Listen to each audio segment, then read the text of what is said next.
Hello, this is Kali J.N.S. I hope you guys are having a great week. And today we are going to be discussing a very important topic as it relates to the NOCTI order, and that is our G.I.A military science department, as well as some of the techniques that we'll be discussing has to do with G.I.A military science. And so the G.I.A stands for Galactic Intelligence Authority. And in the NOCTI order, we do serve as the umbra governance and advisory over the US government. And pretty much what we're going to be discussing is very surface level. It's nothing that's a threat to national security. It's nothing that um, would be, detrimental to the safety of anyone in the country. However, we're going to be discussing just some very surface level techniques that will be very helpful for the American people on a psychological level so they can understand more so of how warfare works, not so much on the not so much on the combat level, but on the psychological level, on the propaganda level, certain techniques if you feel that you are targeted. We're going to be discussing those things. Also, we'll be discussing various intelligence techniques in terms of what you can do to sift through plausible deniability. And so all of these techniques I developed, and I am a military scientist. And a military scientist is not someone that necessarily is a part of the armed branch or a part of the US military. However, in terms of philosophy, in terms of psychological warfare and certain techniques, that is something that I am trained in.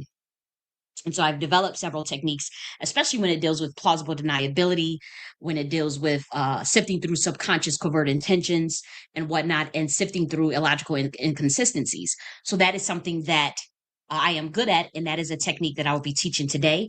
We'll be discussing more high level stuff as well in terms of things that or advice rather for the US military. Again, it'll be very surface level, so it's anything that has to be classified or anything that has to do with more so combat warfare would not really be discussed in this video. I want to make that clear. But in terms of what a galactic intelligence agency is for, and I would say it's advised to use more of a broadened aspect of techniques in terms of intelligence analysis that extends beyond surveillance, that extends beyond censorship, that extends beyond deception. The Galactic Intelligence Authority focuses on the truth, focuses on liberation, focuses on sovereignty. And so that's a major difference in terms of when we talk about military. So do not think that we're talking about US imperialism or um, uh, military on the earth-based sense. We're talking about intelligence more so. And when we're talking about military, we're talking about how do you develop warfare dealing with the truth, standing on the truth and standing on integrity, especially being on planet Earth and being in certain systems, even certain caste systems, even certain stratification systems.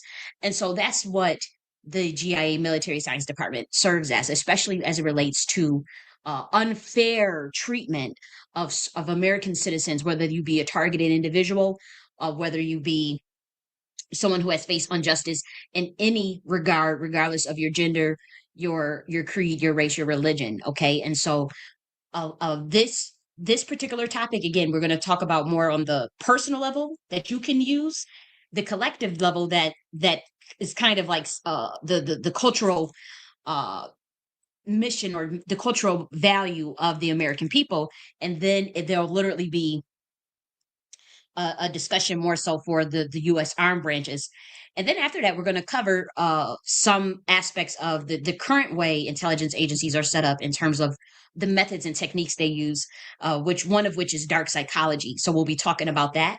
I'll be once again discussing my several techniques of mine that I developed that has nothing to do with dark psychology, that has more to do with uncovering truth and exposing. So that's more of my specialty. Now, later on, we will do a case study. We will do a case study on sifting through plausible deniability of secret societies, of intelligence officers using a method called triangulation discernment method, and also reversion intelligence analysis. These are methods that I developed to sift through plausible deniability as myself as a targeted individual for 10 years. And so I had to develop a method that can remove that plausible deniability. And if for those who don't know what plausible deniability, it just means that you don't have evidence to prove what's happening to you if you're being targeted, because it could be through a secret society, it could be through high level intelligence, black ops intelligence, secret classified intelligence, even illegal watch lists. And so I've dealt with that for 10 years, but it ramped up considerably after 2022 upon speaking on a very on a person that that I suspect, unfortunately, even after 2 years of running my own reversion intelligence analysis on this person, like I got a file of the size of Gibraltar, like on this person, in terms of who I suspected, who I still suspect could be COINTELPRO in a community that is marginalized, in a community that is trying to get back to on its feet. In many aspects, we are on our feet, but in regards to the Black community, we've always have a lot of infiltration. We've always had a lot of distractions, neutralizations, um, and whatnot when it comes to our movement, specifically as it relates to empowerment of any kind, whether that be economic, whether that be communal, whether that be even political. You know, we've always had, unfortunately, actors who can play a role, maybe even fairly well, but the ultimate intentions, unfortunately, is to derail the movement or to derail the momentum, and oftentimes that ends in distraction, that ends in nonsensical beefs and situations, that ends in infighting, that ends in a plethora of things. And this person, unfortunately, his name is Tariq Nasheed. He is one of the biggest ones that I suspect is possibly COINTELPRO. I'm almost, I would say maybe 98%. Now, when I spoke out on this in 2022, yeah, it was pretty reckless, but that it was under a very specific circumstance, I have to say. But I did call it out in 2022, and that was more so from a clairvoyance level. But obviously, clairvoyance is is not going to cut it, right? And so I had to develop a method over the 2 years because of unfortunately a horrific thing took place after me calling that person out, and so that it happened in such a covert way where I knew who was behind it and I knew what it was for, but I had no proof, you know? And so it frustrated me. And then I was gaslighted into a situation into which it made me question, okay, you know, the gaslighting, you know, like you question your sanity. And so I'm like, okay, you know, but in my gut and in my soul, I knew something just wasn't right. And so I did take 2 years to develop uh evidence more so. And that at that time, the triangulation discernment method was not developed, nor was the reversion intelligence method. However, I was collecting a series of evidence of illogical inconsistencies, beefs with other grassroots leaders, people who complained. I've sifted through things that logically didn't add up, saying one thing, doing another, and so I was able to realize, like, okay, I was on to something, even though I saw it clairvoyantly. There's something significant. There's something significantly wrong, and so you know, the targeted harassment picked up even more after 2022, unfortunately, as a result of speaking out on that and on that person who is a part of a secret society and who I suspect could be COINTELPRO. And so he recently called me out on in one of his videos. I consider it somewhat random, only because we haven't had any interaction or anything as far as like any email exchange in 8 months.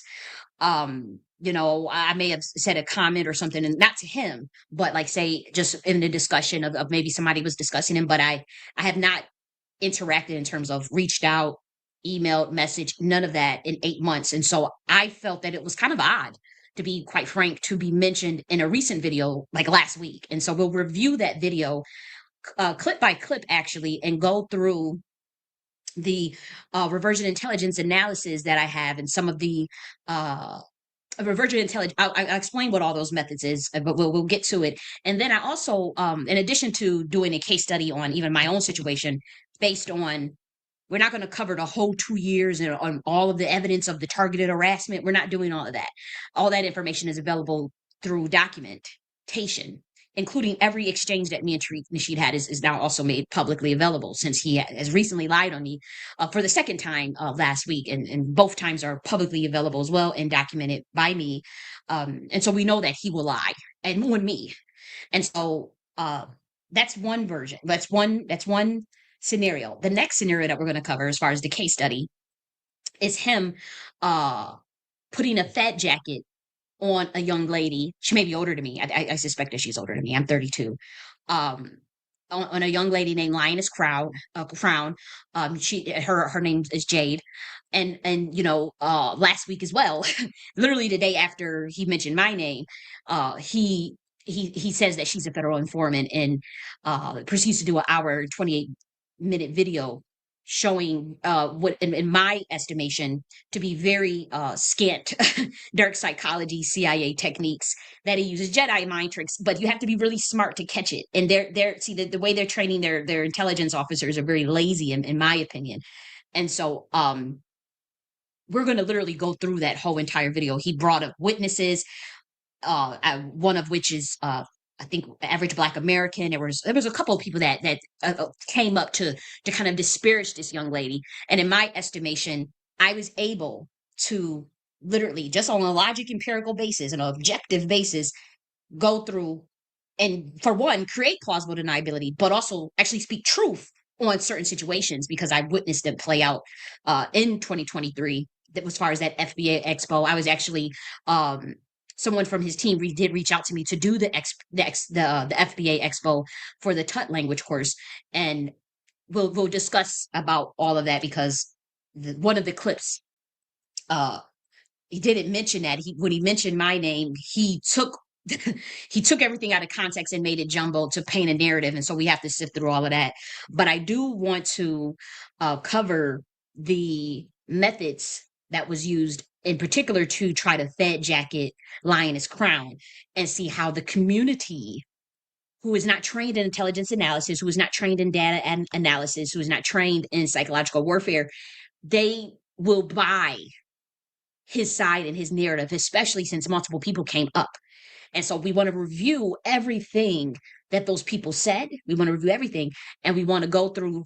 We're going to be literally pausing and giving analysis right there on the spot. And so this is not necessarily messy in my opinion, because again, we're doing G.I.A. military science, and we stand on the truth. There is literally an intelligence agency who's in existence today, who states that through deception we shall create war. That is literally their logo and their motto.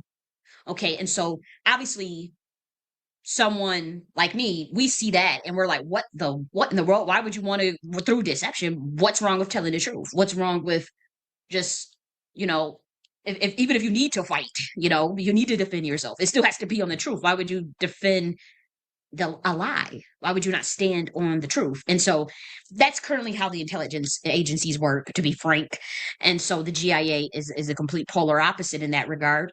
But our techniques are superior. And I'll say that our techniques are superior to the CIA and to any intelligence agency that you can find, including the Five Eyes. And so we'll discuss, our willingness to even train, but under very specific conditions, under very specific stipulations and demands. And so that's very important. So what's important, first off, we're not going to be starting the video with the gossip or with the juiciness. I know y'all can't wait to see me. I'm gonna tear a new one in Tariq Nasheed's ass. Oh, he messed with the wrong one. But we do want to start with the Nocti order, keeping it clean for now, and we're going to do once again discussion over the G.I.A. military science and the defense branch. Okay, so let's start here. So the purpose of the G.I.A. military science department, it does act as a galactic intelligence agency.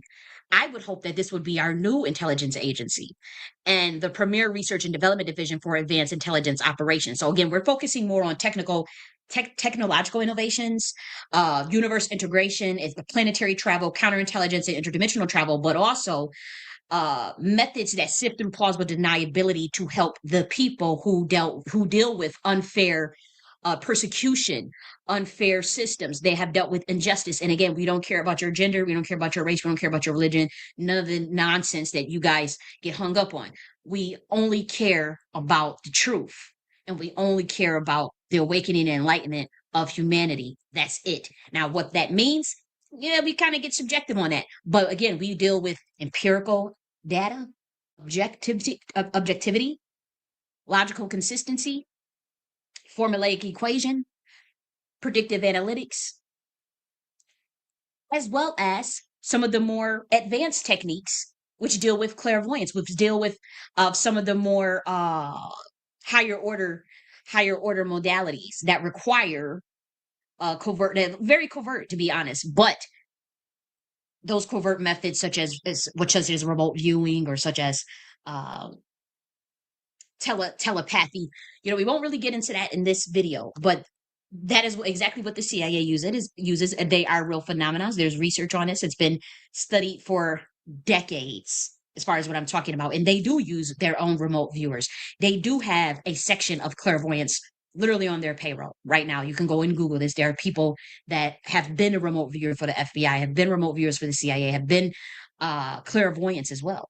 And so it is a real thing. And so the G.I.A, we do use some of those methods, but again, we're not discussing that in this video, okay? And so we believe in advanced research and development.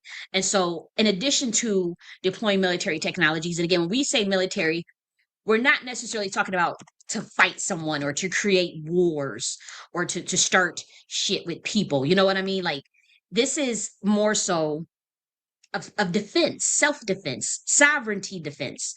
Military, it's not just, imperialism. It's not just what you think it is. You have to have an organized force that can defend the interests from external armed threats. Okay? And so you're authorized by your sovereignty to defend yourself. And so that's what the goal and idea of military is to defend one's, that could be the city, one's tribe. Remember, you have, whether that be your nation. We're just talking about on a philosophical level. That's what to have a military means. It just simply means, you're defending your interests against external threats. You defend yourself. And with the G.I.A, we are concerned with defending of humanity, defending of planet Earth, and defending of universal galactic affairs against forces that will seek to harm, that will seek to go backwards from innovation, from intelligence, from creativity, from the truth. Anything that's against that wants to enslave humanity, that wants to enslave consciousness through deception, through mind control. And they tell you this, that we combat that. We look at that and say no. We call it out, we expose it, we develop techniques to uncover it. Especially because a lot of, in many instances, the secret societies have infiltrated many apparatuses of intelligence and law enforcement. And so they work in a very covert manner. And if they want to target you, especially illegally, it does happen. It's happened to hundreds of thousands of American citizens, including myself. And they'll do that through covert means where you will not have any evidence to prove it. So that means if you know something's happening, especially when it comes to psychological warfare, neural warfare, remote neural linguistic programming, all types of stuff that goes on, you won't necessarily have the evidence to prove that. Or that you're being, say, organized mobbing, or stalking in an organized manner, community policing and all this stuff that is illegal. We say no. We say we believe in our sovereignty, and so we defend our sovereignty. And so it's very important that you just understand what we mean when we say military, especially science, because now we're talking about quantum. We're talking about different military technologies. Now, again, these are more techniques than technologies, though I'm sure you could probably develop a technology. Techniques. Okay. There we go. Okay, I had to correct that right on the spot. Okay, so we create and deploy military techniques such as quantum differentiation algorithms, multilinear regression intelligence systems. That's more of a method that you can do on your own as well. And again, this is classified as this is information that this information is not released publicly. And also, we conduct classified projects in energy weapons, cyber warfare, and interstellar communication security. Again, this is surface level stuff. You're not knowing the details of anything. We're just telling you what we are about. Okay. And so the next aspect is intelligence gathering and analysis. And so this is where we operate the triangulation discernment analysis. And this is what I developed personally to detect and neutralize covert threats. This one in particular, triangulation discernment analysis, uh, helps to rid of, uh, I'm writing this out in real time, plausible deniability. That's very important here because pretty much we're looking at the illegal activity of black ops groups and secret societies. So it helps to get rid of plausible deniability. Writing this out right as we speak. Societies and black ops programs. And so we have triangulation discernment analysis. We'll talk about that a little later. And then we have the reversion intelligence analysis. And that is to help you identify infiltration and covert influence. Even say some of the techniques that's like say the CIA uses, it could be forms of MK Ultra. Now, MK Ultra is an occult practice that is very, very old. It deals more with psychotronics, radionics, on the surface level. Those are the methods that you can use without having to be near the person. But MK Ultra, you can have very sinister forms. There's levels to it. And so one method that and they may not call it MK Ultra today, it's probably called Project Phoenix or MK Search, MK Delta. I don't know. They changed these names. There's a bunch of mind control programs, but nonetheless, um the way in which some of the intelligence officers or even the Masons, they'll use radionics and psychotronics to influence a person. You can do that remotely. You can do that through over the airways as well. It's easy to do. People do it all the time, especially major influencers that are occultists. And so you'll see we do the reversion intelligence analysis to identify infiltration and covert influence. And that is again when somebody uses plausible deniability as their threat or as their weapon. You have to get very sophisticated because you will not have evidence and then they'll just label you crazy, like they tried to do me. But I've developed a method that I would say removed quite a bit of that plausible deniability to at least say there's something strange here, there's something going on. Like we know you guys are up, you guys are doing something here at the least, and there it is odd. Okay. And so then that's one of the methods. And we'll discuss both of those methods, especially as it relates to my case and my interaction with who I suspect to be COINTELPRO, Tariq Nasheed. And so the next one that we have is classified galactic intelligence. And so that's where we monitor and analyze potential threats to humans and other species sovereignty. And remember, we talked to you about that earlier. And then we collaborate with global organizations on space defense initiatives. And so here's the proposed structure that we're thinking of. Again, there's nothing that's like classified or anything in here. But the G.I.A consists of the following units. We have the Quantum Recon Division. And so that's where we deploy quantum-based recognizance technologies. So that's like quantum entanglement, quantum teleportation. I pretty much do that all the time. It's been something that is that pretty much I was born with. But also it's within it's again, this is more of the advanced modalities.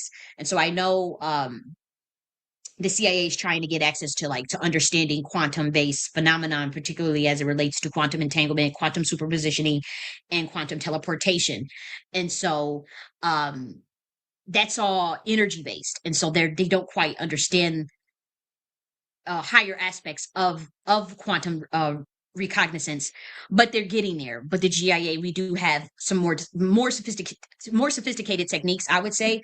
But again, a lot of that is, even believe it or not, you may have the skill to do quantum superpositioning and quantum entanglement, but this shit is so classified, even the people that can do it can't teach you how to do it. That's how classified this stuff is. Now there are some aspects of it that we can give out, but even when it comes to my case, or with certain people who are able to do quantum entanglement or quantum teleportation, they cannot describe the phenomenon to replicate it, or if they can, you still have to be at a certain frequency or at be able to access certain portals to be able to do that science. So again, you do have to follow me, but you also, when I say you have to follow me, you have to follow what I'm saying, and you want to root that in the work of the gateway process that the CIA and the Department of Defense has already worked on decades ago. You would have to understand like some of the technologies of like Project Bluebeam and remote viewing, uh, or the studies rather, not the technology, but the studies around remote viewing and whatnot. And again, this is all stuff that is public knowledge. It's something that you can research on CIA.gov or the Department of Defense. The Army also has developed like synthetic telepathy and all this stuff. Well, that was, believe it or not, 10 years ago. Or I want to say 15 years ago, actually, that they developed like synthetic telepathy. And so now you see, Neuralink coming out, and that's going to pretty much give you synthetic telepathy. And so I have real telepathy, but, and that's not a brag, but I'm just saying, like, you know, to each his own. I don't know about synthetic anything, synthetic telepathy, but it is developed, and that's pretty much like skull to voice technology, voice to skull technology, and whatnot. And so, for those who say, "Oh, you're just making stuff up, you're just spewing stuff," this this particular section of the quantum recon division is rooted in the idea of energy phenomenon and how to influence on that level. So the next one that we have is Counter Covert Operations Unit. And so that identifies and dismantles secret societies or groups working against NACD governance and United States interests. I want to put that there too. In United States interests. And I would say United States citizens' interests. That's more so for the people. So United States citizens' interest. So that would be like, say the situation that Julian Assange found himself in. Um, there's a timeline of when I said he needed to be pardoned, and within a month, Julian Assange was released. Now, with the week that I said that he should be pardoned, Donald Trump said that he would consider pardoning him. Literally, this is a timestamp of this. I said this publicly on my YouTube channel that there needs to be a pardon of Julian Assange. That same week, Trump says he considered pardoning Julian Assange. But then I would say a week after that, or 2 weeks after that, Biden had released Julian Assange back to Australia uh, upon him pleading guilty, but he was still free. And that was the only thing I cared about, was that he was fucking free. Now, I think he still should be given the pardon. Absolutely. But I understand, he probably just wanted to get home. I mean, where he was at, it was probably hell. So he's like, oh, I just want to get home to my family and be done. So whatever, I'll plead guilty, whatever. But he's home now, and he's speaking out, and the CIA had tried to kill him or whatnot. But say the G.I.A would defend somebody like a Julian Assange. It would defend someone like an Eric Snowden. They would defend someone like a Mumia Abu Jamal. They would defend someone like a Asada Shakur. They would defend someone even when Donald Trump was getting targeted before whatever they got on his head. They got some blackmail on his head or something. We ain't gonna talk about that. But we've defended Donald Trump as well. We've defended whoever we felt was getting targeted, harassed, whoever was getting persecuted unjustly, and in the instances where we spoke up and where we've used our quantum recon technologies and systems, we made sure that Julian Assange was out. The timeline is there. Y'all could say, "Oh, you just crazy," but like, what is the chances of me announcing we need a pardon on Julian Assange, and then a week it's getting considered, and then within 2 weeks he didn't get the pardon, but his ass is free, and he did his first speech just recently. Okay. And again, you got to understand the universe is mental. So for those who really understand what government means and what governance means and the secret codes of the universe being mental, you get exactly and understand and overstand everything that I am talking about. You understand it on a level that unfortunately, most people won't understand. And God bless everyone, though. So let's keep going. So the next one we have is the cyber defense and galactic monitoring. So this is safeguarding Earth communication and technological networks against external threats. There really be no external threats. I mean, we pretty much know everything that's happening on planet Earth. Saturn has been the satellite for planet Earth for aeons, unbeknownst to you. There's moons of Saturn that you guys don't even know about. There's even, you know, some high level shit going on with Saturn that has been blocked off from planet Earth that we are trying to now reveal, but we're having hard times, and with the current setup on this planet that seeks to enslave, and so as we know, everything is energy and frequency based, and so you know, um, what's happening on planet Earth is it's more so ran on an inversion method, which means that you do everything backwards, or you do everything at the 3D to 3 dimensional, 4 dimensional way. Now that's for more so the human level, even fifth dimensional, but there are other beings that can go up to different dimensions, whether that be 10th dimension, ninth dimension, 20th dimension, and even beyond that are on this planet, even in the flesh among you. And so we won't get into all of that, but there's not really many external threats to planet Earth.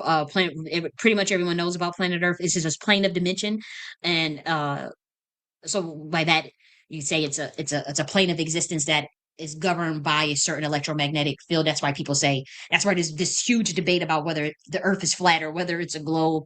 You have to think in terms of energy, a plane of existence, and then having an auric field around that. So it looks like a globe at a certain level if you think of it 3D, but then it also will look like a plane of existence, like a flat. But it's not either. It's neither or. You have to think of it as energy. And so it's this density. You have to think of it as a dimension, which is your angles and your fractal points. And then you have to think of it as your density, as far as the spectrum. Is it 3D, 4D, 5D, 6D? That's the way to look at that. But I'm not pushing anything on anyone. Do whatever you do, whatever you've been doing. I'm not here to follow that. So now let's talk about the checks and balances.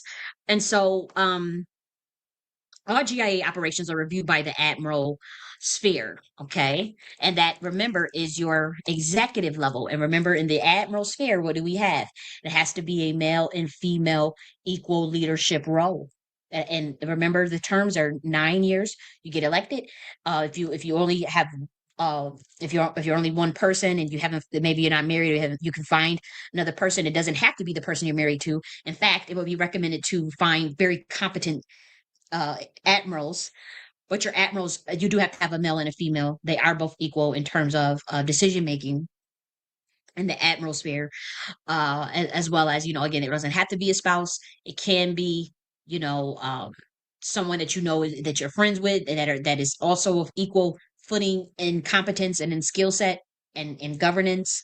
And so it could be that way. It's kind of like how it's right now, where you have a president, a vice president. The only thing is that the requirement is male and female, and and it's equal. It's not like a do boy role, like how the vice president currently doesn't do anything. And the admiral sphere, both parties they make decisions. They shouldn't be fighting. They should have consensus as much as possible. And then you have your upper house, which is your state level, and then you have in your legislative level rather, and then you have your black house, which is your city level, and it consists of your various councils. Okay, and so we already covered that. But again, the G.I.A operations are reviewed by the Admiral sphere. Right now, I am the current admiral of the Nocti Order of Governance. We are looking for that male figure. Again, we don't have to date. It's not like that type of situation, but you are expected pretty much to be on the same page. It's something you rock with. You look through and see if you like what we stand for. You want the position. Right now, if you will do a review, make sure you meet the criteria, and you can be the male admiral. And again, it's not about you know uh fighting or being at odds. It's governance, high level governance at that. And so we're expected to develop blueprints, develop frameworks, oversee multiple situations regarding the state level, the local level, coming up with advisory or an advice for the current U.S. corporation, which is the U.S. government. That's what your role is, and also making sure that the bridge is kept between the land of North America and the people, as well as the corporations and the U.S. government. So that's your oligarchy, your monarchy, the systems itself, as well as the land of North America and the citizens of North America. And so that's our role. And again, it's advisory. We discuss political philosophy. We discuss think tank and idea generation. We discuss and we come up with things. Like, it's not like we literally develop stuff. As you can see on your screen, you see me. I've developed all this stuff from the G.I.A. myself. You know, and so this is where it's at. But you do have to you know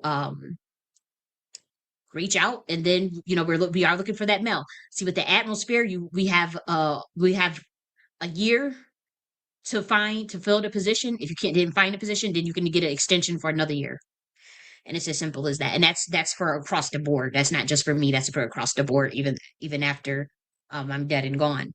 And so the next thing we have is the Council of Queen Mothers. They retain the power to halt any project deemed a threat to social integrity or NACD principles. So the Council of Queen Mothers, again, I want to change this to the judicial, or am I leaving that? I want both. I'm going to create another council because I need to separate the Council of Queen Mothers from the judiciary branch, the Council of Queen Mothers, and judicial. How do you spell it? Judiciary Queen Mothers. Okay. So the Council of Queen Mothers and the Judiciary Queen Mothers, they retain the power to halt any project deemed a threat to the social integrity or not the principles. And so when we talk about societal integrity, we're talking about things that will undermine the American people, things that can pose as a big threat to the planet, to our land that we live on, to our ecosystems, as well as like even the principles. Like, we don't harm children, we don't harm people that are unarmed and back down, we don't torture, those type of things. And so the Council of the Queen Mothers and Judiciary Queen Mothers do retain that power, um if even if say the upper house votes for a yes, and then say the admiral sphere says yes, if the Council of Queen Mothers and Judiciary, but they obviously have to present forth their evidence as to why it's not so much oh no, because we feel like it. No, it's like you have to present why, with scenarios and case scenarios and risk assessments, risk management. Like, I know that this may be a lot for certain people. And again, this is a governance structure, so not everybody is attracted to this type of work, and that's fine. But there are people that are, and there are people that understand philosophically what I'm doing, just on the principle, and then even the day and time that we are in. And so, again, this is a governance that acts as a think tank, that acts as a high society, that gives governance and advice over the U.S. corporation, the U.S. government, United States. And so we are looking out for the people, and we are coming up with political philosophy and esoteric political science and military science, and it's all philosophical, it's all educational, I would say. And until the time, if anything goes awry, we do have a system already up and loaded to enact and to run agility intelligence on, to make sure to fix and correct fast and as quick as possible while still keeping things going. And so I'm developing that method in real time as well. And so if things go to shit, we can get up pretty quickly again, in the event that there's organization, and in the event that people are not panicked and whatnot. This is something that could be smoothly transitioned into. And so that's what it is for now. And then there's so quite a bit of things more that we'll discuss even next week. So now we're going to talk about some check and balances. I think we already did that. And so the additional military sciences that are developed but are not how do I say this? They're not public. They're still classified. And again, when we're our definition of classified and your definition of classified is different. Like American definition of classified. Well, I won't say American because I am American, but like the current intelligence agency's definition of classified is different than our definition. And so we work more so like on a download basis, on a down as far as the development and how information gets released. That's through the quantum teleportation method. But nonetheless, some of the sciences that we have developed is bear trapping logic, quantum differentiation questioning. That's to really get down to that's a powerful one, but it has to be done in a covert way. And again, I cannot teach that at all online, in any capacity, not even in a book. Same with bear trapping logic. Those are very much classified defense strategies. Those are that's that has to be taught. That's taught to members, the high level members of the Nocti order, especially if you're a targeted individual. I have to say that. But the ones that you guys will learn is a triangulation, discernment analysis, and reversion intelligence analysis. That's the one you have to learn today. It's actually already publicly available. It's been publicly available for like a month now, maybe even two. And then quantum differentiation, and multiple linear regression intelligence. Those are classified as well. Yes. So now let's go to the Queen Mother Defense Division. So we call the Queen Mother Defense Division is called QM Defense. It's just literally called QM Defense. And so the QM Defense Department serves as the core body responsible for the national defense strategies, focusing on securing the sovereignty of America and the Nocti order and ensuring the safety of its citizens from domestic and foreign threats. So this department operates within a focus on ethical defense practices, cultural preservation, and community integrity. So all military branches of the United States fall under the QM defense. Now you don't have to say Queen Mother defense. All I have to do is say QM defense, and then obviously the all military branches of the United States, as well as the QM defense, fall under the G.I.A. Now again, this is all political philosophy, or it's all governance philosophy. This is the philosophy of governance science. It's different than the way the current government is ran. And so there's a difference between governance and government. And we are an advisory high society over the United States. And so these are just we just do recommendations, advisory. We just do reports, we do research, we do data gathering, we do development of blueprints and frameworks, we give orders, we test systems, we expose the truth at all times, we stand on integrity and enlightenment. Now that's just what the G.I.A. does, and that's what the Nocti order does. But that's what we stand for. It's very simple, it's very basic stuff, but again, it does act as a backup if something was to go awry with the current government that we have. And I do see the fragility in it, to be quite frank. And I know that the people have been unsatisfied, the American citizens and whatnot. And so with their help, and even with their I would say even electoral maybe even a vote on certain things, things can get enacted and things can change. And so that's all it's for, just political philosophy and governance philosophy, coming from a high society advisory, a high society that stands on truth and enlightenment, and that stands as a think tank, and that stands as advocacy for human rights and political esoteric politics, as well as military science. And so the key responsibilities of the QM defense is strategic national defense. So this is where we develop and implement policies to protect against conventional and unconventional threats. We deploy resources to defend national infrastructure and borders. Another thing would be emergency response coordination. So we're collaborating with state level and local Black House councils to organize responses to natural disasters, crises, or attacks. We're operating in an integrated disaster response network using regional and local assets. And then we have oversight and accountability. So they report to the Council of Formidable Men and to the Council of Elders to ensure all defense activities align with American and Nocti values. And it utilizes transparent public reporting mechanisms for citizens' awareness. Okay, so the QM defense, there's also like I would say initiatives developed here too for the military branches of the United States. So initiatives to get the people involved in aspects of military in ways that benefit them and ways that are fair and humane.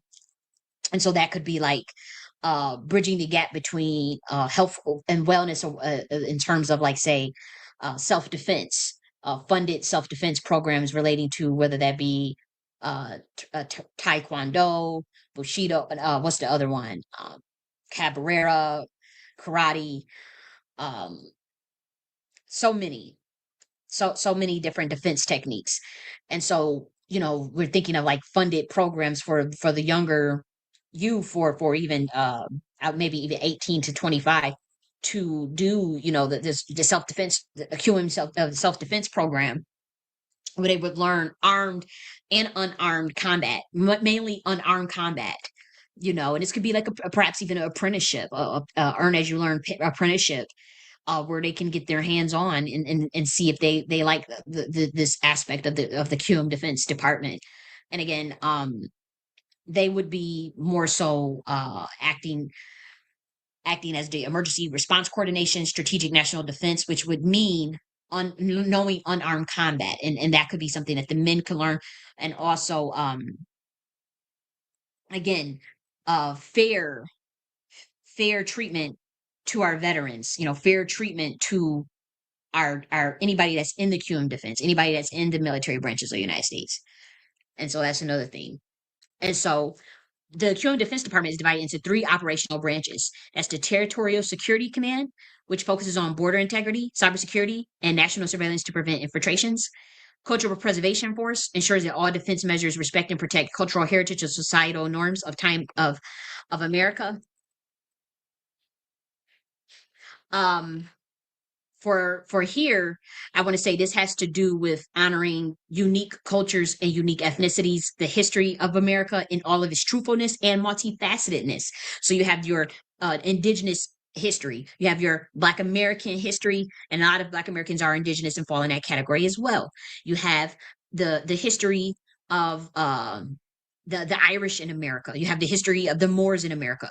You have the history of how America was shaped, its architecture, its city planning, its grid lines. Like that's when we talk about cultural preservation. The aspect of apple pie, our cultural things such as basketball, which is a Black American indigenous sport. It's a North American sport. If you guys didn't know that.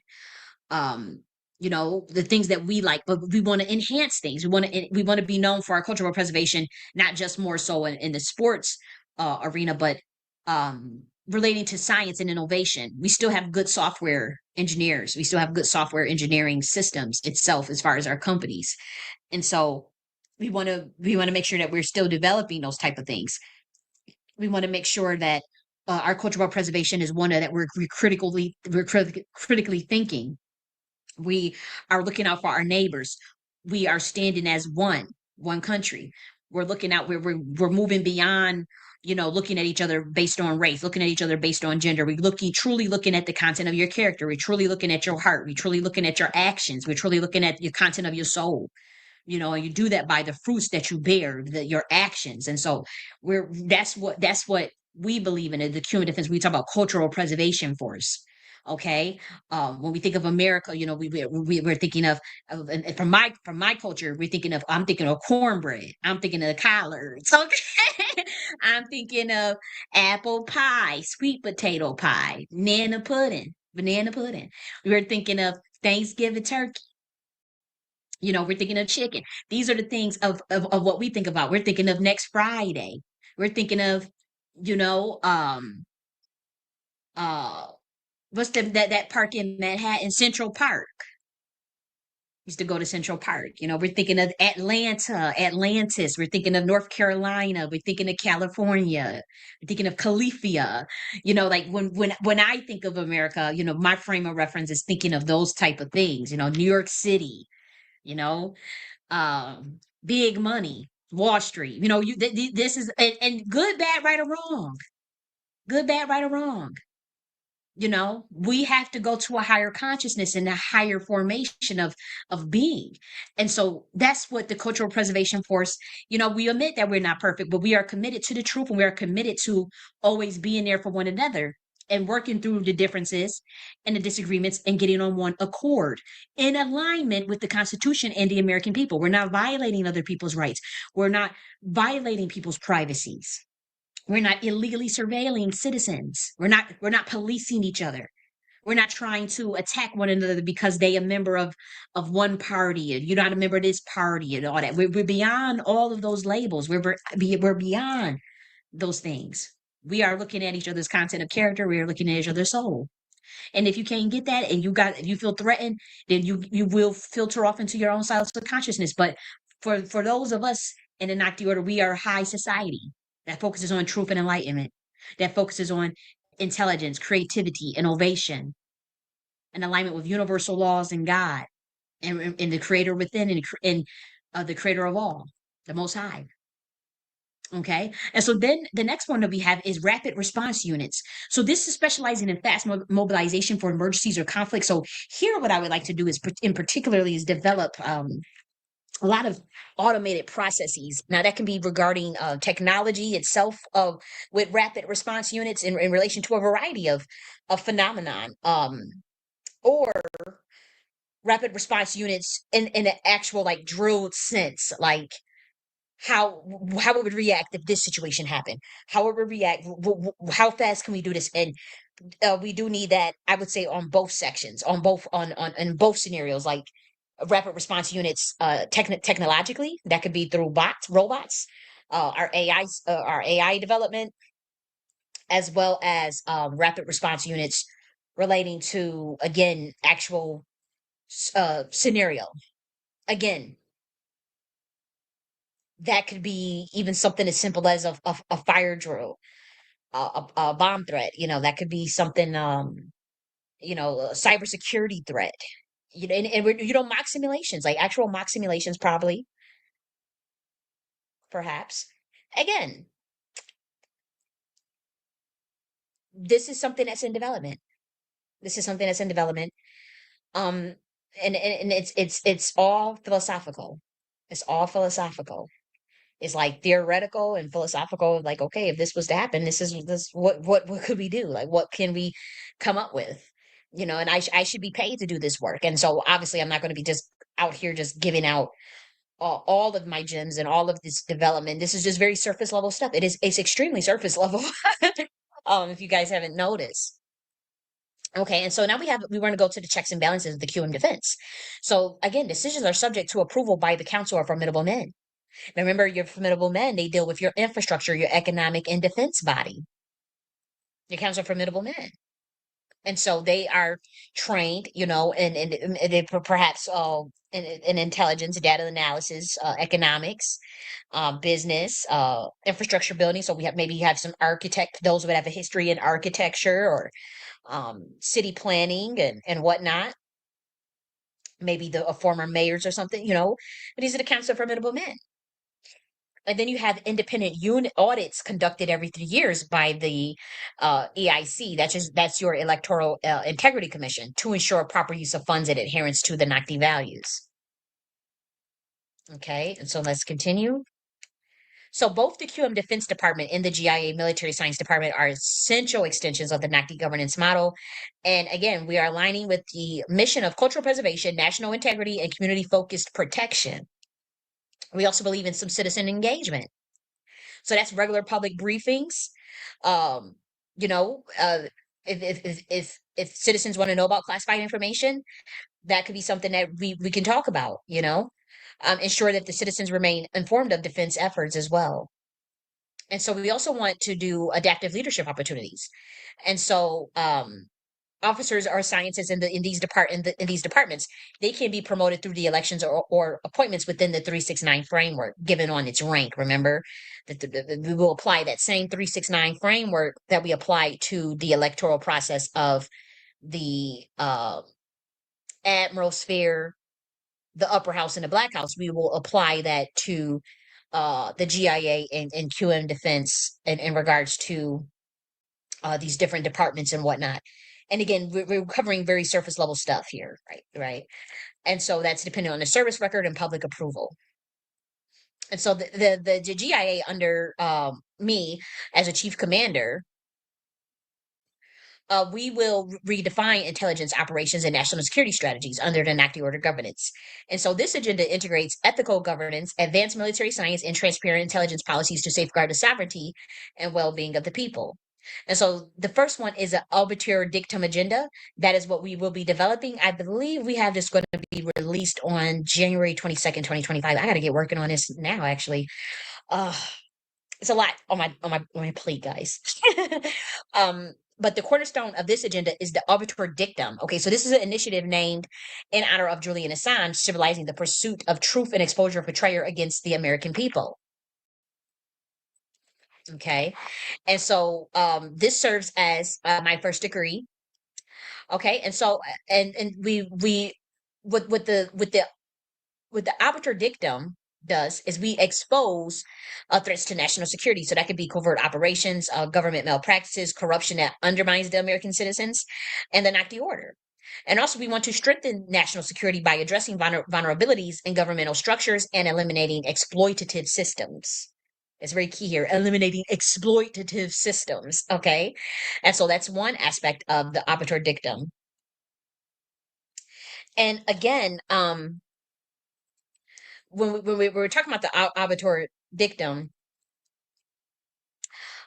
we again, this is just advisory. Like, even though I put this stuff out here, if someone was to reach out, obviously from more of on a maybe not even authoritative level, but a peer, a colleague, or someone who does similar work, um, and they said, well, this is what I think it should be, or this is how maybe you can enhance it, or is it okay if I use this?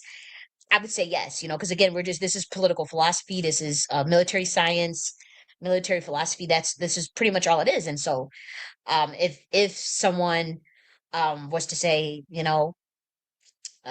can you elaborate more on this in a more, obviously in a different context, possibly even way more high level than than even what I'm doing here, then that's something I would be open to. The next one is public accountability mechanisms. So we're developing platforms for whistleblowers to safely report ethical violations and systemic betrayals without fear of retaliation, and also establishing legal protections for those who act in the public interest. And so the next aspect of that is the digital sovereignty and freedom of information. So ensuring transparency and intelligence gathering and distribution to a certain extent, as it relates to, say, like watch list and the Patriot Act and all those things. And the next aspect of that is securing national data against unauthorized surveillance and control by foreign or corporate entities. And so again, it's a quick write up. It won't be long, it won't be extensive, but say if so a current politician or somebody wanted to take that, or want some consultation, or wanted to develop a policy beyond that, on for this, I would be okay with, or even if you need my help, you have to pay. I would work as a consultant on that, but also, if you wanted to take some aspect of this, um, then that would be fine, as long as you credit the NACD order for that. Because I don't, the thing is, I'm going to develop this stuff anyways, but in terms of it getting implemented in policy, that is for, I would say, those who are politicians to do, and I'm not a politician and whatnot. I think anybody can develop policy, right? Can anybody be a policy writer? I'm not sure how it works. I was trying to get mentorship for that. I was supposed to be, like, I would say some years ago, someone said that they would help me learn how to write policy and that process and whatnot. But nonetheless, we're looking at January 22nd. Again, it's not going to be long because it's just a advisory report, the arbiter dictum for Julian Assange, that's named after Julian Assange, but listing all of these things as more so as advisory. Okay, and so we did take decisive steps towards reclaiming governance and aligning it with the values of justice, integrity, and self-determination. Okay, and so that's what we're covering for today as it relates to the GIA. Now, next week, I wanted to do we're gonna cover some state committees initiatives.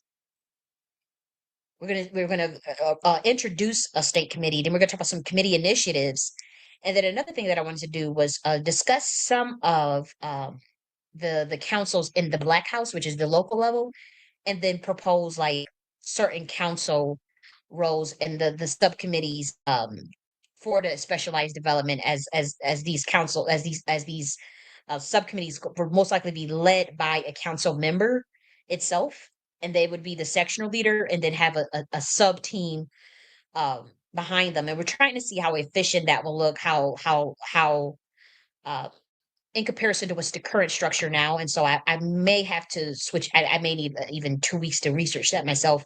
But I know that we will at least cover these state committee and then like some government committee initiatives. And again, we're not talking about like in a big government sense of overseeing shit, just more so like logistical planning, if as far as community resource bank, anti-corruption measures, neighborhood revitalization funds, and whatnot. And then we're going to talk about some councils of the Black House as it relates to the local city level of in America. And so now we want to actually quite move on to the method that I wanted to teach you called the um triangulation discernment method. Okay. And so we're going to discuss that now. And, the context of me creating like the military science department and me even publicly speaking out on my time as a targeted individual is that, to be honest, like it's been really heavy, this year, and, but I've been going through this for quite a time.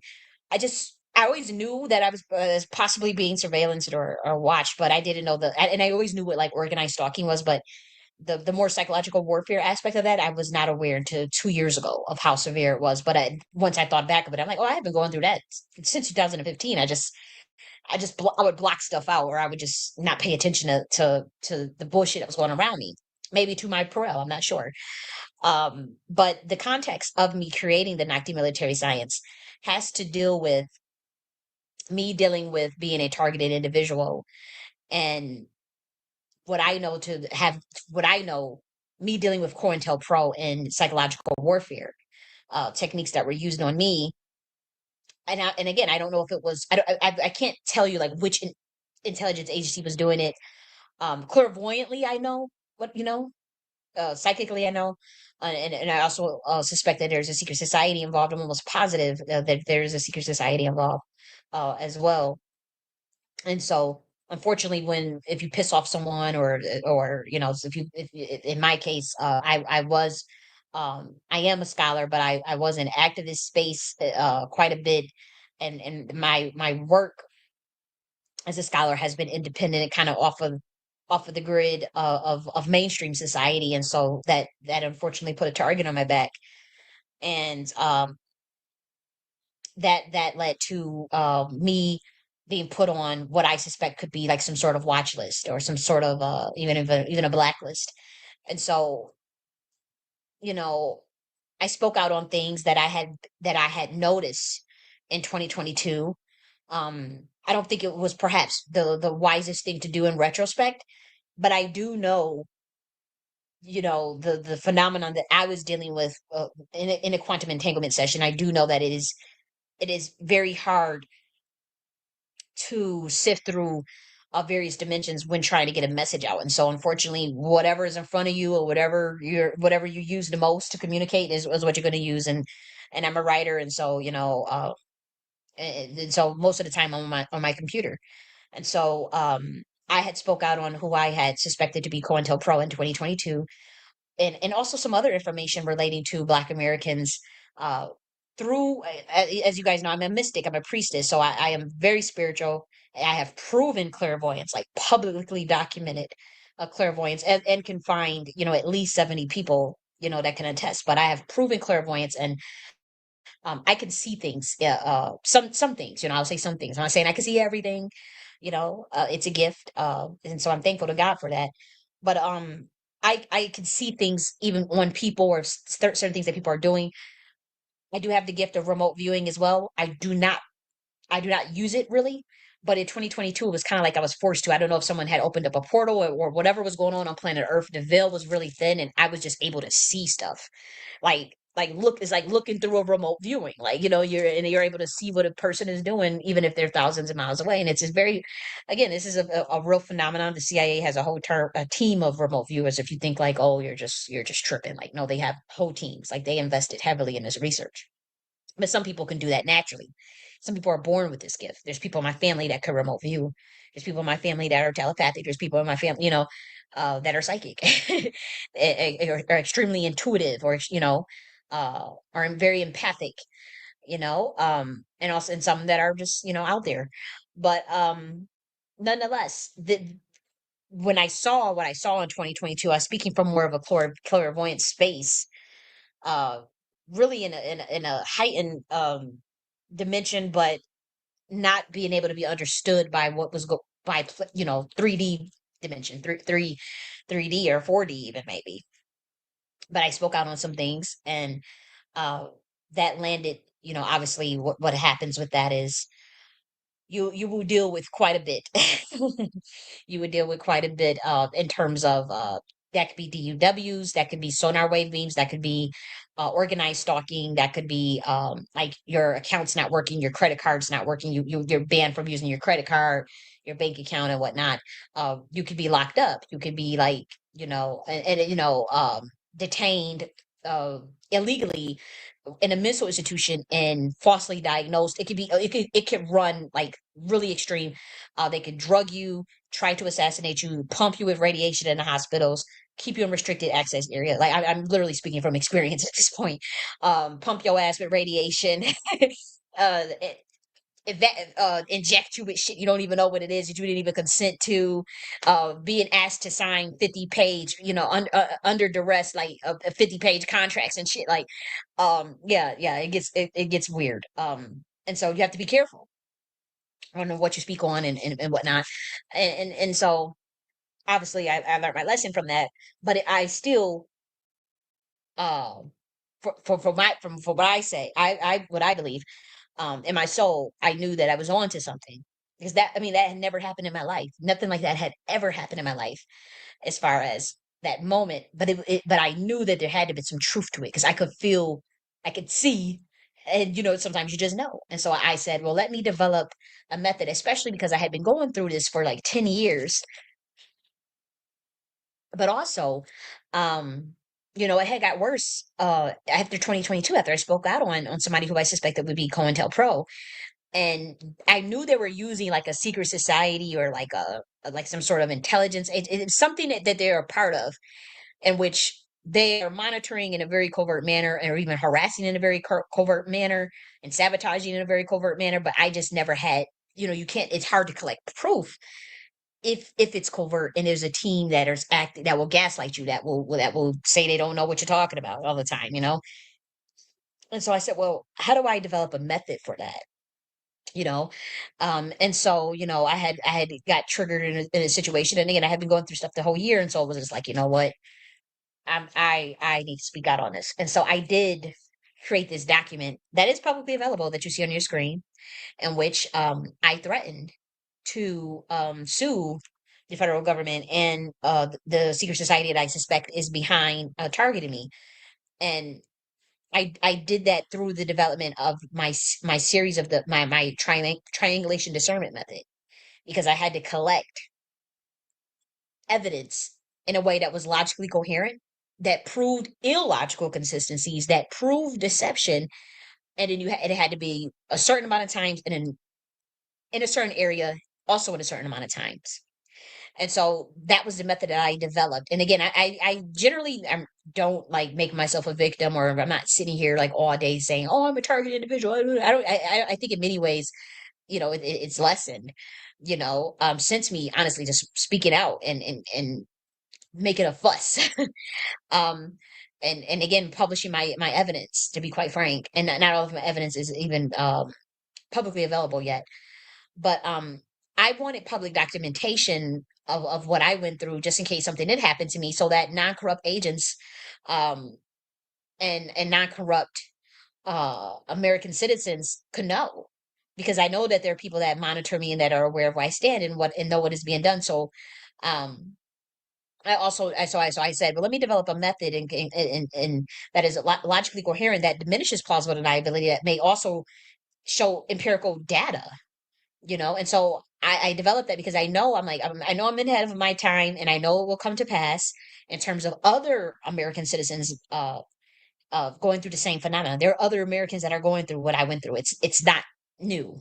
It's actually possibly uh, even hundreds of thousands of Americans, regardless of gender and race. Mainly, most of them tend to be women, though, and they do get targeted by secret societies and intelligence agencies. A lot of times illegally. And so, I developed this technique for us. Like, this is a free technique. And again, I don't sit here be thinking, I'm not paranoid. I'm like, oh my gosh, but nonetheless, my truth is my truth. My experience is my experience. And I said, well, how do I logically collect evidence that I can prove a point just on an empirical basis through a technique that diminishes plausible deniability? Okay. And so also, I want to make clear before we break down the method that the chief of the FBI, Ted Gunderson, who is now dead, who was killed, he confirmed that the program that I am in, this which is, I think, is it's called Project Phoenix, where you're illegally targeted on your covert harassed through psychological warfare. It's called no touch torture. Um, that was confirmed to be true by FBI, the chief of the FBI, Ted Gunderson. And so he confirmed that the program exists. He confirmed that it was a black ops program. He confirmed that it was a legal program. And he was killed. And so politicians also know that the program exists, as far as like illegal psychological warfare and financial blacklisting, targeting of individuals. But they are scared to speak out. A lot of politicians know they're scared, or they are blackmailed against speaking out. And also, the program uses corrupt neighborhood watch groups. They'll uh, use corrupt law enforcement, Masons, Citizens Corps, the Department of Homeland Security, corrupt intelligence agencies, fusion centers, cult groups, which can include Masons or Scientology, and then even some churches to carry out their dirty work. Usually, as it relates to organized stalking. And then some of the people that participate, these are just average American citizens. And again, I had to do a lot of research from other people's stories too. Like, there's a lot of data information on targetedjustice.com. There's a lot of people that speak out, that are able to talk about these things and give information on it. And so I have been learning from them as well. But we find out that many of these people are paid, and that some of are aware that the stalking and the psychological torture that they do is unwarranted, but they get paid, so they don't care. And so others are told lies about the person, and they are also recruited to participate. And so with me, that's how they get people to participate against me, by a smear campaign, by saying I'm a threat, I'm under investigation. It's all lies. I've done nothing. But one way in which people build like they'll show a false dossier on a person. They'll say that I think I told you guys the story of where the police went to a neighborhood um and told them, someone that this male was like that harms little ones. He harms little ones, and to watch him. And so they were watching him like all day, every day. Like, they were getting paid to watch him and follow him. And then they realized that what was going on just didn't add up. Like, they ran the license plate. They was able to find data on him, and they researched the hell out of him. Uh they was looking for the report of where he was a convicted, harmer of little ones. They couldn't find anything. And actually, he was like working at a school that was near kids, right? And so that's when they started realizing, like, that doesn't make any sense. So they was kept reporting it, like, oh wow, he's working at a school and he's around kids. he eats his lunch at the school where the kids are playing, and so they were watching him, stalking him like every move, and come to find out, like, somebody, they did so much research, and they did a background check on the guy, and they realized, like, they are being lied to. So they said, oh, they lied to us about this man. And that's when they realized, like, we're literally like gang stalking this person, and you doing noise campaigns and target and covert harassment on this person, and they're innocent. Like, so what's the real reason why they told us to watch him and all that? And because it's really psychological warfare. See, that most of the time, like, when it's orchestrated in terms of, like, okay, follow this person here or show up here to go in there, and those who go through that, they know that they may not speak out on it, but they are very well aware of it. Like, I know people that I know were also targeted individuals, and they would try to speak in code, but I didn't get it. Now I get it. But yeah, it's a real phenomenon. It is no touch torture. It's no touch psychological torture, and it is designed to provoke an altercation in which you will get arrested. So this is entrapment. A lot of times there could be entrapment scenarios: someone hitting your car, someone trying to start a fight with you. And some things are like really innocent, right? But there are times where there are people that have been arrested like 30 times in a month, or pulled over every single day, like that. Though that's targeted. That's when it's patterns, it's repeated, and then no one, and unfortunately you won't even have evidence to make your case or to fight it, like you won't have evidence. The other method is, so that you can be discredited in terms of, you lash out or you act out, or they find a way to illegally detain you in a mental institution. That's one way. And then the last one, depending on the levels, like the really hard one, is your is for the person to unalive themselves. And that's usually the goal. And there's big reward in terms of defense contracts, and revenge for hire and all types of stuff done for those who can get that, who can facilitate that. And then there's also radiation, DEWs. I've dealt with all of this, by the way. And again, when people, a lot of people don't speak out because it's like, well, you don't have no proof. Where's your proof? Where's your proof? You know what I mean? And then a lot of this stuff deals with the occult, radionics, psychotronics, okay, poisoning, LSD, mind altering substances. Um, it could be trauma induce, trauma induce mind control. It could be all types of stuff. So MK Ultra is not just merely one modality. There's levels to it. And then again, it is rooted in the occult. It is rooted in esoteric sciences. The esoteric sciences of Kemet, towards the fall of Kemet, when the Temple of Set, when the Temple of Set's information started getting perverted, and when Masonry started getting perverted, and they turned that into a form of Satanism. And so when we talk about, like, reverse engineering orders in certain sciences, that's pretty much what MK Ultra is a reverse science of a royal um philosophy system that is not supposed to be used for mind control at all. That is not supposed to be dealing with any sort of trauma either, or SRA, or psychotronics and radionics, yes, but again, radionics and psychotronics is very old. It's something you could go buy a book on, right? And when you use it properly, you can use it to change your life and to spell cast. There's like the term abracadabra or abracadabra. Uh, that means as I speak, I create. As I speak, I create. Universe means one truth. As I speak, I create. That's what we're talking about. In the beginning was the Word, and the Word was God, and the Word was with God. And we talk about Heka, and resonance. That is what you have to know. Radionics and psychotronics is rooted in. This is a magic system. This is the occult. And so, yes, the intelligence agencies are aware of such practices, as well as even secret societies are aware of such practices, and they do use them on unsuspecting, unknowing citizens. I was one of them.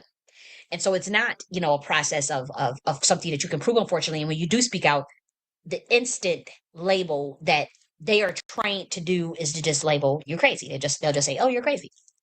So the triangulation discernment method removes their ability to say that. It's a very logic-based approach, a very formulaic approach. Okay. And so I had to develop this because, again, I called out somebody who I suspect is COINTELPRO, a very nefarious informant that is able to mask himself very damn well. And I see this person walking my community just clear off a cliff, and nobody's calling it out, nobody's doing anything. and then this person clearly has to have some sort of intelligence, or even if they are not trained in intelligence, they've been around it long enough, possibly since the 90s, as based on my research. They've been around long enough to where they have picked up some pretty hefty techniques and even Mason techniques, okay? And those techniques are always guarded in secrecy and always deal with plausible deniability. And once you can have that, and also dark psychology, and we're going to cover dark psychology as well, because that's what the CIA roots their sciences in, dark psychology, deception through warfare. All warfare is deception.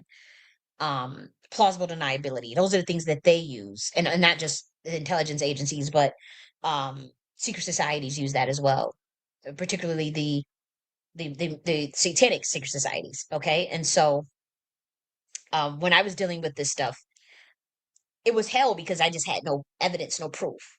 Your bank account's closed. No Uber won't pick you up. Your Instacart will get locked. You can't get groceries. Like this type of weird shit. Your car's not working.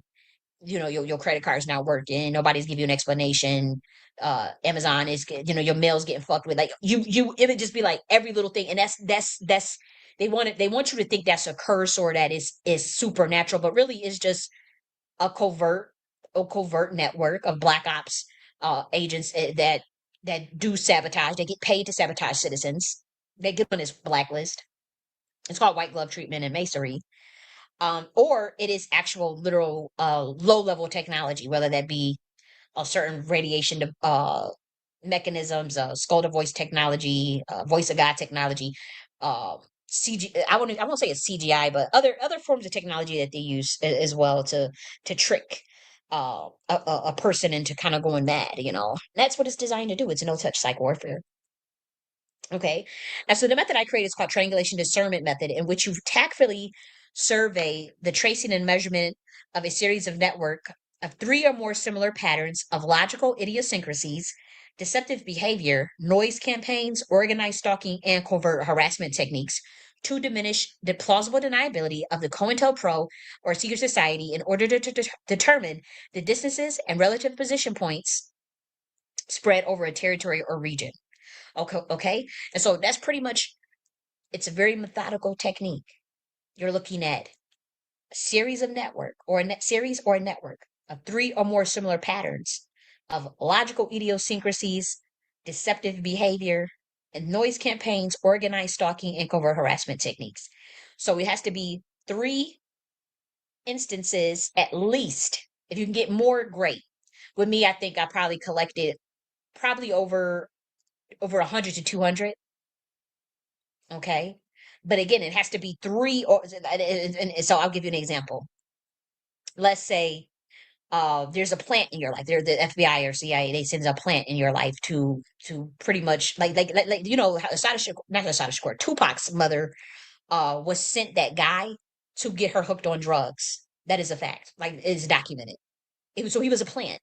He was designed to come into her life and give her drugs. And he was told, you got to knock her out. Okay, we talking about her destiny out through drugs. And so people get agents sent on them. I've seen this time and time again. It has happened to me time and time again. And so you want to be able to sift out, okay, who's a fucking agent that's coming into your network or trying to infiltrate you or trying to be just all up in your life, all up in your business so quickly. Okay, you might want to call them monitor spirits for those that know a little bit more advanced information. Okay, but the triangulation discernment method, you say a person comes into your life and you notice at least three times that they have logical idiosyncrasies, deceptive behaviors, or covert harassment techniques. And then you want to combine that with if they use any dark psychology methods. So again, you have to document these things. And so say the person comes into your life and they cross your boundaries, but try to get you to do something that can lead to you being locked up, that can lead to entrapment, that can lead to you not being able to take care of your responsibilities. So say they offer you drugs, or say they offer, you notice certain things, or you'll notice deceptive behavior. If you catch them three or more times in engagement in something that is deceptive, if you notice they're making a lot of noise when you're trying to work and stuff, they'll be small stuff, but we talk about a lot of people, most people, especially like a person like me, anybody that would try to enter, I would have to use this method on them who try to enter my life, because I know for a fact that there have been plants just sent to just literally just be planted in my life to try to take up space or try to derail or distract. And so you have to be aware of that. And you may even have to isolate yourself to train yourself on this method to view it in terms of plant or versus, and you don't want to be paranoid. You don't want to be you, because if you want to connect with people and you want to make sure, but you have to have that discernment and you have to make sure that you're not getting infiltrated. And so that's what this network is for. But also when it comes to, like, say, organized stalking, I'll give you an example of organized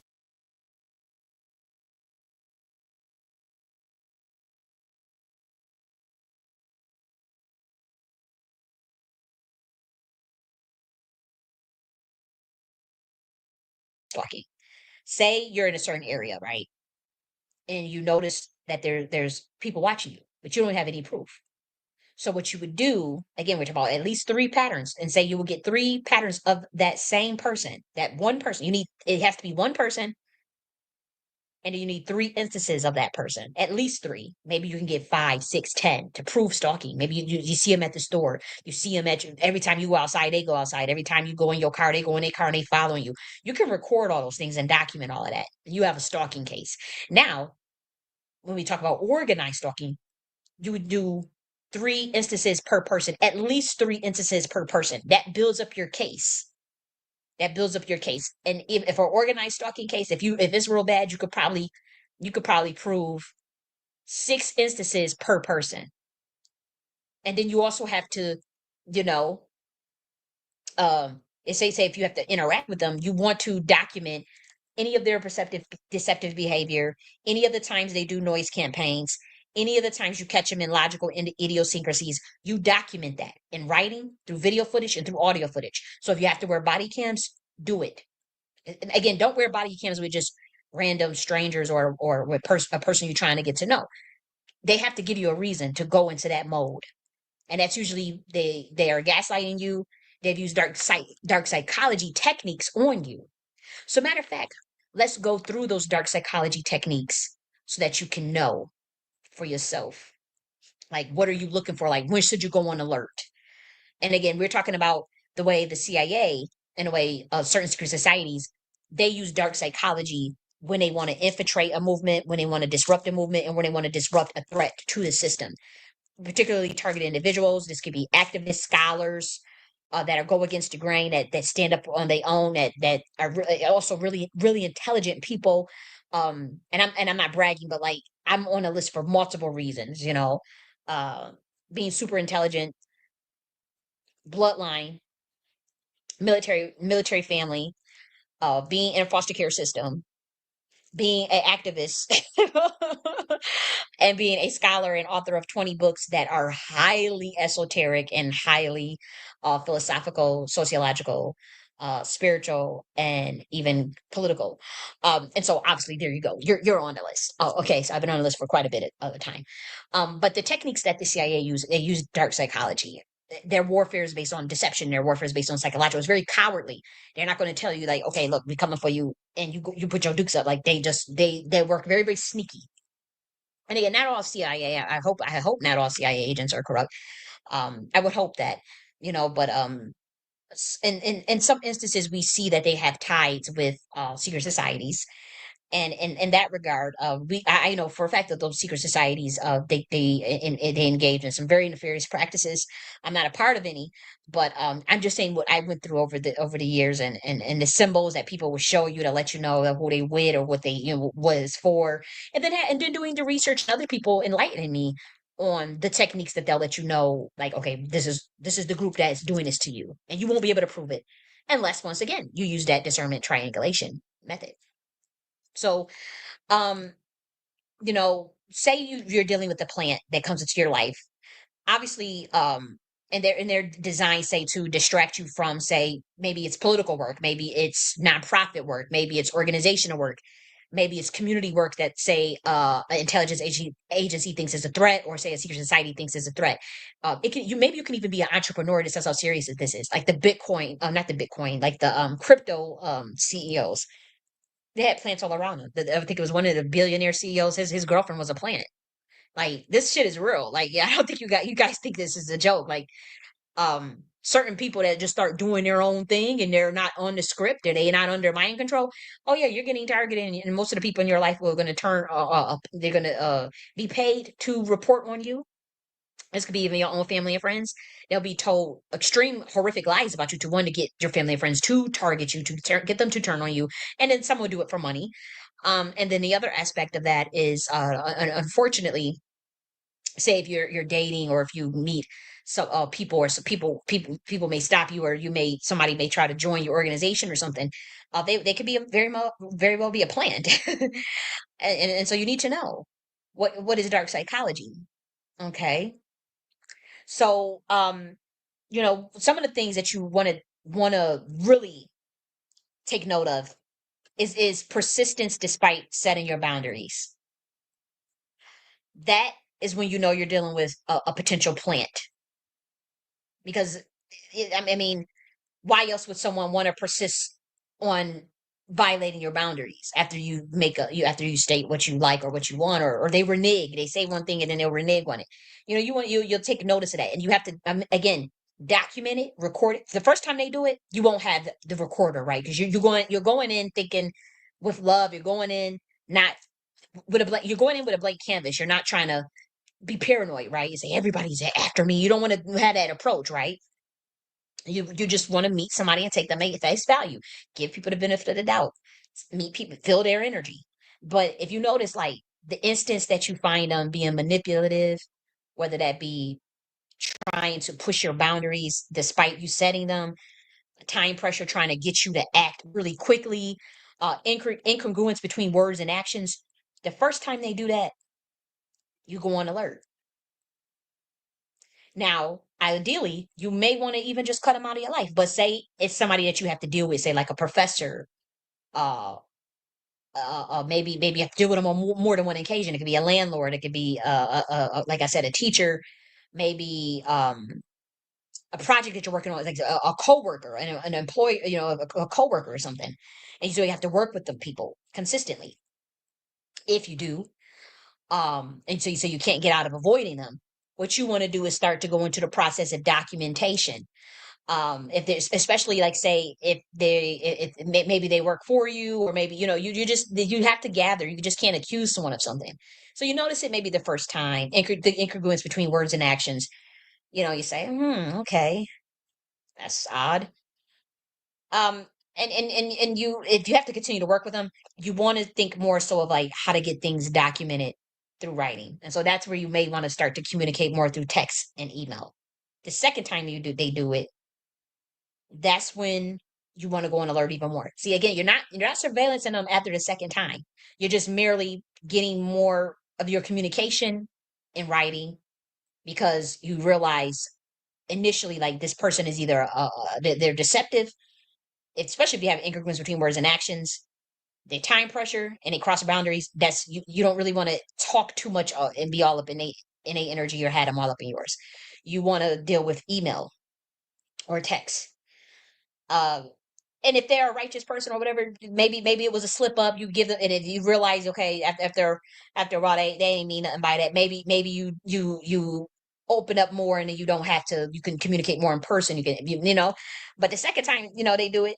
You want to give in writing and whatnot, and to start documenting the process of documenting.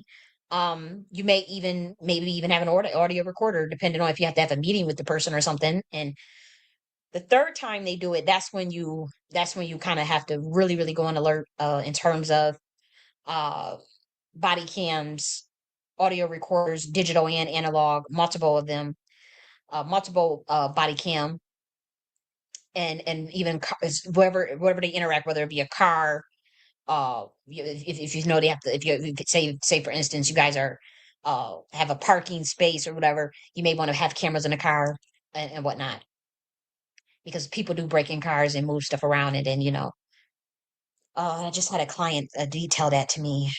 Whew, I hope she's doing okay.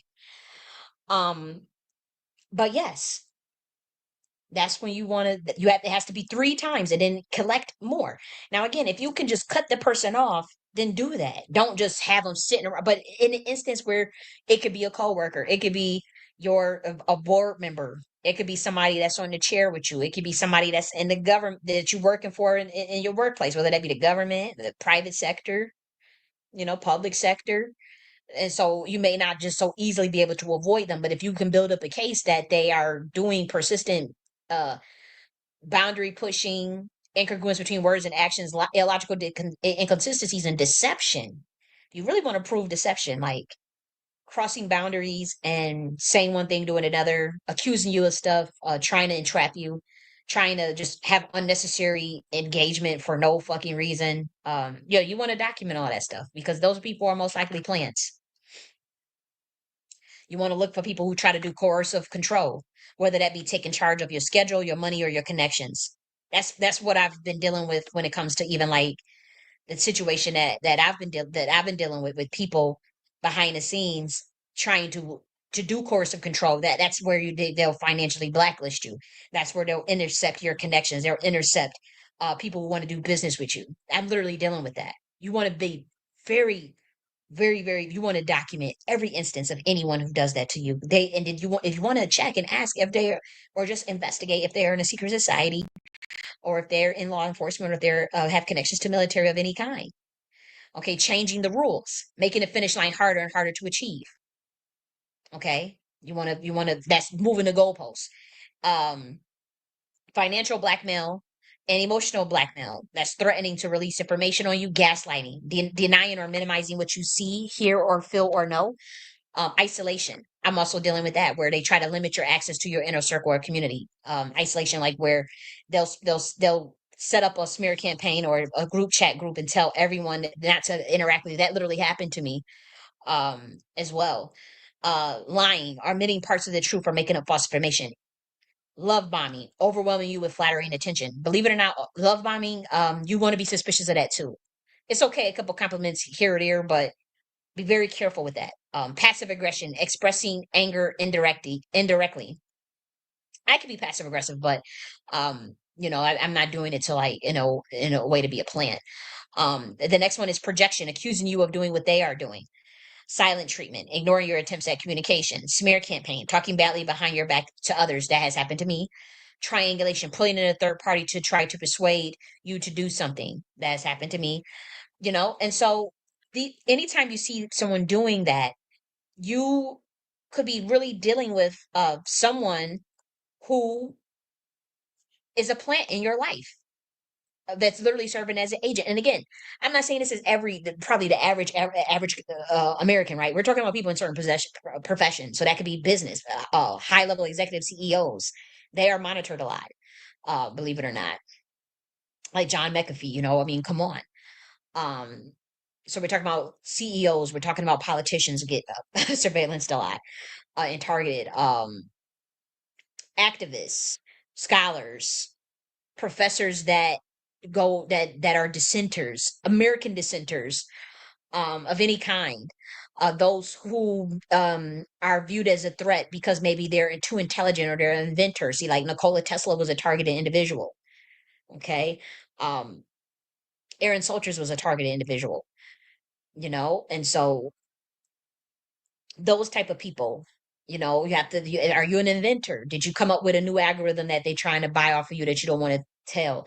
Did you write a book about certain things that it can't be understood, but on some parts of it is true, but the other part is coded, and so they want you to give them the code or trying to study to see what those type of things. Are you an activist that is fighting for something that the government deems a dissent? You know, it could be anything. It could be a plethora of things. Are you a founder of a novel idea or company? Like some of the crypto currency CEOs. Okay, and what else? Are you a whistleblower? Whistleblowers, I mean, that's number one. I forgot about that. How could I forget about that? Whistleblower is number one. You automatically going to get targeted, and deal with plants and agents, if you're a whistleblower, if and you have to deal with whistleblower retaliation. And so, also, are you another thing that you might want to consider is if did you leave a secret society or did you leave a cult? certain sororities and fraternal orders, they will also target you if you decide to leave, or if you try to leave the group. They can also put you on a blacklist. Say if it's the Masons or some or very powerful secret societies, they can effectively destroy your life by just by putting you on a list. And so you in that event, or in that instance, you will see the switch up in people. You will see the dark psychology techniques, and you need to be able to spot out through triangulation discernment whether that person is a plant. Now, again, if the energy is just off, it's off, don't interact with them, just cut them off. But if you have to continue to work with them for whatever reasons, and maybe and a lot of times they'll present to you that they are fine and dandy dandy, they get in. And so you'll already say you may be locked in a contract, you may be locked in a leash, you may be locked in a project, and you would have to complete by the timeline or whatever, or the allotted time.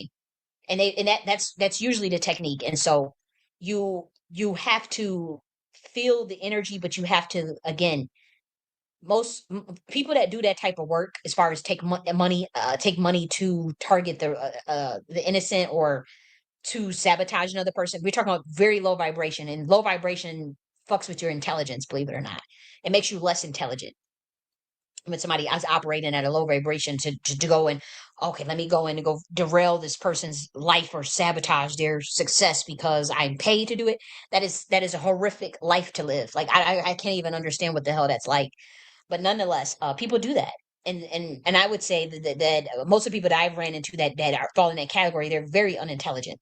And so you will be able, I would say, to develop uh you would develop evidence of their illogical idiosyncrasies. I almost guarantee it. You would be able to find incongruence in actions and words. You'll be able to find deceptive. It will be very apparent, and especially if the person is jealous of you, that it will come out. It will always come out. And so if you're stuck in, say they played you, they thought there was one way, they baited and switched on you after the deal, after you signed a contract, after you decided to work together, after you decided to go through on the statement of work, whatever, and you're like, oh shit, or even to sign a lease, and you realize that, and then you realize they say they're a boundary crosser, or they trying to create a scenario for confrontation, or something. You document all of that. You document and document and document, through, again, audio, video, writing and text message, and don't engage with them outside of that. Don't fuck with them outside of that. So if they want to come and knock on your door out randomly and all this shit, don't engage with them, because it's all some sort of it's a dark psychology technique. So now we're going to go through the 12 techniques for manipulation and mind control and how to avoid them. And so usually people that deal with the occult, satanic secret societies, as well as dark psychology and intelligence officers, they usually end up developing narcissistic personality disorder. Okay, and so that's how people keep groupthink. That's how people become flying monkeys of a leader or whatever that they're following. It is usually through dark psychology. Okay, and so dark psychology refers to the use of psychological principles to manipulate or influence others for personal gain, often at the expense of the target's well-being. While not an official psychological discipline, understanding these techniques can help you recognize and protect yourself from manipulation. Okay, and so dark psychology, people study this. I am telling you. I have had people, tell me that they're using this on people. It is very common. There are people that use dark psychology, even major celebrities. They'll use even our cult practices to enchant, their audiences, to put the people under a spell. Because you have to mold the collective consciousness, and that's where we talk about mind control. And so when we talk about MK Ultra, it's not like some, oh, we need to go and torture you and get you. No, it can occur very subtly just through your propaganda. I mean, you watch your news your news channel every day, and that programs you. It programs your state of thinking, anything that is pretty much in control of your perception. But the techniques in which they do that are oftentimes rooted in the occult or dark psychology. It's just as simple as that. And so manipulative negotiation, you have that. That's using emotional tactics and false information or strategic deception to gain an advantage in negotiations. You have to be careful of people who would do that to you. The next thing you have is social scalping. That's exaggerating contributions to accumulate social credits and manipulate others into feeling indebted. Okay, so the example of that is a colleague consistently reminding you of small favors to make you feel obligated. Okay. The next one is the reason why I'm not doing guilt tripping because I want to deal with the ones that I know intelligence agencies use and that secret societies use. So I'm not saying that guilt tripping is not important. It's just that I'm dealing solely with the ones that intelligence agencies currently use. So the next one is ideological manipulation. So that's using popular ideologies or beliefs to manipulate others, often by encouraging extreme positions that may hinder personal relationships or growth. So that could be, a technique where you're isolating a group from building coalitions with other groups, by developing like cult-like mentalities, cult-like ideologies, that are self-isolating, that will hinder personal relationships or growth, or for people from working with you. So ideological manipulation is very prominent. The CIA, they use influencers to do ideological manipulation all the time, and that's usually a technique through us versus them, conquer and divide. Uh, they're the bad guys, good cop, bad cop. This is it's really prevalent, like even in this election with like the Democrat shields, RNC shields. They use these techniques on each other. The RNC black shields, they're getting quite ridiculous with this technique, if you ask me. But it's extremist. It's very easy to sift through when somebody is doing it. But intelligence agencies, they use this a lot, especially it can even be through Hollywood, as you can just the way Hollywood is ran. And again, the political parties, they use this technique quite a freaking bit. And so, as far as like dark psychology that you may notice in dating, you wanna look through like deceptive commitment. Okay, so that's like, say somebody come in your life and they pretend to want to commit a relationship while avoiding actual commitment. That may, that may not be like, that may not mean that they're a plant or that they're an agent or something like that. But if you know you're in a certain field and you're noticing once again the illogical idiosyncrasies, the deceptive behaviors, the noise campaigns, the covert harassment techniques, the gaslighting, dark psychology, I would say even if you notice, say, one instances of dark psychology, and you combine that with the discernment triangulation method, you will catch an agent in their tracks. You will catch a fucked up person in their tracks. Okay. But again, it must be what? At least three instances of one or more of the following: logical idiosyncrasies, organized stalking, deceptive behavior and lies from the person, entity, or institution combined with the initial notice of one unwanted contact. That's especially important for one-time encounters. But again, like we discussed earlier, if you must engage with the person, such as a landlord, the coworkers, the family, friends, banks, universities, teachers, phone companies, internet companies, or customer service that you pay to use, the technique has to be um uh at least three times. Like, okay, if it's you, the technique is different. But say you notice it coming from one person that you would have to engage with in your personal life, at the initial notice of the violation of the triangulation discernment method or dark psychology was used on you, you cut them off immediately. And then you simply document the times they try to engage you in unwanted contact and go through the proper protocols for reporting it as stalking. That doesn't fall under COINTELPRO necessarily. That doesn't fall under organized stalking or targeted harassment or covert harassment, because that's one person doing it. Okay, so this manual is when you know that you are being a targeted individual and it's being used to destabilize, discredit, or gaslight you. And say maybe it's a intelligence agency doing it or a secret society doing it. And again, you may initially, upon suspecting that you are a targeted individual, you may want to intentionally isolate yourself for a certain amount of time if you notice people in your direct circle discrediting you, calling you crazy, or gaslighting you, because that means there's a rat and there's a mole among you, in terms of somebody's taking a payment to gaslight you, or you have a family member that's in a secret society. This would be the first, if you know for a fact, especially if you're a really intelligent person, somebody is gaslighting, okay, now they calling you crazy, now they threatening to commit you and all that, you got to get the fuck away from them. And so you do have to isolate. Like if you notice, like clear as day, they trying to entrap you to get you locked up or something, you have to let that go. You have to cut them off. And after you catch them having the deceptive behavior, whether that be spreading lies and rumors about you to get people to dislike you, narcissism, logical idiosyncrasies regarding events or scenarios to engage you, organized stalking, deceptive behaviors. You cut those people off immediately, no questions asked. And so that intentional isolation is for a period of time, is not long term. Okay. Again, say if you notice you're dealing with noise campaigns, you may want to wear noise canceling headphones depending on how loud the sounds are, and you may need to combine that with silicone molding earplugs depending on how loud it is. And then to further detach, you want to play really loud peaceful brook water or river sounds if you can stand it.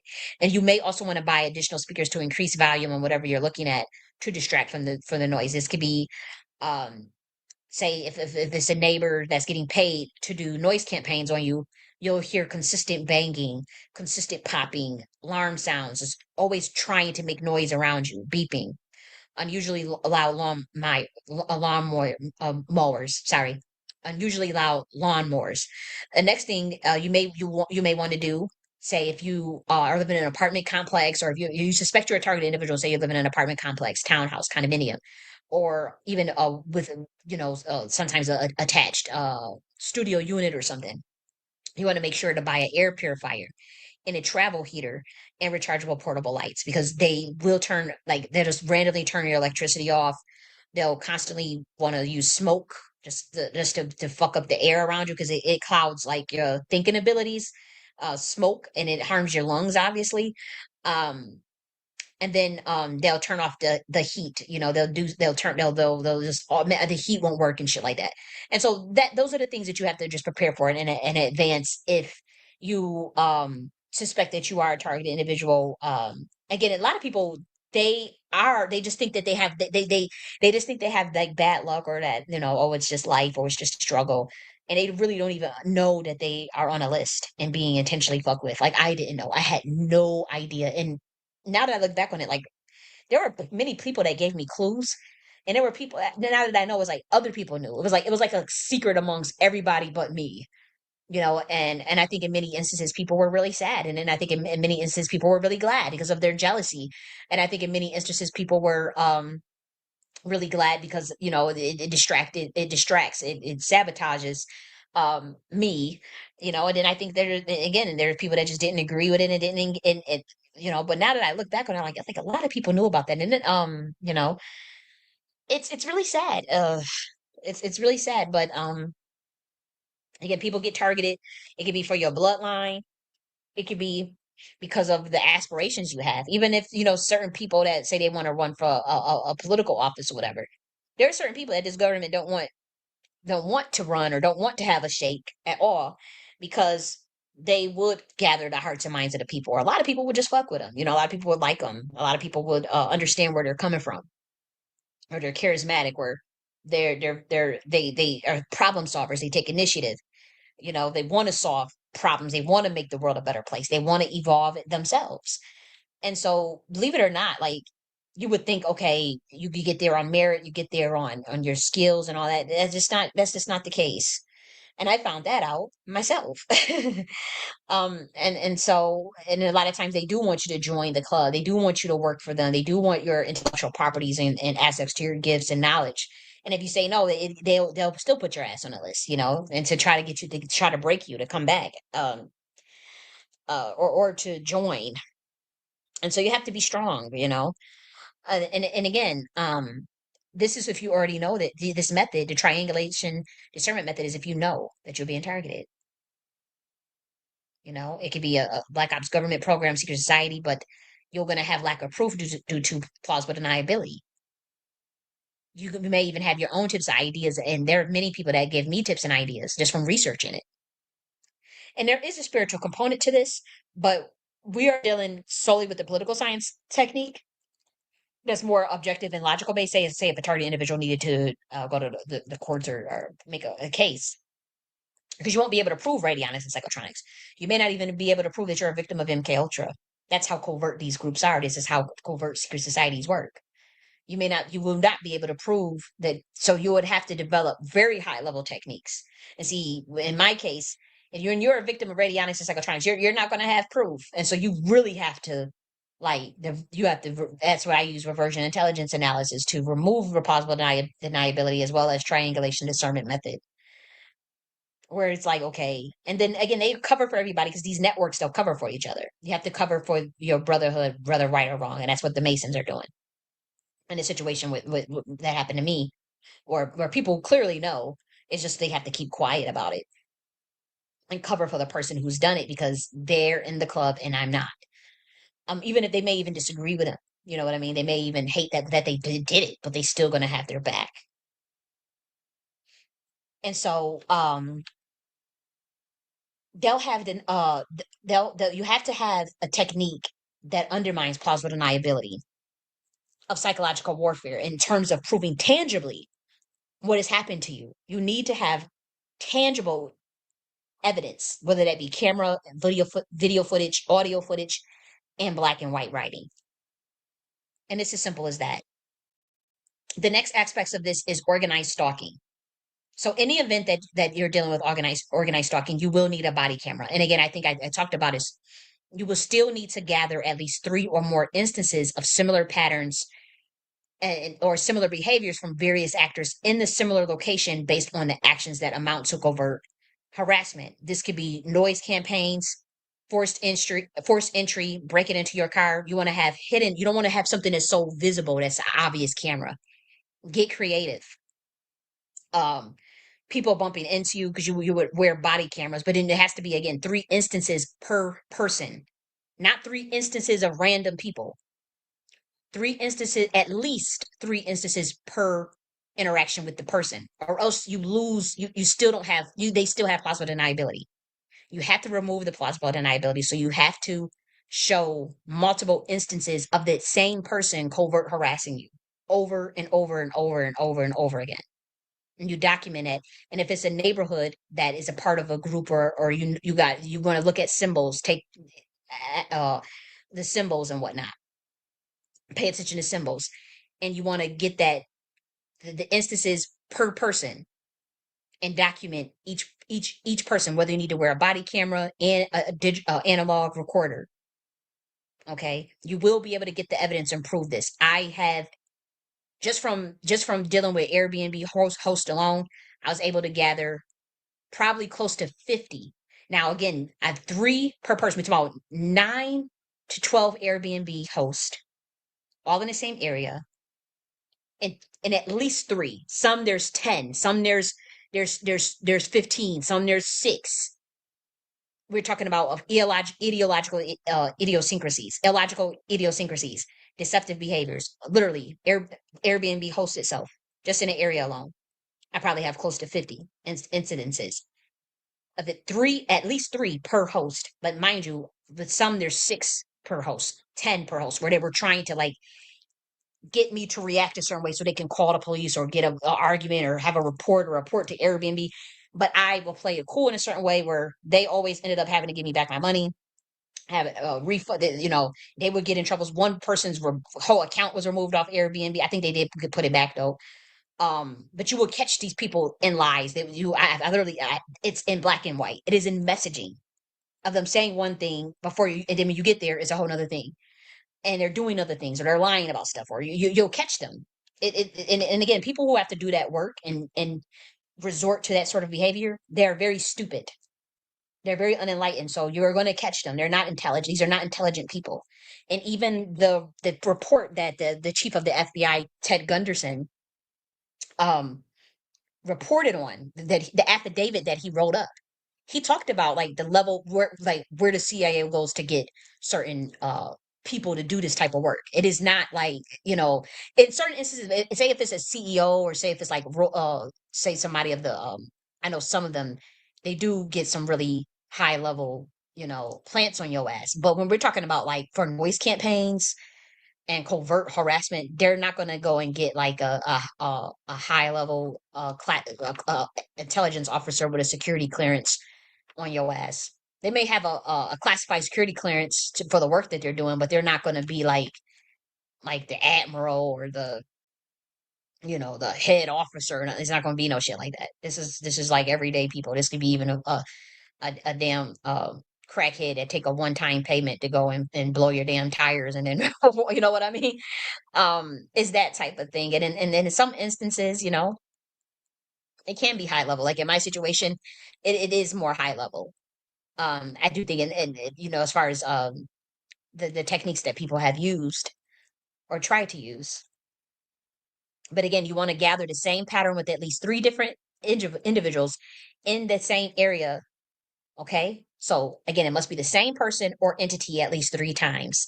You then want to gather the same pattern with at least three different individuals in the same area to constitute organized stalking. Like with me, just a bank alone, I probably had like close to 15 incidences that I collected, and they closed my bank account illegally. They just randomly closed my bank account and said, "Oh, we're closing it because you're a threat to national," whatever they say. You're too risky. You're a threat to national security, some shit like that. Um, I sent them the folder, clear as day, of all the recordings, all the emails of them just literally harassing me the whole year. And I told them I was going to sue them. And the next day, they opened that account back up. Literally the next day, they opened that account back up and apologized once I sent them that folder.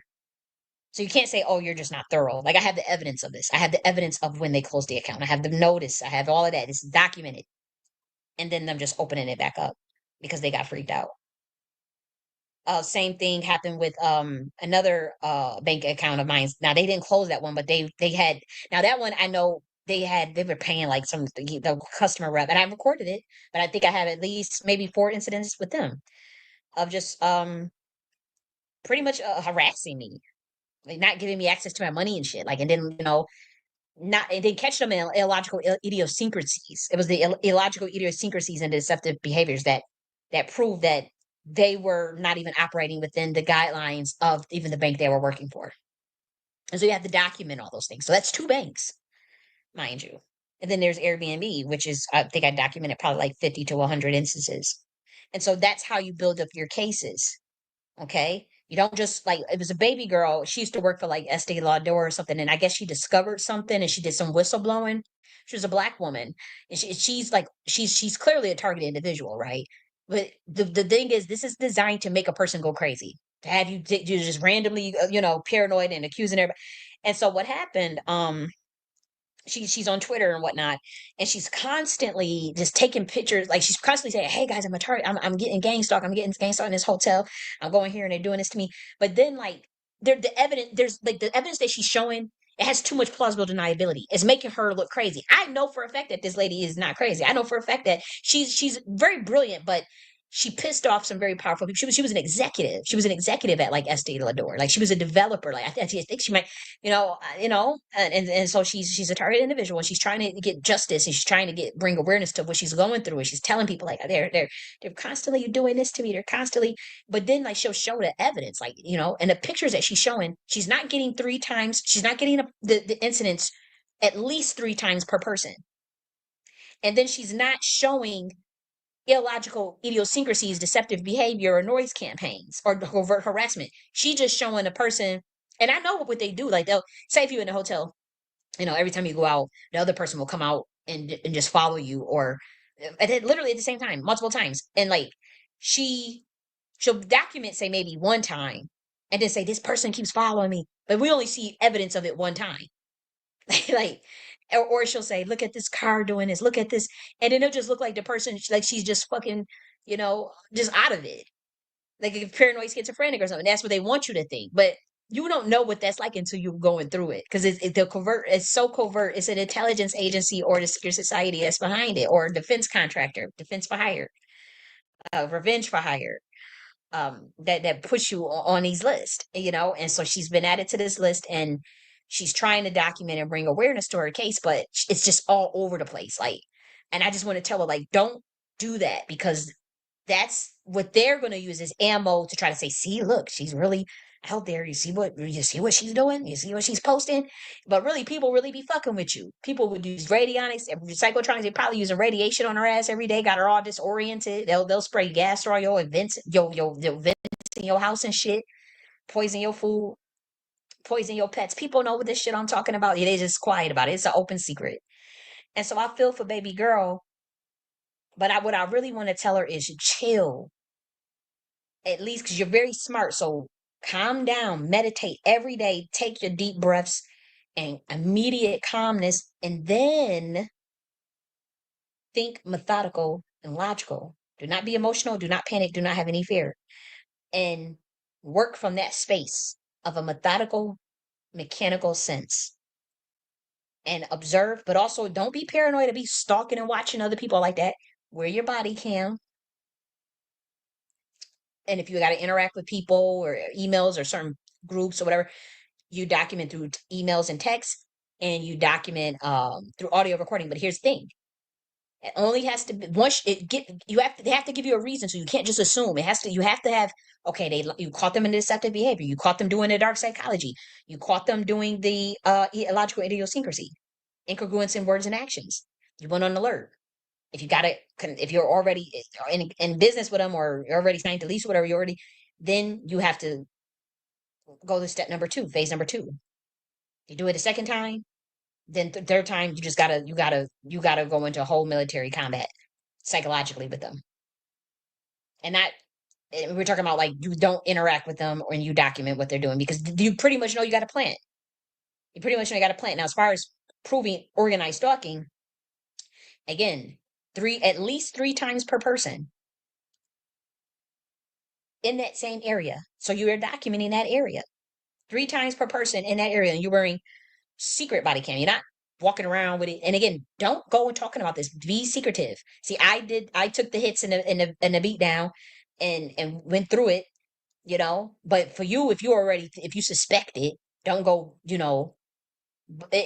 for me, speaking out help me, but it may not help you. And then, we don't know who's decided to protect you. There's other people who may know what you're going through, and they are covertly helping you, or they are making sure that you're still able to get through and do the things you need to do. And so, in my instance, in many instances, I was blessed to have people that still were looking out for me. But through all the attempts of sabotage and situations that I had went through. Okay. And so again, if you're being stalked, organized stalking, you want to watch your neighborhood watch groups to see if they are very nosy, or if they're being paid by fusion centers or citizen corps. You want to watch them, because they will they will initiate organized stalking on you if you're on a list. And so again, same area, at least three times per individual. If you can get 10, if you can get 20, and again, dates and time matter also too. We ain't talking about three times, uh, a year. Clearly. No. We're not talking about uh three times. You know what I mean? We're talking about like three times in one day. At least three times in one day. Maybe at least three times in a matter of 2 or 3 days. You know what I mean? Maybe 10 times in one week, 6 times in one, where you just like, okay, what the fuck is this person doing? Why is this person always trying to engage, or find a way to engage with me, or whatever? Most of the time it's some bullshit. And so you want to document every single instance of that. And if you can catch them in an illogical idiosyncrasy, or in a lie, or in deceptive behavior, even better. And see, with me, I'm a beast at that. When I say I catch a motherfucker, I caught every Airbnb host doing it. I found out I was looking at their symbols and shit they'll have on their house. I found out, I said, okay, they in a secret society, and they got me on some sort of list, and they fucking with me. Forced entry, all that shit. You'll get the same area, and you'll piss off somebody. And so that, maybe you pissed off a powerful person or whatever, or you rejected someone, or you don't want to play ball with an organization, or with the way things are done. That's what they'll do to you. And another thing is, you always want to carry an analog voice recorder on you at all times that is charged. You want to always carry an analog camera as well if it is severe. Because again, like, even if you try to use a digital camera, your phone could get hacked, and it will not work when you try to record a noise campaign. They could turn the sound off on your phone. Ask me how I know. They will remove videos off your phone. So you need to have analog camera, analog uh, voice recorder as well. Any digital voice recording done through the internet or phone can be altered. Ask me how I know. Also, you must have analog. Like, if my digital voice recordings was not altered, I for 100% would have proof that I was being gang stalked, or not, what's it, being not gang stalked, but illegally targeted, harassed, like, or that there was clearly people that is a part of some sort of like intelligent, like something was off. Like, if all of my digital voice recordings were not altered, like, that's people in my life, some of them were plants, or they admitted to, you know certain things that I knew was happening in 2022 in terms of even people trying to sacrifice, you know. And you got to be careful because even say you have family members that's in the occult or in a secret society, you know they in certain industries are trying to move up.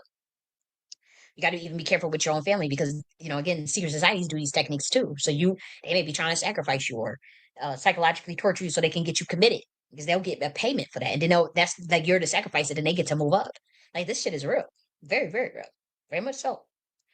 And so you really once you realize that it's people like that in your life, that especially if it's a family member that's doing it, you gotta just and I'm sorry, there's nothing you can do. It's dead. There's nothing you can do with that sort of character in your life. You just can't. You must cut them off, and it's just that. That's the end of it. You can develop a new family. Some people are born in the war zones. Some people are on reconnaissance missions of their own bloodline. You don't know. So you can't judge. So as far as when people cut off people or how people react to certain things, especially if you got proof of it and they don't alter the damn digital calls or they gaslighting you, lying, and they starting smear campaigns on you, you must cut them people off. Okay.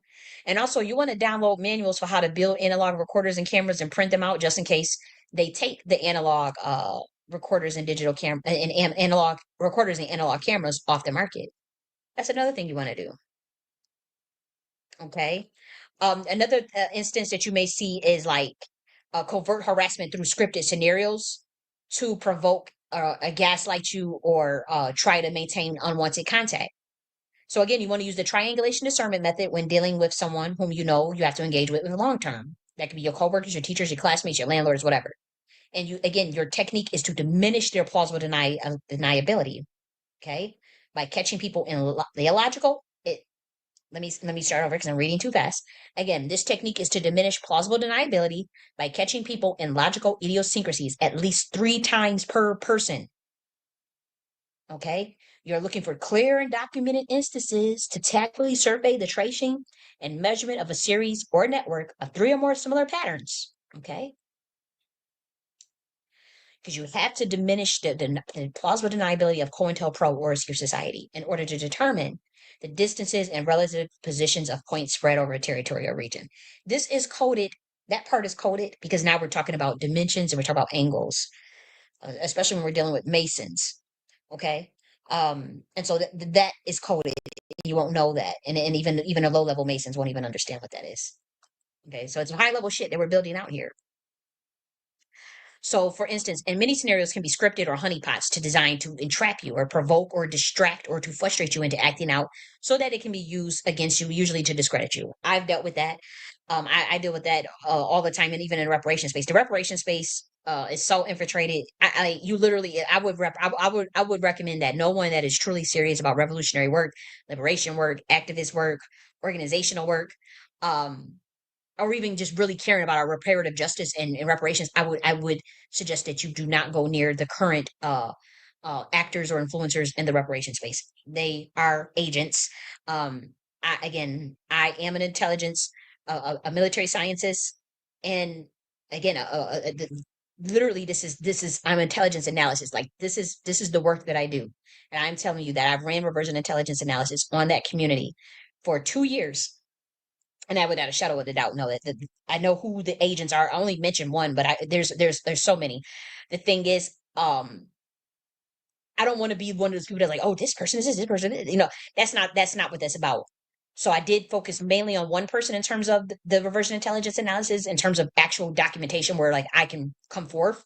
But there are other people that I have a file that I know for a fact, okay, they are leading our community off a cliff. Now I can't openly say certain things, but luckily people know, but unfortunately some people don't know. And so it's just like, well, it is what it is, you know. But yes, you will deal with honeypots, you will deal with all types of shit. And so another component of this is DUWs. Unfortunately, when it comes to covert harassment, um, that's our directed energy weapons. It's been proven there are whistleblowers that have came forward. The Biden administration admitted to DEWs as well. And so it does exist and they will use it on you. particularly if there's electric wires that are connected to your house. They can surge those wires, and you will be hit with high doses of radiation, and it will be so painful. It feels like you're feeling made a microwave alive, and you will not be able to sit in your apartment or in your house. Ask me how I know. And like it was so bad. I was literally asking random people, like literally random people, like to stay with him, like random people off the motherfucking street, or my Uber driver. Like that's how bad. Because none of my family members will help me because they were all paid off or given orders to can't interact with me once you get on the list. And so I had to improvise, and luckily I was waiting on the bank transfers the weekend, and then they delayed my transfer, obviously, so that and then nobody would help, like nobody would help. So it was like, um, you have to stay in that house, or you have to sleep outside. And so I had to develop literally methods on the spot to deal with that shit. And when I say, like, I don't know how I did it, or I thank God, that's all I can say, because that was the most painful stuff. And many times you may even have radiation burns on you, like, or sometimes especially if you're dealing with certain another aspect of it is like nanotechnology, nanites. There are people that have won cases for being illegally injected with nanites for tracking of whether that be their mind, their brain waves. There are people that have won cases against intelligence agencies, against groups that have illegally surveillanced citizens through nanite technology, or have used radiation methods on them, illegal radiation methods for slow kill. And that's usually slow kill because, again, it's murder. It's like no touch murder. Like you can't prove what happened to them. They just they you just think they died of cancer, but it's most likely radiation, or it's most likely a DW, or sometimes like the radiation or the sonar wavelengths can make you go crazy, or can make you come off incoherent. And so then you could just lock the person up and say, oh, they're crazy.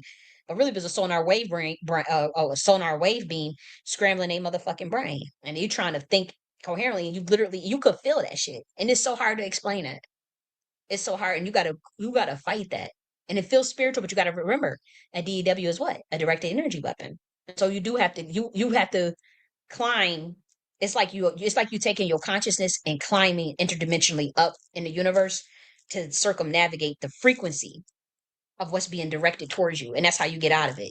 Because you gotta remember everything is energy and the universe is mental. And so it's heavy shit. And so yeah, I was mobbed in a hotel in Tennessee. I stayed in Tennessee for a month, like I didn't like Tennessee, um, and then people, they'll get paid to do this, but then also somebody could rally up flying monkeys against you. They'll tell a lie, or they'll present a half truth, or manipulate the crowd into, maybe it could be manipulate the secret society, or manipulate the church, or whoever it is, to just go after that person. If you say the wrong thing about a person, and people would do that. But you have to, again, 3 times per person, engage in a logical idiosyncrasy or deceptive behavior. And so for me, that's at least 27 incidents with Airbnb hosts, but I would say I probably have close to 50. Overall, I probably have close to 100, 150, maybe even more. Okay. And so we're talking about textbook COINTELPRO covert harassment and no-touch psychological warfare. Okay. And so that's usually people that are working in the network that belong to illegal COINTELPRO network that's funded by the government or a secret society. That's all you need to know. And like I say, well, one of the incidents with a Airbnb host, um, they told me to go in and they retrieve the key from the mailbox, and so I retrieved the key from the mailbox, got in, checked into the place, and then I was getting packages, and they were bringing me my packages. And then they come up with a scenario just randomly, like literally a month after me being there, just like, oh, you can't get mail here, you can't get packages, it's a federal law, it's against the law, it's a federal crime to touch my mailbox, and you better not do, just like all through a Airbnb message.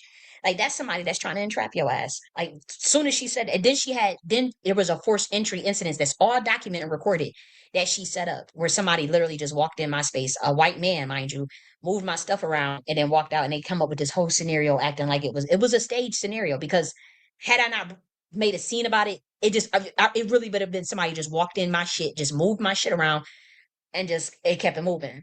And so we got down to the bottom of it.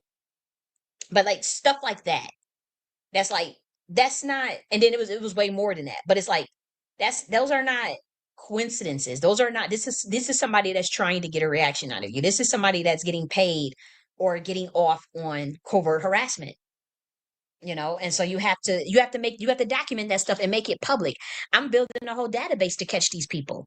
And we're talking about very methodical.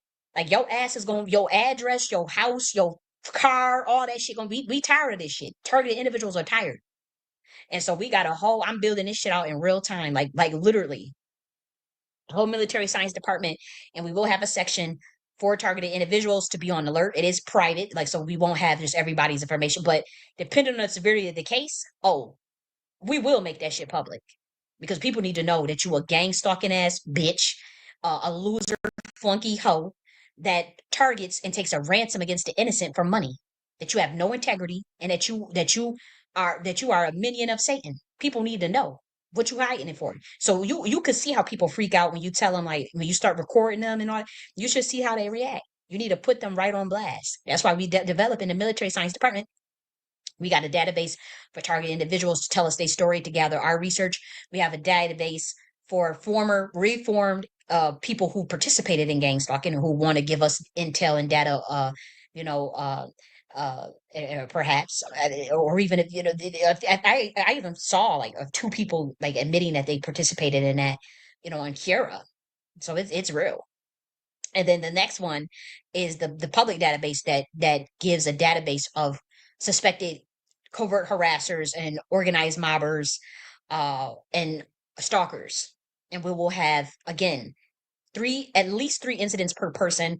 We need to see the illogical idiosyncrasies, not just three instances of you taking a picture of the motherfucker. No, it can't just be you took a picture three times of the person, or you converse with them three times in one day. No, we're talking about illogical idiosyncrasies, deceptive behavior, shit that just don't make sense, forced entries, unwanted and get, like, just crossing boundaries, like shit that you could clearly see is like, what the fuck is you doing? And that's what we're making public.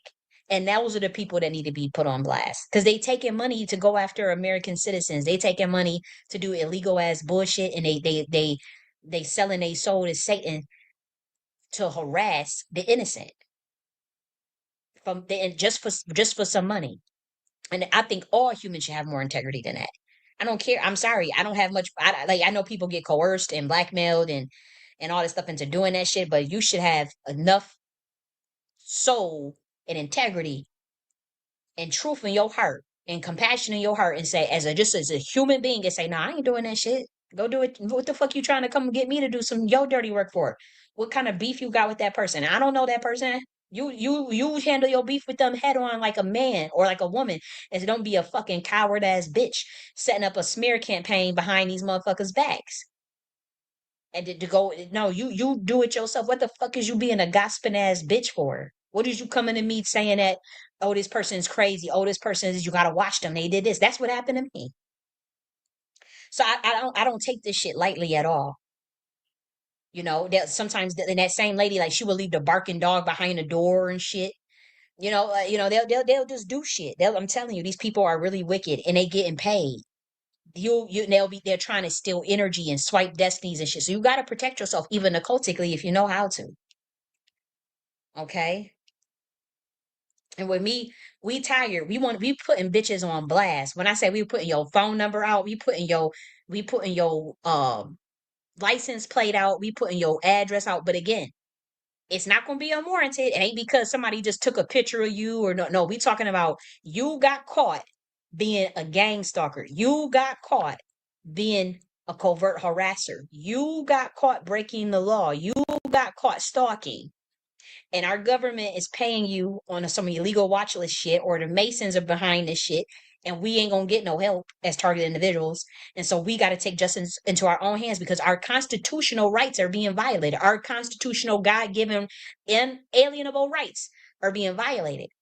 And so we're gonna put you on blast, because you are being paid. And then if you can get symbols, I mean, take a year. Don't just rush into it. Don't be don't be panic or whatever. Be sly like a fox, and harmless as a dove, and as wise as a serpent.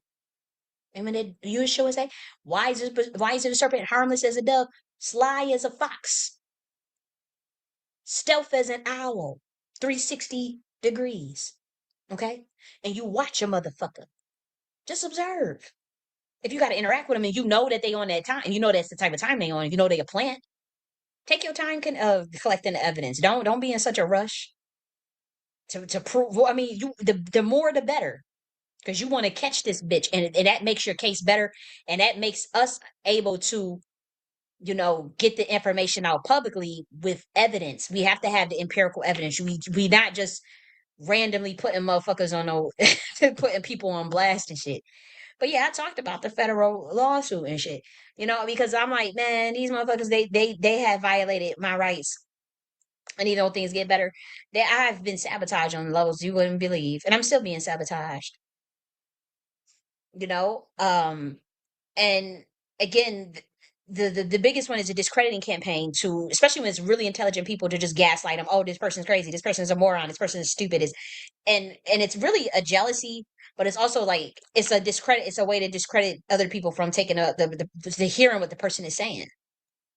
So the person can have very life changing, critical information, information that's useful, that's beneficial for people, or the work they're doing is beneficial for people, or they're the real deal. And you'll have COINTELPRO agents try to knock them off their square. And so again, that's where you want to remember if you're dealing with dark psychology, a chameleon manipulation, pretending to share all interests and goals with a partner to advance the relationship, and particularly its physical aspects. Okay, so they'll act like they are into your hobbies and interests, even if they don't genuinely share them. Make sure you maintain individuality. So there's a lot of chameleon manipulation, even in the reparation space. Okay, so you have dark psychology techniques and groups, amplifying problems. This is very important, especially for those that are victims of cult, excuse me, or victims of a cult group. So group leaders exaggerate the severity of problems, convincing members that they need the group's guidance to solve them, thus increasing members' dependency on the leader. Okay, and so that could be any sort of exaggerating severity of any problem that may not even really affect your daily life, but it increases your dependency on the group or even on what the influencer is saying. You want to ask critical questions. You want to seek multiple perspectives, and you want to get independent verification before accepting what a person is telling you. Okay, suppressing dissent. Leaders discredit or dismiss dissenting opinions within the group, ensuring members remain loyal to the group's commands and commands and beliefs. So that's anytime somebody brings a concern or says something that may not be in alignment with what the group wants to go along with, that's when you have to be discredited or dismissed. Like with me in reparation space, it's just like, oh, she's crazy. Oh, because they're trying to dismiss my dissenting opinions into even certain techniques and methodologies of which to go get reparations or even and obtain them, or even the structure of it. But then also the even certain people that I know that I suspect could be COINTELPRO that is completely derailing the reparations movement. Delineation would completely just walk the community off a cliff. And see, I could see things a lot earlier before things come to pass, or before the public will tend to take notice. And so I noticed the shit in 2022. And it is worse. Like I mean, I've caught them. I mean, it's really bad. So they'll suppress dissent. The next thing is creating an external enemy. So that's the us versus them mentality. So a lot of the times when you're in a cult group, the leaders will fabricate a common external threat to unify the group, fostering a sense of protection and cohesion among the members.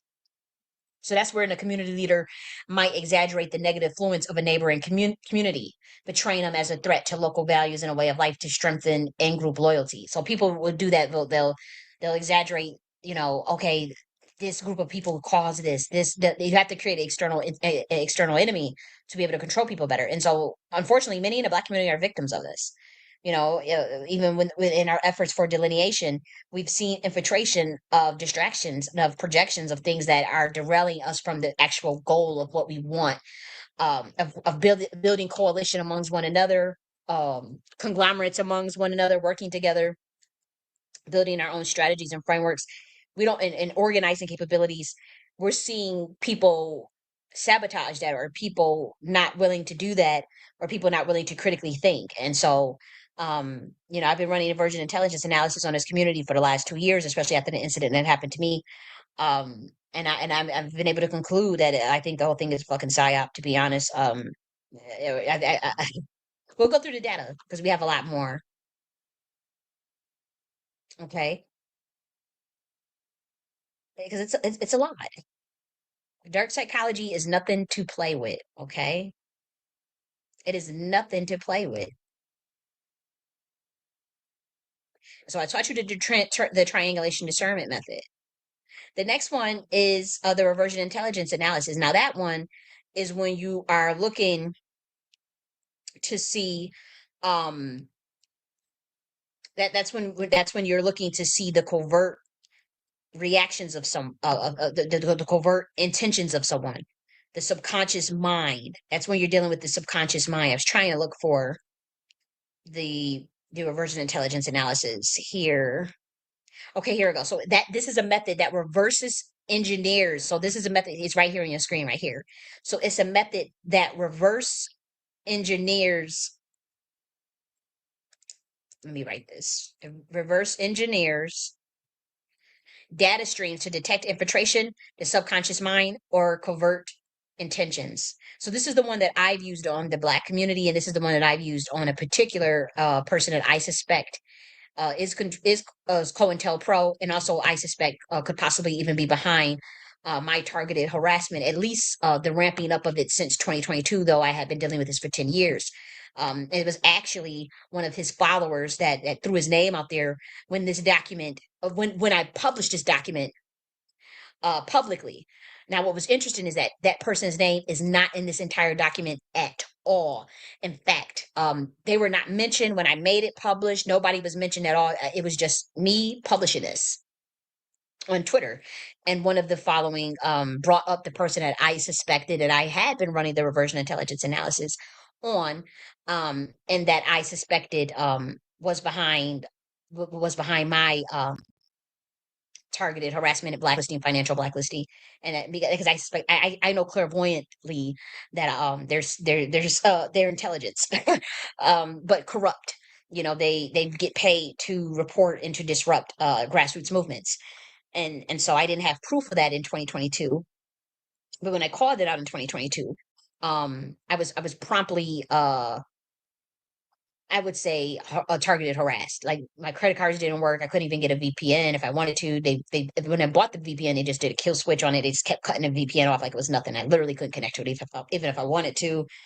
Um, what else? I mean the level of witchcraft. I never even knew. We talking about voice to skull technology, sonar wave. I never even knew some shit like that existed, and it freaked me out. And then fear is a mind killer. So if you're fearful, that makes everything 1,000 times worse, and you can't think logically. You know. And so that's I would also encourage you to have no fear, but um yeah, the things that I had expressed unfortunately led to people that his flying monkeys that cover for him to report it and get my family involved, and they admitted to it, and get me locked up, restricted access area in which more rights were violated, of course, behind the scenes, and in restricted access area, unwarranted, where there was methods done to try to uh break my mind, like say it'll be daytime, and you would think the setting and the way they would set it up, and this was a restricted access area, mind you, in a hospital. The way they would set it up would try to make it seem like it's daytime, but they would try to make it seem like it's nighttime. They would have clocks in there with different times all around. Like clocks would have all these different times. Oh, police officers with restricted access. Police officers everywhere watching your every move. Everybody watching your every move. Loud, huge siren sounds like that will be played. So mind you, when it's daytime, they have it set up where you think it's nighttime. When it's nighttime, they have it set up when you think it's daytime. They'll have clocks every listed places with different times on them, so you won't know the time or the date. They'll play that you may have access to a TV, but the time and the date will be wrong on that TV. Okay. You ask for water, they won't give you water. They'll dehydrate you purposely, so that way, when by the time you get to go to the evaluation or whatever, they can legally or technically label you crazy. And so once I peeped game what was going on, and I said, yo, they break people's minds in this restricted access area. Like, what the fuck? Like, it was some of the most wicked shit. Like, you could just feel it was just such a satanic energy. I'm like, and I could tell that they were one working as a unit and working as a secret society. It was the first thing I knew. And and I knew who had was behind putting me in there again because they actually admitted it like just as recently. So I know I do know who was behind it now, and obviously it was unwarranted. But I thank God there were people on the inside that knew what was happening. It was actually a law enforcement, and I had ran up to him. I said, these people are trying to kill me. They're setting me up. And, I told him, and he said, I know. He said, I don't believe what they're saying about you. I don't know what he did or who knew who or what. No, I do remember having to interact with at least 4 police officers. They didn't ask me anything, but they were working in a way where actually they knew what was going on and they knew. And in some regards, I think some may have cared, some just didn't care. They just following orders. But whatever that guy told me, he said, I'm looking out for you. I'm watching everything. Because he was watching. Because I think, and if you could see the look of fear in his eyes, like, what kind of shit is going on here? Like, what this is illegal. Like, what the fuck is going like, how you just like, oh, this shit above my pay grade, but at the same time, I'm watching. And I do have to say, there was other people uh that you could, that you could tell that they were going to be on into play to try to facilitate uh getting me institutionalized on a long term basis, doing whatever they could do to lie or whatever. And then there were people that were looking out, because people want to cover their tracks, and but I do remember asking him. I was smart enough to be like, can I get the date and the time? Well, I already knew the date. I just needed the time. And so he gave me the time and he showed me that was the accurate time. And, you know, from there I had to realize like, okay. And that's when I noticed I'm like, okay, I know what day it is. I got the time. And that's when I realized that they reversed everything. Like it was like it was like 10 a.m. in the morning, and you would have thought it was like 8 p.m. at night the way they had the setting. And then when it was daytime, it was just freaking weird. It was really weird. I asked for water, they said no. They was like, you can't have no water unless you pee in this cup. And I couldn't pee at the time, you know? It was just wickedness. Just wickedness. You could feel it too. And so they'll change doctors on your ass. They'll do some really illegal shit, man. They will. They really will. Um, but like I said, psychological warfare ain't no joke. But what we'll cover now actually is a case study. And even, I want to talk to the Black American community, because there were people that were like, you can't just say someone's an agent. You must have evidence to prove someone is an agent before you say it. Well, I say you must develop a military science, an objective criteria, and run empirical tests to prove it. Because if someone is a high level intelligence officer or belongs in a secret society at a high level or a trained military, you're not going to be able to fucking tell. It may be too late. You may have let them run 25 years. You may have let them run 10, 15 years, 5 years, 3 years. The damage is already fucking done. So you can't say, oh, we need what do you mean? What is your proof? Like somebody is going to actively prove. How are you going to prove that someone is an agent? You're going to have to develop a military science technique, an objective criteria. You have to do a reversion intelligence analysis. These are the sciences and techniques that I've been trying to teach Black Americans before you sold me out. Okay. And you run your empirical tests. And so I have been doing that for 2 years on leaders in this Black community. And I do have a small group. And I know for a fact that some of these people are sellouts amongst bloodlines, and it's deeper than race. Okay. We know who is who and who is not in Black America. Not everybody is you know, a part of my bloodline and my lineage, even though I'm a Black American on both sides, biologically, and my genealogy is made public, and I'm part indigenous to this land, as well as I have a lot of um Moorish background, but mainly there's some indigenous and European and whatnot. Um, based on genealogy, I can only go on genealogy in the paperwork and in the oral history. That's the only thing I can go on. That's the only thing I damn care about. Um, but I have to say, it's deeper. It's deeper than what you would think when you say you have to have evidence to prove. If you see a pattern But they got if you're dealing with an intelligence officer, they're gonna operate out of plausible deniability, which means you're not gonna have proof. If they have plausible deniability, and you suspect, but you know that they have sabotaged multiple movements and sabotaged multiple people, how the fuck are you going to prove that? You got to develop a military science, an objective criteria to run an empirical test on. Okay. And here's the thing: is a small group of Black people that are posing as pro-Black and posing as Black American, but they are just controlled opposition. And not only that, I don't even think they Black Americans. Some of these people, I don't, and that's why they get mad, at delineation, or they get mad at attempts to not want to be a part of like coalitions that denigrate our ethnicity and whatnot, or that erase it. But I want to tell Black Americans, like I've done multiple videos on controlled opposition. Matter of fact, here I'll share. Here is a playlist right on your screen. This playlist shows how to spot controlled opposition. Conversation with Black Americans, a warning to activists, scholars, and chosen ones. Abolish race, how? And 14th Amendment in Black American controlled opposition and plebiscite battle. Pro-Black controlled opposition leaders in a Black community. How to spot controlled opposition in a Black community. I'm literally just telling you. I tell you my story. This conversation with Black Americans, part 4. That was when they had locked me up. I didn't really get into detail. The Pan African is Dead: Introducing Entrusted Melanism Framework for Empowerment. That is also details my story dealing with like covert harassment, gang stalkers, what happened to me in the hospital, what happened to me um, being illegally detained and whatnot. The reparations stuff, the stuff that I predicted in this video right here, Pan Africanism is Dead, introducing the entrusted melanism framework, came true a year later, and I detail that in this video right here. Told you so a year ago. Esoteric studies, Black American philosophy of what constitutes truth. That's empirical analysis of what determines the truth. So you want to watch these videos. This is not, you can laugh now, cry later, but shit, the damage has already been done. You didn't listen to me 2 years ago. This shit is completely out of control now.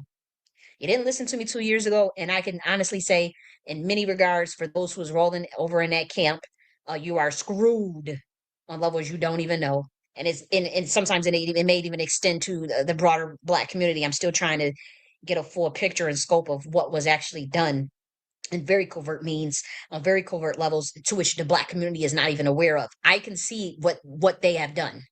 You cannot. And so here I was talking about how to spot controlled opposition. I tell my story about being a target individual, about dealing with subliminal covert harassment and undermining techniques, especially in my business. That could be my Tut language books, my Tut language course. That was undermined by somebody that named Tariq Nasheed, who I suspect is COINTELPRO. And it wasn't like I just accused him with this Tut language stuff. He brought it up.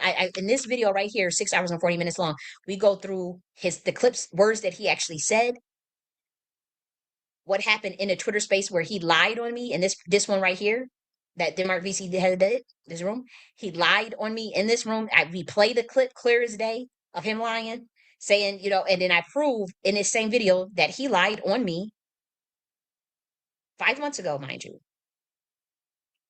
I prove in this video that he lied on me, showing the proof that he did have his team reach out to me about the Tut language.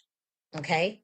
And so I had to prove through analysis and through empirical triangulation methods, which is gathering 3 points of references, to prove that someone is being deceptive. And then we play the clip of the words that he said, throwing a code out of those people that deserve death in regards to teaching the Tut language, and making a correlation between what Bruce Lee did, but he was saying that about me. And he did this twice in 1 week. And then I caught it. And then obviously, if someone invited me just a year beforehand to teach Tut language at the FBA Expo, yeah, I knew that was a dig. Yeah, I knew that was subliminal undermining, because, and I also showed in this video where actually in this one right here, are we not supposed to be teaching Tut language? This one. I showed where his following was coming over to my YouTube channel saying, why you're not gatekeeping this? Why you're not gatekeeping this? So I was able to reverse engineer that method back onto Tariq Nasheed and show how he's accusing those who teach Tut language of being, that's not gatekeeping, but he does a deodorant called Root Work, and he sells that deodorant by his own admittance to white people. See, I don't sell the course language to anyone outside of Black Americans. And so I said, well, how are you saying people who teach the Tut language are not gatekeeping, knowing that I'm literally the only person in the world with books on Tut language, second person in the world with a book on Tut language. Gloria McWillan is the pioneer. Gloria McWillan is a pioneer who brought this to the light as far as creating a book on it as well as teaching it, and keeping it alive. And it was a dying language, and so the youth had took note of that. And there, and I personally fell for, um what this revival. I liked what was happening and what was going on. I was excited as hell, and so I did make some kid books for Black Americans and whatnot. And again, his team reached out to me to do that FBA Expo, in which I proved that in this video as well.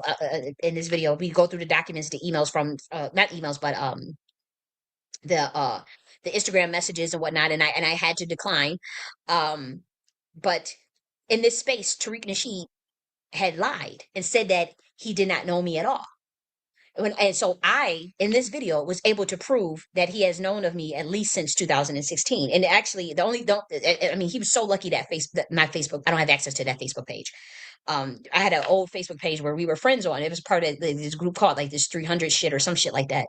But it was like we were friends on Facebook, not like, oh, me following him, or like it was and this was like old back in the day, like, oh my gosh, it's so long ago. Like, this was when you had to have a school email address to sign up for Facebook.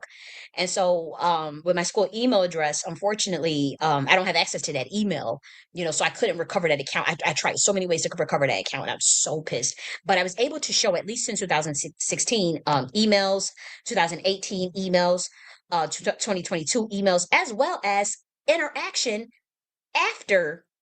Oh, I told him to his face that I think you're the CIA. Even after, I wanted to be wrong. I dealt with cognitive dissonance. I wanted to be very. I wanted to. You know. I wanted for what I saw in the spiritual realm. I did want it to be wrong. I admit that. I didn't want that to be true. But unfortunately, it was. But I was. Did I go through the emails? I think I did, or maybe I didn't. But if I didn't, the emails are now made public.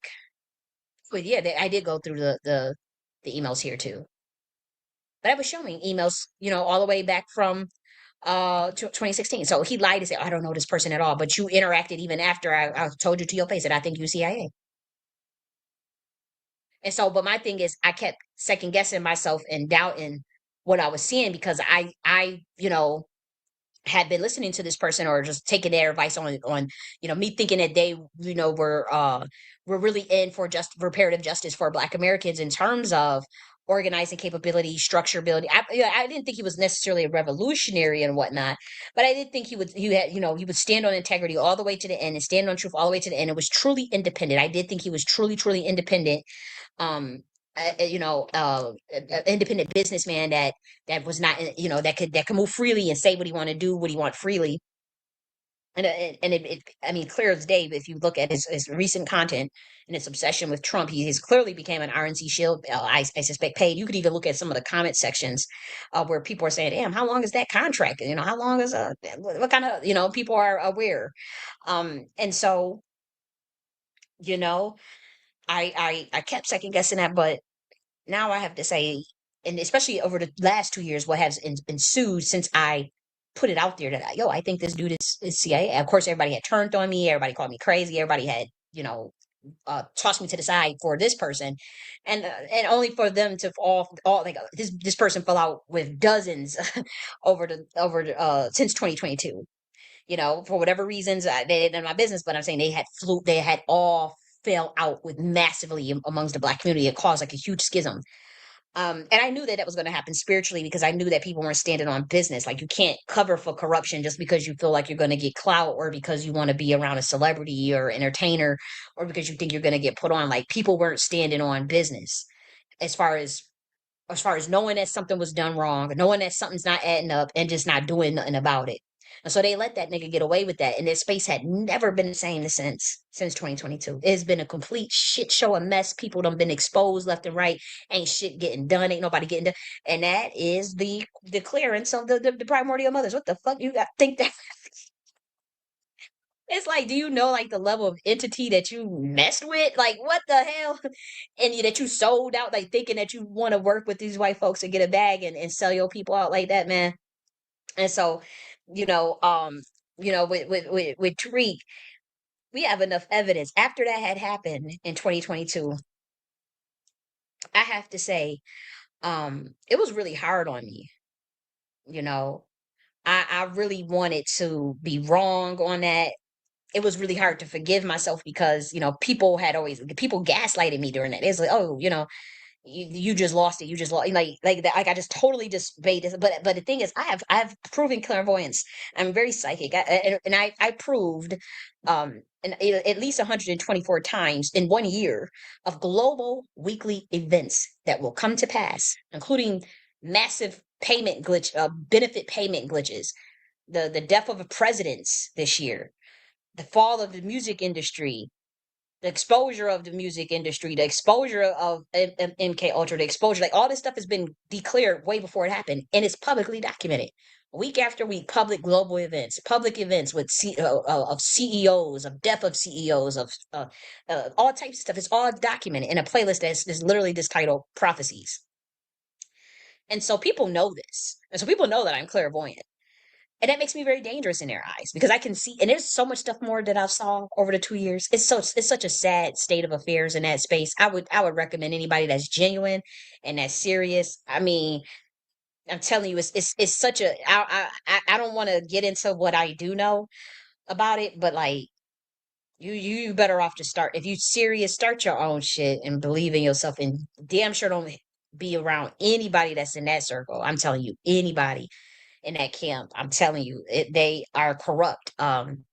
They are part of some sort of secret society. They doing something that they ain't got no business doing. I think they just sold out to the RNC. I'm trying to figure out what the hell they all about, as far as like what exactly they're doing. But I know they that for our people, and I know in fact, in many ways, I think our community was set back 150 years by these people. Maybe some knowingly, maybe not knowingly. With Tariq Nasheed, I charge him with the crime. I do, and not because it was Republican versus DNC and all this shit. It's not based on political party at all. I don't give a damn about a political party. Um, I mean, come on, I've been supporting Trump, but I saw the bait and switch on both sides. And my thing is, what was being the best interest of Black Americans, and there were things that took place that were hidden, as far as information that was hidden, information that was straight up lies that was told to Black Americans, and myself included. And so I caught things out, and I realized like something's not right here. Like these parties are working together behind the scenes. Why are y'all trying to remove, why are you trying to get Black Americans to be to get them to be a slave for the RNC, moving them from being a slave to the DNC, but the RNC is not giving us nothing either. So I just didn't understand like why y'all not putting pressure on the two-party system. If you were truly for the Black Americans, you would find a way to build leverage to get these parties to come to the table, and that did not happen. In fact, in many ways, I see setups on levels on higher dimensions that the average human cannot see. And I know for a fact that there is covert warfare, covert psychological and covert methods meant to permanently stratify Black Americans under the guise of some pretty hefty social engineering and psyops. And so it's devastating to witness, because if you talk about it and people say you're fear mongering, people think you're looking into it too deeply, and then shit hits the fan 10 years later, and I'm like, I told you so. You didn't listen. And so, unfortunately, and that was by design. And so, I think Tariq thought that everybody would be too dumb, including myself, to have caught him.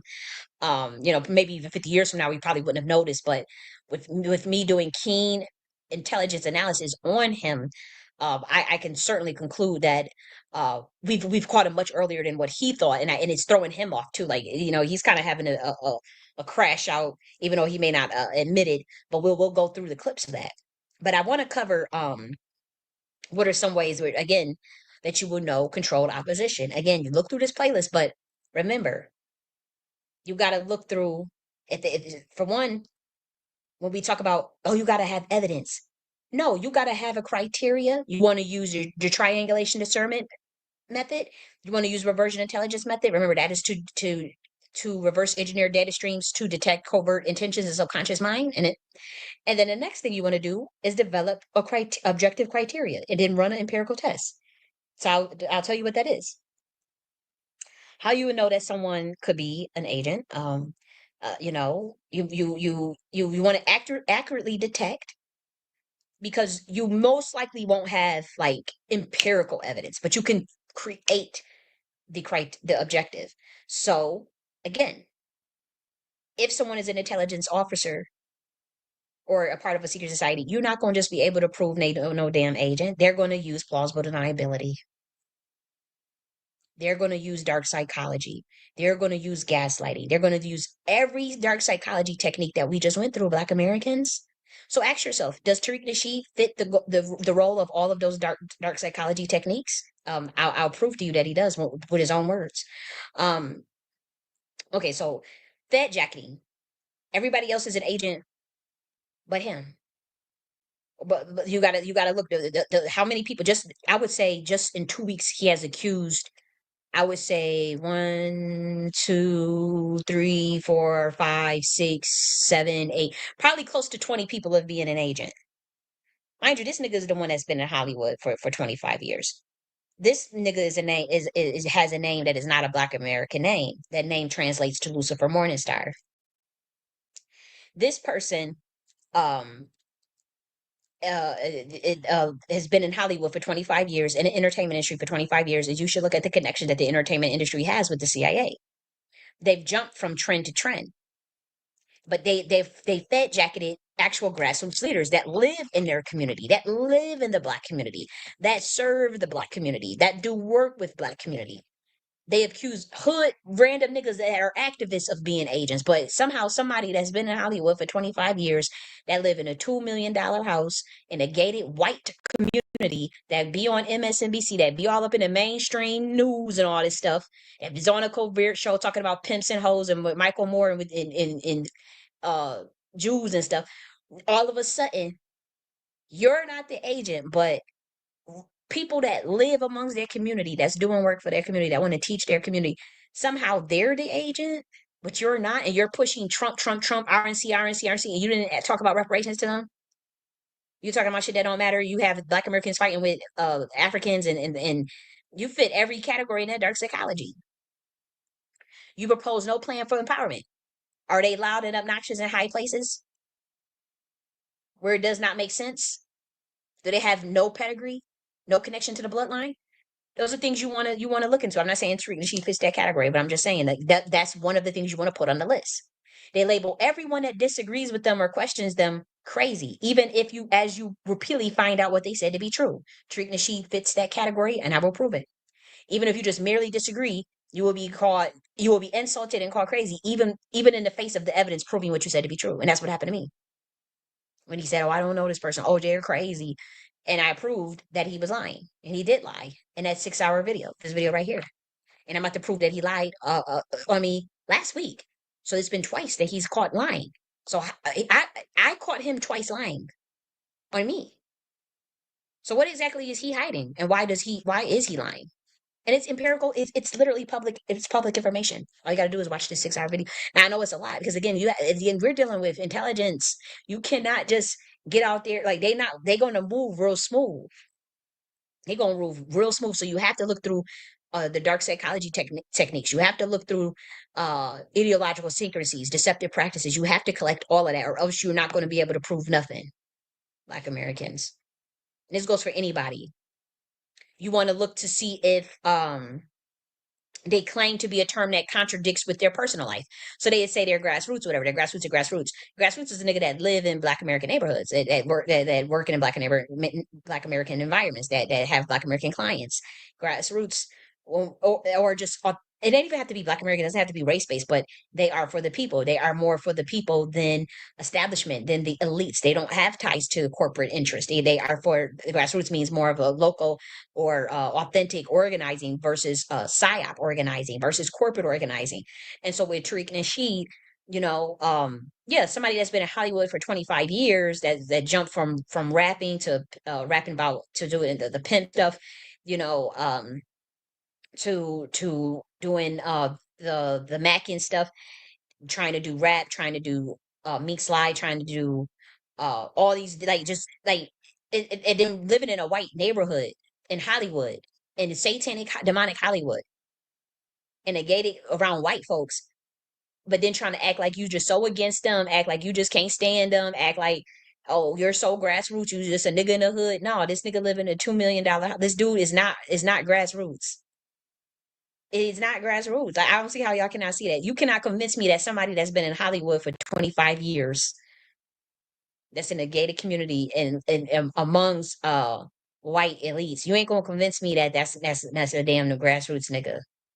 No, with Jewish handlers and contracts and shit, that's been in the entertainment industry and stuff, that wants to be in Hollywood, that wants to, he wanted an Oscar. He's doing the podcast with T.S. Giselle, a transsexual. How is that grassroots? How since when has I mean, that's like him being buck broken. He did the buck breaking DVD. That's like being buck broken because like, how do you go from ism, working with beautiful black women's like Bree and Layla, beautiful black women, and we used to watch the ism show. Like, how do you go from doing ism to doing a podcast with unserious as T.S. Giselle, a sex worker, prostitute, transsexual? And again, if she was on business and standing, and talking that shit and defending black women's and being on the black community side, like on some James Baldwin shit, I don't care what nobody do with their life. I don't care that she know transsexual. Um, but she's trolling the black community. She's disrespecting black women. She's not serious. She's for entertainment, and that's fine. But Tariq need to admit that he's just entertainment and get the fuck out of our lane, of our work. There's people that's willing to we really ride out, like we really dead ass serious. We really want to see change. We want to see our people protected. We want to see America thrive. You got plans. We got initiatives. We like to come up with shit to help people, give people great ideas that's going to change our lives, change the community, change America. And this motherfucker is up here talking about bussy and tethers all day. Like, we don't got time for that shit. Derailing, fighting with people. Bringing T.S. Giselle, his audience begs him to please not ever have her on.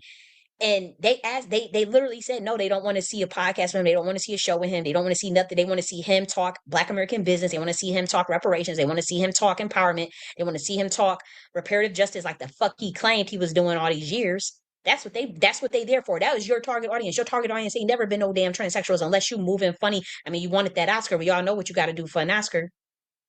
So now you moving funny as fuck. We don't want to. I'm telling you, don't know black grassroots activists want to see you doing no podcast with no motherfucking transsexual that be dogging black women and talking about pussy and sex work.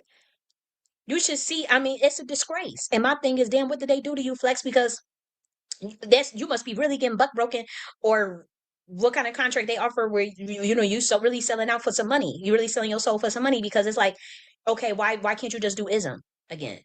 What was wrong with ism? Even if you didn't, even if you maybe you have Layla and Bree sometimes, or maybe you get older female, gray head female, sexy fox kitten, big titties, whatever, and you had y'all talk game, and she gives game on the fellas, and she run game, and she even or even have peanut ass up on there. Why we can't see? We black Americans want to see husband and wife. If anything, we want to see, we love to watch a black husband and wife do their little podcast and talk their shit and spend time. I mean, what the fuck? Why would we want to see Tariq Nasheed with some damn T.S. Giselle? Who the fuck are your handlers? And you need to fire them immediately, or if you in danger, or if you a tortured soul and being tortured from a contract or something that we don't know about, you need to send a code. Because this is getting fucking ridiculous. You're putting thumbnails up with buck eyes. Your eyes is bucked. Then you're showing black Americans with buck eyes. They're cotton. Like they some slaves. In the thumbnail. You would never have done that. Who gave you that idea? Since when does a 60-year-old man think that's okay? Since when if you've never done it before, what would make it's not adding up, guys. And then all this Trump, Trump, Trump, Trump, Trump. It's like, okay, yeah, I support Trump too. Yeah, we believe about the deep state and shit too. But they did bait and switch. And I ain't got no beef with Trump. I'm more mad about the people around him, if anything, or the people above him. I'm more upset at the people above him. I'm not upset at Trump. But it was a bait and switch. And I think he got either they got blackmailing his ass or they paid his ass off. I know there's a different agenda now than what we thought, than what we all agreed to. And I'm talking about the American people. I'm not talking about just Black Americans, but it's Black Americans and the entire American people. They did a whole bait and switch. And there were people that caught it earlier and I caught it late. But I still admitted that I was wrong. And I don't think that in lieu of that bait and switch, that Black Americans should have gave the RNC that much power. And I do think there should have been a bigger fight for something more, but y'all niggas took a bag. But it's like, nah, man, like, nah, Holmes, you fucking tripping. And again, your business is your business or whatever. They ain't got nothing to do with me. I'm just telling you the complaints I'm hearing from your peoples, and then all this drama that popped off over the last 2 weeks about the abolish race and black shit. I ain't even ever had nothing to do with. But I got brought up last week by you. By you. And so yeah, we're gonna review all of that. We're gonna point out the lies, and we need to do reversion intelligence analysis in real time right on your ass. This is a case study. Okay. But you need to tell them handlers, bitch, I'm not doing no podcast with no sexual because of my brand. I wrote the film. I produced the film Bug Breaking. I I promote masculinity. I promote family and fatherhood. This is what you said you do. So when did you start promoting deviancy? Because we're talking about, like, even if it's just for entertainment, like, we don't see Tia Giselle talk about reparations or advocacy groups, advocacy work for Black women. We see her fighting Black women, dogging out Black women. So why would you do, like, what's really going on here, Hollywood nigga? Like, I'm getting really fucking concerned. I might, I feel kind of bad because I'm like, man, I'm gonna drag this nigga to filth because I know some shit. But at the same time, I'm like, whew, what kind of shit is going on? And I know your ass is getting tagged spiritually because you violated not just me, but you violated this community. You violated spiritually this community, and it's your ass. And and I think he wants to be done with this work. I honestly think, like, this it's a psyop. It's fake, guys. It's an illusion. Everything. And if he's a Mason and if he studies what I know spiritually about him, that man knows that too. But he can't say anything. He can't tell y'all because he under oath. And nobody that's in that space that's under him or working around him or working, they can't say anything either. And another thing that you want to do is you want to at least catch them in lies 3 or more times. Catch them in lies more than 3 times and catch and document every time they lie. With Tariq Nasheed, I've caught him in at least I mean, even with just me, there's 2 lies. But with other people, with other activists, I have counted. It's been at least 10 times. I've caught Tariq Nasheed in public lies more than 3 times, more than 3 times, guys. At least 10 times, literally within the last 2 years too. Because before that, I was following him, but I wasn't monitor. I wasn't watching and see, well, oh, you did this, oh, you did that, or what you doing. I did that after what happened to me in 2022. That's when I said, oh, I gotta catch this motherfucker. Another thing you want to do is if you catch them fed jacketing at least 3 times. Tariq did that, I want to say 10 times just in the last 2 weeks. Just in the last 2 weeks. But he's done that. Everybody's an agent. I mean, for the last 10 years, he's been screaming everybody's an agent. He fed jackets people. He fed jacket me. I mean, it's just like he made it so even pointless. But this is the real motherfucker that's causing a harm. I didn't caught him in lies, and I have documentation, screenshots, a whole file, because I said, man, if this community said, Jenny, we need you to use that. If the Black community said we need you to use that military science, that triangulation, discernment method, your reversion intelligence analysis method, and dark psychology uh technique, we need you to present a logical case of all incidences of illogical idiosyncrasies. That could mean lies. That could mean the times that he fed jacketed, and that could mean the illogical idiosyncrasies that led to no empowerment more than 3 times. And Tariq Nasheed fits all of those categories, by the way. Every category down, everything, jumping from trend to trend. He jumps from trend to trend, whatever's popular. That's somebody that's monitoring shit. That's somebody that's there to derail. He's done that. Only sells things with no services. Jump from movement to movement started by other people. We saw him jump from the offshoot of ADOS to FBA. He jumped off the Pan-Africanism thing, got into beef with Boyce Watkins, Umar Johnson, whoever. People called him out. He don't listen. He tried to check James Smalls, but James Smalls told him he didn't have the proper education to make an analysis on even his stance. Um, he's fallen out with multiple people. He's just throw Jade under the bus. Like it's like you jumping from movement to movement that started by other people. Now you want to jump on the freedmen stuff. You jumped on the Black indigenous stuff. This dude is a Fed. And then you jump from trend to trend. First you wanted to do Mackin, then you wanted to do the pimping stuff, then you wanted to do the music stuff. Then it's but it's all connected to Hollywood. It's all connected to entertainment. And then you jump into the conscious stuff, reparations, Pan-Africanism. Now you want to jump all into this delineation movement, completely derail all of the work that we have done by bullshit. Now you're bringing in T.S. Giselle. Now you want to do a podcast with transsexuals. You want to do a podcast as a Black man in your 60s with kids and a wife with a transsexual sex worker who the community who you're following themselves said they don't want to work with. I mean, that they don't want to listen to or don't want to even hear come up in spaces. And so yeah, this is the rumor that we've heard. And so and by that I do have to say I think it was announced by T.S. Giselle herself that they were doing a podcast. So I'm not just making this up. And I like I said, I ain't got nothing against the girl personally. What I'm saying is like the image, the brand is something not mathing. It's not mathing for someone to say that they're grassroots. I'm so grassroots for the Black community, but then you're a Republican shield that's Dick Ryan Trump, not ever questioning anything nobody do of that's the RNC, but and then deflecting to the DNC and all this shit. Like Black America should care about either one of these parties, right? They shouldn't. Uh, in Hollywood for 25 years, uh, stay in a gated white community, and then does podcasts with a transsexual. How is that grassroots reparations for activism work? Get your ass in the entertainment. Leave this fucking space. Like, what the fuck are you doing? Like, you don't ruin people's lives. Like, motherfuckers, like, you don't set people up. Like, Nipsey Hussle, Darren Sills, these motherfuckers is dead. And it's like, you got also another thing, like, you got to pay attention to people who die around a person, too. And when was the last time they was around them? So, like, that's how, like, come on. Y'all niggas got to wake up. Everybody else is an agent but this person. Grassroots niggas. I live in a Black American neighborhood in Lithonia and do what I can. And I'm going to do more because I'm going to start doing more local things and just get more involved. I've been trying to find my tribe and trying to find like-minded people. And it's just been hard. Like, it's just been difficult because, to be honest, it's like, I don't know. It's like, it can't relate. It's just hard to relate to people. I'll just say that. But we'll get there. I have hope. I don't denounce anything or I don't lose hope on anything. But somehow niggas that stay in a community do what they can in a community and they the motherfucking agent. But you not. You not. Darren Sills done got smoked. Baby boy who was a seraphim fire angel. And then we got Nipsey Hussle.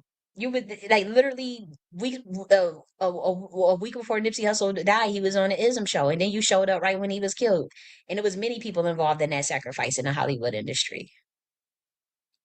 You know, I'm not saying you did it, but I'm just saying like y'all secret society, y'all be sacrificing people, and and Nipsey Hussle was definitely a sacrifice. Same with Darren Sills, but they all happen to interact with you a week before they death. Nah, man. He knows, and they covered up for it, knowing what you did. And then one of your followers, it told me that you put me on a targeted harassment list after saying that okay, trying to tell everybody I'm crazy, but you put a supposedly mentally ill person on a targeted harassment list, a watch list, a blacklist. So I'm telling you guys, like y'all play them games if you want. I'm done with it. I'm like, nah, y'all got this because I already know y'all hitting off a cliff, and I see that, I'm like, whatever. It's by design. Like y'all black gatekeepers, I'm sorry, Black Americans, they don't give a fuck about you. And it's not just the boule, sweetie. It's not just the boule ain't shit, whatever you say. And I don't have no beef that much with the boule. Um, but it's not just them. These people it's the people that's the pro black is, dude. You should be suspicious of that. It's the people that literally do not even fit. what they saying they about. How does that look grassroots to you? They jumping from movement to movement started by other people. They jumping from trend to trend. They only selling things. You catch them in illogical idiosyncrasies that lead to no empowerment more than 3 times.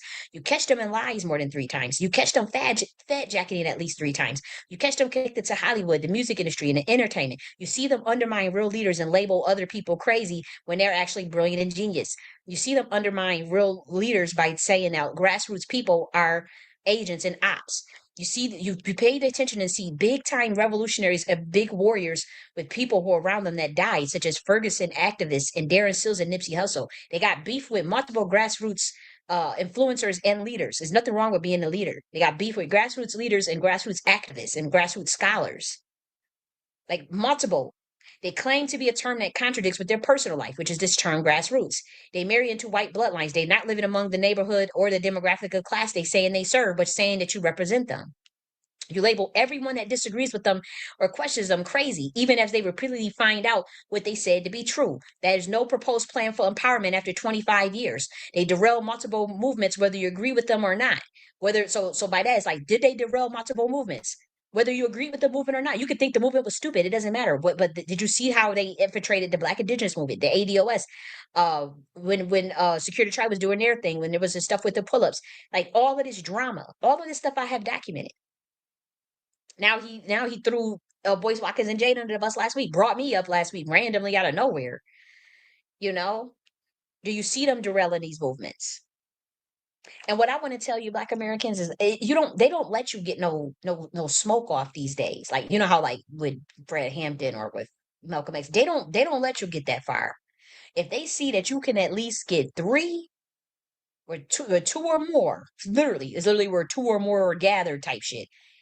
They will stop it before you get steam. If they find out that you got a strong personality that's really powerful, you're really intelligent, and you really are loyal, and you really are, even if you're just a loudmouth, but you still stand on business, they will come at your ass. You don't have to have no big ass following.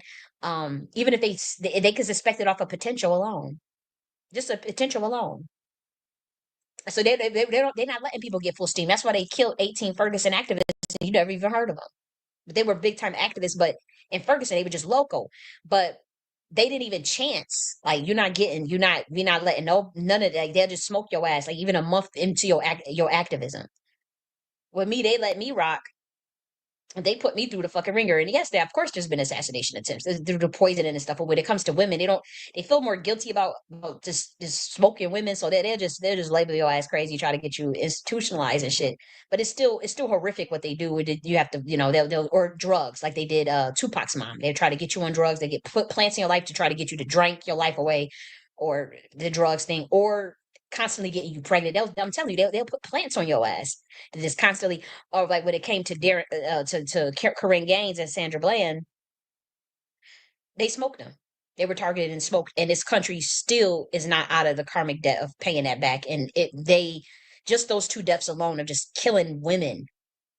Just you don't do that. Like like this, they just taking out women because you feel threatened or because you don't like what they said, or you feel like okay they're activists or they said, it's a horrific spiritual crime, and you know, the pay they have not paid that debt off. They haven't paid the debt off of what they did to me, and I'm not, I'm still here to tell the tale. But they'll smoke your ass. And again, you got to figure that 40% theory that say that like most of the most there's a 40% theory that states that like the human population is pretty much over exaggerated. So there's a lot of simulation, or there's a lot of holographic AI shit. Me too. That's way too far for people to probably get that. There's many people that do understand it immediately what I'm talking about. But if that's true, you got to figure just somebody being able to gather 10, 12, 20, 30, 40. It don't matter. Even if it's 100 people, that is looked at as a huge threat, just so you know. You don't have to be famous. You don't have to, nobody doesn't have to know you. It is the potential. I'm an author of 20 books of information where people were willing to pay $1,000 an hour just to hear me speak. Like, and it's happened. People have reached out to me. People, have said I've changed their lives and all types of stuff just through the books that I've written. I'm not mainstream. I'm obviously not, on the, on the Hollywood stuff, but like the stuff that I have produced and the work that I do is considered a big threat. You just see me go through this G.I.A military science. You see me go through the Naki order of governance. I come with those frameworks in one day. I came with that triangulation discernment method in one fucking day. Like it was nothing. Like and so yeah, they're gonna come after me. And I get that, but I have to still be a free soul. I still have to be the expression of God body that I came to be. I can't play down because of a system that's inferior, of a system that's dying, of a system that won't get real, of a system that will lie to its citizens, lie to the people, not stand on truth, violate the Constitution. That ain't got nothing to do with me. You can't make me pay for your insecurities or your bullshit. I still have to be the free soul and infinite being that I've came to be. All humans do. All humans. Okay? All humans. And so I don't have time. It doesn't matter. Like when people say, "Well, don't nobody know you," or my that shit don't fucking matter. It's your potential. It's your gematria. It's your natal chart. It's your numerology. These people been tracking me since I was 5 years old. I was in a foster care system, dude. These people been watching my ass since I was like a fucking like a hawk. They watched my whole bloodline. They did the same thing to my dad. They did the same thing to my mom. They did the same thing to parents even before that. With the target individual stuff, but not only that, um, they're military and all this stuff and intelligence and all this. So yeah, they're gonna come after your ass. And you could have two or more are gathered, literally, where two or more are gathered, and you talking about power, you're really intelligent or you have potential. Yeah, you're there. The first step is usually make up a liar and insult a smear campaign. Then then comes radionics and psychotronics. If that doesn't work, they try to bring you in a fold. If that doesn't work, radiation. After that doesn't work, the sonar wave beams. If that doesn't work, you get a DUW. If that doesn't work, you get in game stalking and entrapment. I mean, and psychological torture, no touch torture, probably for the rest of your life. Financial blacklisting, regular blacklisting, shadow banning, censorship. I went through all of this stuff, every single last one of them. A smear campaign, and so it's sad. It's incredibly sad for a system or for a system to be to feel that threatened by a citizen. But again, the universe is mental. So when you understand that, it's like when somebody has a strong mind, they try to break people down with that have strong minds naturally, that think for themselves. It don't matter your race, it don't matter your gender, it don't matter your economic class, it don't matter none of that. It don't matter your pedigree. If you got a strong fucking mind and you come from a powerful a bloodline, um, and you're talking in a way that can enlighten people, in a way that can help people, in a way that can get people to see through the illusion of this damn system so that we can raise to a higher dimension, or just me alone, you're a threat. Okay, you're a threat. And so when we see that Tariq Nasheed has done multiple of everything that I listed on his list, how is he the one that's being targeted? Notice he hasn't started using that word until I published this document. Let me make sure right here, talking about being a targeted individual. All of a sudden, now he wants to use this word targeted individual, being targeted.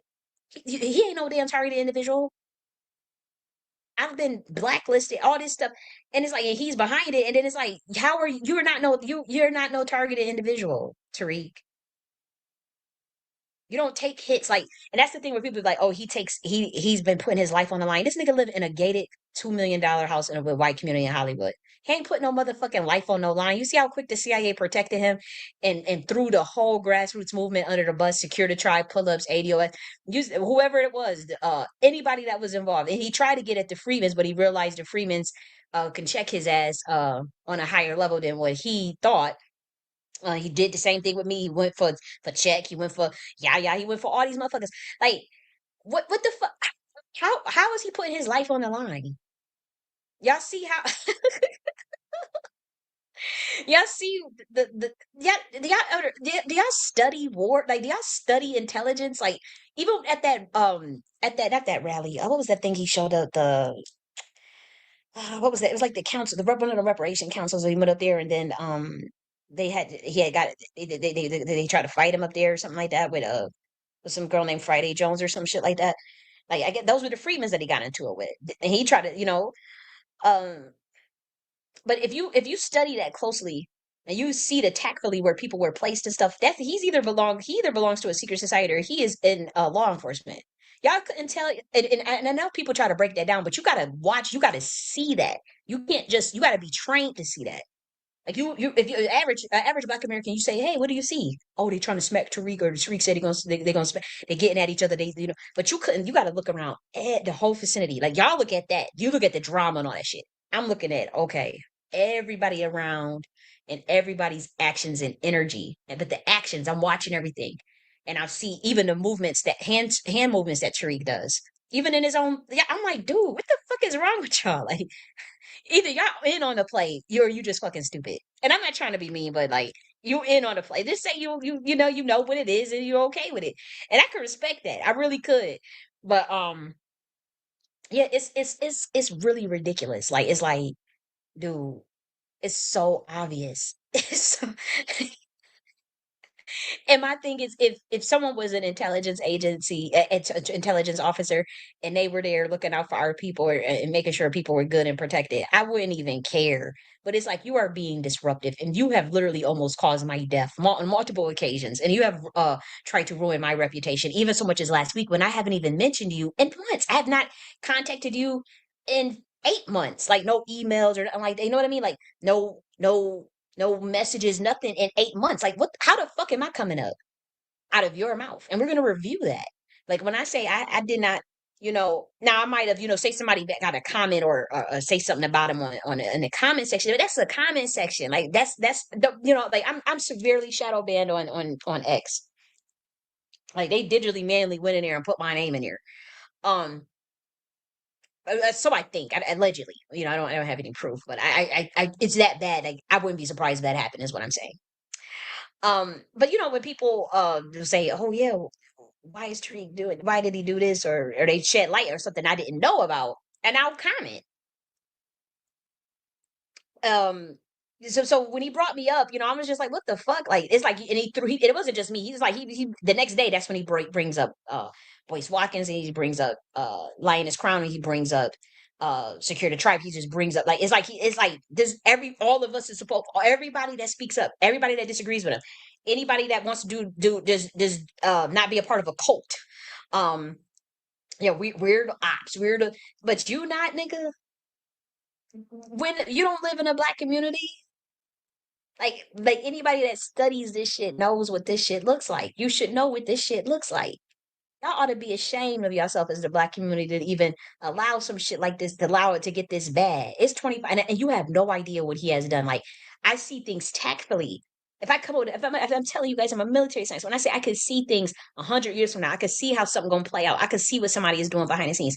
He sold our community out, and it ain't got nothing to do with me being no DNC shill. I serve my own political party. I don't give a fuck about none of them.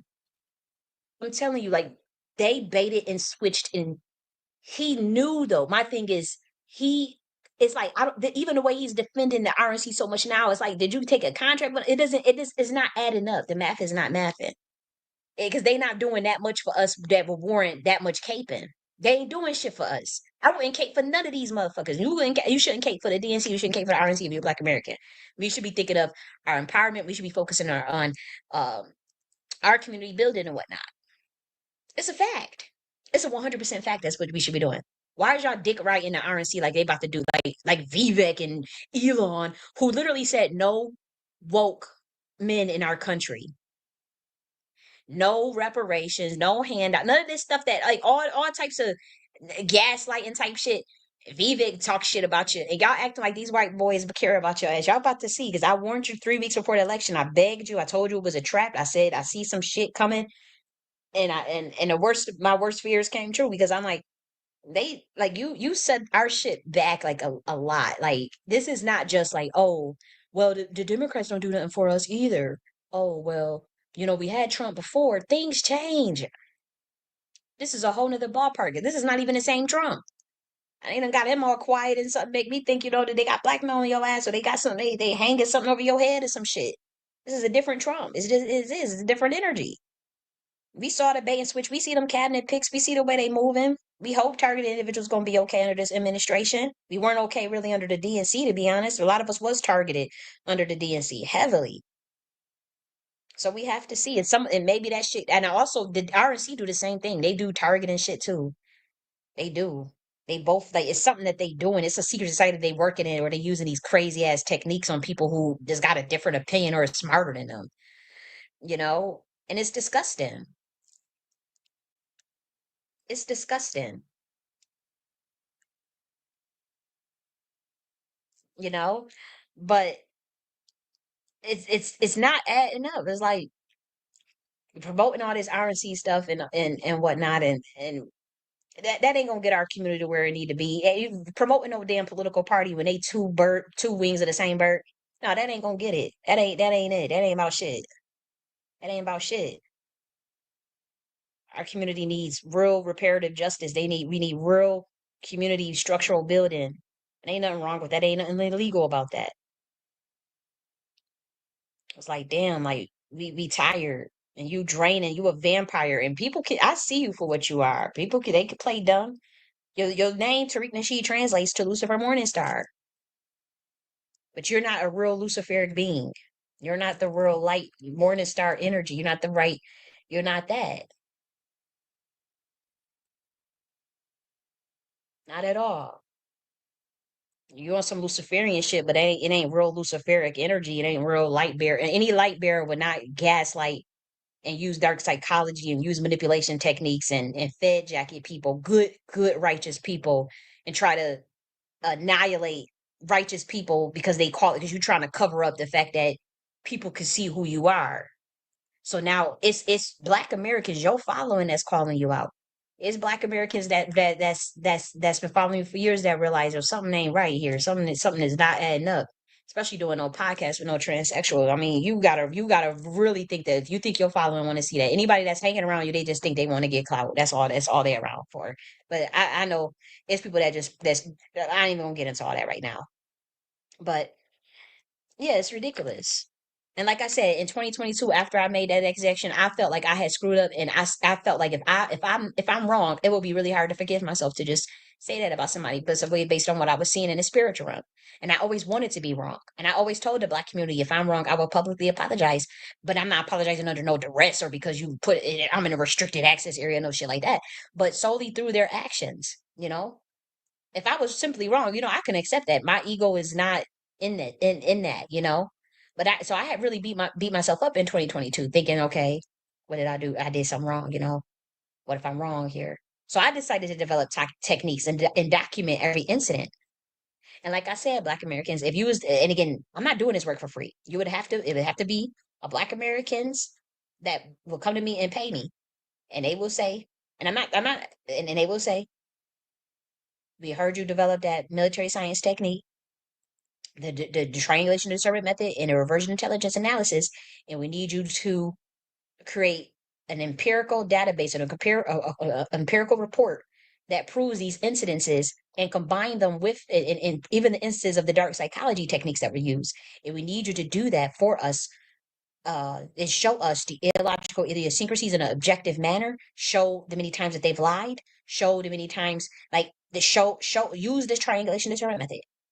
And they tell me, they say, we want you to do this work. We want you to sit down and collect all of it and code all of it, and bring an objective empirical report to prove what you're saying, to prove that you're saying that this person that you suspect is a COINTELPRO.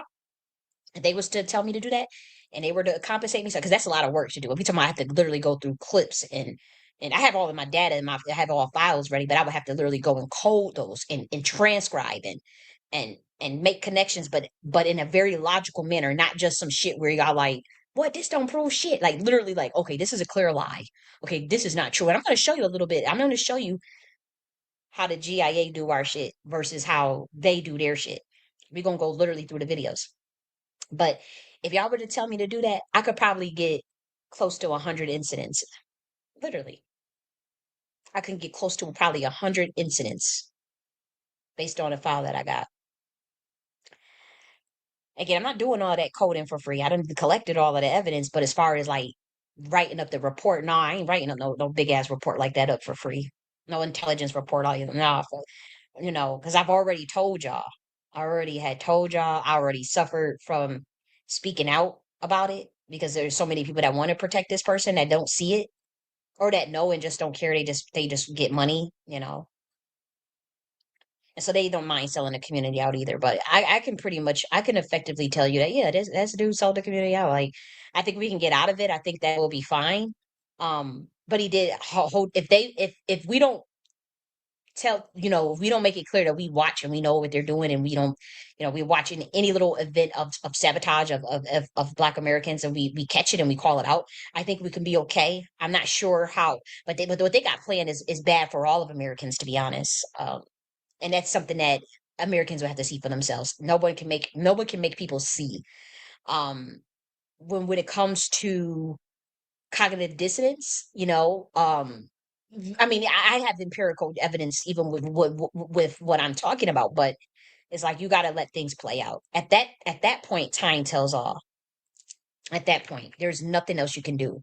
And so what we're going to do now, I do have to say we are going to go through the clip on which Tariq Nasheed called me out and talked about me, and I want to prove more lies and break and tell my side because he brought me up in a room of thousand. I think in that room, that space alone was like 45,000 people that viewed it. A lot of that is probably fake bots, but nonetheless, like it's really horrific what this person is doing with people that I guess he feels threatened by or whatever, or calls him out. Like, bitch, you're not above reproach. Everybody can get called out. I can get called out. Everybody can get called out. Like, I got to answer for my shit too. When people want answers and want explanations and shit too. Like, it is what it is.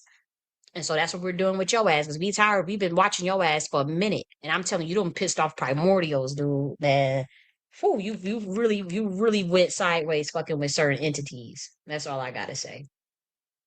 And so, yeah, you out of order. You out of order. But what I will say is we're gonna go through the clip of where he brought me up last week, and then we're also gonna do a deep dive analysis into what happened, him calling out Lioness Crown and in the lies that I call him in uh when he was trying to make the case that she's a federal informant and how he brought up like certain incidences that didn't not have full context or it has too much plausible deniability that does not equate to being a federal informant. It will equate to other things, but so we're going to do a high level intelligence. And so let me get that pulled up for you right now. Okay, so let me get that screen ready for you guys. I had to get me some coconut milk. I'm trying this little coconut. I need to get me some potassium going.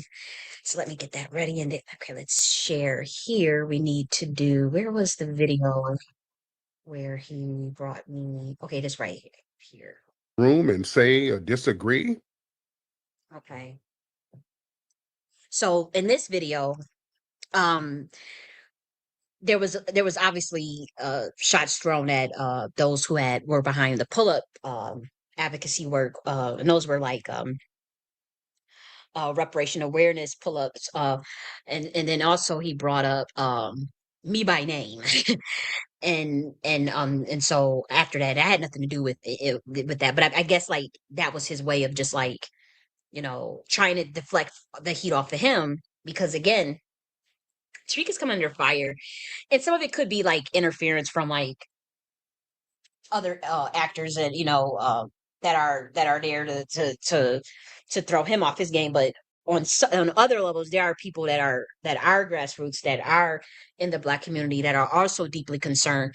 And it has nothing to do with politics. It has nothing to do with a political party of the DNC or the RNC. Like he likes to reduce what we're saying, and he doesn't even have to care what we say, right?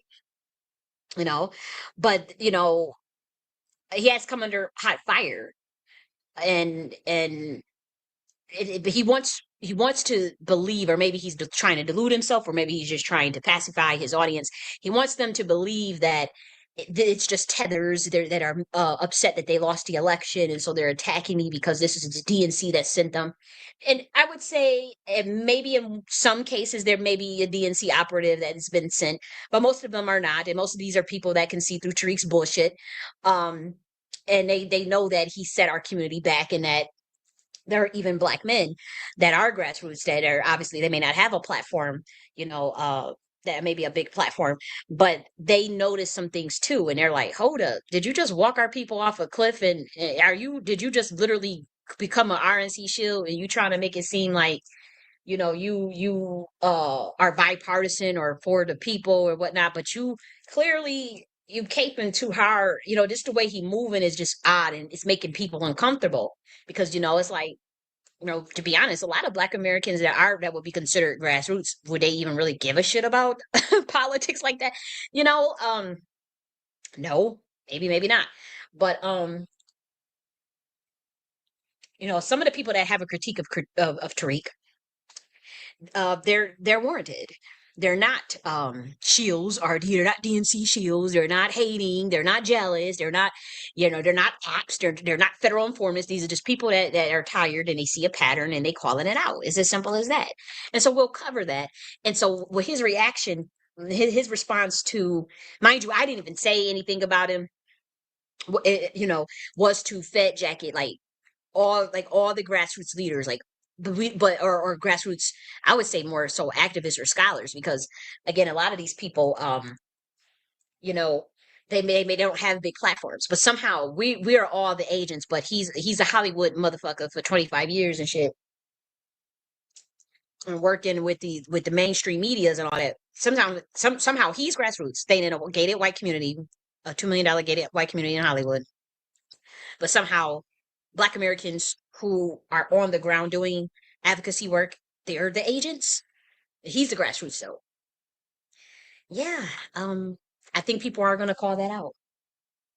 I think people are going to think that's suspicious. I think people are going to call bullshit. I think people are going to be like, why are you labeling, why are you attacking women? Why are you uh going after Black men that have a critique of you?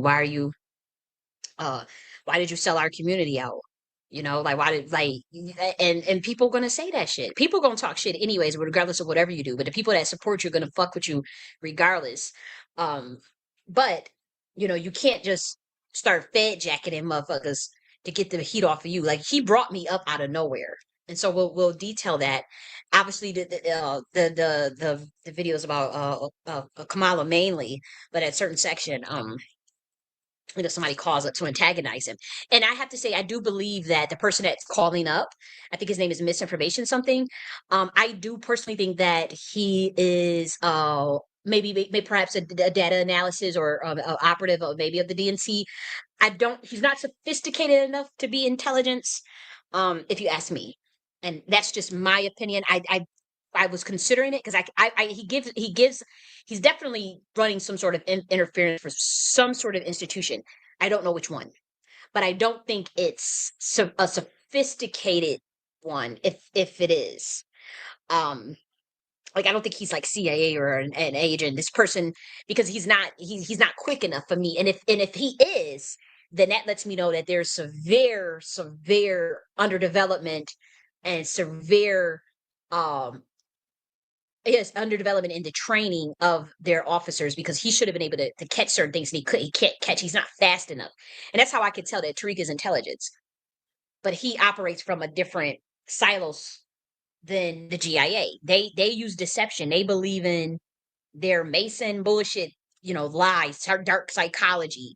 And you gotta remember, to be a part of the CIA or to be a part of the Masons, you must lie. That is the criteria, is you must be okay with lying. Y'all do know that, right? They'll tell you that themselves. There's interviews of people saying that themselves. That's how I know about that, because I was watching viral, uh, interviews with CIA operatives that were saying, like, you have to be okay with lying. Now, some people don't make it. There were many people that were knocked off because they wanted to whistleblow. They wanted to tell the truth. Many CIA agents were got tortured, got fucked up because they like, no, I'm not doing that, or no, that's against the rules, or I don't know about all that. That's unethical, and that is not a part of the job, and that is not what they asked. And so they get your ass off the paint, right? And we see that. I mean, come on, that's so many. It's so much documentation that it's not even funny. But when it comes to like with Tariq Nasheed, he has no problem using dark psychology. But the thing is, again, dark psychology makes you less intelligent eventually. So you'll get the people will be able to see through it, especially someone that is trained to stand on the truth. They don't use deception as their technique. They don't need plausible deniability as a weapon to fight. And that's where the G.I.A is. We can see through, like, it's fast, like we catch it fast. It's so many things that y'all did not catch. And we about to dissect this one too. This one where he accused Lioness Crown for a whole hour and 30 minutes, bringing up this little crazy ass evidence that really wasn't evidence that proved without a shadow of doubt that she's a federal informant. And so we're going to break down, we're going to do reversion intelligence analysis on this too. Because I like this, that's how I know, like, this guy that called in, I do think he's operative, but if he's DNC operative, he's not trained in intelligence analysis at all. He's not trained in being able to sift through illogical idiosyncrasies quick. And that's why Tariq would never bring me up on his show, or never, he would probably be scared to death to have a conversation with me and I wouldn't do it on that stupid trolling platform. It's just not serious enough. But if he was to try to do all that gaslighting bullshit and all that illogical, that dark psychology that it's like I tear it to shreds. It would be torn to shreds, because that's not my method to fight. And I know that is an inferior form to use, and it makes you less intelligent. It makes you less creative. It makes you less, it lowers your vibration. So you already at a disadvantage, in my opinion. If all you got to do to win against a person like that is stand on the truth and document everything. That's it. All you got to do is stand on the truth and document everything, and then document everything that they do that is an illogical idiosyncrasy or a lie. And the criteria that I read to you about the controlled opposition of those ways, you draw up an empirical report, you do a triangulation analysis on him, and then you just stand on the truth. And that's it.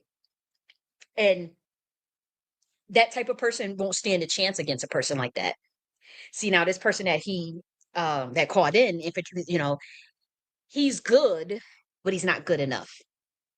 And they know that. And I'm like, whoever trained him did not train him good, because he went in there and there was so many loopholes and so many things, and just so many things that I found. I'm like, man, the community, man, boy, how do y'all miss this stuff? Man, and we're going to go through it. But first, let's start here. We're going to go through it. Let's start here, actually. Let's go back here. And I will, again, for the first minute, you're not going to hear him mention my name, and then you're going to hear my name. That's fine. I'm not a group. I don't have a group. So I don't the have. lineage is Black American, so you don't need to rename Black American like that. That's why people call it the group. No, because you have tethers who claim to be Black American. Okay. You see, this is what I'm saying, because see, you're a tether, and you think that you're trying. How am I a tether? I'm not cosplaying. Right, you think that you're trying to instigate something. I was just trying to get clarity, brother. No, you're trying to instigate something, and there's I'm not trying to instigate shit. I really others do, but you can't instigate. That's the great thing about a lineage. All of that means nothing, because the lineage is a lineage. Foundational Black American is a lineage. So you can try to instigate and say, well, that person said this and some members said that. Members of what? You can't be a member of a lineage. You're born into it, sir. All right. And in the lineage, people disagree on certain things. Just like in Jamaica. Some people want to stay home and, fight for the land. Some people want to flee, and some people disagree with the fleeing. But yeah.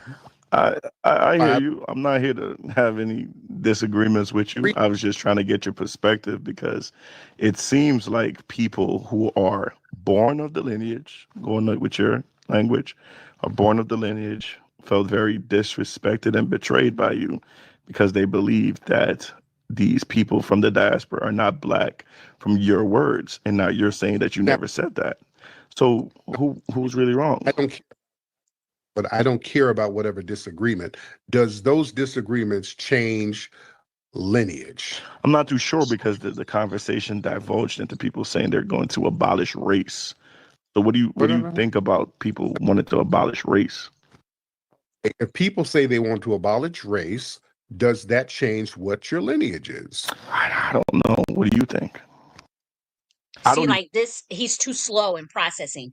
It's obviously a no. It does not change what your ethnicity is. The actual premise is to go by your ethnicity over um the social the racist construct of race, which is a stratification system meant to oppress.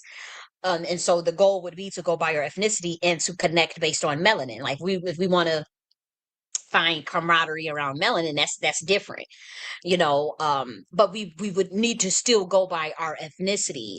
But going by melanin is not the same as going by race. Melanin is a whole nother ballpark, and melanin is what, to be honest, and that's why I came with the interest in melanism, because I already knew that this stuff was coming about, like a getting out of race and going more so based on your ethnicity. That's what the whole delineation movement is about. And so obviously that would be the next thing. And again, you have to get people to stop being so obsessed with race, not so much Black Americans, but even just America in general. And one way to end that racial stratification system, it won't end racism, but we're talking about the mental slavery, the mental brainwashing that caste systems that's based on race does, and how it was not a system that we've created. We've never decided to create a pseudoscience or pseudo sociology around someone's physical appearance, someone's um race, someone's skin color. That would be very stupid and very childish, and in my eyes at least, and in many melanated people's eyes. And so we didn't create that system. And so like melanin is dope though. Melanin can create a nuclear weapon. Melanin is in the cosmos, it's in the earth, it's in the grass, it's in the ground, it's in the water. And so, if melanated people are like, hey, well, how are we going to come together, or how do we, melanin is cool, but we got to focus on our ethnicity as well. So it does not change your lineage, and he should know that. So he may not even be, I don't, like, again, I don't think this guy is a data analysis or intelligence, the guy that's calling in. I do think that he could be interference, but I don't think that he's like no high level operative, just the way he's responding and talking. And then at the end, it could just be innocent. It really, really could just be trying to instigate or trying to troll, or trying to even shed light on information. I don't think he was trying to troll though. I don't think he was trying to troll. I think he was trying to instigate, but I don't think he was trying to troll. And I do think that he may be running some sort of interference. I'm just trying to figure out for who. But I don't think it's intelligence, because I don't think he's no federal agent or anything like that. Because the guy is not, he's not quick enough at all. He's not quick. Like, no, it doesn't. When you say I don't know, unless he's playing dumb, he could just be playing dumb, and that's another way to catch. I mean, maybe so. Maybe he maybe these maybe you got to play a fool to catch a fool, being a fool, and so he could be, maybe he just purposely playing dumb. We'll see. Let's see. Even know how I you think can go about trying to defeat the white power structure by abolishing race. I don't know, man. I'm just having a Okay, yeah. So he's not quick enough.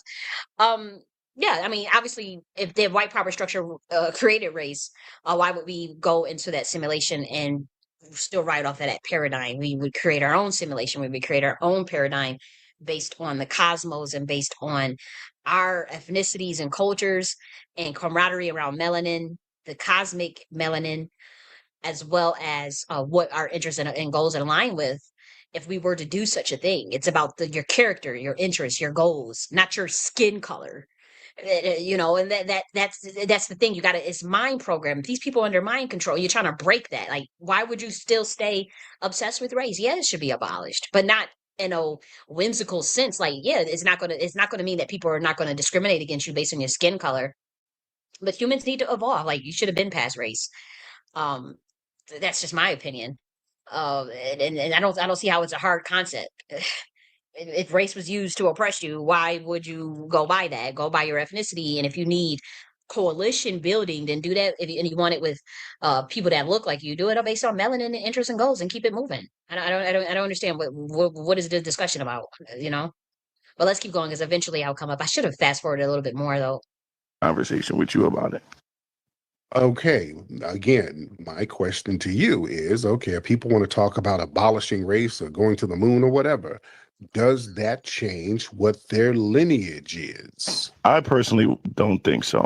I don't know what these That matters to me. You can't change the lineage.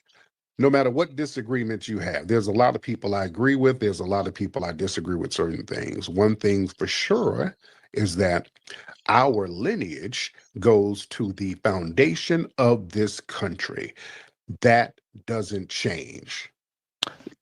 You Yeah, understand? definitely. But do you? That's Mhm. why I give a damn about none of these conversations, and I don't give a shit.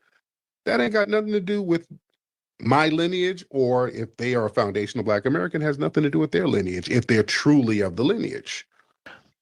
You see? Yeah, definitely. So do you think Right. the abolishing race thing is just like fallacy, and these niggas are just It's not a fallacy, and we're not crazy. It's just like abolishing race is moving out of a social construct that creates a caste system of stratification that we don't benefit from. Even in law, even as a status, even as a condition in law, we don't benefit from the policies that they have around race. You can't even get policies on race. And then they're getting rid of all of this stuff anyways. There's too much a risk of ethnocide to go by race. And then the definitions of that's in that the definition that the federal government has set up around racial classifications, it's bullshit. And so yes, we should go by ethnicities. And again, stop thinking so in a mental slavery box. Open your mind. If y'all want to connect with the diaspora, whatever as y'all say, you have cosmic melanin to go off of. You have interests and goals, and you're not going to get along with every tribe or every ethnic group. It's about your ethnicity. It is about your interests and goals at the end of the day. If we align, we align. If we don't, keep it moving. We got to split. But if we get together, ain't nothing wrong with coalition building. I'm all for it. But it has to be based on goals and interests, not on skin color, because just because you are not on skin folk is kinfolk. So we can't do that game. So yeah, we abolishing race. What is so hard about that? crazy. I don't give a shit. Damn, that's harsh. It ain't it? I mean, these are FBAs, bro. I mean, I don't know what to tell you. I don't give a shit what anybody says in these rooms. Does your lineage stay the same? Are you of the lineage or are you not? That's the only things I want to know. That's it. That's the only thing. I appreciate the convo. I'm out, man. They And see, I can read through resonance of people's cadence and their tonality. He doesn't. He thinks he's. I won't say he looks down on Tariq, but he sees through him. Other people can't see through Tariq. Like that, especially the cults, the those inside the cult. I was a part of. I was in that cult. Like it feels like you're leaving a cult, to be honest. For those that's been around for like since 2011 and 2012 and shit. You don't get to, you have to see that up front. Like the people that come around later and all that stuff, or the people that just is in a matrix and under mind control and they can't think for themselves. Um, they can't see that. But I could tell just from the way his tonality is that he can see through Tariq, but he's not quick enough to catch him. He's not quick. That's why I don't think he's intelligence. I don't think he's an agent at all. I was trying to figure out like who is he running interference for? But I mean he's okay, but do you hear how he say, "All right, man, I'm out." For one, it does sound like okay. It possibly that's why I get the vibe of interference, but I also get the vibe of I can see through you. Like that's clear psychically. That's what I get. Let's keep going there on. you go. Thank you so much. That's what I think. I don't be in these rooms. I do not be in none of these rooms like that. And people be disagreeing and people be talking crazy. Listen, some of these rooms, because I might glide through a couple of them. Now I like Wani and Professor Allen's rooms because they speak truth to power. There's they got powerful rooms. I might go in and out of there. But some of these other rooms a lot of them are clown shows. A lot of these other rooms. And again, it can be a clown show. It's whatever. It can be a clown show. That doesn't change the lineage. That don't change the lineage. I'm all about lineage. And see, this Tether thought he was slick, talking about, well, the members and certain. Somehow what I talk about, what other people talk about is a clown show, but he gets to bring T.S. Giselle up on every day and tethers and random Africans and people and argue and go back and forth with hillbilly white people. And that's not a clown show.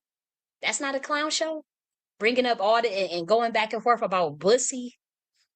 That's not a clown show. But someone having high level conversations about governance and the 14th Amendment and enterprise architectures and that's a clown show. That's what I'm telling you. Y'all can't catch shit, man. Certain members, ain't no goddamn members. Members of what? Ain't no members. I'm not Yvette Carnell. I don't have an organization. And there's nothing wrong with having an organization. In fact, Black Americans, if you were smart, and I'm not necessarily saying it like in the nonprofit way, but like there's nothing wrong with organizing, and you're going to need advocacy groups. You're going to need advocacy organizations for Black Americans specifically in many arenas and many industries and genres based on what's coming. And that could be like councils and committees. I wrote about this in enterprise architecture that you're going to need to organize at the subcommittees, councils. I have a whole governance structure on it for the intentional communities for federal level, state level, and local level. We've all been covering it all over here. Yeah, there's nothing wrong with organization. That's how any corporation works, whether you're decentralized, centralized, whether you're hierarchical. Yeah, you have to organize and you will need an organization, whether it's for profit or nonprofit or just de facto or de jure. You need to organize. And that is why Tariq is not effective. And it's been 25 years, 11 years since he's been doing this. I'm going to say 12 years since he's been doing this quote unquote conscious Black power and empowerment or whatever. And we haven't gotten anywhere, because he will not organize, and he tries to get out of the leadership position. So, I'm not a leader, but you try to stay in other people's lanes, and then you say, "Oh, I'm not a revolutionary. I'm just an entertainer." Or, "I'm not an activist. I'm just an entertainer." But then you want to play in somebody's lane and then put Fed jackets on real revolutionaries and on real scholars and on real activists. Like that's the type of person that we're dealing with. Let's keep going. I'm your mama and daddy. No, no, no, no. I don't mind nobody disagreeing with me. Look, my thing is, and I stand on what I say.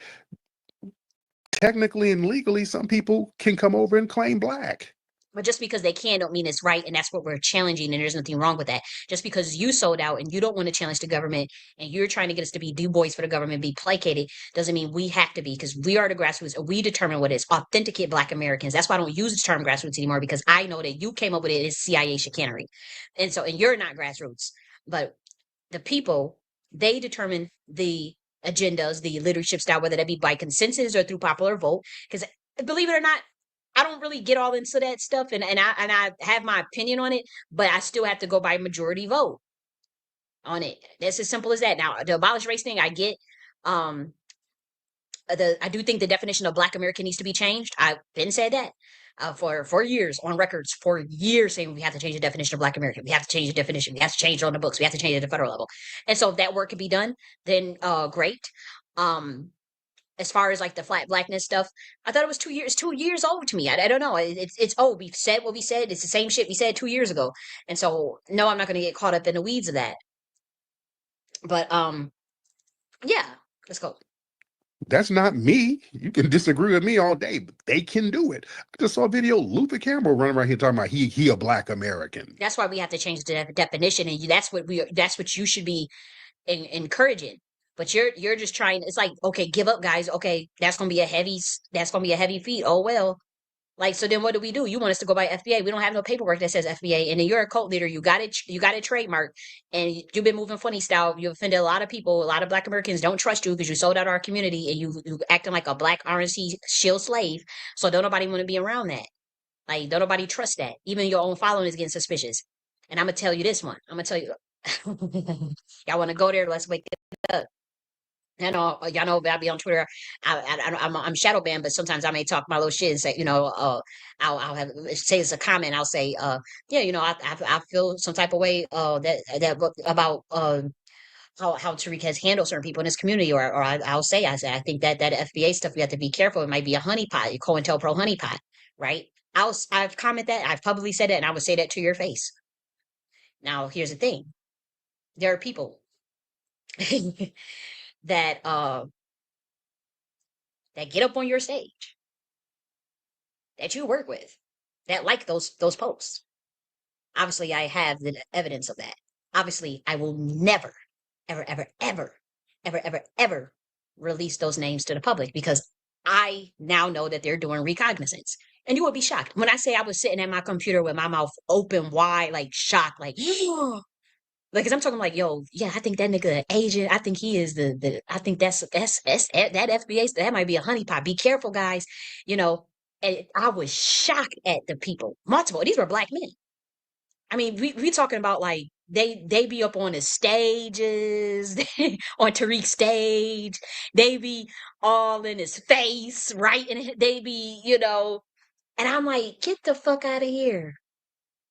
Multiple people, FBAs, as you say, that really like, you know, that be, you know, defending him on in the public. So I said, why the fuck are they liking this tweet that's literally calling him an agent in the CIA? We talking about recent too, not no 2 years ago, not no year ago.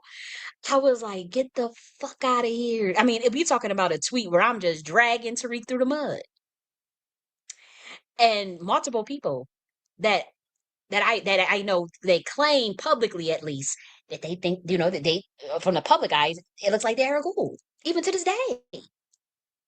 And so you got moles in your camp because they shouldn't be liking that, you know. And we talking about, I was like, damn. But my thing is, if they doing reconnaissance missions or whatever they doing, investigating and I said, damn, they done got mighty close. I couldn't take the vibration. The frequency is too low. But I'm like, how the fuck did they get that close? And he couldn't see that, but they liking my shit, talking about here agent in the CIA. I mean, they are eerily close. And I said, damn, how did they get? And I'm like, it makes me think, are they under an NDA or under a contract or something? Because I'm like, that's kind of creepy and scary. But it was kind of like, I kind of feel like in a way that was their way of letting me know. Because, you know, I've been talking about what happened to me since 2022. But it was kind of like that was their way of letting me know, like, we know what you're talking about. We know that what you're saying is true. And or they know something of it. But for whatever reason, they may be under a contract, they may have been under an NDA. That's how they get their money, or they cool with Tariq or whatever. They don't, you know, they don't want to lose the connection. They don't want to be all reckless, whatever. But apparently they see some shit too, to be liking that. We talk about multiple black men. I could see the women, you know, women could be a little, you know, whatever. But I was like, what?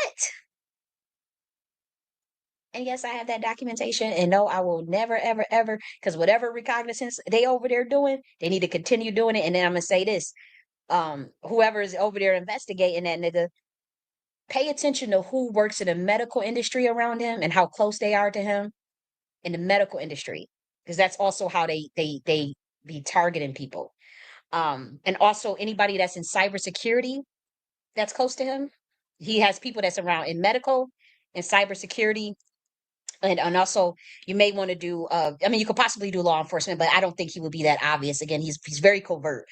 And so his ways, I mean, you'll be surprised how people in the medical industry is connected to, whew, good God. Oh man. It's not everyone, but again, there is like a very covert unit that works in the medical industry that purposely sets up people that are dissenters to label them crazy and to discredit them and to kill them. And so you want to be, I would say, for those that are over there watching Tariq, because apparently you do have infiltration in your own ranks. That is a fact. Um, and they've gotten eerily close. And that I look, nigga, you threw me to the wolves, and so it is what it is. I can't help you on that one. And you ain't getting the evidence of it, because I ain't ever gonna tell nobody, even if somebody was to say, hey, we'll pay you for this. I don't do that to my own people, because I know the energy that I get is they under some sort of contract or a trap, or they know something and they can't speak out. So that could be even under oath. They may be a Masonic brother or something. But apparently, you know, people think the same thing, that are very eerily close to you, that get on your fucking stages. Yeah. And they think that. So yeah. But what I want to tell whoever is over there doing recognizance on him, pay attention to who's around him that's in the medical industry, that works in the medical industry as a nurse and stuff, because those are the ones that set people up that he targets, them type of people. And people that's in the entertainment industry, pay attention to that. The people around him that's in the entertainment industry, because those are, a lot of times those are Luciferians, corrupt ones though. And then pay attention to anybody that's like in cybersecurity or tech or anything that has to do with like intelligence gadgets, where you can surveillance with gadgets, anything that you can use to surveillance. That could be antennas, radio, walkie talkies, all types of stuff. It can get much deeper. Even certain they're probably capable of setting up certain even networks of radiation. Pay attention to all that stuff. People that work in that's around him that's eerily close, because I've identified 3. And so, and again, we're talking about people. It's not like we're trying to set up Tariq or lie on this man or something. We can see things that other people cannot see of what's happening in this community. And granted, yes, I was reckless when I spoke out in 2022 because I saw it spiritually first.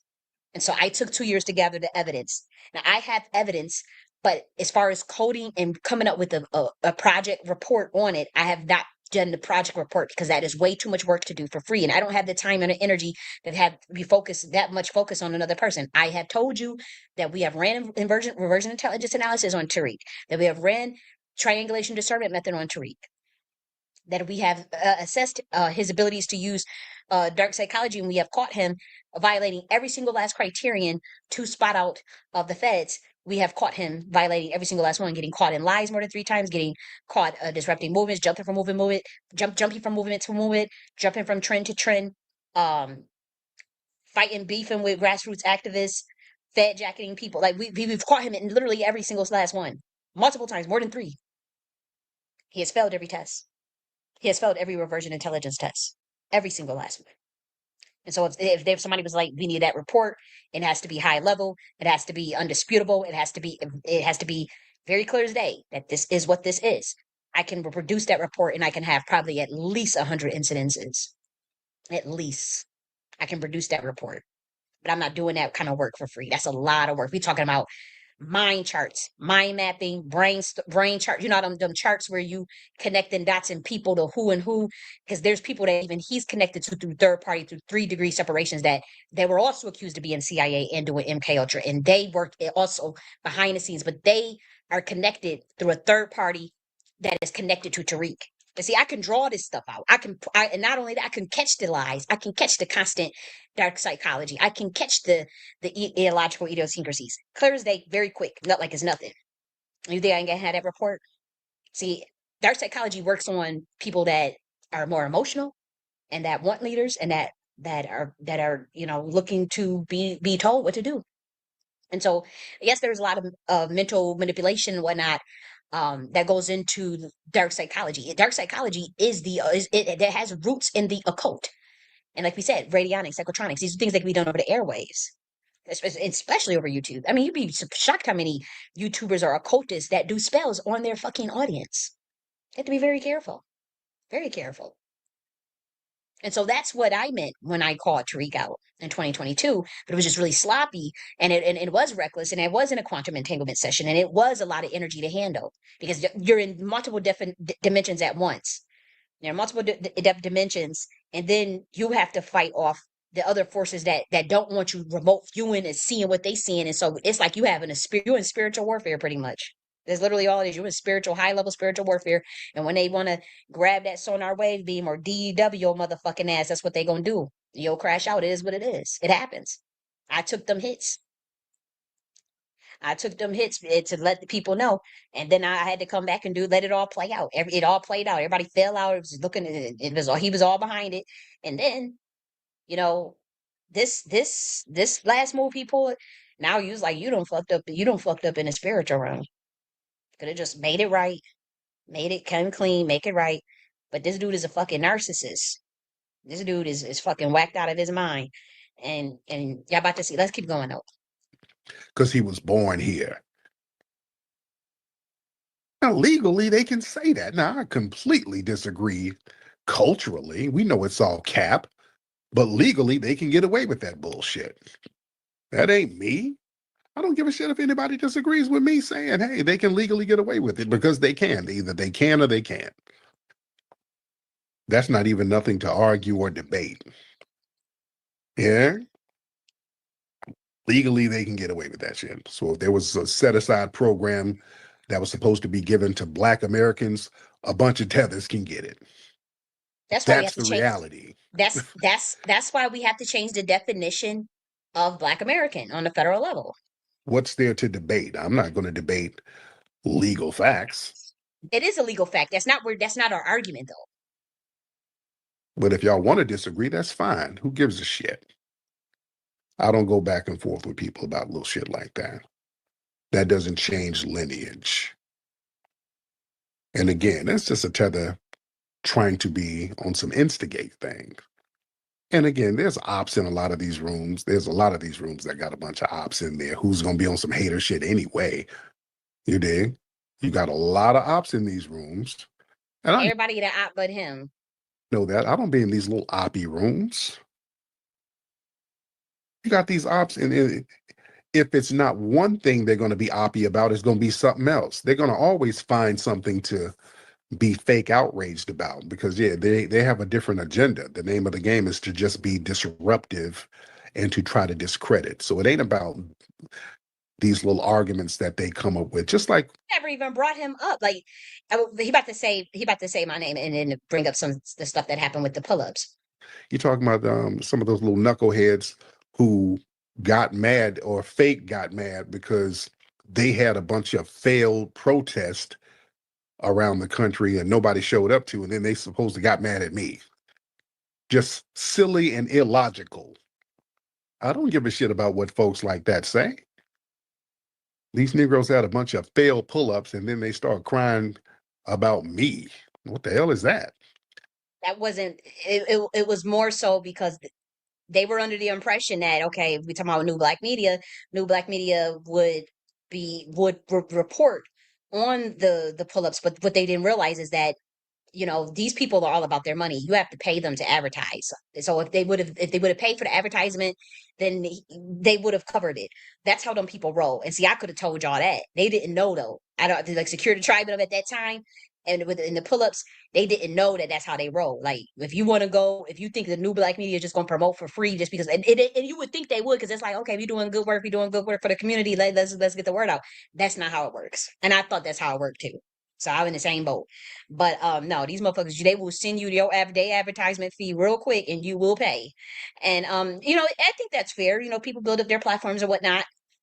And I think that people should be compensated to advertise. It's advertisement. And so they treat it as a business. And so I had to learn that myself. And, because I reached out to pretty much everybody, Boyce Watkins, all, we about a decade ago, like, even Tariq a decade ago. And so, like you don't realize, like, you thinking that this is like real empowerment work or real liberation work. And these people are thinking about cash money, and whatever whatever agenda they pushing, or whoever orders they got to follow, whatever oath they took. That's all it is. It ain't what you thinking.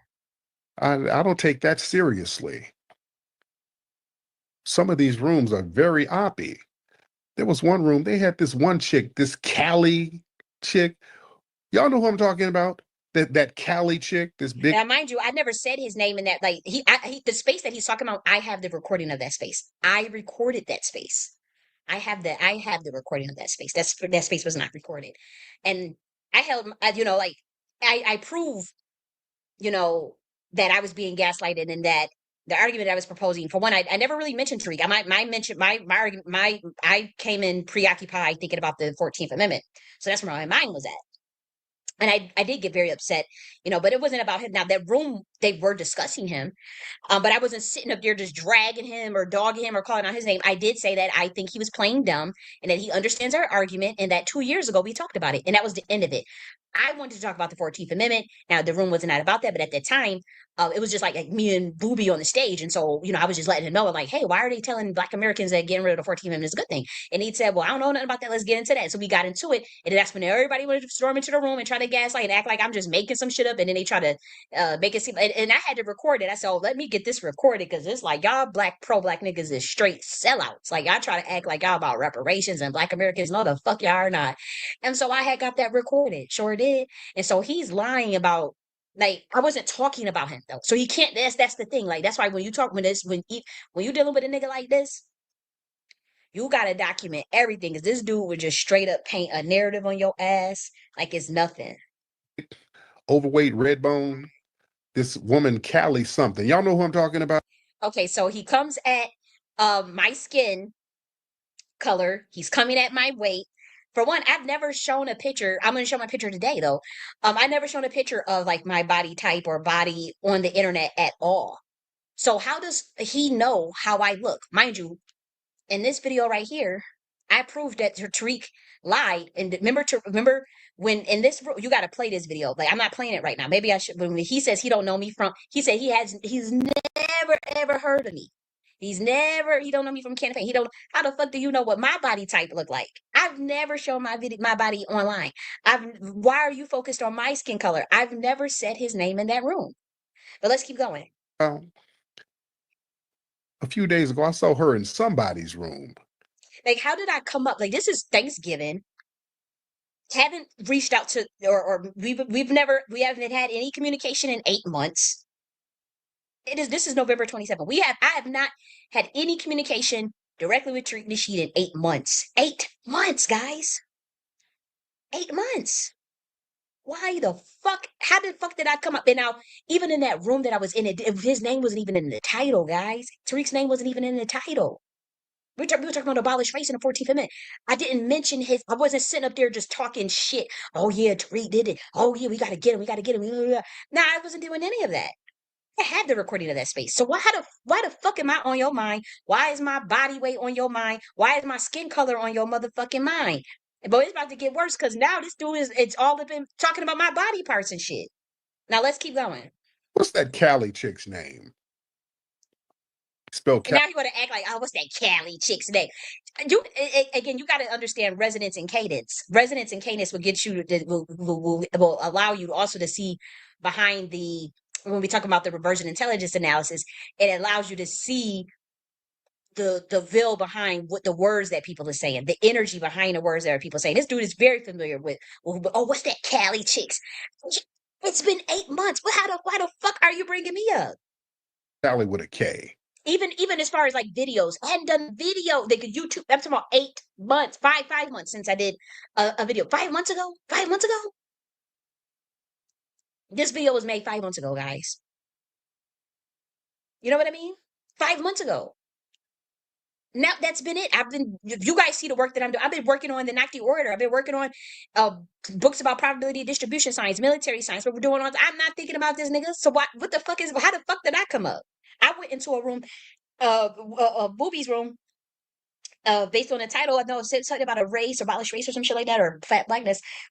We're in the delineation movement. I'm the pioneer. I'm one of the pioneers of the delineation movement. Obviously, if I see a title that relates to Black Americans, I'm going to go visit it. And then you happen to come up. What the fuck are you doing, dude? Give me a thumbs up if y'all know who I'm talking about. She was in somebody's room. I forgot who it was. Y'all know what I'm talking about? Whose room was she in? She might be up in here in one of her Finsta accounts. No, I know the fuck I'm not. Finsta accounts. I wouldn't be sitting up listening to that, to no shit, to that. Not on, no, I might catch it on, to do my reversion intelligence analysis, but I ain't sitting up there on no Finsta account to listen to no damn Tariq Nasheed's Twitter space with T. That shit is so unserious to me. Talking with scripted spaces and T.S. Giselle and all that, and these low IQ niggas that be talking shit. I ain't got time for it. This Cali lady. I forgot whose room she was in. But this Cali lady, and people were having kind of a serious conversation. I was the one that was very serious. I have the recording. So this is a COINTELPRO nigga. I'm telling y'all. Why is he discrediting me in a space that I have the recording for? That I shed light on, that I was teaching in, that people that weren't serious, how are they serious if they said they don't need the Bill of Rights? So Tariq is lying. I have that space. With this person. Now this woman's a nutbag. Sir, you know what I'm talking about? And again, I've taught Sir Willis, you know him. In the reversion intelligence analysis, there is literally a link to the content that Tariq has been caught stealing. Literally, I do a title, the next day he does the title. That's happened 3 times. I've caught him, even if it wasn't necessarily the title, it was still similar content. So if I'm so crazy, why are you stealing content out of my books and from my videos? Also, anybody with a modicum of intelligence could look through my research, look at my bio, look at my books, look at anything, one video, and know that that I am highly intelligent and that I'm the one that bring the serious conversations. That most of y'all talking points, I'm literally the brain behind a lot of it. I'm not all of it, of course not, but a lot of the stuff that y'all run away with and act like y'all came up with, y'all took it from me. But Tariq has to do COINTELPRO. That's what I'm saying. This dude is a fucking agent. How are you bringing up somebody that's haven't mentioned you in 5 months and has not interacted with you in 8 months? What the fuck is you doing? Now, as far as talking the comment section on Twitter or something because that somebody put up or whatever, yeah, I might have got my rocks off. But this dude is trying to save face for the shit he knew he did in 2022. That's all this is. He's trying to cover up, and he has to discredit me, and so he wants his following to think that, oh, she's just crazy. Again, this person is really wicked. But let's keep going. Let me get Sir Willis in here. The Cali lady, are you in here, by the way? Hell no. Some of y'all know who I'm talking about. Re-ups, you laughing. Hold on, let me get Re-ups in here. Re-up is laughing. Hold on. Hold on. Because they know what they did. And again, one of his followers is one of the ones that told and insinuated that he was the one that put me on the targeted harassment list. Hold on. Let me get some of y'all in here. Y'all know who I'm talking about? Sir, wait. Your Re-ups, hop in. You know who I'm talking Yep. Yeah, man, shout out to Callie. She all right. Well, I think it was mailroom. Oh, was it? Okay. Dude, I don't know craziest cat shit, right? Yeah, gone. Yeah. Okay. Yeah, so yeah. See, these are very like Re-ups is a dick and a booty nigga, very untalented, very, very unintelligent. And see what happened is like these people, they've been like cramping, they have to steal content, they have to steal ideas because they don't have the sauce, they don't have the light. They sell their soul through their booty hole. Everybody knows in order to get put on you, everybody know in Hollywood what you gotta do. You either gotta sign the contract, you're gonna suck some dick, or you're gonna take some dick. And that's how you get put on, and that is how you get put on in politics and in anything that relates to anything even remotely mainstream. Or that's how you get platformed. And so obviously it's no coincidence, that a person like Re-ups would be someone that's around Tariq Nasheed, but Re-ups, I'm like, they always platform unintelligent and untalented people. That's by design, and again, time tells all. These people cannot light a candle to nothing that I do or nothing that I say. And like they just have to just always insult. It's always an insult. Oh, you're crazy. Oh, that's stupid. Oh, you're a moron. It's always an insult. But my body of work speaks for itself. In fact, we have documentation proving that Tariq Nasheed has copied me, has stole content, and is possibly behind targeted harassment. Let's keep going though. I'll prove that to you right after I play this. Broken clock and write twice a day type shit sometimes, I'm not sure what's going on. I just remember the time, she got on the timeline, going at you about What, going at him saying he's a CIA? He is fucking like, come on, y'all can't see that now? Y'all are idiots. being abducted, tagging the I never said I was abducted. I was illegally detained on a 1013 by the federal government. I didn't say I was abducted. And yes, the CIA had something to do with it, or some sort of intelligence agency, or a secret society, the Masons. But come to find out, y'all niggas was behind it. So yeah, and we have the proof of that. CIA, and I was like, oh shit, so I don't too much like to get on mental health, but yeah, that's Callie J. Yeah, Callie J. There you go. Thank you, brother. Cali. See, they always have to go through mental health. Here's the thing. Say if somebody was literally mentally ill, like say somebody is like really decapitated or really verifiably mentally ill. Why would your instinct be to demonize or to denigrate a mentally ill person? It doesn't have to be me. Okay, you don't like me, but the demonization or pathologizing mental health as if it is as an insult. That's how you know that these are satanic masons. Like this is a secret society that does that has to disrupt, that's just doing some sort of COINTELPRO type thing. Because if someone is really verifiably mentally ill, your first instinct is not to say, "Oh, they're a moron," or they're stupid. They're laughing at the person. Why would you laugh at a mentally ill person? And so that's how you know that there's something real deeper and sinister going on, and the Black community is in on it. Yeah, so this woman, they were having a serious conversation with this woman. I'm like, I have the recording of that conversation. It was very high level.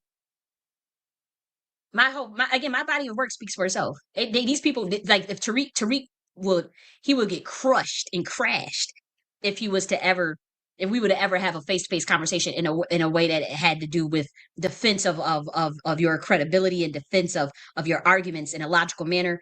Tariq, he would be, we would run circles around him. And he knows that. And so everything is always a insult. Oh, it's always a lie. I've caught Tariq in 2 lies and they're publicly available. And the second lie we're going to prove here.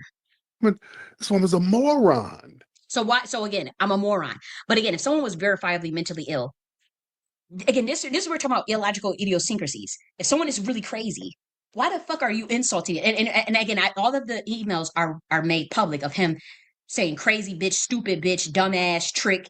Like all of those emails are made public, by the way. If he said those things to me when I didn't come at him like that, that's not a normal reaction. How can y'all not see that? So that's why I said the black community is in on it, and that's why he sold y'all out, and y'all have no idea what's coming to you. And I got out of it spiritually. I knew what to do and I knew the steps to do. I don't care how crazy it looked. I don't care how much you don't understand something. That's your fault. It's not my fault you're not intelligent enough because you don't understand something. If you didn't ask questions, you didn't get the clarity that you needed. And so again, Tariq thought that he had it easy. Like these people sacrifice women all the time. They do all types of stuff with that little satanic mason shit. And they plans failed. And so they, you know, it is what it is. But they were behind what happened in 2022 as far as the illegal detainment. It's all proven. This is all documented. And we're about to show the documents on here. This woman would send me emails 2 years ago, a year ago. The last email was 8 months ago in relation to the tut language undermining that your ass did, that I proved publicly that you did here. The lie that we caught you in. You lied on me, and we spent time going through multiple triangulation methods to remove your plausible deniability, and we caught you in a lie. It's empirical fact that you lied. How am I crazy, but you're the one that lied, and I can prove verifiably that you lied in this video right here. And so that was an email. He's making it seem like, oh, I sent the email last week or I sent it 2 months ago. There was then nothing, but the last one was 8 months ago in relation to the tut language. It had mentioned nothing about the CIA.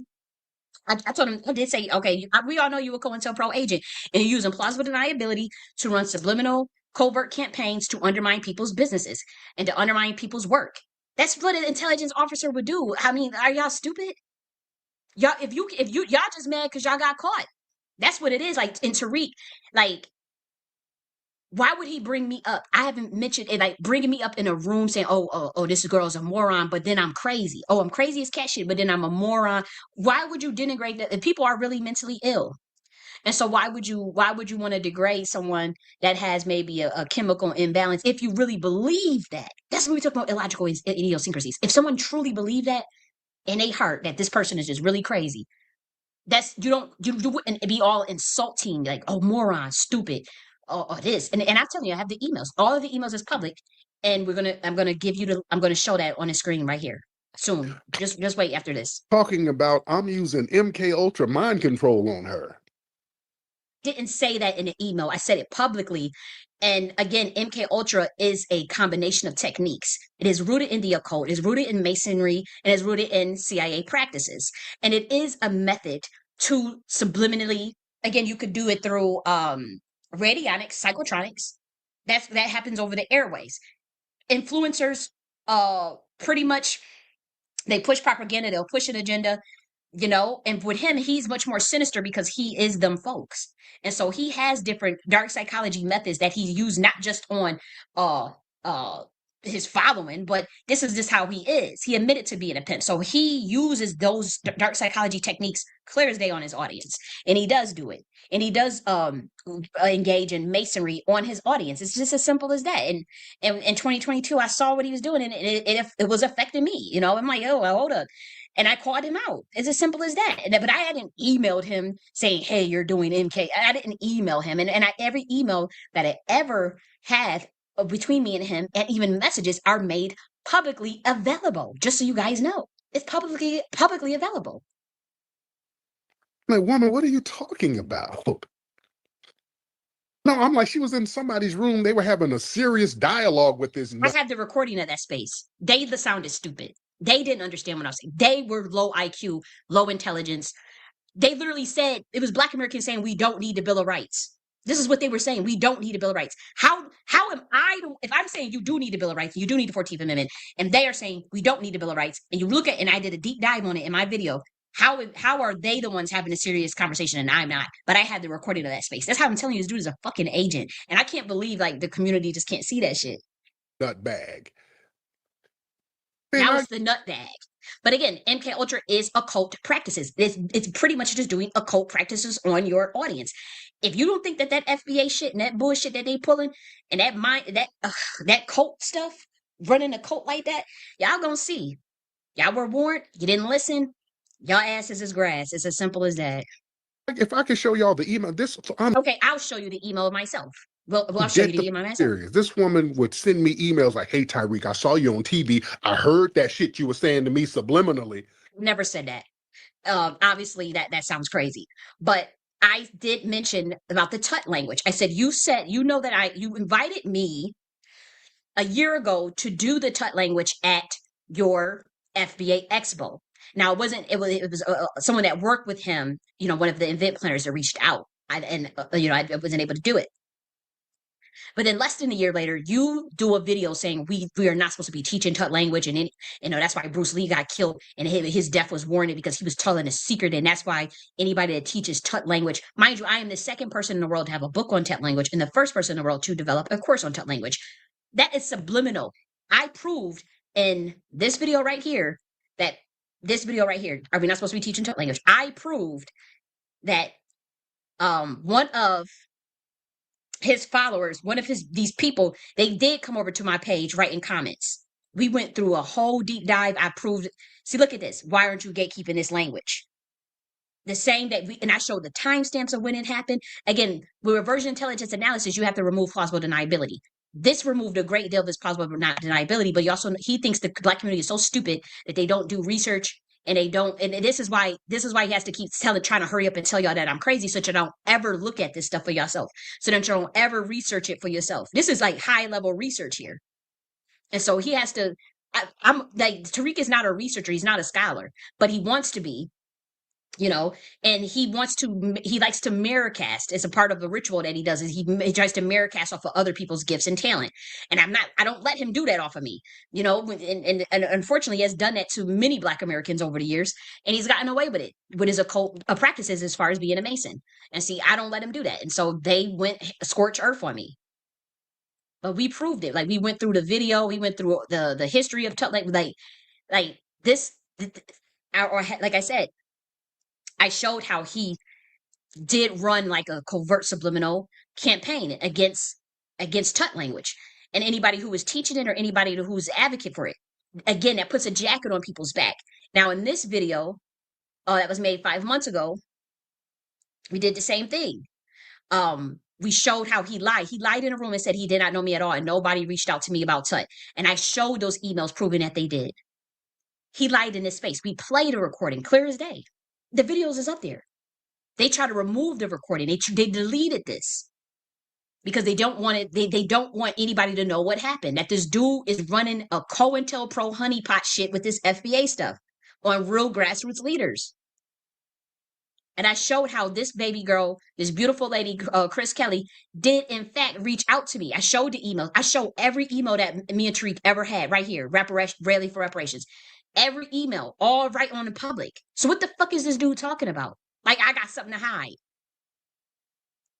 But he lied. So this is the second lie, because again, all emails are in this reversion intelligence analysis, because one of his followers right here, when I shared the document about the Nazi military science for all targeted individuals in a federal lawsuit against the United States government and secret society, I was talking to the government. I never mentioned Tariq Nasheed's name in any of this document. Now, that's the document that we went through over here. This document right here. That's what I shared, okay? About talking about talking about being a targeted individual. They're trying to cover up some shit. He's trying to cover his ass on some shit because we're getting really close to the bullshit that he pulled. And again, there are people that are carefully mighty close that get up on his stage, probably on a daily basis, and they were liking my tweets about him being an agent and the shit that he do with COINTELPRO and Honeypot. See, it's people that know what he's up to. Don't think they don't know. They know. And so he got to hurry up and try to run interference, but this shit is not going to work, dude. You have truly met your match, Tariq. You have no idea who you fucking with. You have no idea who you fucking with. But yes, this document was shared. Look at this dude, Darion FBA. Follows me. I didn't even know who this person was. He says, I hope you and Tariq N work out your differences. Have you thought about apologizing to him? Mind you, his name was never in his document at all. This is reversion intelligence analysis. He just threw his name out there like that. And mind you, I was talking about being a target individual and being on a federal blacklist and a secret society targeted me. He let me know that it was Tariq Nasheed. Y'all can't see, y'all don't know how to do reversion intelligence analysis? And then I say, you people will learn the hard way. When I messaged him, I said to tell him to stop doing occult rituals. He never denied it. He sent a laughing emoji. He did. And all this is publicly available. And then he proceeded to call me a stupid bitch, a trick, a dumbass, all this stuff and whatnot in private. This is all publicly available in this document right here. Every single, and we just keep doing reversion analysis scenario 1. And we're talking about the covert intentions of someone behind the scenes. Like, why would someone subconsciously write, I hope you and Tariq N when I've never mentioned his name in none of this? And I said, also, thanks for leaving the breadcrumbs on their post of me being a target individual. Let's go here. Just read it clear over here. And I said, you bring it up. I said, you bring up Tariq Nasheed's name. I never mentioned mentioned his name. He got caught stealing content. I documented it and it's public information. Plus, you could run the videos through a plagiarism checker to compare the similarities yourself. And I have screenshots proving that I published my video first and that he copied the content multiple times after I called him out. He sold y'all out. When I called him out about the tut language work, he did call me a bitch and gaslight me once again in private. He didn't think I was just going to release all that shit public. He didn't try to say, oh, he does not know me at all. And then I proved that he has at least known me at least since 2016 and provided multiple receipts. Not to mention that Facebook page. I mean, he is so lucky. Like, it would be so obvious. Like, dude, what the fuck is you on? Like, did you try to steal this girl's destiny? He's an occultist. He's a Mason. And they do destiny swiping and they do occult rituals and they do binding rituals on us. People know, like 33-degree Masons and shit, they know that this dude, what he's doing. They know exactly what he's doing. He's a Luciferian. Tariq Nasheed means Lucifer Morningstar. He's a Satanist. He's not a real Morningstar. He is a Satanist. These are huge differences. He's not a real Luciferic being. There's nothing light about insulting people who bring the truth or about lying on people who are the truth. And that's what this dude does. He lies. We caught him in lies. I'm telling you, I showed emails of at least since 2016, 2018, 2022, 2021, 2023. I showed it. Yeah, they just run these FBA people just run interference for him and cover up for him. Like a re-ups, like a faggot ass re-ups. Like, and these people have zero talent. It's like they bring nothing importance to the world, and they think they could come at a light being. They could come at a light bearer because of the fucking jealousy, and then lie on them. And they don't think that shit they not gonna crash out. They don't have longevity. They don't have anything that's sustainable because they're not creative. That's why Tariq keeps jumping from trend to trend. That's why he steals from people, because he's not a real Luciferic being. He's not a light bearer. He's a copycat. He has identity crisis. He doesn't know who he is. That's why he doesn't even use his real name. I showed y'all the 20 books that I've created. 7 state attorney generals asked about it. Military government operatives and high level gatekeepers reached out to me about my military science books. So what the fuck is Tariq talking about? Why is he lying to y'all? Why does he need to convince y'all that I'm crazy? And so he says this, the Daron person says, babe, I don't mean no harm. I just like to see peace around me and was hoping to see you to squash that beef. Speaking of codes, what do you practice? Voodoo, astrology, or some kind of science? So you see how these people work? They're trying to get intel. I told you these people are Masons. And I said, I asked you twice why you thought I should apologize. Smart on you for not walking into the trap. You posted Tariq's name under a post that mentions illegal target harassment, in which I never said his name. Plus, you have FBA in your handle. So you insinuated that he is behind the targeting. Now, let's put on our thinking caps. If what I said was untrue, wouldn't he have just publicly denied it in 2022? Why would he go to such lengths to cover this up for 2 years? And why would he need so many to harass me if he could just sue me for slander? Why does he need to call me crazy? Why does he want to discredit me?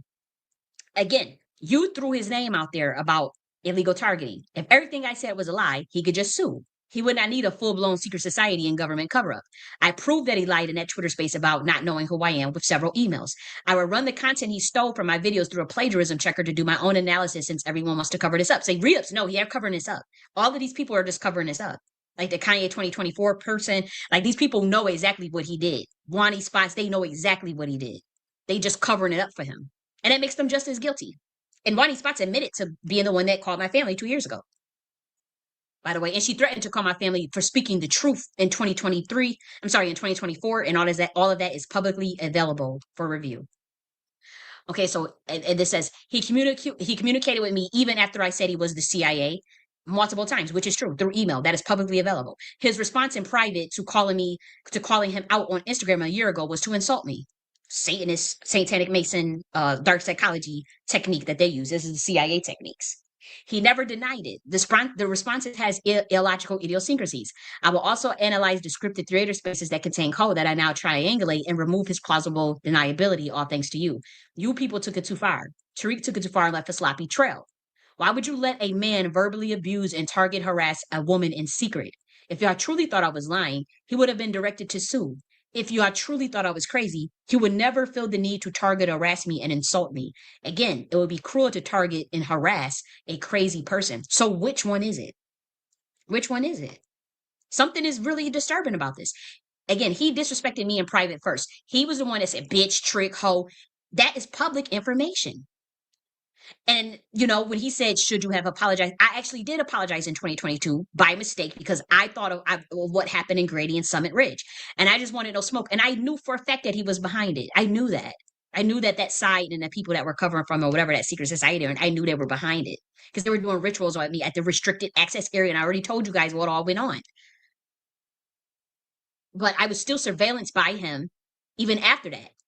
And like I said, the government or the Masons is covering for this man. And I'm going to personally uncover it.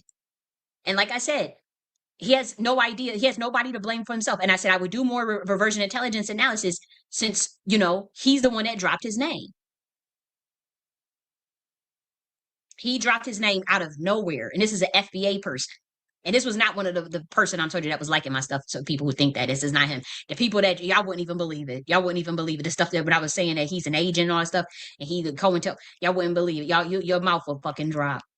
Your mouth will fucking drop. That's why I ain't saying shit. I ain't gonna ever rat him out because apparently they over there doing some sort of recognizance on his ass and they done got mighty close.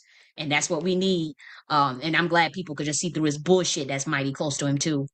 And then when he says, when he says to me, babe, I don't mean no harm. I just like to see peace around me. You do a reversion intelligence analysis on that, right? If you want to be that, if you want to see peace around you, be that peace. Like this person follows me. He can unfollow me. They can mute me. My post never mentioned Tariq's name. He brought up, and I literally said, let's read it. I says, you literally brought Tariq up first and literally implicated being behind a targeted harassment. That's a terrible chess player. Okay. And I said, I'm a military science. That free game I gave out in that document above is nothing. If it was given freely, it means that we moved on to the next thing. I'm not trying to be condescending to you. I was pissed off though, because I'm just perplexed. Why you think you are not in control of your own peace? So much so that you come on my post and ask me to apologize to Tariq, whom I never brought up in his post at all, nor does he deserve an apology. You just told me your boy, it helped me greatly. And this let me know he has a guilty conscience. I just want to see peace around me. Did you apologize? Because they know that I've been financially blacklisted and for the last 10 years and whatnot, and been target harassed for the whole year, completely illegal through a secret society or the government, and Tariq is behind it. Well, allegedly, I suspect that he is, but then this person brings him up, and then the way people react, like the insulting of someone that you're telling everybody is mentally ill, but then you're insulting them. Why? How is this? How is our community allowing some shit like that? Like, why would you treat why would you treat a woman like that? Why would you treat somebody that has a body of work that is designed, that has literally been, we talking about shit that I know for a fact that this government has used things out of, has inquired about.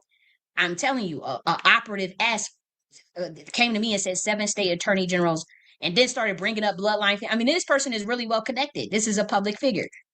And so it's like y'all trying to play on my top. Like it's public figures or just even socialites that are old money boule that have been telling me, about MK Ultra even before I knew about all this. They was trying to let me know. They were trying to tell me. I just didn't understand what they were talking about at the time because I just was like, what the fuck? I don't know about all that.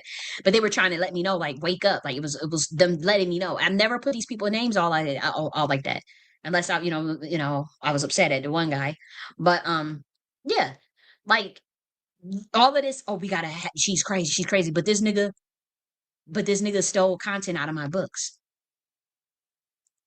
And again, Tariq uses plausible deniability and dark psychology to manipulate people and to manipulate narratives and situations and to discredit people. This dude is a fucking intelligence agent, but he's not.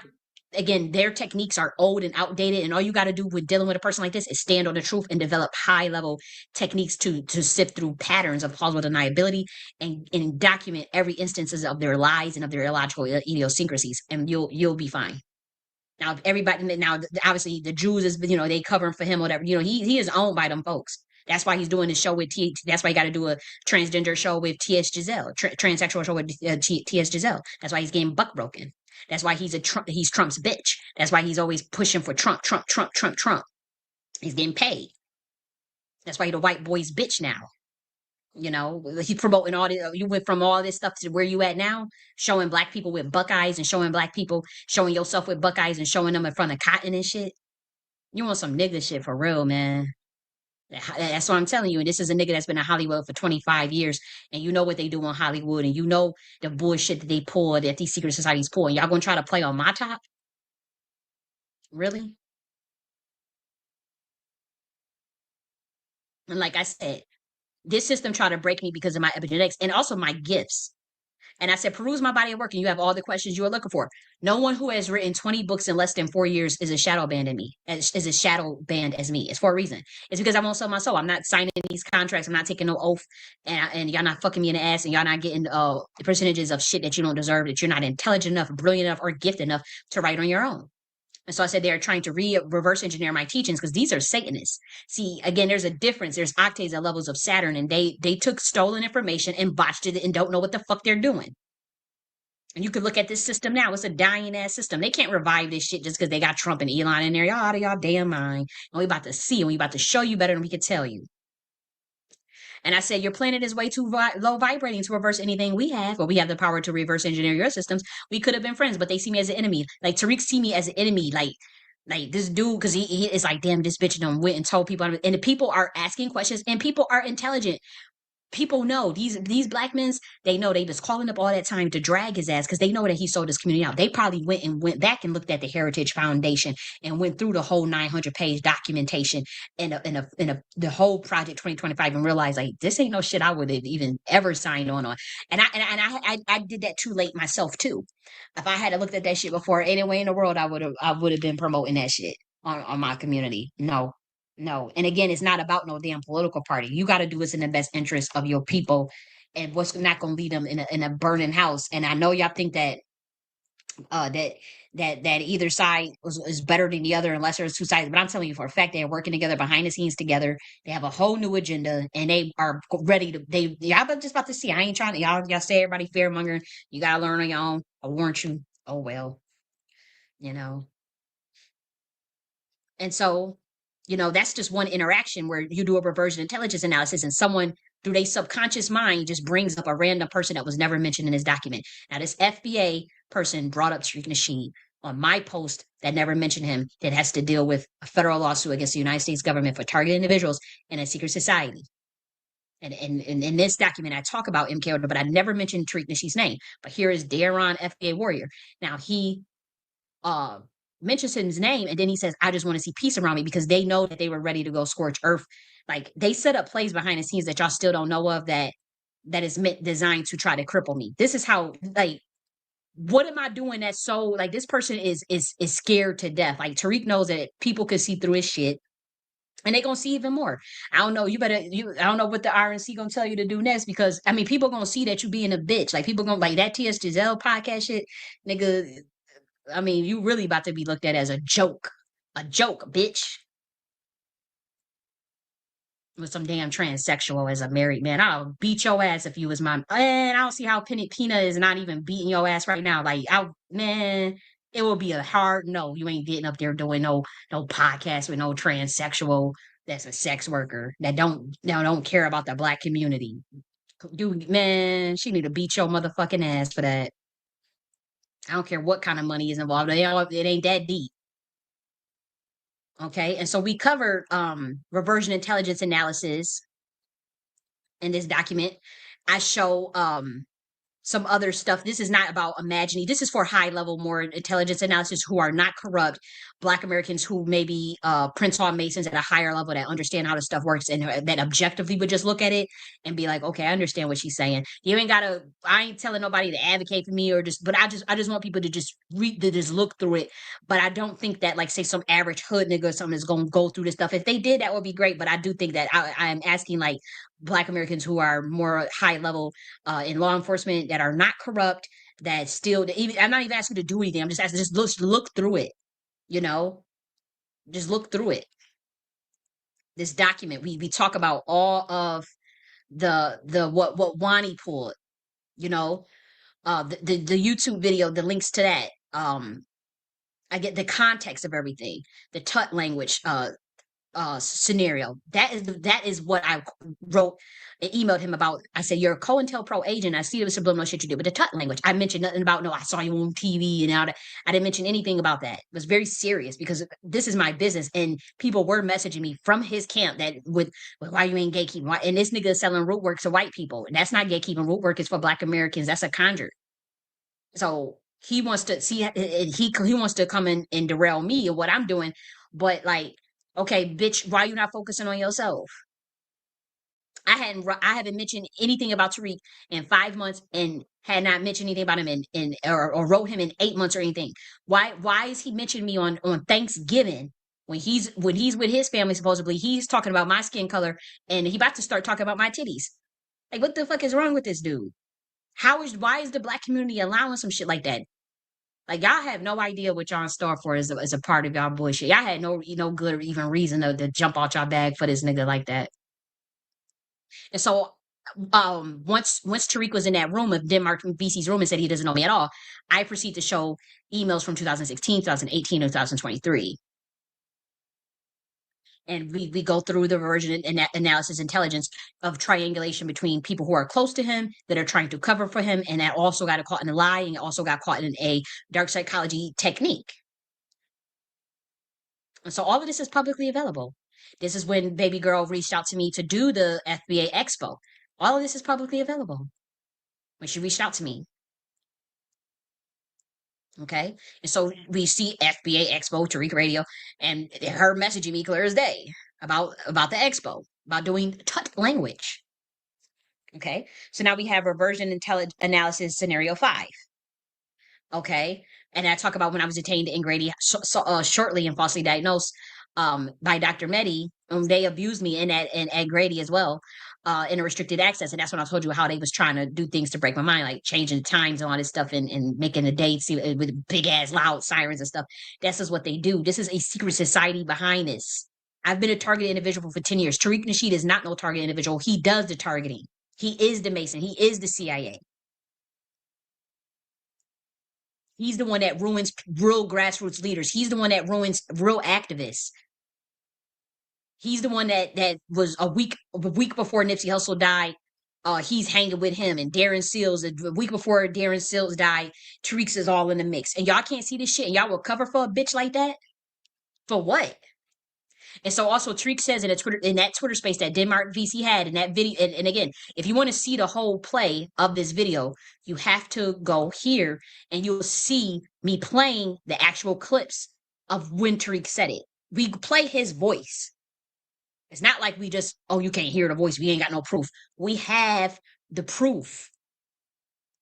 But here, Tariq Nasheed is liking my post. Mind you, he's been doing that for years. I only got this. Obviously, this is more. This was a recent one. But Tariq Nasheed had been liking my post, but when that situation happened in Grady, I did lose access to that phone as far as, and then like going all the way back to like to get screenshots of tweets. I'm not doing all that shit. But this is not the only one that he has done that to. But he said he has not known me at all, but he knows me at least since 2016. So here's the email from 2016. Here's the message from 2018. You can see the email kflexforlife@yahoo.com. Here's the message from November 6, 2023. This was after I accused him of being CIA.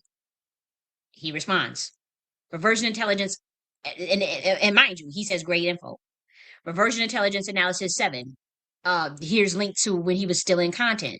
Again, we go here. Again, this dude, when I say it's really creepy, I'm like, I thought like, I'm like, dude, is this man like secretly obsessed with me or something? It's weird. And I'm not talking about like on no, I didn't think it was like on a like type shit. I thought it was like on some, contract for hire. Like people get paid big money to do defense contracts on people to discredit them. And so that's what I think it's more of an obsession to get the money from that aspect. That's what I meant by that. But these videos, the similar content that he's copying, but also like he was actually using like the same titles, literally stealing the same title and talking points one day after, and we have the timestamps and the screenshots to prove that. Minister Farrakhan on Trump being good for Black people. Tariq Nasheed did Minister Farrakhan endorse Trump. So the content is similar. Like my video came out first though. It was literally one day later. Same thing with the Pan-Africanism dead? August 13th, 2022. And then Tariq comes out in August 17th. Is Pan-Africanism dead? Similar talking points, bringing up conversation about mentioning my dad's name, mentioning where my dad stays, mentioning his first name is James, mentioning New York, mentioning aspects of a private conversation that I had with a person on the phone the day before. But I have to say, I don't have evidence of that conversation, but this shit is real. And then talking points about separating water molecules. A day before I talk about separating water molecules, the next day he talks about the same thing too. Like he's all into science and stuff all of a sudden. So this shit is creepy as fuck, and this community knows that. And y'all let this bitch nigga. Why would y'all do that? Like, why would you curse yourself like that? Why would you let a man? Okay, if I'm so crazy, I get illegally detained, but he gets to insult and lie. This person has lied on me. If he didn't do the MK Ultra stuff, or we didn't think he was CIA, what the fuck do you think people think now? The way this dude is moving. I had to do, and once again, I also show all of the emails because he make it seem like we'll continue to go through the review. But look at this. That's Tariq Nasheed's account. And I did block the account, so obviously, there's no more interaction. That's what I'm saying. Like this account been blocked a minute ago. You could see on the dates yourself on your screen. Like, but I show all of the emails. I said reversion analysis circulating. Okay.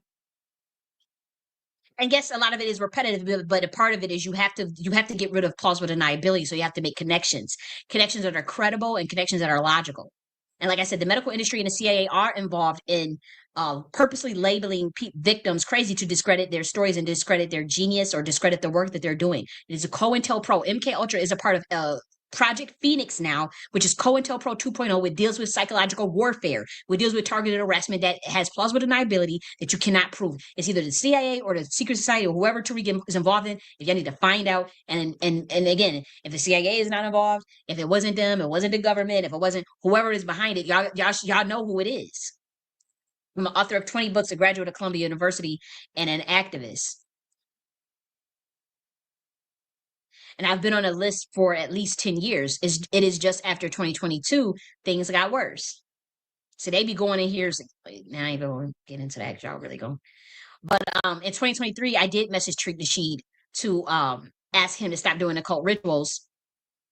And then again, I knew the Masonic ritual they were doing. Again, I am highly clairvoyant. This is 123 public videos predicting global events on a weekly basis. Either they came true or they didn't. But we review them on a weekly basis, and they came true. Every single last one of them. Public viral events, global events. I am clairvoyant as fuck. And so I can see, I can remote view. I don't always remote view. I don't necessarily astral project, but what's the other telekinesis, telepathy, all of that. I don't use all of those gifts though, and I know how to cut them off. And when I don't want to vibrate at a certain frequency, I'll get out of it, and so I don't have to be experiencing all of that energetic static, so to speak. And so it is real. And the CIA has documentation on remote viewing and telepathy, all that shit. The government already developed that. Like, yeah, it's not my fault if you too fucking stupid to do research. Don't try to sit up there and say, "Oh, I'm crazy because you're too fucking stupid to understand what I'm saying," or you too fucking corrupt to be a man of integrity, a person of integrity, to stand on when somebody is being unjust, fairly unjust re-ups, Sir Major. I know for a fact that Sir Major know what Tariq did, and that Tariq is a piece of shit. Like you could feel when people know that, okay, this dude really did do that.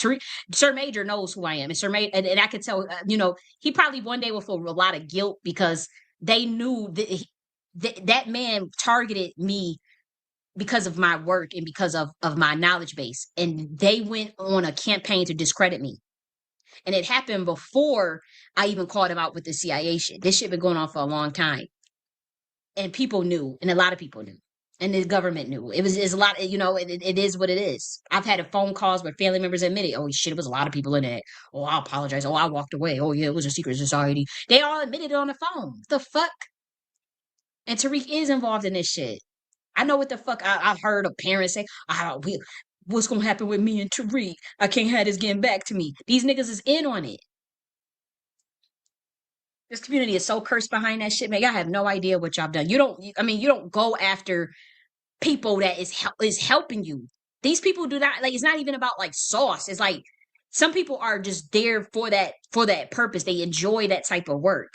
Why would you attack that person? Why would you try to sacrifice them? Why would you try to take them out for money or for fame or whatever the fuck y'all doing? I mean, it's like Tariq sold his soul 25 years ago. What don't y'all see?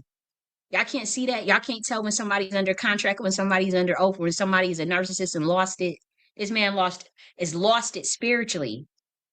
And he is a vampire. And part of his energy, part of the way he gets energy is from doing radionics and psychotronics on his following. It's as simple as that.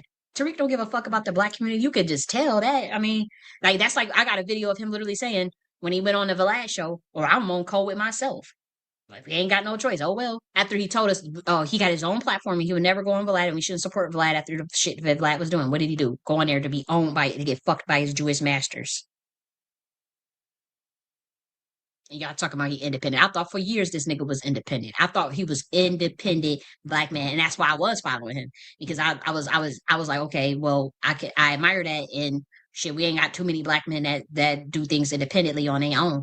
And once you doing the research and you really doing the research, that nigga ain't doing no. Come on, this man is independent, but he doing a show with fucking transsexuals and transgenders with dicks. Ugly ones at that. Like, I could see if it was a fly, bitch. If I was gonna do a show with a transsexual, if I was a man, it gotta be a fly, bitch. It gotta be that girl like Jeanette or something. I forgot. It gotta be a fly. Why it can't be a fly, bitch? You know, with the big titties, big booty and shit. Why it gotta be some ugly motherfucker? Some trolling motherfucker that's selling ass and shit. And if the people get their money how they get it, ain't, she living her life and got to do what she got to do. So I ain't judging that. But it's like, what the fuck? That is not even. It doesn't. It brand the math is not mathing. It's not mathing. Like, he totally needs to get out of our space. We know you an agent. We read. We know who you are. We got you on notice, and we're done. Like, you are a fucking agent. and And so people know that. And that's why he's freaking out and trying to make it seem like everybody's a DNC shield. Don't nobody give a fuck about no DNC. He's trying to make it seem like everybody's after him. He's trying to make it seem like people are ops and shit, and putting fat jackets on real grassroots leaders. He's a bitch for that. And like, if he wanted to make that up or make it, that could have been done years ago, but he needed to come clean and he should have made it right, and he never did. And he just let this shit drag out really bad, especially with the targeted harassment shit. And it just wasn't necessary. Like I said, this dude is a Luciferian, but he's the corrupt one. And they don't practice the proper origins of that masonry. It's not real masonry. Okay, anytime you gotta insult, and discredit and use dark psychology and lie as a part of an intelligence technique to try to discredit people, you don't stand on the truth. He lies. I caught him lying. I'm showing you the email. I'm showing you the messages right in front of your screen. He sends praying hands. I said, you better have done what I told you to do. He sends laughing emoji. And I said, looks like I got the last laugh because we were battling in the spiritual room. Y'all think this shit is a joke. Y'all niggas, man. And then he likes to play stupid. Now that's when you are on drugs, man. And then he's a psychopath. And again, they are designed. These people are out there. They always have to gaslight. That's the name of the game. And so again, I knew this was about birthrights. And again, we're talking about birthrights of the crown, and masonry is really has nothing to do with anything the public could probably understand. And then it's not even low level masons could even understand what the fuck this is about. And so they came for me, but again, they're a secret society. And like I said, he said I was crazy, but in the same breath put me on a target harassment campaign. And I said, do you know how illegal it is for a CIA officer to falsely label a woman crazy, gaslight and insult a quote unquote crazy person, initiate a year-long campaign of covert harassment? And then here's the folder of all of the incidents. Because they work as a secret society and they cover for this bitch nigga. And then look at this, it says Trick, get your disturbed stalker ass. I've never had stalked him. And I said, I never stalked you. What the fuck is he talking about? Like, it's like there's nothing that can even be remotely construed as someone trying to stalk or get with him or nothing like that. This dude is technically the other way around. I've never showed my body on the internet under any circumstances. How does this dude know how I look? Why is he? We got to play it further along where he's mentioning my titties. Why is he lying about the nature of these emails when all of these emails are publicly available?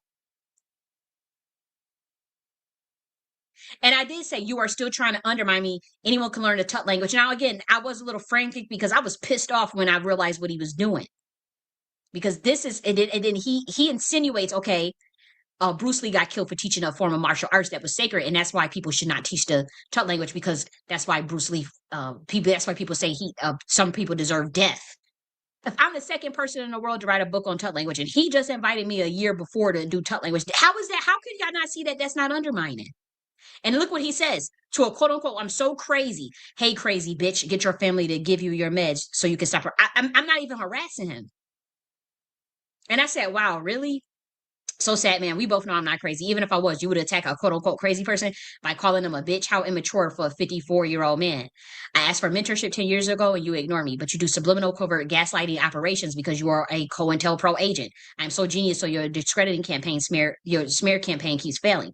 You are bought and paid for, and people know it, but are afraid to speak out. I was very afraid to speak out about the changes in your platform and you over the years, but you burnt that bridge, so I don't even care anymore. And so how is that? Like, and again, I proved through his own words in this video right here.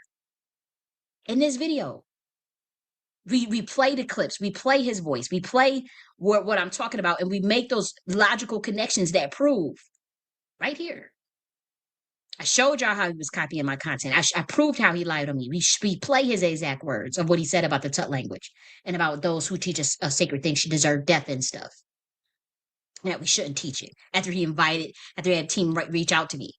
We played a clip in which he lied in Denmark Macy's room. Why is the Black community going through with some bullshit like this? Why would you? That's like selling somebody out in my eyes. And I said, he the one that put me on his list. But it's like, imagine if I really was actually mentally ill. How cruel is it to just be like, oh, this is a moron. Oh, this is a crazy bitch. Oh, this is like, so like, what is this hostility for so much? Why is it such a hostility when, for one, all I said was you the CIA. Like this dude is itching something. Mind you, he brings me up on Thanksgiving on November 27th when I haven't mentioned I haven't interacted with this dude in 8 months, and I haven't mentioned him in 5 months. Not on my channel or anything like that. Now I might have made a comment under a comment section, under the comment section. But just because somebody calls you the CIA, how is that is not an endangerment? That was 2 years ago in 2022. So many people think that Tariq Nasheed is CIA. So many people. So why is he going through such extremes on me though? Is what you should ask yourself. Just because somebody said he's the CIA, what is this dude trying to cover up? What is he actually trying to cover up? It's much deeper.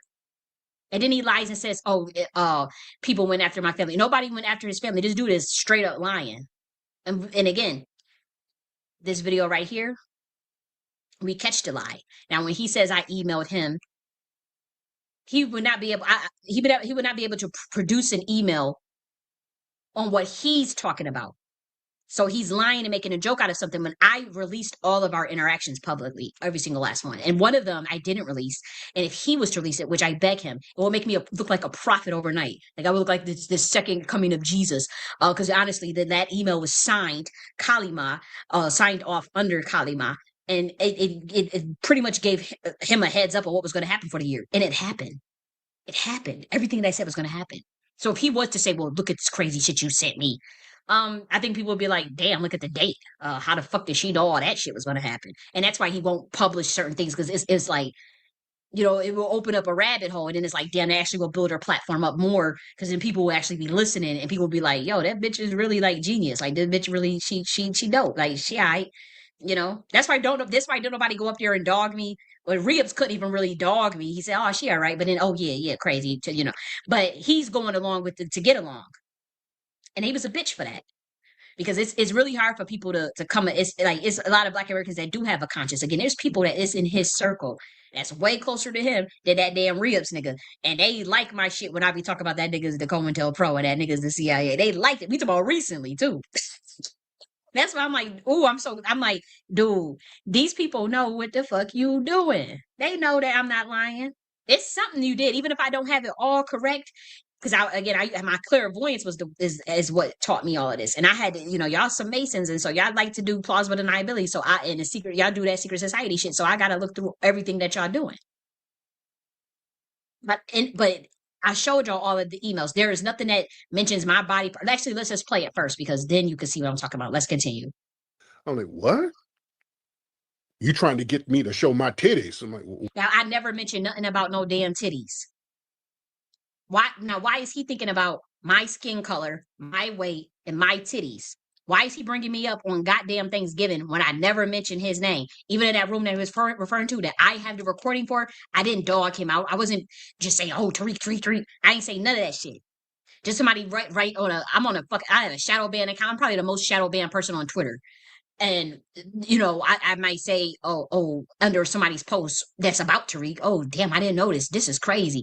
Yeah, I think that nigga the CIA. Okay, that ain't nothing. I didn't even say the CIA. I probably was like, oh, I think he COINTELPRO, or I think that's a honeypot. I think he's running a honeypot, which I do think he's running a honeypot. I got caught up in that honeypot. I'm trying to warn other motherfuckers to not get caught up in it. That nigga is ruthless, treacherous, and you won't see that side. Y'all haven't seen that side. You have to have serious spiritual discernment to be able to see that.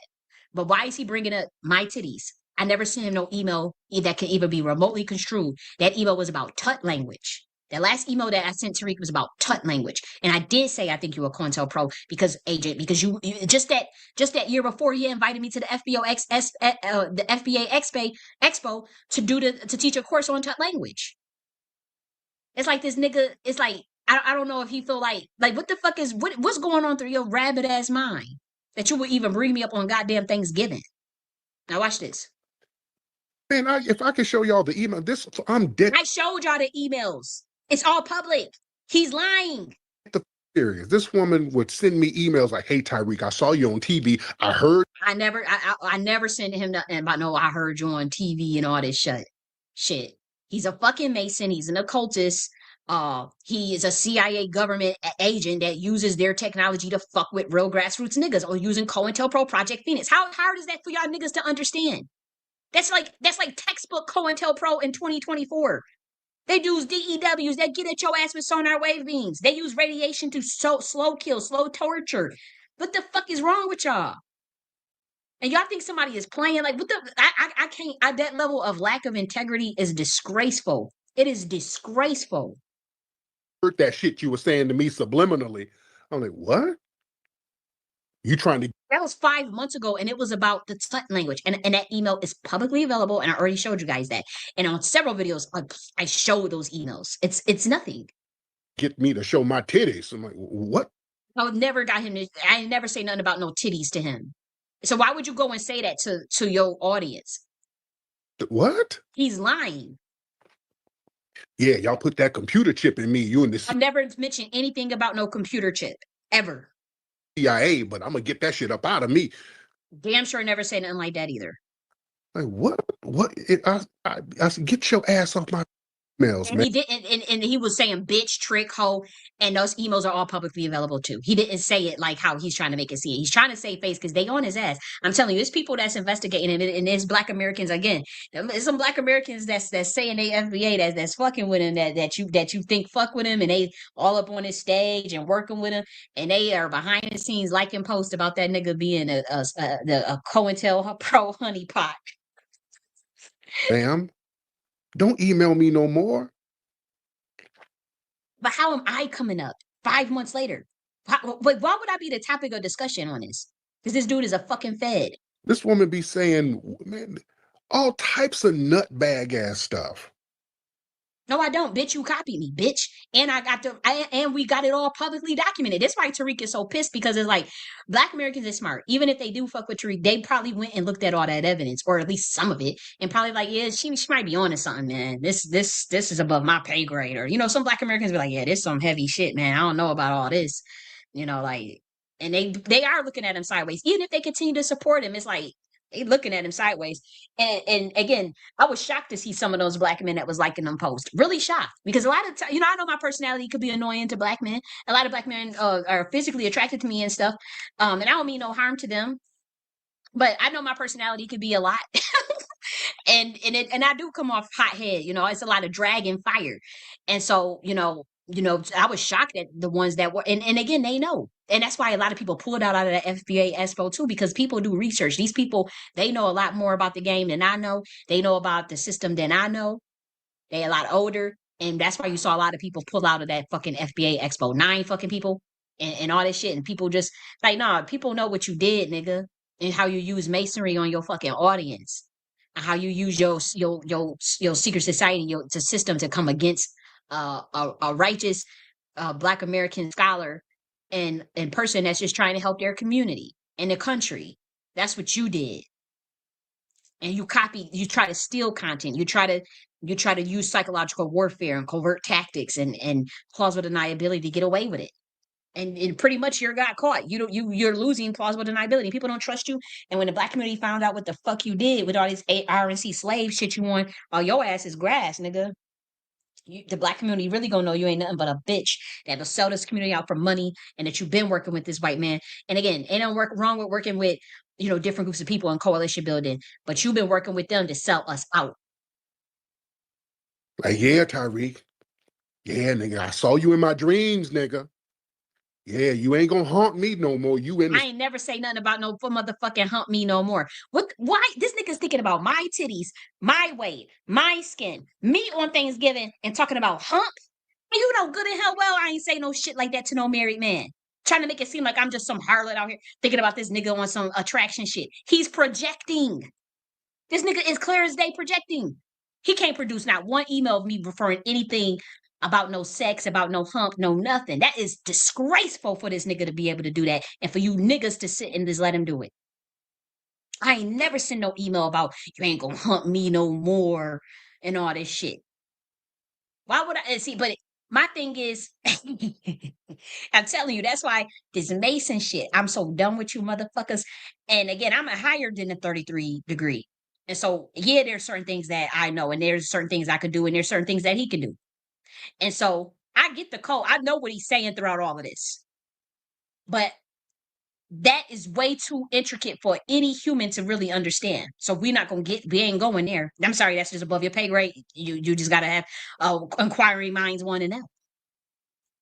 But reversion intelligence analysis, covert intentions. You need to do it yourself. Why the fuck is this nigga thinking about red bone, titties, hump? If I never send nothing to this man about no titties and about no hump and about none of that, why the fuck are you thinking about that randomly when I haven't interacted with you in 8 months or mentioned you in 5 months, except for some little shit on Twitter on a shadow ban account that only 14 people done viewed? What the fuck kind of shit is you on, Tariq? It's right there. Like, Y'all don't understand how someone does subconscious projection, subconscious shit, covert intentions, subconscious shit that come out of their mind, shit that they think and they want to project it on you. People do that shit all the time. That's some shit yo motherfucking ass is thinking about. I never show my body at all on any social medias. How the fuck did he know how I look? How's he describing my body weight and stuff? What the like? Ask yourself, what the fuck is really up? Now let's continue. CIA, y'all gonna leave me alone. I rebuke all of y'all. Like, ma'am, I you ain't better never say nothing about no rebuke and no. This is stupid. stop emailing me. And why is he lying? And he making it seem like it was recent. That shit was 5 months ago about tut language. And it was a very methodical outline of what you pulled, bitch. It was a very methodical outline. So why the fuck is you up here trivializing what was said? Because again, I don't play about this COINTELPRO shit. Now, again, do I think that I know things about Tariq, and I know what shit he got caught up in, and we were even willing to forgive him for all of that. We know that everybody know that this dude is a motherfucking agent. Even the elders in the black community know that this dude.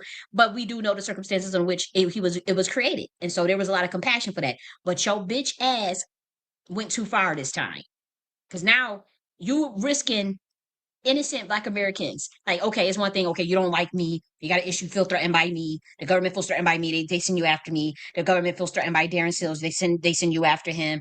The government feels threatened by reparationists, grassroots reparationists. They send you after them. But you went after the entire bloodline, dude, on some covert shit, and they can't see it. But smart ass niggas like me can see that shit.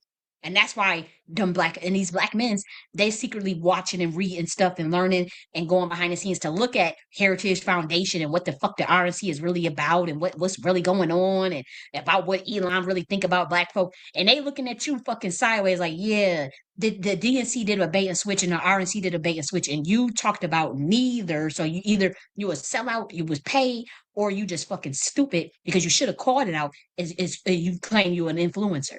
Now let's keep going, guys.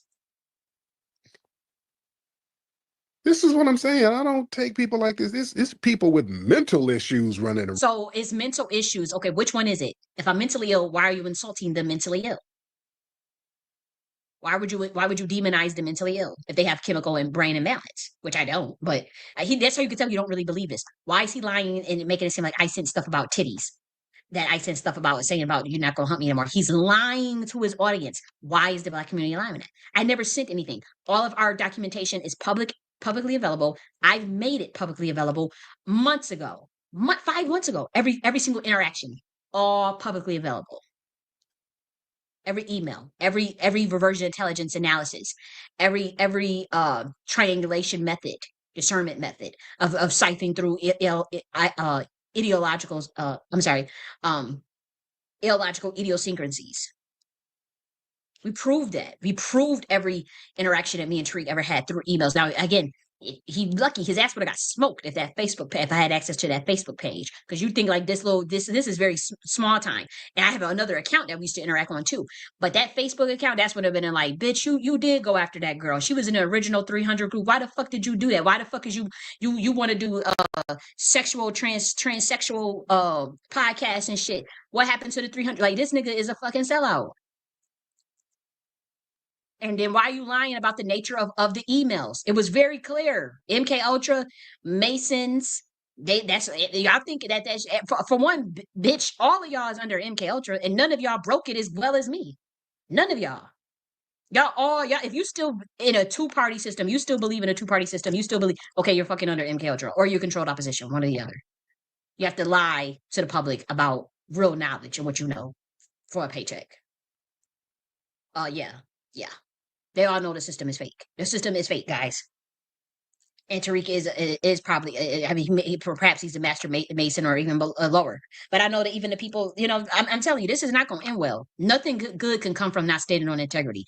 Nothing good can come from being a lying ass bitch. Nothing good can come from this shit. I'm telling you, nothing good can come from it.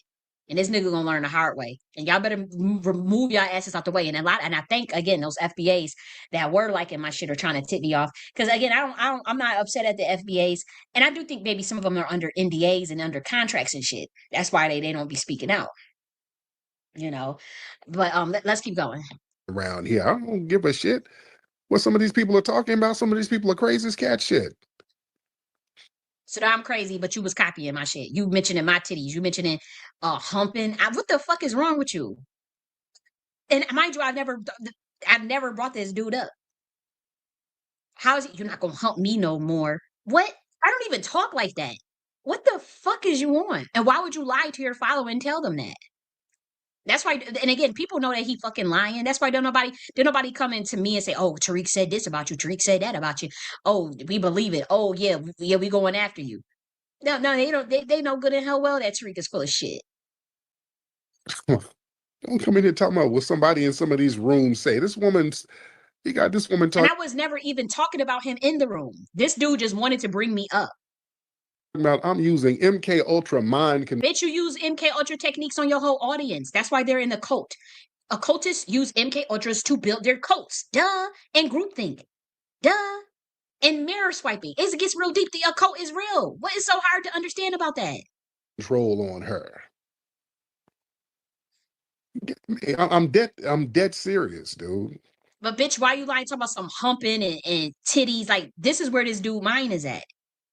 Some shit that's 2 years old. I haven't mentioned MK Ultra. This been a year. Why the fuck? Like, that shit was public. What the fuck is you still bringing that up for? And again, stuff is gonna come out. This not gonna age well, nigga. It's not gonna age well. And I got the copy of this, so even if you try to delete the video, I got the copy.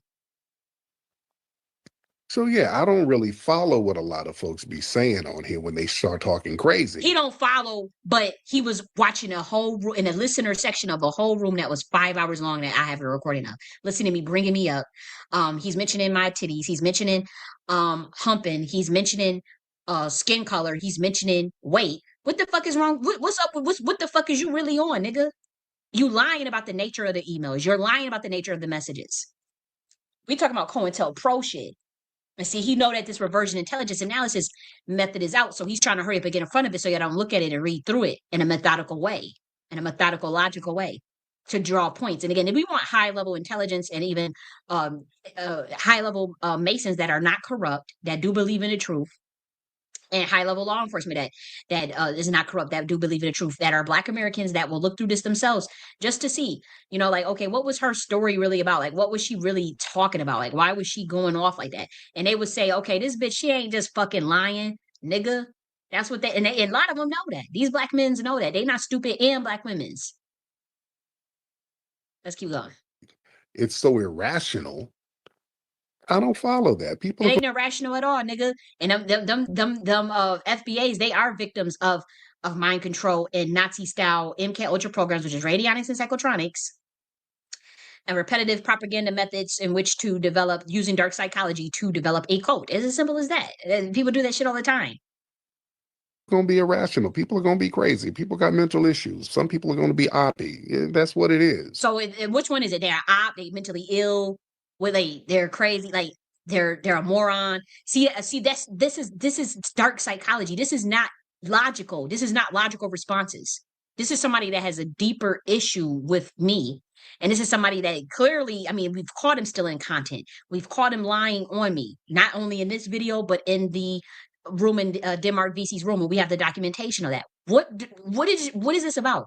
We've caught him lying on me, though. We've caught him bringing me up randomly 5 months, 5 months later after interaction. We haven't interacted in 8 months on Thanksgiving. Mentioning titties and shit. That's part of the game. I'm a public figure. People are going to say it and talk about weird shit. No, he's scared. I'm telling you, this is a dude that know that this is what I'm saying. I don't take emails, ma'am. Don't email me no more. This woman be saying, man, Callie J. Yeah, Callie J. There you go. Thank you, brother. Callie J. This Callie lady. And it's pronounced Kali, bitch. I forgot whose room she was in. Yep. And see, he's upset. Whatever, and again,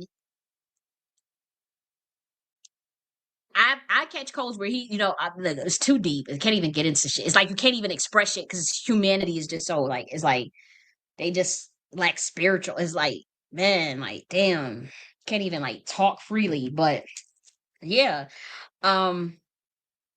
Let me just keep going. I'm like, she was in somebody's room. Wasn't talking about him though, so that's why it's this random. And again, I don't like to come off like I'm abusive to men. I know I'm coming off abusive in this video, but I'm telling you, this dude deserved it. This dude had me in restricted access two years ago, and these people, in so many words, especially Wani Spots, in this, and I documented it. You guys can put it all together. They were behind it. She said we had to call your family 2 years ago. They were behind it. They admit it. Actually, we'll show it on the screen so that y'all don't think that I'm lying. See, it says it right here. It says, I'm going to have someone call your family. We had to call your family 2 years ago. Please stop tweeting. This is because they want me to keep it quiet about what they did because they didn't want me to show evidence that Tariq Nasheed lied on me in that space and called me crazy. And that they removed me from the room so I couldn't defend myself. And Wani Spots was in on that and on covering it. They admitted right here on your screen that they were the ones that had caught my family. That's when I said it was restricted access area and the things they were doing that I described earlier, they were behind it. Tariq was behind it. It's right in front of you. Just because somebody says it's a CIA, y'all go and react like that. The nigga is a CIA.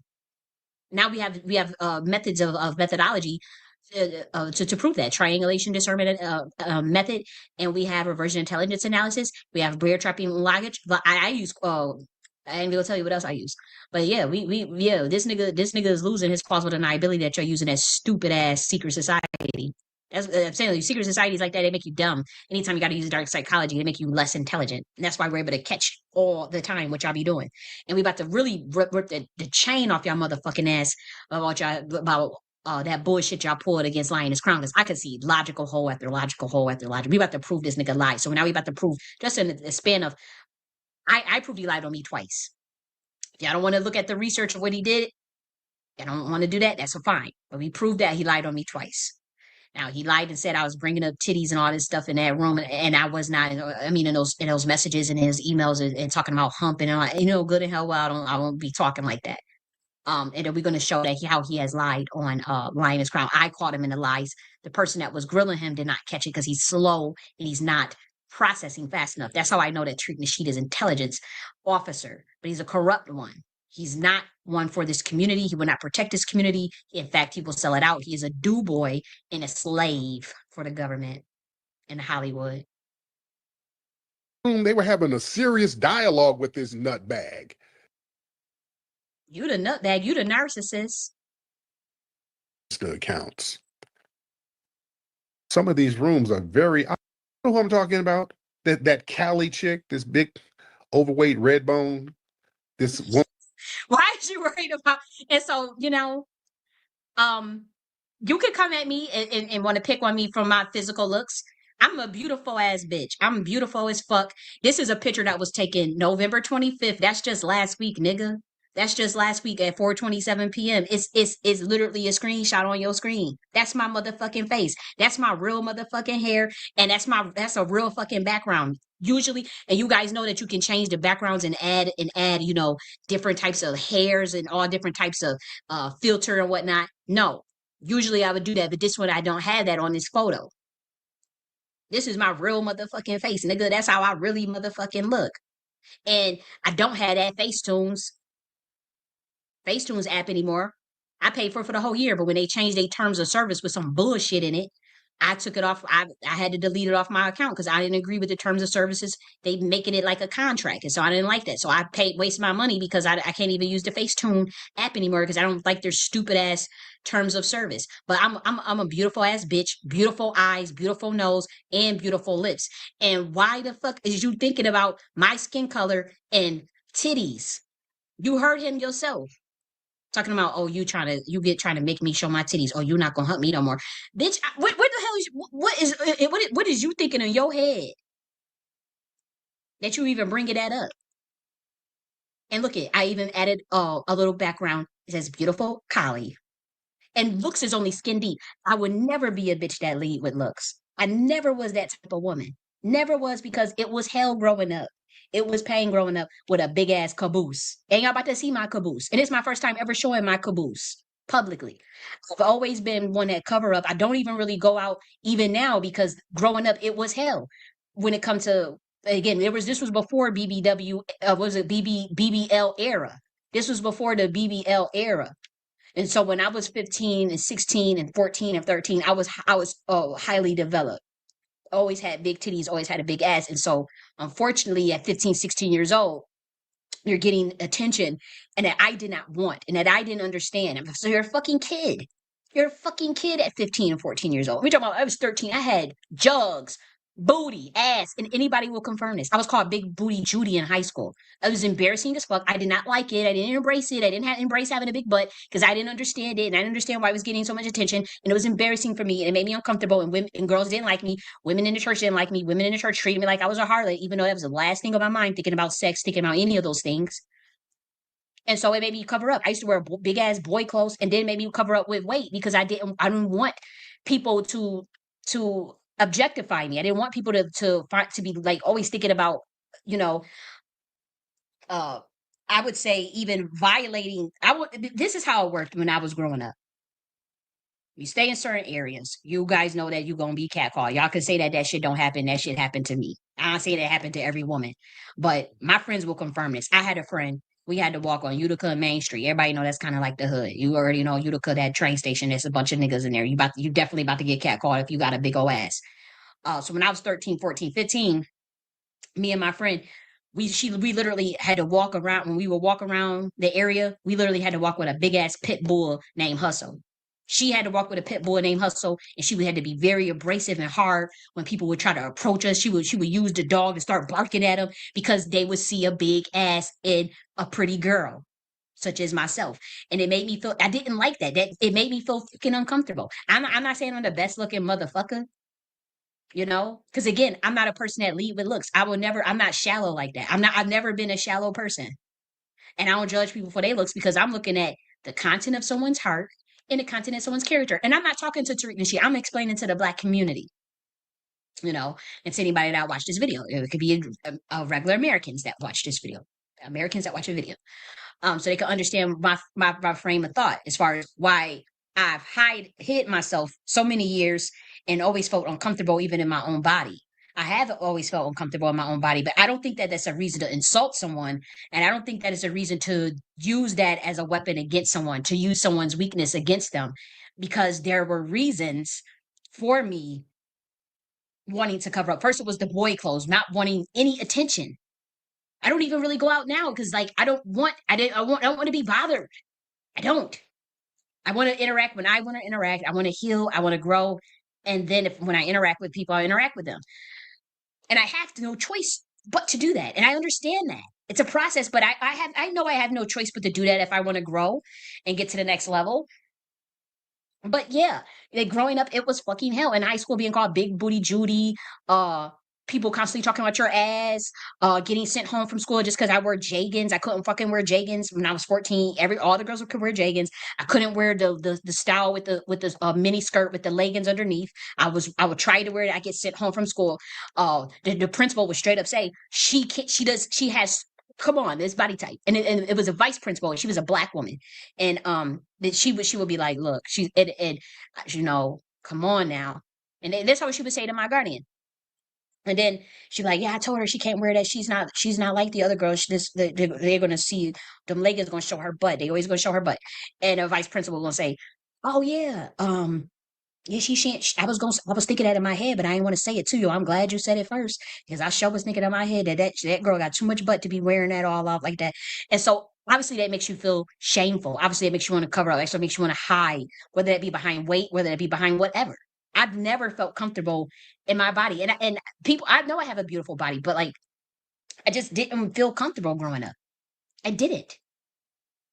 Going to church, having people put their hands over their husband's eyes, women not like no. So I didn't want to be known for a girl that leads with their looks. I don't judge women that lead with their looks. In fact, I think that in some regards it may even be smarter than the method I took, to be honest. I didn't take that method. I probably still could. I have to work on me. I have to work on on me, and I admit that. And it's something that can be worked. It's something that can be fixed, or that I don't even think of it like, oh, I'm broken, it needs to be fixed in that sense. It's just something that I can evolve from. It is something that I can evolve and grow from. And so I like the way I look, and that's all that matters. I don't know why the fuck you're bringing me up, Tariq. I don't know why you're referring to my skin tone, and I'm brown as fuck. I don't know what you. I'm not red. I have red undertone. My mom is the biracial red. I'm not red. I mean, I think that I teeter, you know. But why the fuck is you bringing me up? And why the fuck was you using, okay, like, oh, this pig overweight? So what, nigga? What you worried about it for? And how the fuck did what how the fuck I never show my motherfucking body online? Look at my face. I'm pretty as fuck. And that's with makeup. But I look better, to be honest. I honestly think I don't need all that makeup. Because it kind of makes me look older versus, oh, if I don't have all the makeup, that I look a little younger. That's me without any makeup. And that's my real hair. I used to wear the weaves, but then I decided to put in the work to grow my fucking hair, to take care of my real hair. That is my real hair right there. That is my real lips, real nose. I don't have surgery on my nose. It's a big nose. It's a beautiful nose. That's my face without any makeup. It's a beautiful face. Here's more pictures of my beautiful face.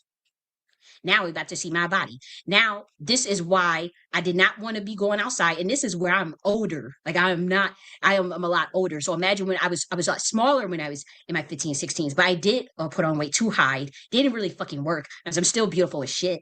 So I might as well just do the right thing and evolve. And I have been. I have been eating healthier. I don't eat McDonald's anymore. I don't eat uh a lot of stuff anymore like I used to. Sometimes when I get depressed, whatever, but it's a process. You don't have a right to be judging somebody based on their looks, or focusing on somebody's motherfucking looks. Beauty is skin deep. It fades. You better have something else beyond that.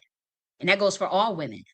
But you should, if you got the looks, yeah, I would recommend, not in the hood though, but if I would recommend that women with looks, that you use your looks, but don't do it in the hood because you will get abused and abused.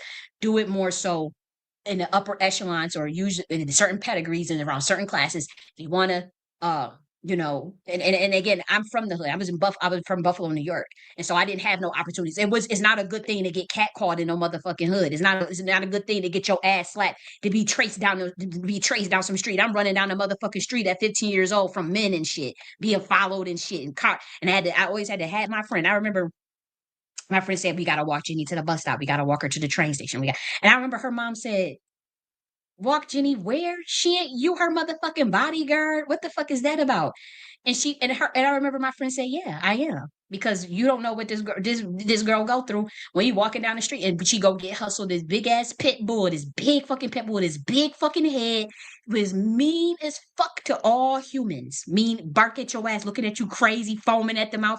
And we would go, and she'll walk me to the bus stop or walk me to the train station to make sure that nothing happened. Because I'm telling you, we have been in confrontations with niggas walking in the hood, me and her. And I would go into, at that time I was really into the church, and so I didn't know how to react to those type of things.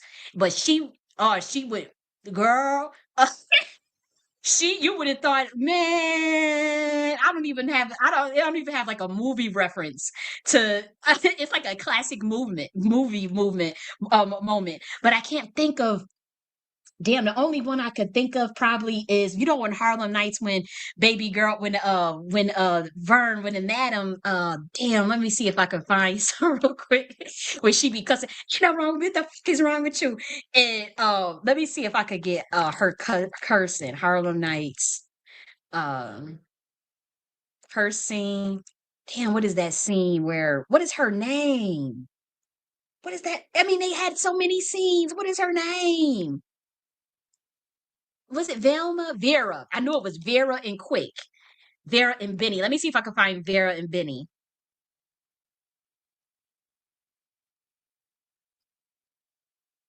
See, like when we would be out in the hood or somewhere, my friend would react like, now she don't look like this lady because she's an elder. Like, this was my friend would be looking like, to watch my girls until the last trick is gone. And I'm not, but I am in charge of the girls. I'm in charge of the girls. You can just kiss my ass. You can just kiss my ass, Tariq. I'm in charge of the girls. You can just kiss my ass, Tariq. No, stop it, sugar. Stop doing. Don't do that. Stop that. So, baby, how we doing tonight? We made about 200. 200? Your girl's been back there all night. How they only make $200? You kissed my ass quick. I don't never say nothing to you when the crap table and the bar come up short. It's because the bar and the crap table never come up short, just the girls. Uh-oh. Now, calm down, Vera. Kiss my ass, sugar. I want to know what it is Quick is trying to say. I ain't trying to say shit. You in charge of the girls, right? I am in charge of the girls. Are you in charge of the girls? I am in charge of the girls. Okay, the girls are always coming up short. All right, let's get the shit out in the open. The girls are always coming up short. Even when the place is packed, the girls come up short. Now, either you or them got a problem with their arithmetic. Are you saying I'm stealing? The man didn't say you was stealing, Vera. Now come on over here and sit down and shut the fuck up. You shut the fuck up, Benny. I would tell you to kiss my ass too, but you probably can't find it, you blind motherfucker. Fuck you, bitch. But that's how but that's how my friend would have to be with people. I remember one time she said she was cussing this guy. We was at the hair store and I'm trying to buy me some, I think it was some wet and wavy hair ponytail. And some guy came in there fucking with me, and I just did not want to be bothered. And I remember she just went off on him because he would not leave me alone. And she was like, and it was so embarrassing, because everybody in the hair store stopped and was looking, and the Arabs. But I'm just saying, I was thinking it was like 15 at the time. But I'm just saying, like, that's the shit I had to go through, man. And so here's my caboose. And so yeah, I'm working on it. And that's a real ass. That's not no silicone. That's not no, what's it called? The BBW, what's it called? The BBL shot and all that stuff. That's a real ass. And so yeah, when I was 15, I was a lot smaller, but I always still had this ass. Okay. Okay. And so yeah, I was always uncomfortable with my ass. And granted, obviously these pictures, I never take pictures. Like, these pictures were not supposed to ever get out. But at this point, Tariq put me out there and is focused on my body apparently, and my skin color apparently, and mentioning hump apparently, and mentioning titties apparently. Why the hell? This is me with friends. Okay, this is me. They're not friends, but these were me with colleagues. This is all very I would say it's not too old, but it is a couple of years old. It's more than a couple of years old. This is when I was at Columbia. Okay. And this is me. Well, he's talking about titties. How does he know about titties? I mean, obviously, why is he thinking about my titties? Why is he thinking, like, okay, I was uncomfortable with my body, and I'm still uncomfortable, but I'm getting there. I'm a beautiful ass bitch, and I always knew that, but I still was uncomfortable growing up. And so yeah, I'm working on it. I'm working on it. But that's a real ass.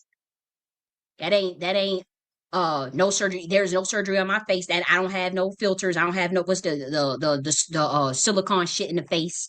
That's my, and I ain't even got no filter. What's it, how you can edit your photos. You could tell just from the way the skin looks.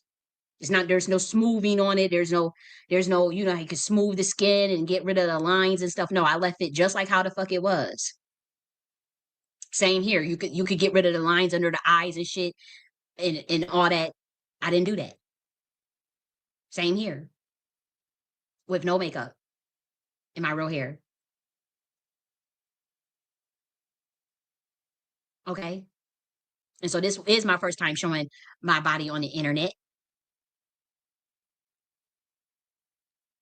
But it is what it is. And that's the mirror is dirty and shit. I mean, obviously this is not something that I was showing for the public. This was just me trying to, look at myself. This was me just looking at myself. Obviously the mirror is not clean. But yeah, you see my titties, you see my ass. And this is what this nigga is thinking of on November 27th, randomly, and then lying and shit. Lying and shit. What's really good? What's really on Tariq's mind? What the fuck is really going on with Tariq? Why he bringing me up and shit, and why he keep being in the shitstorm of my interface as it relates to this damn targeted harassment shit. This sound like a disgruntled motherfucker that he got called out for being in CIA. He a disgruntled motherfucker that he got called out for being in CIA. He gonna go scorch earth on me. I could probably lose my life behind this shit.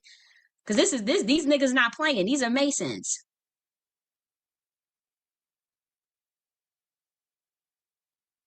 Okay. These niggas worried about my caboose. And talking about humping. Nigga, what you thinking of? What's in your subconscious mind? What are you projecting onto me, nigga? And that's why I said I might as well get healthy and all that, because all the weight still went to my motherfucking ass. It didn't even really do much. You see my face. You see how beautiful my face is right there. In my body, I always had an hourglass shape. Always. Always. With big titties. And I did feel insecure growing up because, again, I didn't like the attention I was getting. And so I did put on the weight to cover all that up, to draw less attention to myself. I never led with my looks. I've always led with my intelligence. And I've always led, mainly with my intelligence. That was what I value more than looks. But I do have to say, I do think women should do both. And I do think that women, certain atmospheres I don't think women should be in, because they're going to be harassed, and they're going to be niggas that violate their boundaries, especially in the hood. And so I don't think that beautiful women or women of any kind, 'cause it is not about looks. Again, it's not about that. But you will get these young girls, they'll get harassed at 13, 14, 15. I've had to run across the street and run from dudes running after me at 15.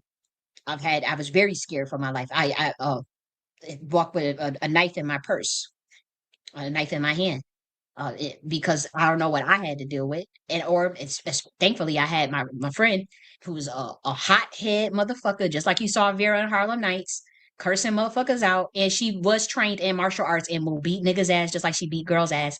And we had a pet bull named Hustle.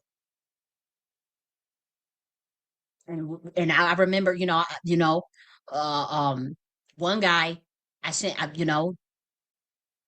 it's in a picture, and he said, "I only got so much dick. I don't know if I can handle all this ass." You know? And so I don't throw myself at men. I'm not that type of bitch that go after no man. I'm not no vixen, and that's why I always stayed in, and that's why I always stayed in myself, because with those type of body types and them type of looks, women automatically put you in that category. Or you a vixen type bitch. Look at this picture. You really think I'm an author of 20 books? I went to Columbia University. And obviously the photo don't reflect that, because this photo was never supposed to get out. It was just me playing around, and I didn't I do my hair and then touch all over the mirrors and shit. And so it's like hair creams and shit all over the mirrors. But I mean, come on. If I wanted to play that vixen sexy role and that sexy and and lose weight and and play that sex, I could be that girl. I just never wanted to do that. I could totally do that in a year time and be that Bernice Virgo type shit, and that I could definitely be that bitch. But I just never wanted. I always wanted to be taken more serious. I never wanted to be looked at. And again, I don't judge these women that do that. I love beautiful women. I love beautiful women, big asses, and I actually was happy for the BBL culture, because it took distraction. To be honest, it took the attention off of me. It took pressure, because again, walking around with a big old ass like this, we talking about 15. I mean, again, I was much smaller. Even my waist was much smaller. We talking about 15, 14 years old, walking around with an ass like that. Oh, I mean, come on. Come on. Come on. What do you think? What do you think? You're gonna, and we talking about, I mean, come on, like it was hell. It was hell. Because either way, people gonna demonize your body just because it's your body. Like, because there are people that 15, 16 year old, they're gonna try to say, oh, you're trying to be like some sort of vixen or some type of hoe, or to be fast. And I was never none of that. I played basketball. I wore boy clothes to cover up my body. I wasn't a fast girl. Boy, I was never boy crazy. I could count on less than a 5 fingers on my hand, but less than the 5 fingers on one hand of niggas I fucked. I'm very virginal and matronly. Niggas throw themselves at me, but I don't be checking. I just like to mind my business. I be in my own little world. Maybe that's to my detriment. Maybe it's not the most wise choice. But you know, people grow in their own time. People grow in their own time. And again, I'm talking to Black Americans. I'm talking to Black Americans because this nigga sitting up there trying to do some smear campaign shit, and this nigga is subconsciously bringing up shit that I've never ever brought up, but he is somehow it's on his mind. Titties is my titties is on his mind. Something about hump is on his mind. And he's lying to the public and saying, I've emailed him talking about you ain't gonna hump me no more. And not to, he can never produce an email that come from me that say some shit like that. Never. But why is he thinking of my weight, my skin color, my titties, humping? This shit is, and I'm trying to like, and again, I can't even get into everything that I do know because the public is not ready for all of that. The public is not ready for no high level Masonic shit where these niggas is teleporting and these niggas could tell up, you know, we ain't getting into all of that. I know some shit. I know what this nigga is on. And he blew it up to me. You went too far. I don't even know if I don't even think there could be any recovery from this because I'm so pissed off at your ass. I'm so pissed off at your ass. Like, it's like, I don't even think there could be any true recovery. How could you recover? Like, you took shit too far, and I told you to make it right years ago. Like, you doing way too fucking much. Like, what was your intentions? What was your plan? Why the fuck are you bringing me up on motherfucking Thanksgiving when I haven't mentioned you in 8 fucking months or interacted with you in 8 fucking months at all? And the last video I did was breaking down the triangulation discernment method 5 months ago. You making it seem like I started that. I ain't starting no room talking no shit about you. So why the fuck did you bring me up? Why the fuck was I on your mind on Thanksgiving in that same video where you was talking about your motherfucking family? But we definitely got to move on. We definitely got to move on. And I'll get it together. But a lot of y'all niggas is y'all niggas that be treating me bad. It's because y'all bitch ass niggas is jealous in that reparation space. Y'all jealous as fuck. That's really what this is about. Y'all jealous of my intelligence, of my beauty. That's what this shit is about. My spiritual gifts. Because I got hella spiritual gifts. And so I thank God. I thank God for blessing me and endowing me, even with a caboose. And for blessing me with a big ass and titties. Okay, so now we're about to cover beautiful Lioness Crown. We're going to do a reversion intelligence analysis of the lies we've caught and how he's fed jacking her. Okay, it's interesting how he brings me up one day and then the next day brings her up. Okay, it's like, what the fuck is this nigga on? What the hell is he on? Okay, and so let's go here. Okay, and we'll do reversion intelligence analysis on that as well. Let me get some of this off of my screen. I want to hurry up with this because this is a long ass video. Damn. Good God. I know I'm long winded as shit, but good God. Damn, I can talk my ass off. I did not even mean to spend this much damn time on this shit. Oh. Okay, reversion intelligence analysis. How did I want to approach this? Oh, okay. I'm just gonna go through off the dome with this one. I'm not even. I'm gonna go off the dome. But you about to see like high level. You about to see like how he want to tell y'all that I'm crazy, and he wanted. Oh, she's a moron. You about to see like high level intelligence that the average American cannot catch up on, and how I catch him in lies in this video right here. You about to be like, damn, like nah, this bitch, nah, she on some other shit, and I am. Okay, and so we about to do Lioness Crown situation. I think it's foul that he said that about her. And but what we want to do is review this video of everything, and then we will do the review will stop as we go. I think I'm gonna play it at like a higher speed, like 1.25 or even 1.5, because to be honest, I gotta get off this shit. I ain't gonna spend this much damn time on this topic. So let's let me make sure I'm sharing the right screen, and we are gonna take a brief intervention. It will the playback of the pause will probably be removed though, so we'll do that. Just one moment. Okay, so we're back. And let's review this and try to do it quickly because I know I'm fucking long-winded. I'm gonna see if I could play this at 1.5. No, maybe that'd be too fast. Let's try it at here. With that type of allegations, what you think about that? Well, I got receipts. I got all the receipts, and many of those dudes, they know what it is because they've been corresponding with old girl in the back channel. So a lot of these dudes are oppie themselves, and again, a lot of them are fellow tethers like yourself. So they kind of go back and forth, instigating. They all rock the FBA gear. They was at your rally.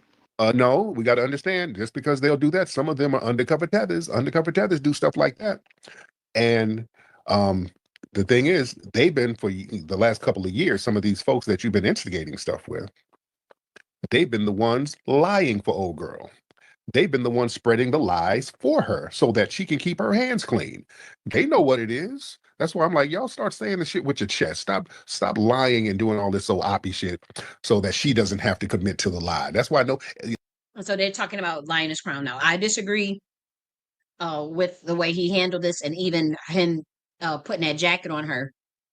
And this whole video where he brings forth witnesses, they don't emphatically, or undeniably prove that, or even the actions and the scenarios that they had given does not prove that she's a federal agent. It may prove other things, but again, it's still hearsay. But it doesn't prove that she's a federal agent. Even the scenarios, and actually we've caught him in some illogical inconsistencies as well. And so we'll continue. All of this shit has been very vague. It's been extremely vague because they're in a secret society probably, and they have to, that they can't really talk about what would be really the issue. It's as simple as that. Or it could have been something even deeper that maybe aspects of details which is not none of the public's business. That could be the reason why it's vague as well. Have to lie because the shit that was going on was oppie on her behalf. I didn't do shit to nobody but try to help folks.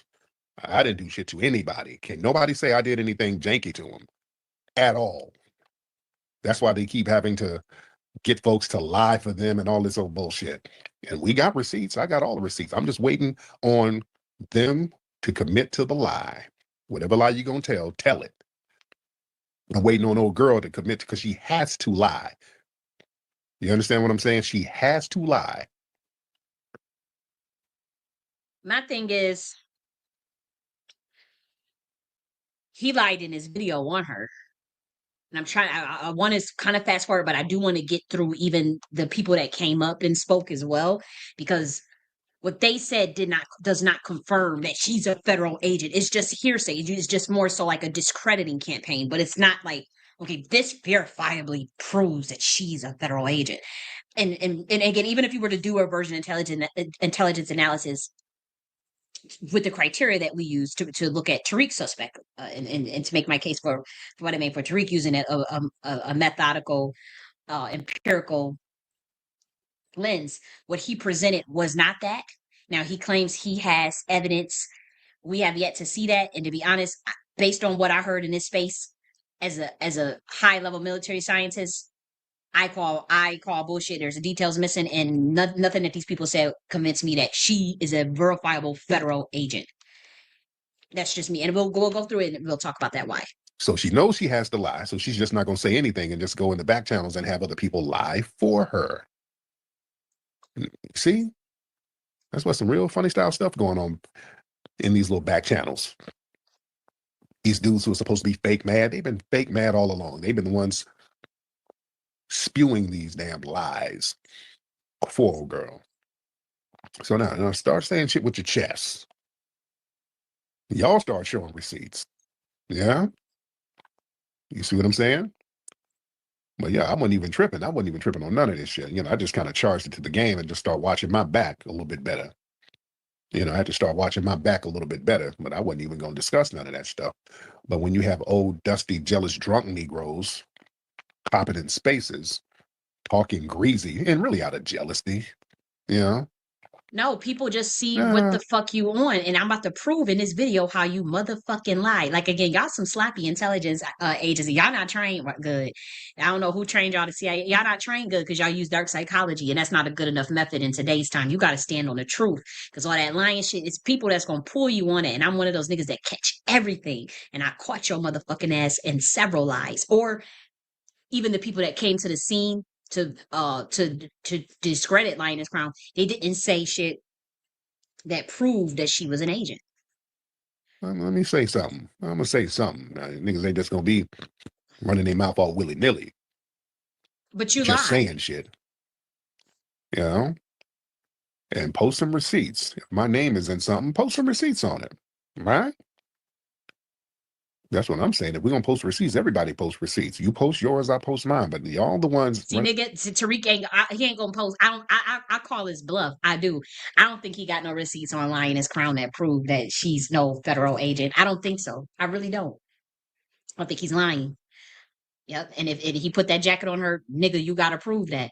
Whether you do it through an intelligence analysis and they did try to use that method, but I'm telling you, it fell flat because they're using it from a dark psychology sense and not based on the truth. They're trying to use it to cover up something, and I'm gonna prove it. running around here lying, trying to cover up op shit that was going on your behalf.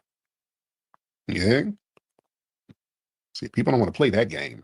And again, you watch the people who defend oppie behavior. Watch these. And so then now he labels, because a lot of people support Linus Crown. So now he wants to label anybody that even is even that don't have even that maybe if they just cordial, maybe I don't know this lady, I don't have no beef with her though. But even if someone just like objectively says, hey, that ain't really right. You didn't really prove that she's a federal informant, or you didn't, it wasn't right to just throw that out there with no evidence or even a sound logical argument. Now we're all ops. Now everybody's an agent but Tariq. Dudes, watch them. He's the only black leader that's doing a podcast with transsexual T.S. Giselle sex worker and in Hollywood for 25 years defending P. Diddy. This is our revolution. This is our influencer that is everybody else the agent, all the grassroots niggas that live amongst their neighborhood that's been servicing their community. They're the agent. He's not. Yeah. Yeah. We catch him in lies though on multiple people. He's lied on me twice. We call that a lies. That's all public information. All emails are public information. Lioness Crown. I caught him lying on the intentions of her and the Boyce Watkins situation about the FBA Expo. We about to prove that. We about to prove all of this shit. Watch them. Their backgrounds ain't that solid. Let me get Sister Brooke in here. Sister Brooke, what's up, beloved?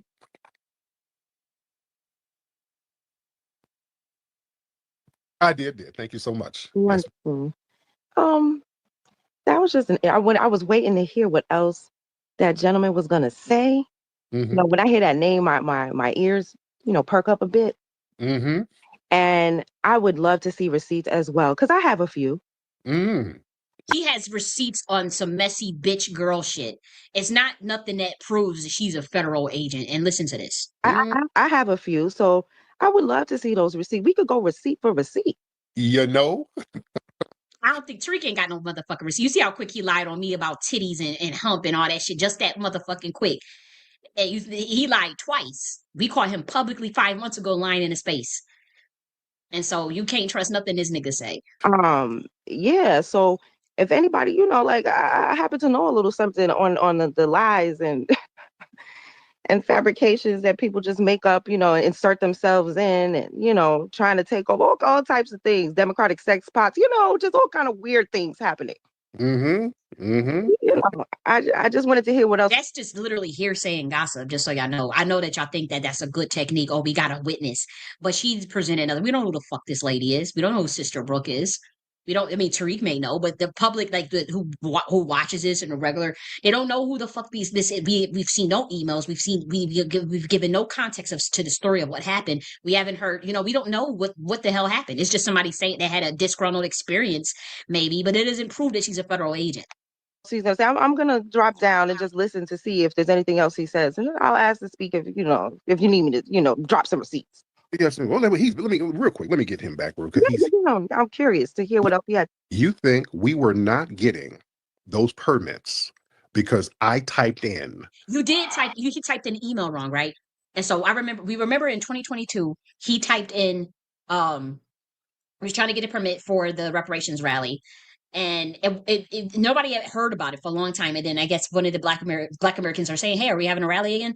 And then he's like, "Oh, we're having trouble with getting the permit." And so he sends he tries to show a receipt that he sent an email to them, and they never got back to him. But here's the thing: he typed in that email wrong. If Black Americans pointed that out, that that's the wrong email, and so that's why he never got correspondence back about the permit. Now he says that she told him that, or she was supposed to go up there, or she was physically going up there every day. We don't know. Like, that's hearsay. How many times did she go up there? What was the nature of her going up there? What was that supposed to do? Like, here's the thing: if they needed something from him, maybe they possibly couldn't go through no third party. She's not Tariq Nasheed. She's maybe maybe the consultant at that time, or the consultant, or the event planner. I mean, as far as the delay on the permit, and you literally, we all saw it. I thought I even had a screenshot about that. I think I might still have it somewhere. But actually, I think people still got that screenshot. Like, the Black Americans are smart as fuck. They still was circling. They still circulating that screenshot, proving that he typed in that email address wrong. He hurried up and deleted the post. Right now, he said it was because she was supposed to be going up there every day, and so that makes her an op. How do you know the nigga just not a procrastinator? We all saw that email with the wrong email address. So that's not why you did that. So that's why you didn't get the correspondence. You said she was supposed to be going up there. How many times did she go up there? This is the questions that a smart intelligence analysis will ask. How many times did she go up there? Did she tell you that she went up there, Tariq? That's where we would need to know.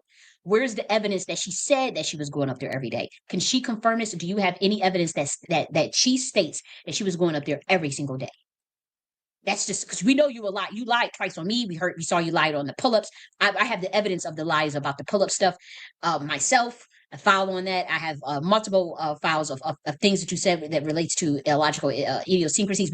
I literally can't even trust anything you say. Okay, so but where's the evidence that she said she was going up there every day? Did she email you that? Did she text you that?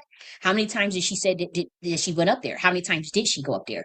If she did go up there and they gave her the runaround, what was the context of that? Why did you email why did you put in the wrong email address?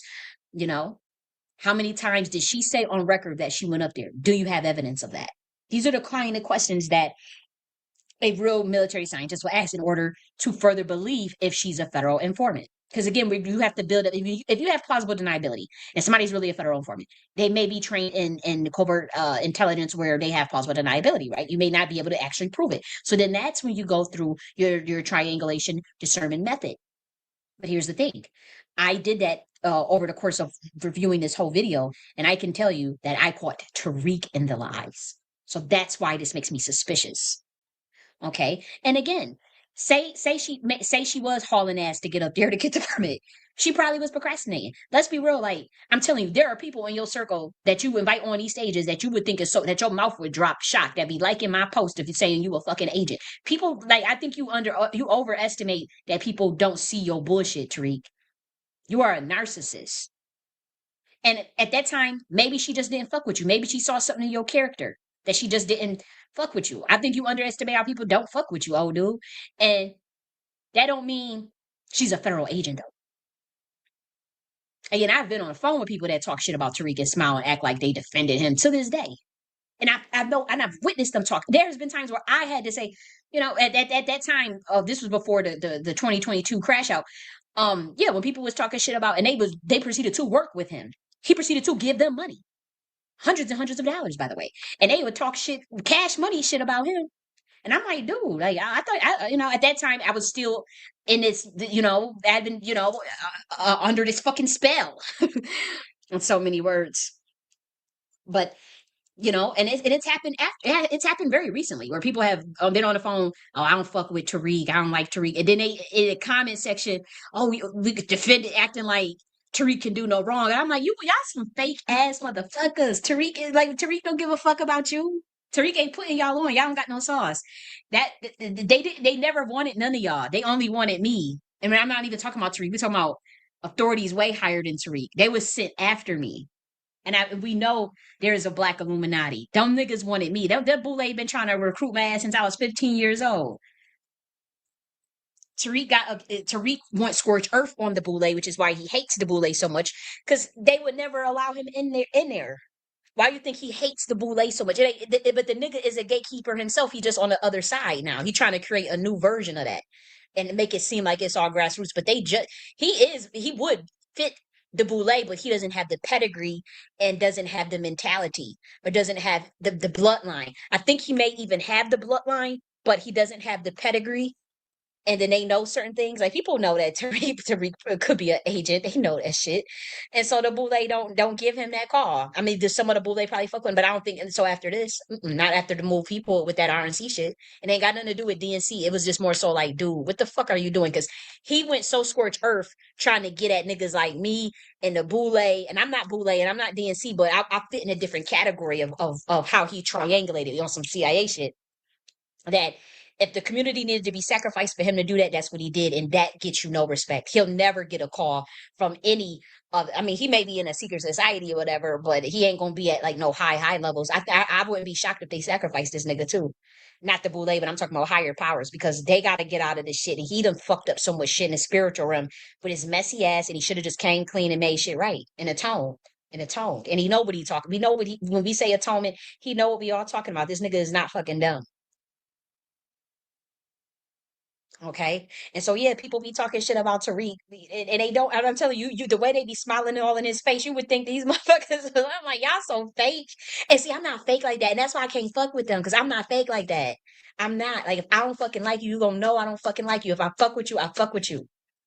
Like, I will be loyal to a motherfucker that fuck with me and that's on some real shit. But the thing is, in that space, them people, they like hounds. Like, for one, a lot of them have sold they soul. Let's be real. A lot of them are under oath. A lot of them are on contracts. A lot of them got to hunt and see who else they gonna sacrifice and get in their deals or whatever, get in a contract.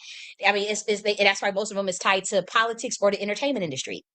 Most of them. That's why they all fake as fuck. And I can't be around that type of energy. I'm like, I would tell this to any Black American that's real as fuck, like, that's really trying to get into work. Maybe it's not like activist work, but you got gifts, and maybe you do want to do some community organizing and whatnot.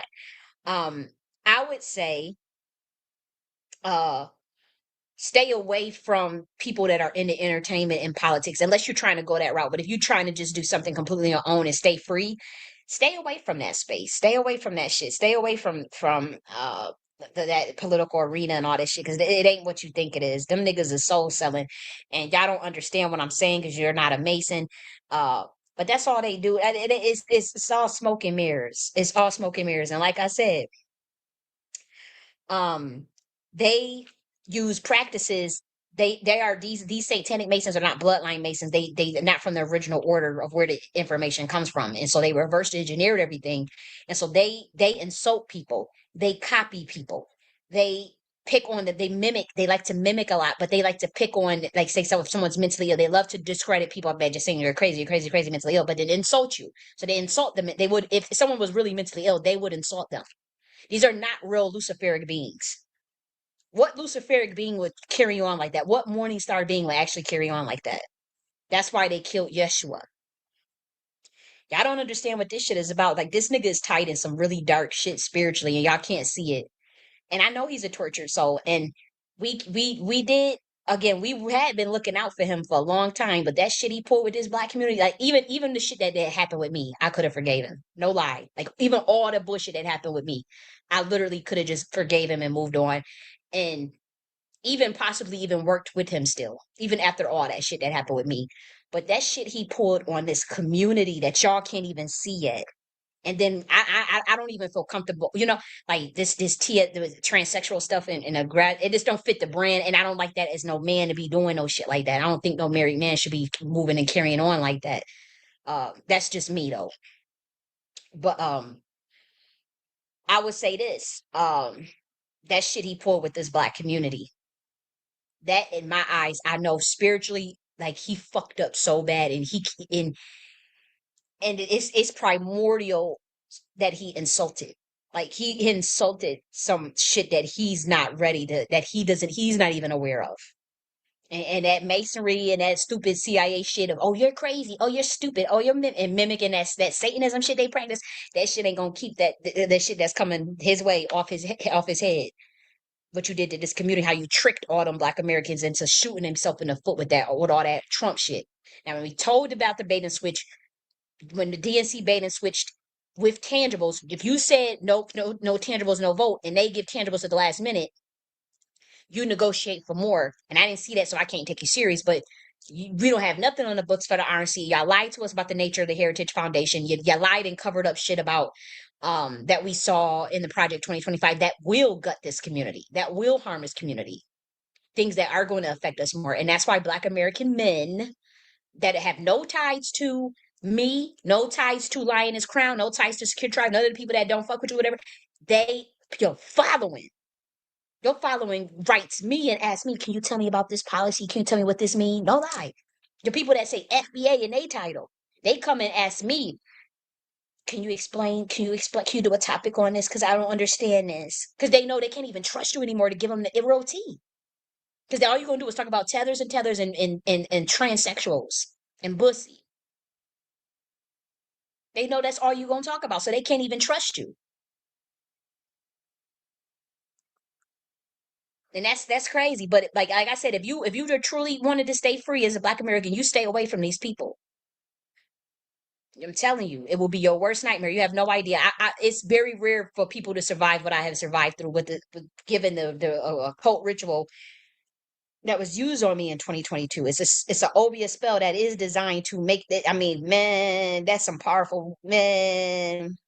That's some shit you gotta fight. And I thank God I don't even know how I survived that shit. You wouldn't know, you wouldn't believe. Like, I can't even express like that level of darkness and wickedness. And that's why I kept saying, oh, the wicked. Like, it's just like, it's something that my soul just rejects. And I'm like, what the fuck is Tariq involved in, dude? Like, what the fuck? I mean, we know root work ain't necessarily wicked, but he's into something darker. That ain't got nothing to do with root work. And many occultists, they do use various practices, but he's into something where they sacrifice women and birthrights, or they try to steal birthrights off of women. And Masons, they are known for doing that. Like, I mean, we got there's family members. There's family members in my family that have sacrificed that are in secret societies, that are men that sacrifice Black women in my family, and so we know that they do this shit. It's nothing new. It's nothing new. And so he came around the reparation space with that on that same type of time, and he tried to do that to the whole Black community. And thinking you gonna get away with that, and you did it so smoothly, where the average Black American thinking they okay, and it was all about this political party shit, and DNC is them give us nothing. The DNC did this, yeah, the Democrats ain't shit, but you walked them into a burning house, and they had to be honest, when it's all said and done, they had a better deal with those last minute tangibles that they offered. Up until then, yeah, it didn't matter who may have won, but the RNC baited and switched, and we saw them, and people started coming around behind the scenes like that are dangerous, that think very lowly of the Black community. I went on alert. That I know are very racist. I went on alert, and it had nothing to do with Trump. This is above Trump's pay grade. Come on. You really think these people don't run the fucking government? We know who run the government. Really? But when we saw the DNC bait and switch with those tangibles, why didn't we demand that from the RNC, and why didn't we get more? That 25,000 closing costs for those houses, and that 3 million houses that she was going to build, whether they had been tiny homes. That shit, that honestly, like, even I know that I know I might sound like broke right now to y'all, but that would be life changing for me. I've been on a financial blacklist for 10 fucking years. That would have been life changing for me. Yeah, I would have got me a tiny home and called it a fucking day, live on fucking grid.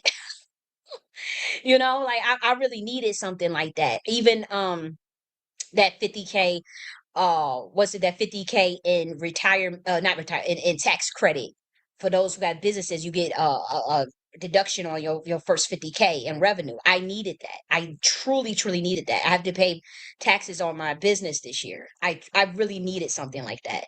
That 20,000 K in forgivable loans. I needed something like that. That would have went to probably some marketing type shit for me, or to spruce up the tiny home, or get us plot of land or something. Like, I really needed that. Like, Black Americans needed that. That's like 20K in forgivable loans. This year had a policy for cryptocurrency for Black men. Like, do y'all know what the fuck is about to happen with cryptocurrency, with XRP? With fucking, I mean, obviously everybody knows about Bitcoin and Dogecoin, but we talking about like what these people is not playing. They about to get it back, and the stock market always have done better under, to be honest, the liberals than the conservatives, which is shocking. With the exception, I think, of Trump. I think the economy did better I mean, the market might have did better under Trump, but that was like the only one. Like other than that, historically, the market does better under I mean, because the Democrats are they money hounds, and they let you know who they are. Nancy Pelosi made $10 million in a week off of fucking Nvidia. I think in one day actually. Like these people know how to make money. So they do the start. So all this stuff like, oh, we need to get money under the Trump and under you could have did it under both, and actually you did the stock market performs better under Democrat always because they manipulate shit. You can get insider information on what investments Congress got. Like you can get access to that. Like you see it all the time, and you can find out what options they got, how much they invested, what stocks they got, what momentum they got. You know, like what's their outlook, bullish or bearish outlook. They got this shit all published all on the internet and shit. You got to pay for it most times. I think at that level you do have to pay for it, but people pay for that shit. I've paid for it, so I know what the fuck is going on. And so I do think like when they come up with that policy for black men with that cryptocurrency and then the other policies that was in the page for black men, the thing is you said no tangibles, no vote. They gave tangibles and y'all walked our people to the RNC burning house to shoot themselves in the foot and set them back 150 years. And them policies will gut us if we say no, I ain't complying with that. I'm not gonna sit with that. And again, we both, it was a shitty deal on either party. Let's be real. Like, I'm tired of this two-party system. I don't give a fuck about neither one of these parties. I will create my own. I do my own thing any fucking ways. So it's not about caping for no motherfucking party.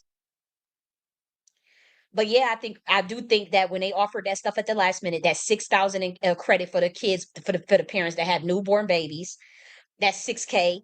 That 20K forgivable loans, that expanded student loan debt, that 50K for a tax. I mean, working class niggas and middle class niggas and targeted individuals that's been financially blacklisted, they needed that shit. They did. And I kept asking Trump to come up with a housing policy. Kept asking since May. And they didn't think like they did. They think they worried about big money corporation shit. And if you're not a millionaire or if you don't make at least 500,000 a year, you're not going to benefit off of that shit they got coming unless, I mean, as far as investment wise, the thing is it didn't matter as far as who was in office when it comes to the market. And that's what Larry Fink of BlackRock just told y'all stupid motherfuckers. Again, to be honest, the stock market does better under Democrats.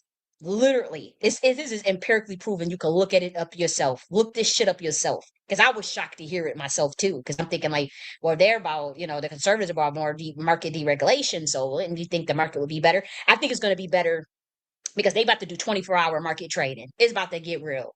The institutions are getting involved in this shit. They get BlackRock just did what I want to say 500,000 in Bitcoin just recently. They've never gotten to cryptocurrency, but BlackRock is getting into.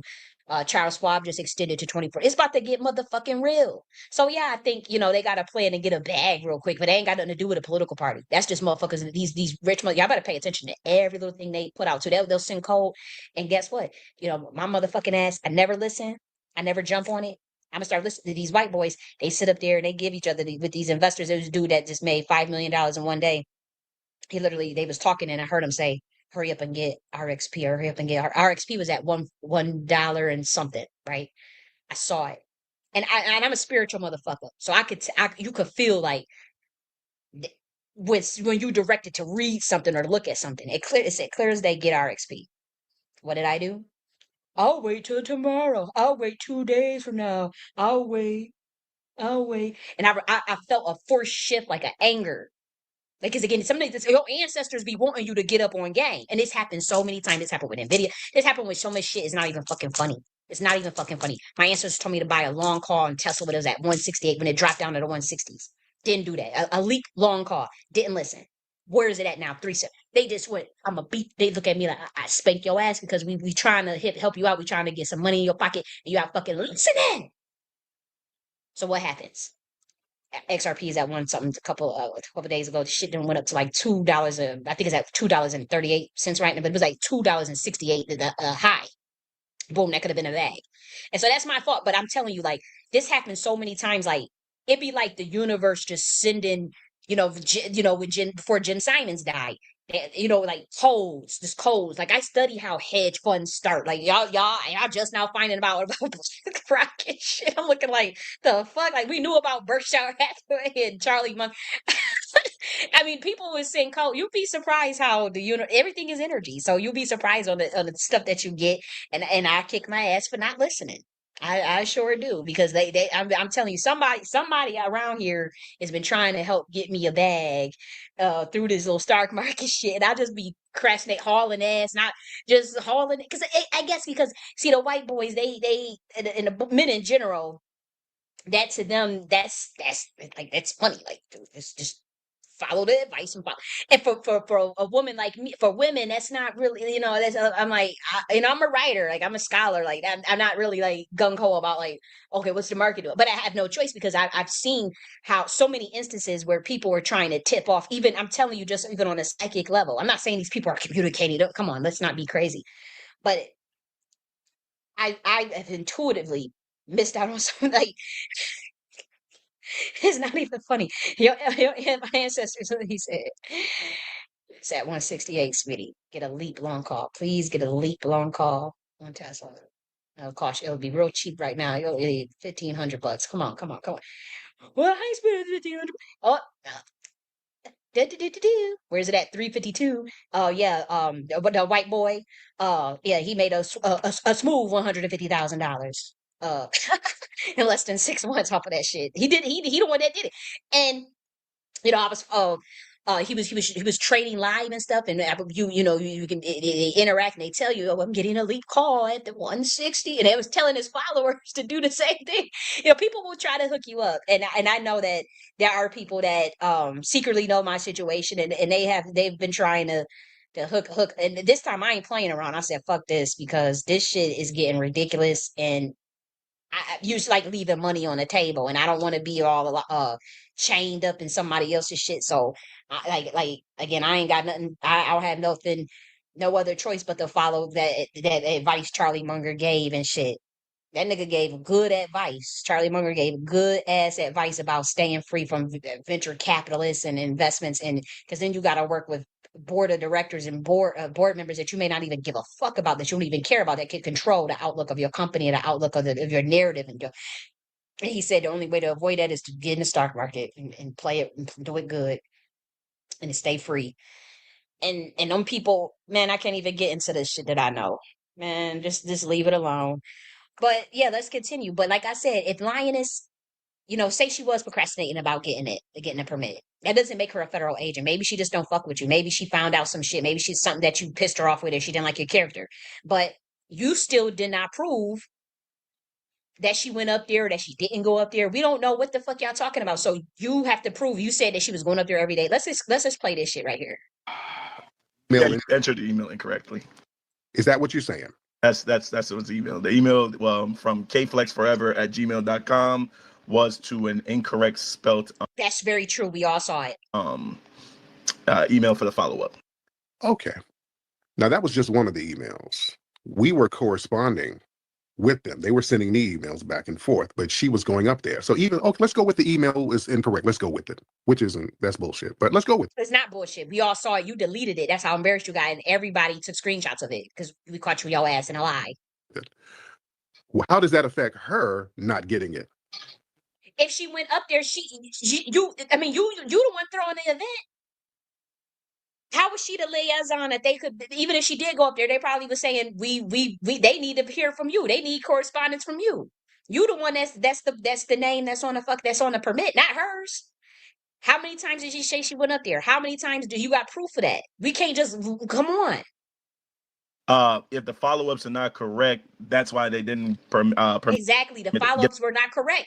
If they sent the email, she could go up there as many times as she want. If they don't have the information that they need from the emails that they sent you, that they asked for, because you sent them the wrong motherfucking email address, nigga, that's why she didn't get the permit. The permit out. I have the email right here. You entered MA underscore permits at NPCS. My name is Tariq Nasheed, and we're having yada yada yada to follow up. You spelled it incorrectly. It didn't have anything to do with her, so that's why people think it's a false allegation, sir. What you just said don't make sense. So if the email is incorrect, but she said she's going up there every day, they can't. My thing is, even if the email is incorrect, then they got to correspond. And Tariq's name is on the event itself, and they probably ask, she can go up there. And mind you, we don't know if she said she was going up there every day, or we don't have a record of how many times she went up there. She can go up there as much as possible. But my thing is, as soon as it sent the correct fucking email address, then he gets to permit on his own when he does it through himself, because he is the one that has to get it. He didn't send whatever the correspondence they were asking for. You used the wrong fucking address. And then even if she did go up there, or how many times, we don't have a record of how many times she said she was going up there. So if she procrastinated, maybe she did go up one time and then procrastinated going up the next time, or was realizing that maybe they told her when she went up there, the email, we waiting for to hear back from Tariq Nasheed. We're ready to hear correspondence from Tariq Nasheed. They literally could have said that. Then what? Okay, but you put the fucking wrong email address, so now they can't even move. It don't matter if she go up there or not. And we talk about plausible deniability.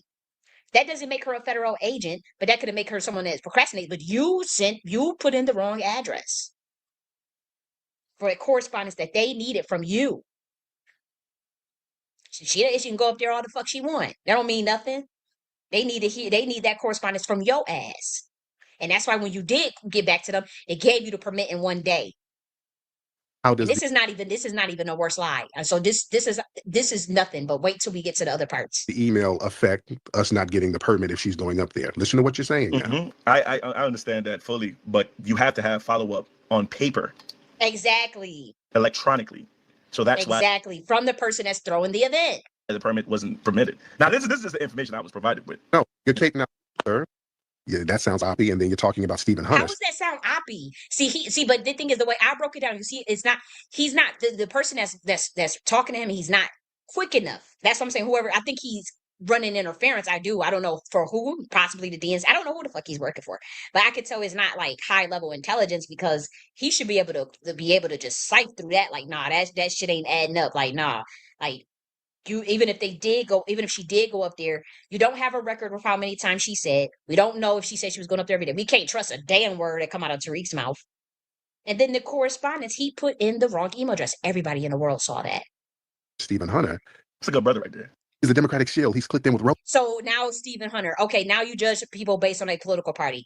He's a Democratic shield. You're an RNC shield, nigga. You are RNC slave. You on Trump's dick. You shouldn't be judging no Black American based on a political party. I don't care. You shouldn't even be that loyal to the political party. Only thing you should be loyal to is the Constitution and American people. You ain't got no business crashing out over any of these political parties.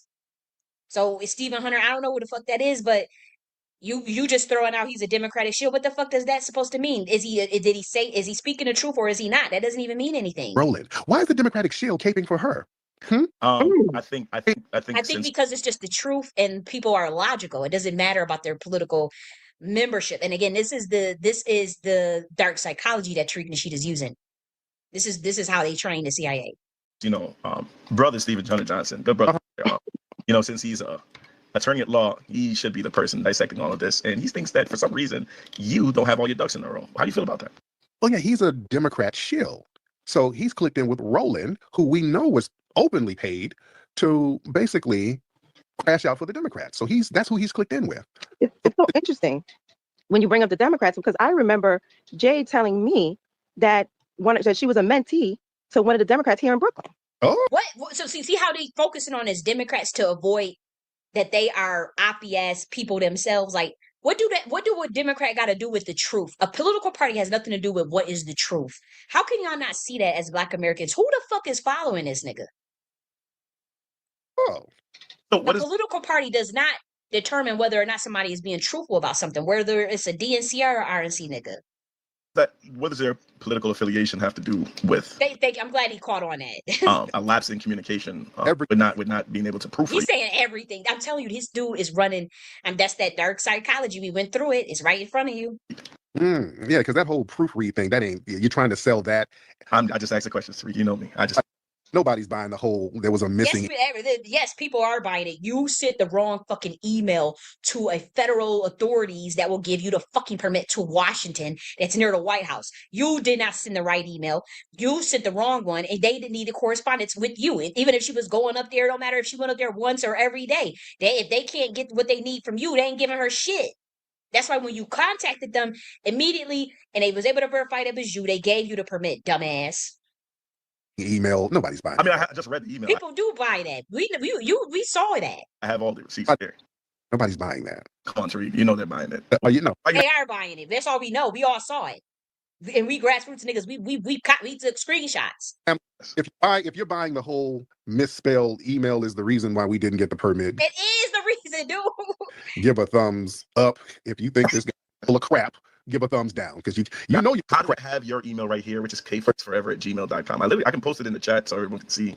But I just want to ask. That's why he's talking over me. See? No, I just want to know if you sent the email or your assistant sent the email. See, sir, the whole misspelled email, that's not gonna cut it, sir. It is. That is the crux of the whole thing. You have to. I mean, when you file for the Georgia Tax Center, when you file information with the Georgia, they send you codes before they authentication codes and all types of shit. And you have to respond back. They'll send you notifications, even certain authorities, National Clearinghouse, whatever it is.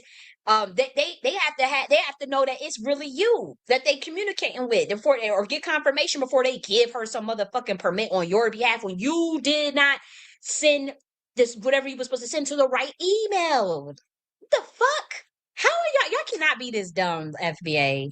Come on, Tariq. Talk to the actual receipt. Why are you caping for the lie?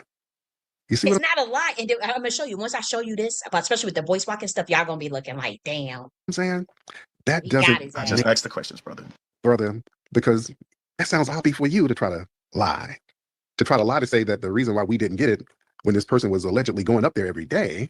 They're not gonna give it to her if they were looking for correspondence from you and you sent the wrong email. They're not gonna give her the permit. She can go up there. It don't matter.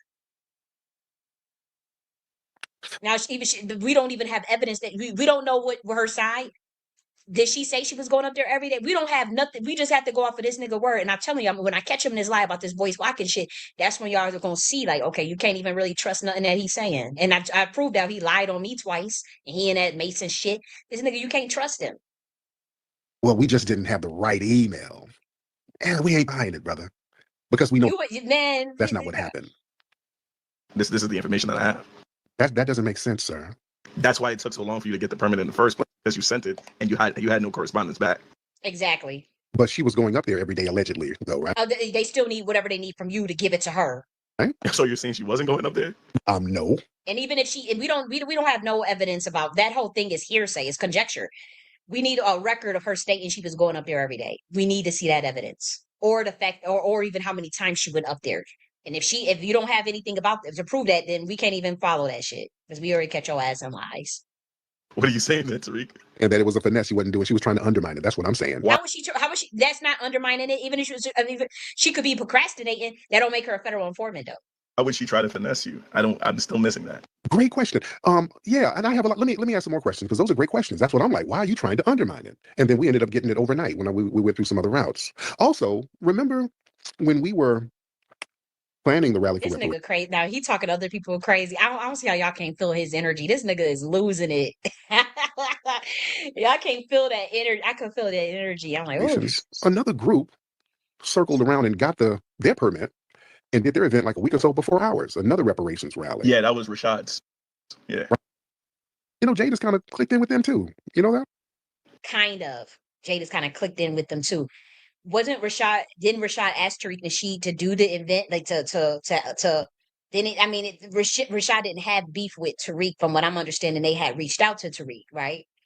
I don't think Jade had anything to do with. Jade didn't even have anything to do with the Rashad event, and he said kind of clicked in. We don't have. Where's the evidence? You or trying to do anything copy. I think you're just overreacting, and I think it's just a lot of blurred lines in between. Right. Okay. She was clicked in with those guys. In fact, when they were having their rooms, some of those guys who were part of that thing, she was all up in the rooms with them.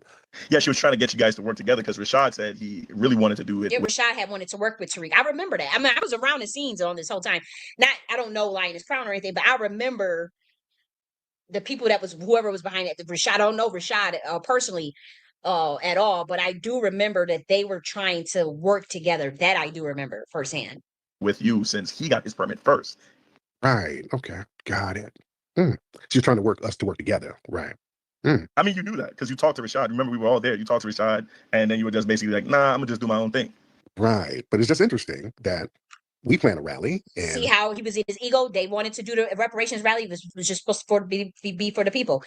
why didn't Tariq, even if it was Tariq's event, right? How come Rashad couldn't speak at the event or be one of the speakers or be one of the, people that he introduced? They asked for that. They gave out that olive branch, and that was a boule olive branch, believe it or not. Again, Tariq got a bug in his ass about something as it relates to these people. He said that it was personal. And when he went after the DNC, he told y'all that it was personal. And he was saying this because they went after my family and kids. We don't have no proof of that. We don't have no evidence of that. Tariq, this is much deeper. These niggas they was getting closer to exposing him and his shit. And he freaked out and panicked. And now he jumped on that arm. He went and ran the black community right into a damn train track because he's trying to cover up his shit. And because he upset at certain actors that don't fuck with him and will never give him the time of day because of his pedigree and his mindset mainly. These other people, they get a permit and they do a reparations rally before ours, and she's clicked in with them. Yeah, no one's behind that. Jade did not try to finesse any of y'all. She's been actually. You just admitted that she knew those guys and she was clicked in with them. So she's been doing great work for the community. She's upstanding. Also, let's go here. Another thing too. When we did when we're planning the Dallas Expo, another thing coincidentally happened. A week before the Dallas Expo, her and Boyce booked the same venue. Okay. Yeah, that doesn't mean anything, Tariq. Why do you think they move it? Now this is where you catch him in the lie. Now everybody that knows, Boyce Watkins was what? Invited to the FBA Expo in Dallas. How do we know that? Everybody remembers it. Here is the original. This is Tariq Elite's page. What does it say? Let me make sure it's playing. What does it say, Black Americans? The Foundational Black American Expo. Who do you see first? Now it's a page unresponsive. Dr. Boyce Watkins. Remember, Professor James Smalls was supposed to be there. He pulled out. Boyce Watkins did pull out. Jade pulled out. Who was the other? The baby girl Chris Kelly pulled out. I think Red Pill and Blue Pill pulled out. Didn't they pull out too? They might have still with them. But it was like by the time it was said and done, it was small. That's Chris Kelly was the one that reached out to me to do this expo event as well. You see Jay Harrell. I just think this might have been his sneaky link. We don't know what the fuck. We don't know why you attacking this lady like this. I don't trust it though. I don't trust. I'm not going to just blindly follow. Because again, what do we see? Dr. Boyce Watkins was supposed to speak. You see it right on your screen. May 27, 2023, hosted by Tariq Nasheed, Foundational Black American Expo. He was supposed to be there in Dallas. That's why. She's an event planner. Dr. Boyce Watkins was supposed to be at the Foundational Black American Expo. And it would only make sense. He was doing his finance thing. And so he did it the week before. And so he would have been in Dallas any fucking ways. It was a week before. And Tariq Nasheed and Dr. Boyce Watkins was cool at this time. This is a fact. You see it on your screen. You see him right there. This is what a real G.I.A, this is what real intelligence analysis do when we catch motherfuckers like this in a lie. When you stand on the truth, all you got to do is stand on the truth to get a nigga like this. In order to defeat a nigga like this, all you got to do is stand on the truth and document all of their lies, all of their illogical idiosyncrasies, all of their deceptive behaviors, and document it in a methodical, logical manner and present a report. We can prove that this nigga is doing some oppy ass shit. Now, I don't really even care for Dr. Boyce Watkins like that. I don't really, I mean, when I was younger, I did reach out to him for mentorship as well, like 10 years ago and shit. But now I'm a lot older. I don't really listen to I haven't listened to Dr. Boyce Watkins, to be honest. It's been probably about a good 6 years. Like, it's just, and I ain't got no beef or nothing, but he put a fed jacket on Boyce Watkins. He put a fed jacket on all these people. And it's like, they may have questionable characters, or you may not like them, or you may not fuck with them. Like, again, I haven't listened to Boyce Watkins in fucking years. And I see, I think people do be about the money more than the people. But that don't make them a federal fucking informant. And again, this was your friend. Y'all were working together. You invited him to the event. This is a fact. Now let's keep going. Nothing. I mean, damn. I mean, come on, man. Why is it that? These are questions. Since you're explaining, why is it that whenever I put an event together, there's some strange event that gets booked right before ours, and she's clicked in with she's an event planner. It's logistics. Boyce Watkins were supposed to speak at your event. Things had changed. but he still did his event because it was probably already booked. Yeah. What the fuck kind of shit is you on, nigga? Like, this is your original. You didn't even have enough sense to go and delete the evidence. I mean, what kind of intelligence, like, man, that's what I'm telling you. If the CIA is training y'all niggas, or if you, or even some masonry shit that's training y'all, and some of these black op techniques, they doing a terrible job. I pulled this I was like, dude, Boyce Watkins, you was cool with him at this time. I see everything, Tariq. If I want a remote view on your ass and telepathically, you know I gets busy. But you was cool with Boyce Watkins at this time, nigga. You were cool with him. You invited him to the Foundational Black American Expo. Things happen, whatever happens. So many people have pulled out. Chris Kelly pulled out, Jade pulled out, Dr. Boyce Watkins pulled out, Professor James Smalls pulled out, Red Pill, Blue Pill, I think they had pulled out, right? I know because I know King Cam had to come and Brother Ben X had to come. Because I'm telling you, a lot of people was on to you, Tariq. They may not say anything because they don't want to ruffle any feathers, or maybe y'all in the same groups together, running the same circles.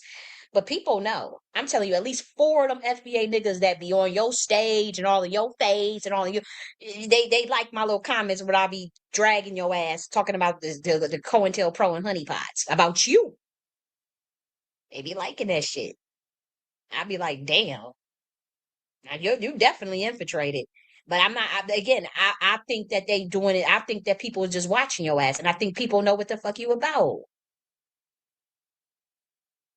You foul the way you did me. You foul the way you've been doing Black Americans. You foul. You're a foul nigga. And people see it. They may be scared to speak out, but they see it. The people. With Boyce's event, I don't have any information on that. What I can tell you, I had the information on it. He was invited. Boyce Watkins this is what we're saying. This dude is not fast processor. Boyce was invited to the FBA Expo, and Boyce was also doing a finance event. Anyways, she's an event planner. She's a consultant. She worked with Boyce before Tariq. Tariq probably got put on her from one of them. She worked with RZA. She worked with Professor James Small. She worked with Copper. So she's a consultant. She's also event planner and things like that. So when we talk about logistics and we're talking about, okay, what saves money, what saves time, okay, both of y'all niggas gonna be at the same event at the same time. He gotta speak at your event anyways. We gonna book the event here, and then we gonna book his event at the same motherfucking venue because we already got the contact, we already got the connect, we already got the venue. We can book it back to back, and they were cool at this time. So Tariq is lying, and we can prove that just from the fucking flyer. Duh. about Rashad, that was just coincidence, pure coincidence that they had their rally right the weekend before yours. I think it was yours on Saturday. See how quick I blew it. See how my analysis is. It literally proves that Tariq is lying. It literally proves that. See, this person was not able to do that. He just was like, oh, it's just a coincidence. Oh, it's just no. Like, we have proof that they had events scheduled. You see her on this flyer. She works with both of them. She works with RZA. She worked with Kaba Kameen. What the fuck is you doing, Tariq? It doesn't prove like this doesn't Yeah, prove there was on Saturday too. That was just pure coincidence. And Jade has been an integral part when it comes to the logistics of those events. You know that, I know that. So I mean, I don't think people are buying the whole Oppie thing. So you have a relationship with her too. No, I was at the event. I think that this might have been I'm like, did y'all have something going on and shit fell through and now he wanna go scorch earth and and throw her to the fucking wolves. Oh, she's a foreman. She's a oppie. She's dead. Because you got a hanker in your ass that something didn't work out. It's something deeper going. This is because I literally caught him in a lie. Just like the day before this video, he was lying on me. Brought me up talking about I've messaged him about some titties and shit. Are you crazy? Speaking up for her, so you have a relationship with her. I know ops. I know ops. You know, you didn't really take lightly on that. No. Mm-hmm. You have somewhat of a relationship. You're reading her resume. Sure. I know everyone's resume, but go ahead. You have a relationship with her, and you're Oppie. Sure, I'm a ranger. This is crazy. How can y'all Black Americans? You cannot be this. Come on, this you have a relationship with her, so you're Oppie. That is crazy. And this dude want to walk around and call people mentally. That doesn't make anybody an op. Like, nothing that he has proved has verifiably made okay, that proves, okay, Jade is a federal informant. Of course. You're obvious shit. So damn, why are so many oppie people connected to? And the thing is, him and Boyce fell out after the whole Dallas stuff, way after he's trying to make it seem like they were not cool at that time. That is not true. Her. And the evidence of that is him on this motherfucking flyer. And this intelligent person that's calling should have called that out immediately. I mean, you were connected to her, so won't you? Yeah, and I was being undermined. You weren't being undermined. You weren't being undermined. Thank you. I'm glad he said Bro, come on, bro. You had a successful rally, quote unquote, and Jade played a real great part on you having a successful rally. Now, how many times do you thank the sister for having helping you get that rally off? Sir, all of my events have been successful, no matter. Not that last FBA rally I mean, the FBAs, I have to clip for them. They was talking cash money shit. Oh man, I ain't never thought I'd see them just dragging your ass like they dragged your event. And it was the people that fuck with you. They said it was terrible. And because you didn't have Jade and you didn't have good logistic planners and you didn't have people that are intelligence, because you always wanted to work with all these. Like the thing is, you cut off all the women. Women are great planners and organizers. I can't believe that people can't see that. And when it comes to event planning or any type of planning or organizing, why you should have had some, why it wasn't as popping as your first one. And don't nobody fuck with you, so you didn't have no really big speakers. So you had to build up these random people and all this shit. What? I hear that, but that particular one was probably your biggest one. So, and Jade was a big part of it. And she was, right. How so?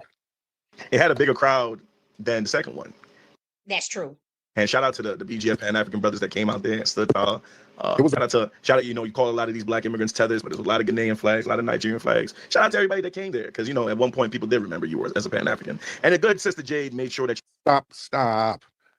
Stop. Oh, come on, Tariq. You know what it is. The family, I want y'all to listen. Nothing they saying is in line. Tariq was a Pan-Africanist. That's a fact.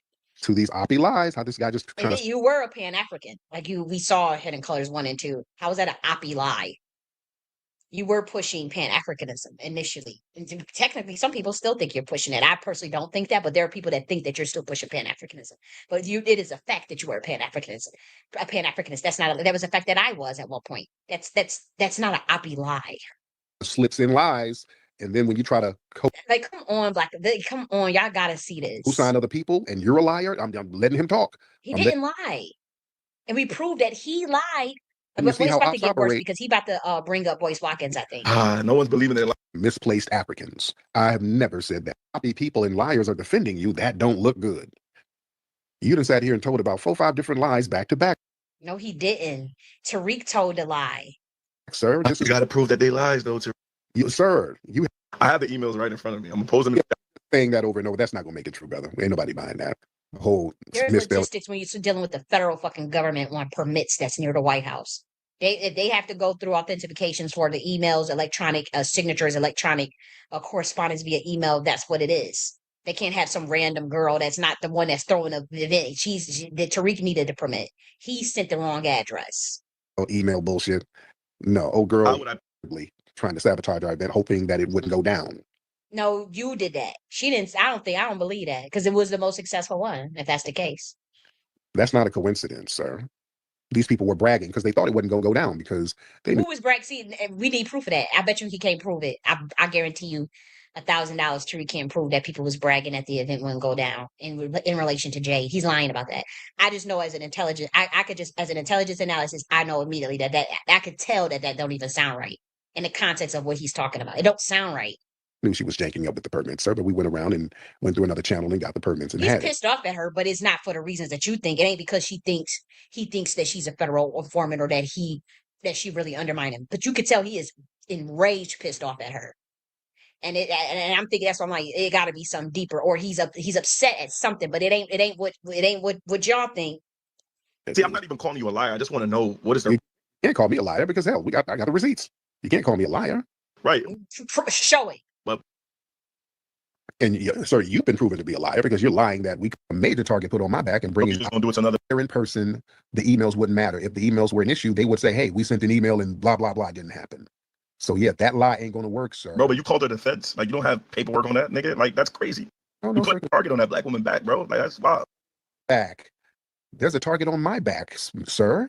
With all of the lying and shilling, there's a major target put on my back and bringing. You put that own target on your back for targeting this fucking Black American community, targeting me, targeting primordials in the Black American communities, trying to sacrifice niggas in the Black American community, bringing that satanic masonry shit all up in our Black American community under the guise of politics and helping us get reparations. But you really just an entertainment nigga. You've been in the industry for 25 years. And you in that entertainment shit and politics shit. We Black Americans ain't got no business being around that shit. We ain't in that fake ass Luciferian shit. Y'all not real Luciferians. Get the fuck out of here. We don't fuck with y'all. Y'all too corrupt. Gonna do it to another Black person? A good just like that? If y'all want to get in these rooms and lie, then the truth will come out. Yeah, we need to. I want to call his bluff. I want to see all the receipts, nigga, because I don't believe nothing that you're saying. I wasn't saying shit about it. I charged it. Yeah, no. You put a target on her back by going in these rooms lying. What? See how this is dark psychology? That's manipulation right there. You put it on her back, but he's the one that called her a federal informant. Black Americans, this is a dangerous person, dude. Then the truth comes out. No one talks about this in the room. People are talking about you. You and the other drunk dude's fault. Y'all wanted to go out here and clout chase and lie for I don't know that old nigga. Don't put that on me. Stop that. Oh, no, you were putting a target on that woman's back by running out here, lying. Now you call it the feds. That's crazy. That's some pro shit, bro. No, I suspected, and people were emailing me saying that I need to watch out for her. It doesn't, just because somebody say you need to watch out for somebody doesn't mean they're a federal informant. And even the witness that he brought forth. But I just can't wait till we get to that. Some anonymous people. And anonymous? This is Cap. Me. Me. She's one. Brooke is one. And some other.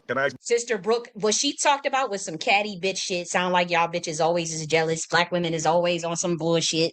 So what she said didn't prove that Jade was a federal informant. She may be catty, but we still need to hear her side. Like whatever Sister Brooke, we can't just, that's hearsay. That's hearsay. It really is. Somebody can email anybody about anybody and say, oh, so-and-so is this, so-and-so is that. That doesn't mean they're a federal informant. That's not empirical proof. You must know that. Brooke, a question if you don't mind. Sure. Bro, what evidence that you have that she has federal Thank you. That's what I need to know. Connections? That's a very specific question. I didn't email her to say that she had federal connections. I emailed to say that he should watch out for her, and I didn't. See, she just admitted. She said, I didn't email her about federal connections. Boom. Plausible deniability. You don't have any proof that she's a federal informant. So Sister Brooke's testimony is not even a testimony that one could use to paint Lioness Crown as a federal informant. This testimony is bullshit. Like if we were in a court of law and somebody's saying, well, I just sent an email and say you need to watch out for her. Even if Sister Brooke is correct in her assessment, watch out for her for whatever, it doesn't prove that she's a federal informant. Maybe it can prove character issues, maybe it can prove character flaws, but then we need to see both sides. We need to hear both sides of the story before we can even make a conclusion. But from what I heard, it just sounded like some bitches, people's trying to take credit for other people. People try to take credit for all the shit I do. People are so jealous of me, it's not even funny. People literally I could prove in real time, motherfuckers just steal ideas just last week. That's in his reparation space. Y'all niggas been jealous of me. So, I mean, yeah, it's maybe somebody did steal Sister Brooke's idea or something like that. People are really treacherous in that space. And so it doesn't prove that Jade is a federal informant. And then we still don't have any empirical proof that Jade did what Sister Brooke said she did. So let's listen. Trust her because we work together. We have to she said we work together. Yeah, for the nail shop. And she did a lot of oppy things that I didn't trust. She did things, I guess, with some nail shop. Did oppy things. But see, when you say oppy, people think that's agent stuff. But that could just be catty bitch shit. That could just be some girl. You know how women get. That doesn't mean she's a federal informant. So what did she do? What is oppy? Explain. She's not explaining anything. I ran down the list. I sent him receipts and I let him know. I had told myself I didn't say much to anyone much about it. So I wasn't out here putting a target on anyone's back. I barely even spoke about it. So you guys work together and you guys have a personal relationship, and then not a personal relationship. There was a nail shop that I shut down. She then came out and lied and said that she did it. Okay, but what does that have to do with the permits? Well, there were other things that happened at that nail shop that led me to have me looking at her with a side eye. And I told Tariq that he should look at her with a side eye. That sounds like so maybe he's saying that she took credit for work that she did in relation to getting a nail shop closed. You know, again, that doesn't prove she's a federal informant, but it could prove character issues. It could prove something of that nature. But again, we would still need to see that evidence for ourselves. You know, but we still wouldn't be able to just say, okay, that's a federal informant, because and the girl even admits, Sister Brooke herself admits that what she sent him was not stuff relating to making the claim that she was a federal informant. And that is very important. That's the key here. She admitted that herself. Now, her testimony may paint her character a certain way, but it doesn't mean she's a federal informant. And again, there's so many people in the reparation space. Y'all love stealing ideas. Y'all can't come up with a creative idea to save your life. And so I don't know if Sister Brooke is lying or not. She could be. We don't, Lioness Jade could be telling the truth about this situation, or she may not be. We just need to see the evidence. We don't have anything still that is proven that Lioness Jade is a federal informant. We have nothing right now, nothing. I've already showed y'all that she was the stuff that he mentioned about Boyce Watkins being at the same event prior to the weekend that was shot, wanting to work with Tariq really badly, which I remember that, and then Boyce being invited as a speaker to the Tariq's event, so that's why he was there the week before. Some catty shit, and I don't know why Tariq would. You can call it whatever you like. Caddy is what It's not up to you. I didn't send an email to you, and I don't speak to you. I spoke to Tariq. So you sent an email to say. I sure did, and I sent it with receipts. I didn't send it with cattiness and talk. I sent it with receipts and video. See, this is what's dangerous, because people have sent out receipts on Tariq. You know what I'm saying? And emails also. So. Well, I don't really care what other people have sent to anyone. I'm telling you what I sent to Tariq. You asked me a specific question. I could care less about anyone And now, else. do you have any proof that she had? I said it. I've sent my proof to Tariq. No, I don't have to explain, you show, or prove my. That means nothing about that. It doesn't show that she sabotaged the permit thing. It's just a hearsay story of a character assessment, a character assassination, and we don't know what's true or not true. Maybe she did take credit for shutting down the hair store. Maybe the beauty supply store. Maybe she didn't. We just really don't even fucking know. It has nothing to do with anything. It doesn't prove she's a federal informant. Myself to you. It's okay. So this is all hearsay. Yeah, y'all. This is terrible. It's hearsay. Yeah, it is. He's right on that. He's just not quick enough. This is all hearsay.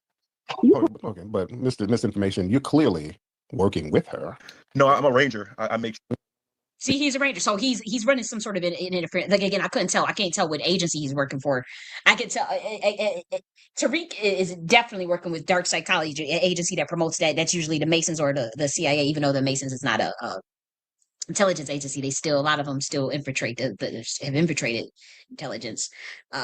Yeah, he's on some dark psychology shit. That's why it's not even like FBI shit. Like this is like high level CIA shit. And they're not, again, their technique is different. To see, this person just admitted I'm a ranger. So he's doing some sort of interference for someone. I just don't know which group it is. And I probably, maybe more things will come out as we listen. Let me just shut up. I know I'm long with it. You're working with her and you're trying to run interference for the lies, and you were down with the finesse, sir. Because you're telling a very What specific finesse? What the fuck? lie. That whole permit bullshit. See how everybody was questioning Tariq, the grassroots niggas, not just TNC Shields, grassroots niggas, his own following. They running around liking shit about about Tariq being COINTELPRO. And FBA is asking me, can you explain this policy? Can you tell us what the Matt Skate cabinet, what the Matt Skate resignation mean? What they say, but the Matt Skate appointment means? Can you tell us about those cabinet appointment pics? They come and ask me that shit. Because they can't even trust Tariq to give him to be not biased, objective anymore. Is he being paid by them people? Shit, where we sent the wrong email. That's a very specific lie, and that was a lie. It's not a specific lie. It's a fact. We saw the screenshots. Grassroots Black Americans pointed it out. I saw it. That multiple people got on. When people tell a very specific lie, it's not, dude. You put it up there. You try to delete it, but we got the screenshots. And you're still trying to stick to that lie that nobody's buying. You were in on the play. Everybody is buying it. And it ain't no play. It's just the truth. You see, the thing is, you got to stand on the truth. But with a nigga like this, you must document everything. You must document everything. Every email, every recording, every phone. Because I'm telling you, this dude would lie like you won't. If you don't document nothing with this nigga, you are screwed. This is a nigga that will stop at nothing. Like he will lie like it's nothing. Now we all saw that email. We saw the screenshots of it. Dude got the screenshots of it. It's being passed around all over. Everything. I remember when it went viral, when people were like, "Dude, you sent the wrong fucking email." And you hurried up and deleted it. But I already know. I think I might even got a screenshot of that shit somewhere. So this dude is fucking lying. And I'm telling you, when you deal with a nigga like this, I'm telling you, any Black American that's around him, even right now, you better. I don't care. I don't care if you think this your friend. This ain't your motherfucking friend. You see how he did Jay. I'm a nigga that's been around since 2011. You see how he did me, especially in 2022. With a nigga like this, you better document every fucking phone call. I don't care what it is. You better wear body cams. Even if you fucking this nigga, you better wear the body cam. This dude is fucking crazy. Like he would just lie. Like and it's like it could be in black and white and this dude would still lie. This is how dangerous this person is. And Black Americans, man, y'all don't oh man. Oh man. Why you think people don't fuck with him no more? It's deeper. They know shit. James Smalls is a Mason too. He admits it. He didn't care. You don't see him all around anymore. You don't see Boyce Watkins all around anymore. You don't see pretty much none of these people all around anymore. You about to see more, even more drop off. They know what this nigga has done. This nigga fucked with this community and it's his ass. Hey, you in on the play. So that's why I'm letting you talk, because I'm learning more, because you're What play? not just the tether who's being instigated in these rooms. You sound just as damn oppy. So I want to know what else you were. I'm going to rest the case here. I don't think you have any grounds to call this just a oppie. I agree. He doesn't. That's why this dude, I could tell he's definitely interference, but I don't think he's high level intelligence. I'm just trying to figure out what he's where he could be working. He could be working for like a military branch or something. I'm just trying to figure out like who is he working for? Let's see. Let's keep going. I think I got way more receipts to call her oppie. Nigga, I want to call your bluff. I need to see them receipts. I can absolutely call her oppie when she's calling around people who weren't even involved in some of our events, telling them real janky stuff about me. Several. See, she know you janky. See, that doesn't mean she's a federal informant. She just don't fuck with you. She got consultation business. She works with several people in the industry, several whether that be Professor James Smalls, people that are connected, and maybe you for somehow she took you on as a client. Maybe she never even liked your motherfucking ass. Maybe she decided to take you on a client. It's money on the table. Sometimes you got to put, somebody you don't like to the side and do business. But something she saw or something she witnessed that she didn't like your mother. That's what I get spiritually. And she saw something in your character she didn't motherfucking like.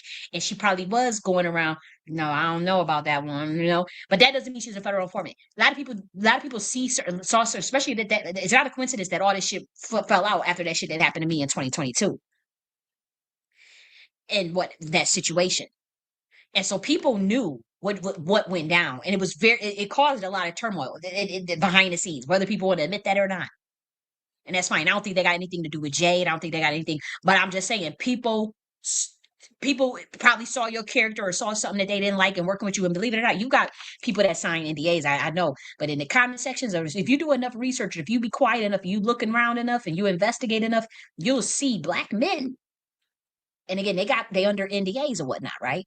So they signed the NDA, so they won't speak too much, but they'll give you very vague. But they'll say that dude don't care about the community. I've worked with old dude behind the scenes. They'll say it real. They'll say one thing, and then that's it, and they won't answer nothing else because they probably got an NDA, right? So they can't go into details of what he did. But if you pay attention, I think, oh man, I hope I had them screenshots somewhere. I'm gonna start. I gotta collect that too, especially if I gotta like build like an actual report. But it was black men. They were like, yeah, I've worked very closely with him behind the scenes, and he ain't about shit. Like people, and then you try to get details, like what? Tell us. And then they just fall off the face of the earth because it's an NDA involved or something involved, a contract, something, and they just be looking like, just watch out. He don't care about the community. He about his money, and everybody know that, nigga. Several people were saying this. Oh, talking about that credible scholar that told you to relax. Who are you talking about? Tariq. There's a lot of. Who are you talking about? What are you saying? I don't know what you're saying. Let me get Nikki the God in here.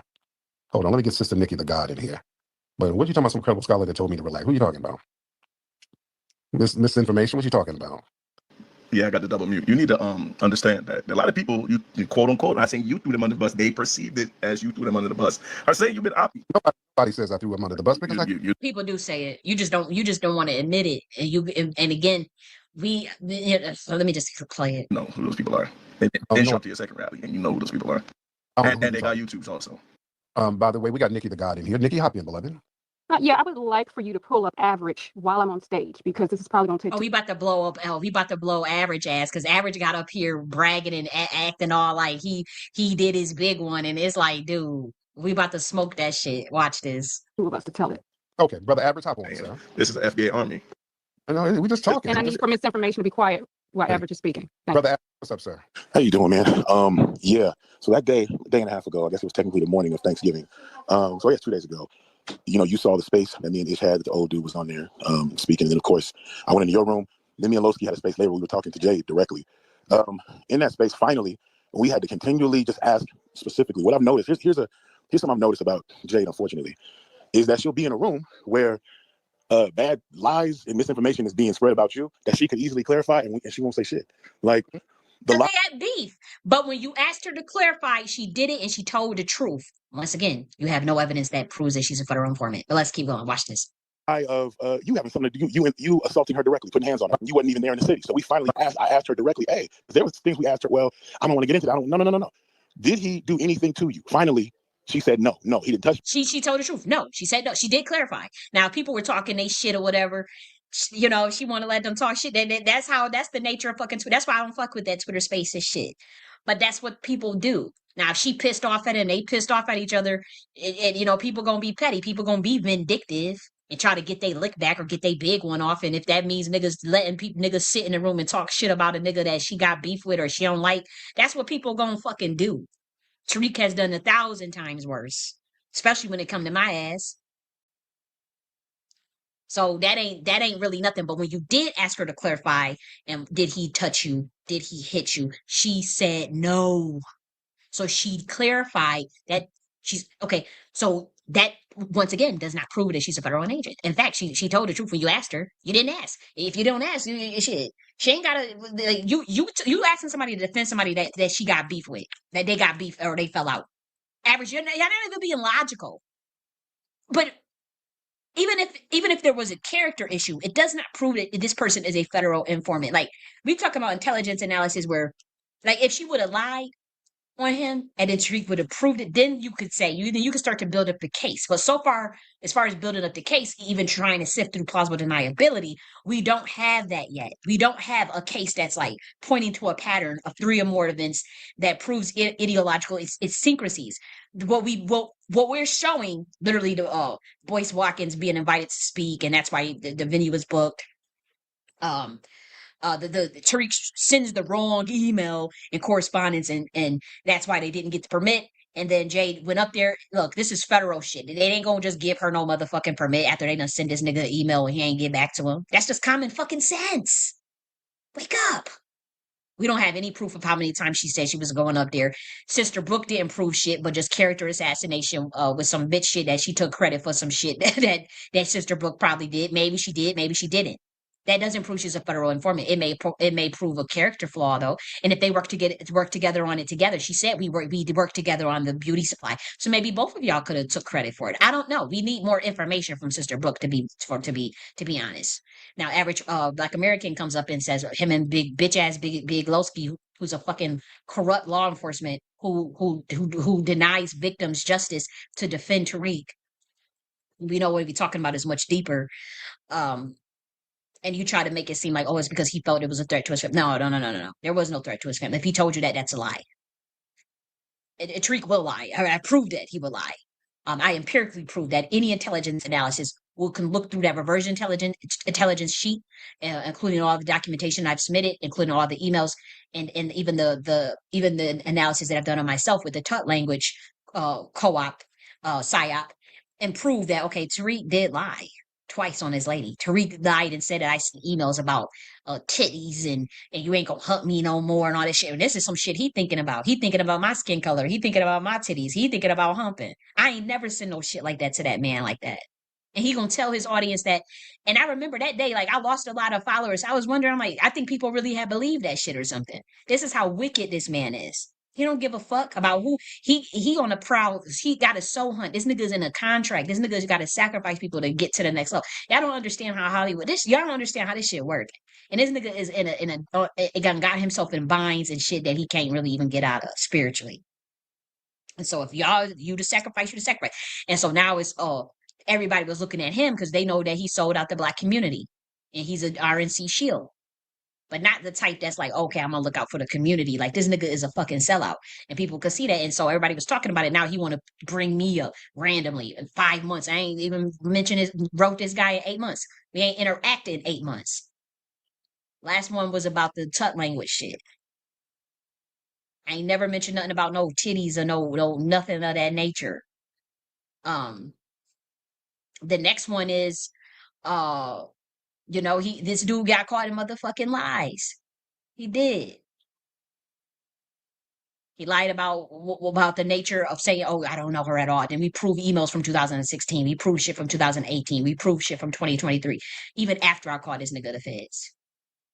And yeah, I wanted to be wrong. And yeah, I dealt with cognitive dissonance. You follow someone since you're 19, you're gonna have a hard time believing that is not what you think it is. You don't want to face the facts. And I admit that.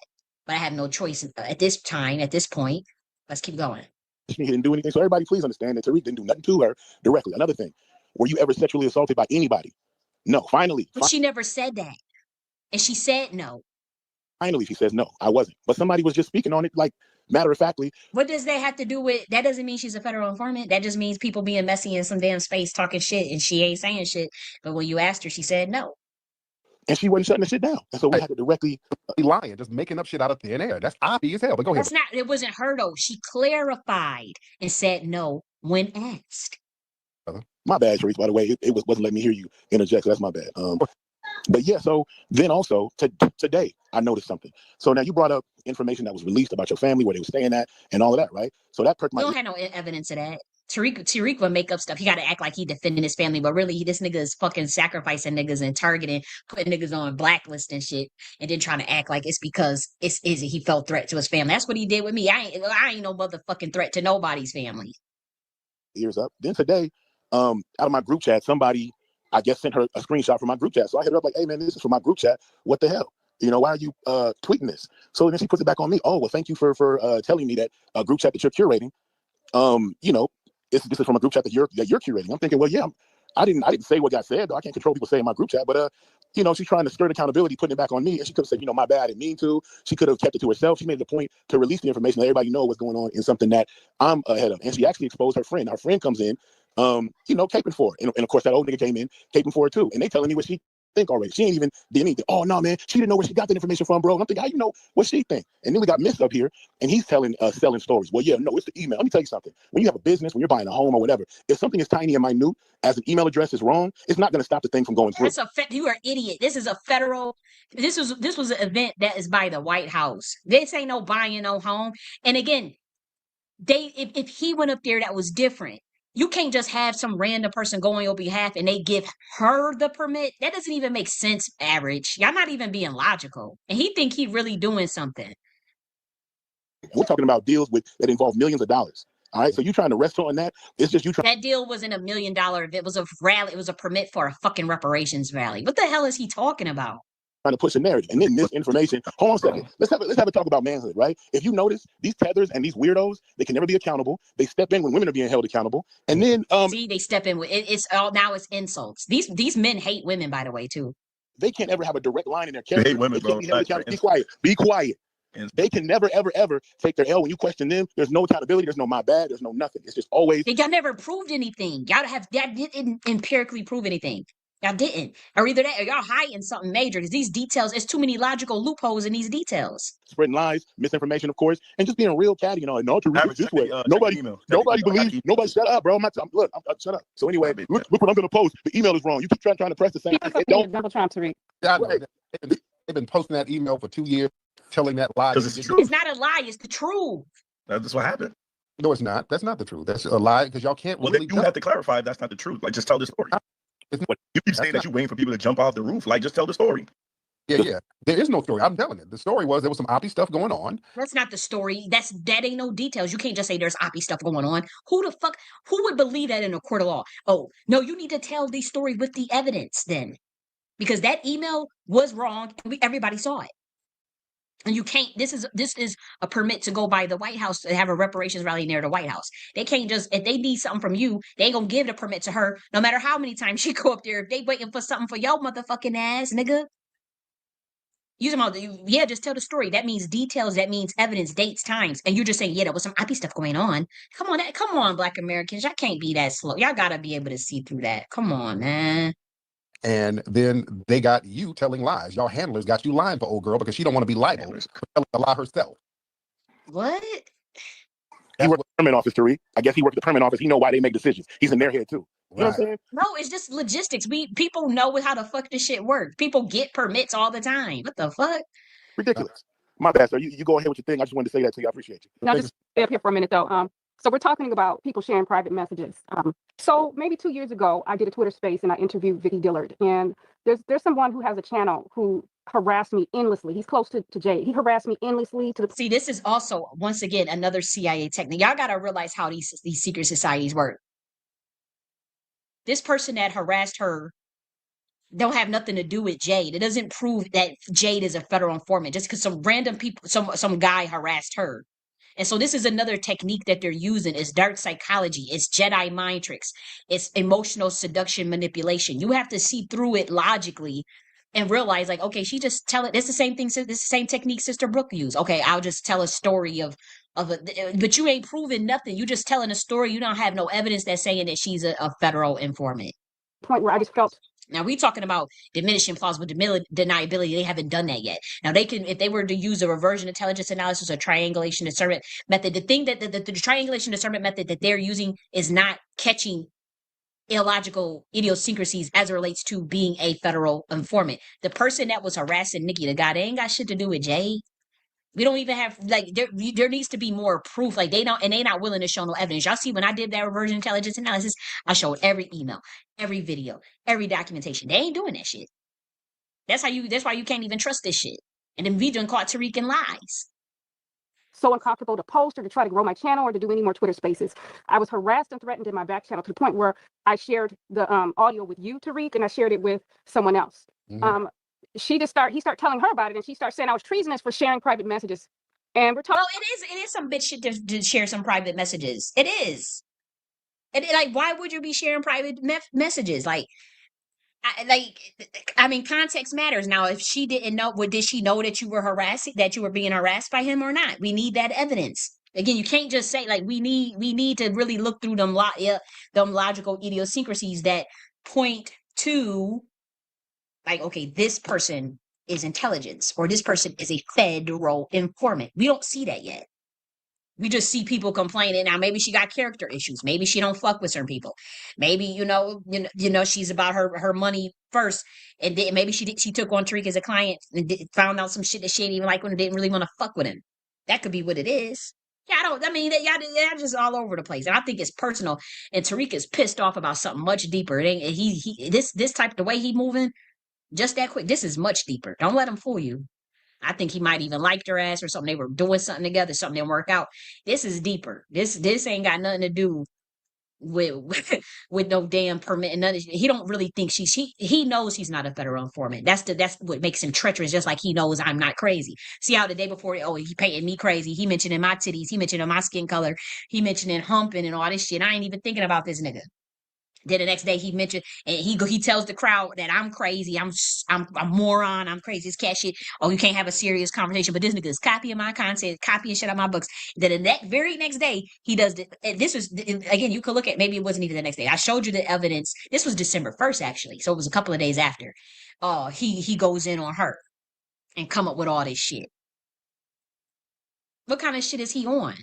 Why is he throwing? And then it's just weird. It's really fucking weird. Talking about protecting women. Everybody knew because this guy still put stuff, because I got the screenshots. I just ignore him now. He still harasses me, calls me an idiot.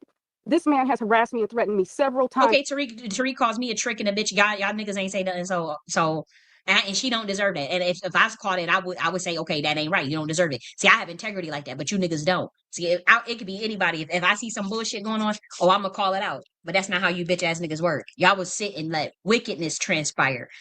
Violations, spiritual violations, spiritual crimes, literal physical crimes, lying. Y'all would let that shit and turn y'all head, including you, average Black American, because anybody that looked through my shit, y'all just want to blacklist and try to hide. But once that shit get out and people really research this shit, whether that be 10 years from now, 20 years from now, 30 years from now, people gonna know that Tariq's legacy is screwed. He just can't see it yet and he don't want to accept it yet. Now, if he would have made things right, things could have been just so much different. But this nigga wanted to sit and save face instead of doing the right thing. And y'all enabled him to do that with that flying monkey shit on his narcissism.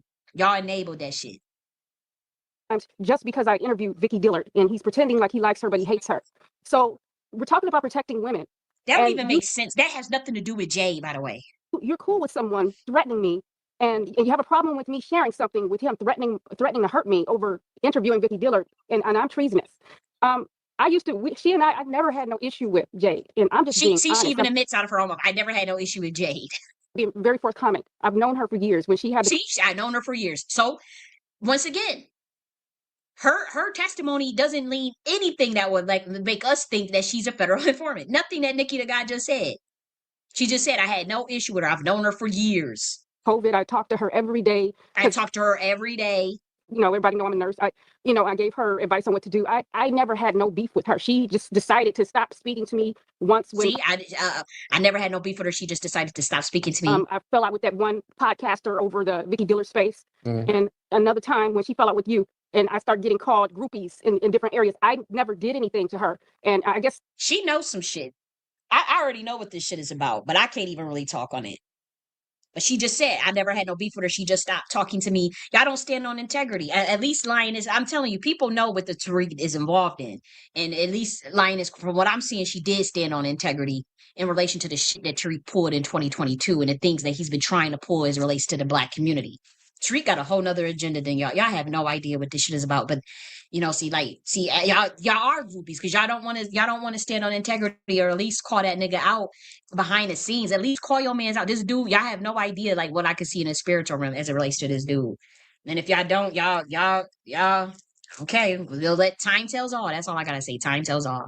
I'm seeing as someone who's close to you who could be attacked. But if we're talking about women needing to be protected, you should not be supporting other men harassing me. This guy. She never says she supports. See, that's a straw man argument. Lioness Crown never says she supports somebody harassing you.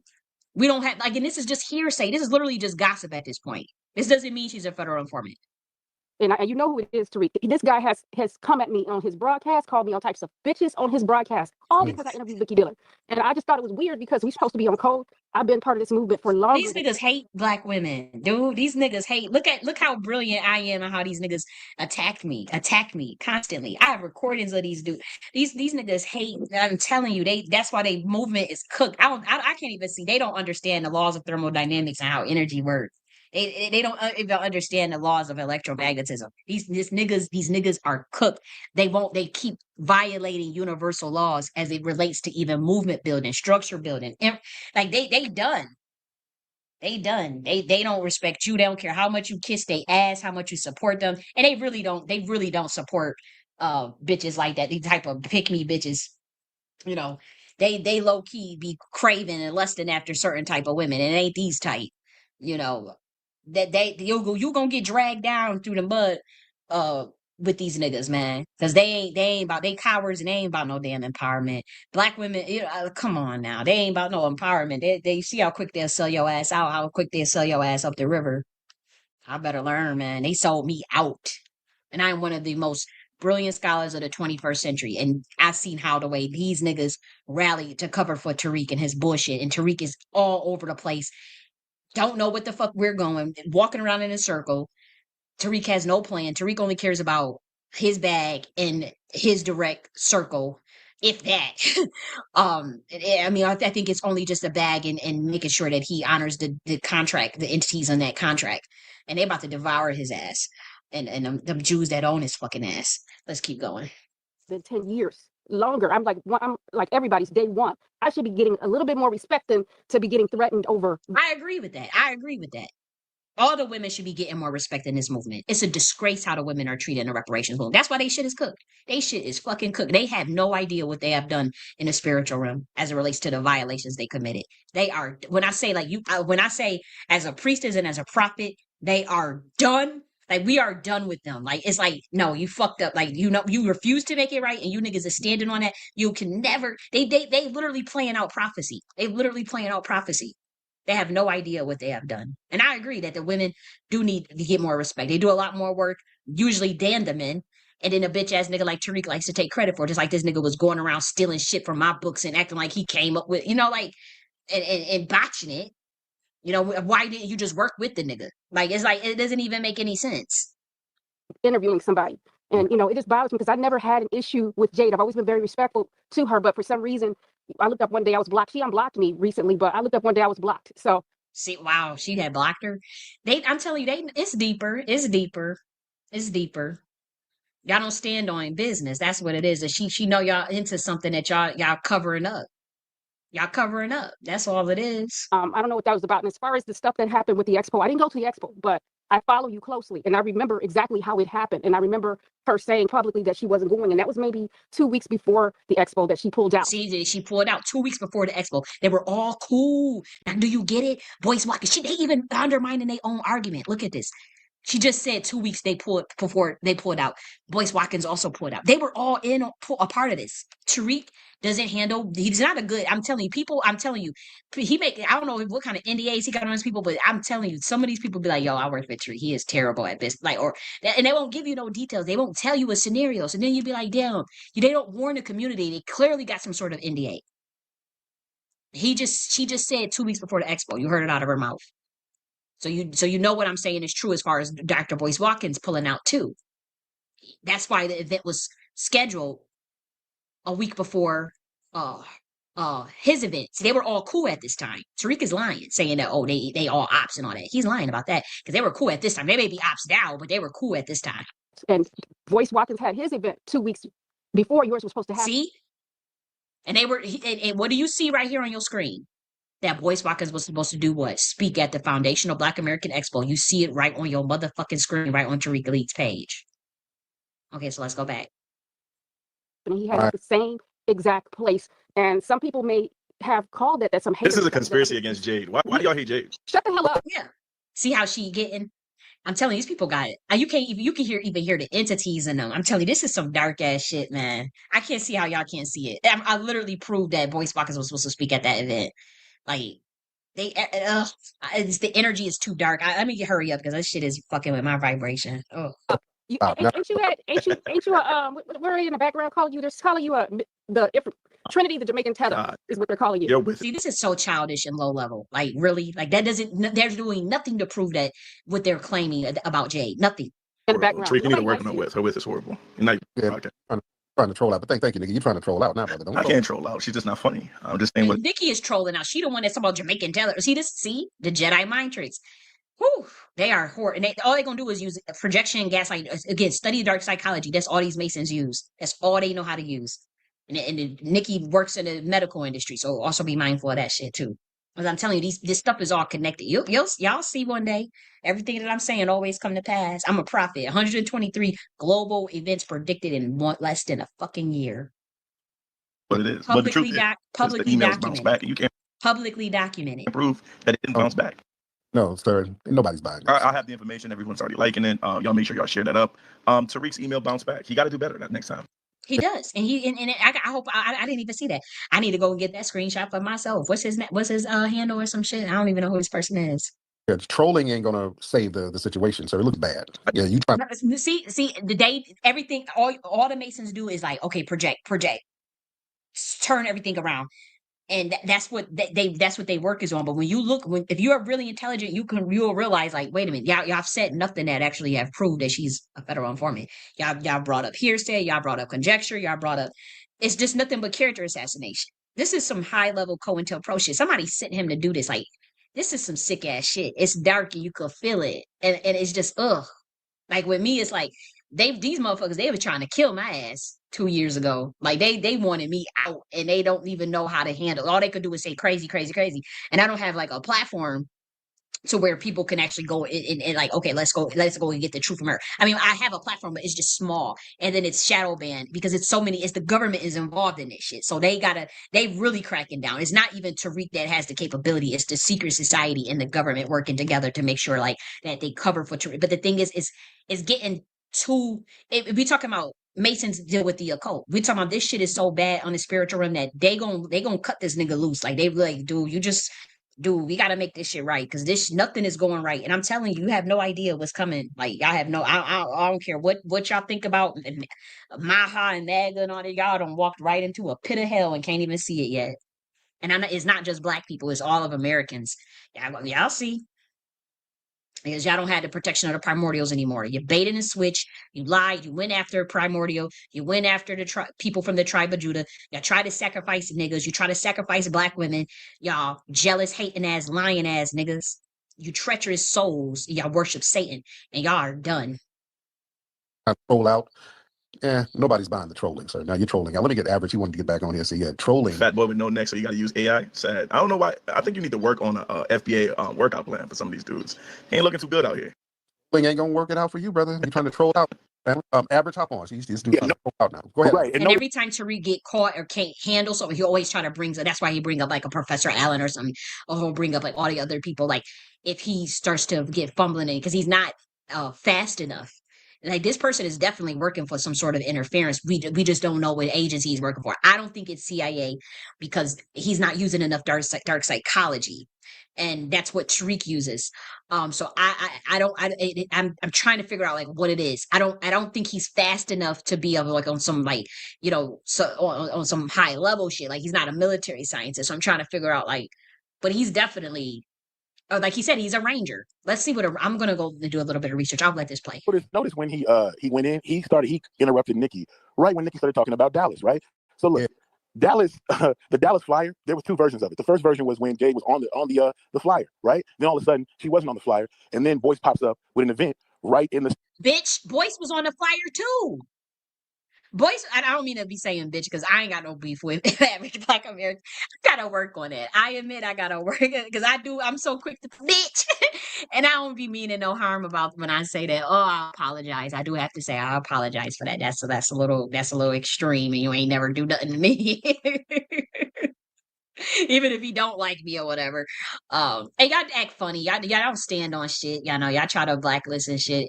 And y'all don't got no talent. That's the thing. I go to sleep at night knowing I like these niggas. I be having these like y'all so y'all got no sauce. It's like y'all don't have to move in a group. I don't understand that. It's like I don't understand that. But anyways, Boyce Watkins is on the flyer, average Black American. He was supposed to speak at this event. But all of them, people pulled out because Tariq is a sherm ass nigga. And he gonna sherm ass nigga you. Y'all niggas be careful. Y'all niggas be careful vouching and defending a nigga so hard because you don't know what a nigga is about. You be careful. When we talk about secret societies and CIA and all shit, you don't know shit. You be motherfucking careful. Average Black American and Nikki, I think you might be involved in that shit. But average Black American people who don't know, like I think the Kanye 2024 person is involved in it too, because he said I've been studying him and he's saying stuff. I mean, it's people that's down with this shit, like this demonic ass, like the shit that they trying to do. They down with it. And they know what Tariq is doing. They get off on the fact that he's harassed, that he puts people on targeted harassment lists, that he throws fat jackets on. There's people that think that shit is funny. They make no mistake that follow him. And then there's people that don't know and they're just jumping out the window to defend him, thinking that, oh, it's Tariq, it's this, he did Hidden Colors. And they don't know that this nigga is involved in some dark ass shit. Now, if I needed to do intelligence analysis, there's another person that's a 2-degree separation that has also been accused of being CIA. And not only that, literally sacrificing and killing a girl's sister being a Mason, and they found and there was a news report of her father. They in they basement in they backyard found 30 dead bodies in a backyard, and this dude is a probably one of the top 10 occultists in the world. He's a Black man, and he's connected to Tariq through a third party. But there's this person that Tariq works with, and all three of them are narcotists. And that's what I'm saying. This shit is dark. Like you could feel it. And that person is accused by multiple people of literally killing Black women. And this girl is literally all on Facebook crying, and it's all being covered up, by the way. Even she released phone calls and was like, dude, you sacrificed my sister, you killed my sister, you and my father, and for you sacrificed. So, and it was a rapper, a famous rapper, so that so-and-so can go up in the game, and just like clear as day, just it's all public. And this person is connected to actually one of the persons that was mentioned in this video, and Tariq. And it's not Jade, by the way. And so that's how I know these people are really dark. And you could feel it. Like even in 2022, my spirit was rejecting when they were coming closer to me with all this contract shit. And it wasn't Tariq, but I'm saying it was people that work with Tariq or people that in the music industry. When they was coming, like my spirit just started freaking out. And that's when I started to be able to remote view and see what these motherfuckers was about in the spiritual realm. Again, Tariq Nasheed's name translates to Lucifer Morningstar. You can look that up. You'll say that's what Tariq Nasheed means. But Tariq Nasheed is an imposter. He is not he is not a Luciferic light being. A Luciferic light being stands on the truth, stands on enlightenment, stands on the love, stands on the light. And this nigga is lying, is a dark ass nigga. I'm telling you, this shit is so dark in the spiritual realm. I can't even believe how anybody can even be connected to some shit like this. With niggas talking about sacrificing Black. It's literally the same story that I had in 2022 that I didn't even know about. about no shit about what this other person was talking about. Is the same as another person that is connected to Tariq. They have the same accusations of being CIA and oh, you sacrificed my sister. My sister is dead and missing, and then she's on the phone with him, and it's not like the dude never denied it. He's just like, shut up, shut up. And then it was confirmed that the dude is CIA. And the person that is connected to him, they work together, and Tariq supports the other person. It's like if I need, that's what I'm saying. Y'all niggas will have to pay me to put all this shit together, like because I can't spend that much time. I'm doing it. I'm doing this is a hell. This is all you gonna get. When I say I'm done with this after this, I am done with it. I don't have time for this shit. I'm about to leave this space. This space is crooked as hell, corrupt as hell. You niggas ain't getting shit. You don't know how to. You don't know this system enough. You're not spiritual enough, and you don't stand on integrity enough. You don't stand on the truth enough, and you get shit. You don't get nothing from the universe when you can't stand on the truth. You are at odds with the universe. You are at odds with our ancestors. You sold our fucking community out. You're working with that white man. You're doing transsexual shit. Doing stuff that our ancestors don't approve of no black man that's married with no kids doing no damn goddamn podcast with no damn sex working prostitute transsexual with I got a dick that's disrespecting black women. That's not even stated on Black American business. We ain't got time for that shit. You a fuck boy for that shit. How could you let this community down like that? And then you try to act like you was a leader. You try to act like you were even if you say, "Oh, I'm not the leader." The code is leader. Bitch, what code did you come up with?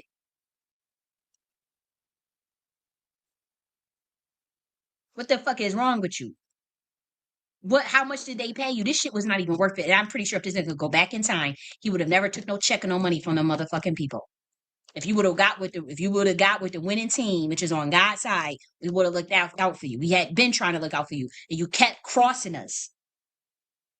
You kept selling us out. You sold me out. You sold niggas out. You sacrificed niggas. You got blood on your hands.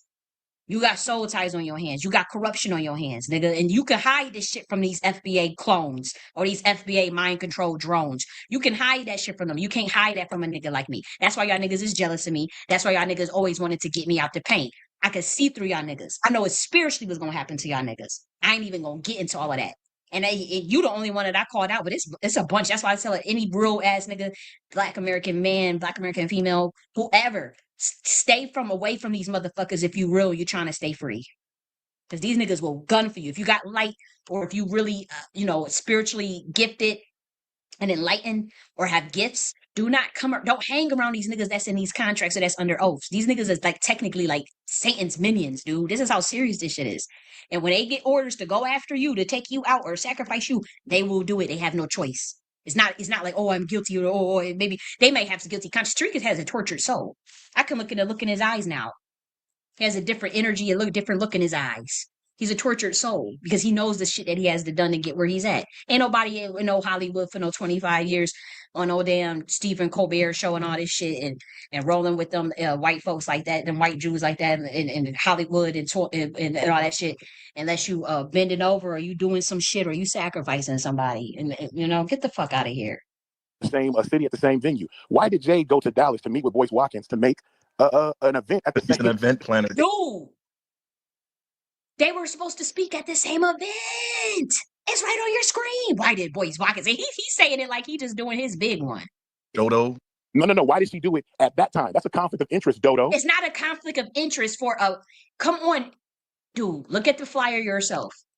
How the fuck is that a conflict? They were cool at this time. Average black Americans. That's why y'all jumping out of the door for somebody. You don't even know what the fuck you're talking about. You don't know these niggas. I don't know Tariq all. I thought I did because I had been following him since I was 19 years old.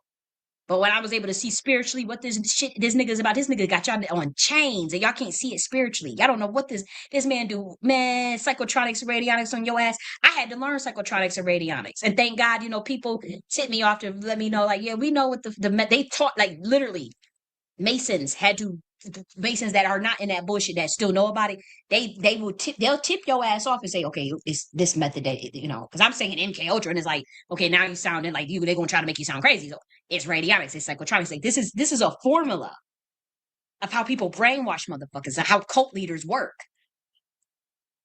Like y'all following somebody and y'all shouldn't even be doing that. This doesn't prove that she's a federal informant. Boyce was invited to speak at the Tariq event in Dallas at the FBA Expo. I was too. I just turned down the client. So we have the original flyers right on your screen. That is not, they were not opposition at this time. He was invited. So same city and same venue is not a conflict of interest because it was a week before the event. She's an event planner. Okay. So it was around the same time. They were scheduled to speak and they pulled out a week before. There's no conflict of interest. The girl in the nail shop does not prove that he was a Fed. Just sound like some catty bitch shit. She took credit for closing the nail shop. Okay, that does not prove she's up at her own informant. We need more evidence. It can prove maybe something with character, but it doesn't prove that. Lowski and Average state that they had a space when people would talk shit and said she wouldn't say nothing. But when they asked her, she clarified and said the truth. They asked her if he touched her, asked her if had sex. She said no. So she clarified within the context of asking, so once again, and so again, they had to deflect to Jay. They sacrificing black women because everybody is focused on him right now. And so he has to hurry up and throw a whole bunch of people under the bus. Whether it be and this nigga's fucking with people's energy, fucking with people's ancestors. And that's why his ass, it don't matter. It ain't enough money in the world that can save you from the shit that's coming your way, nigga. It ain't enough secret society shit. It ain't enough government agents. It ain't enough CIA that can cover for what is coming your way, nigga. And then, so he could only insult. That's why the day before this situation happened, or a couple of days before, he brought my name up, but he backed down because he has no evidence to paint me as an op. Now you can paint me as disgruntled or, someone that's angry. And I am angry because to know that you know something so real spiritually, something that you can see on an intelligence level that other people cannot see, which even this whole video is proven that. And that they have no recourse to be locked up and to have all these things done to you behind the scenes at Grady Hospital, the treatment at Summit Ridge, like these lies, all these people, oh, you're crazy.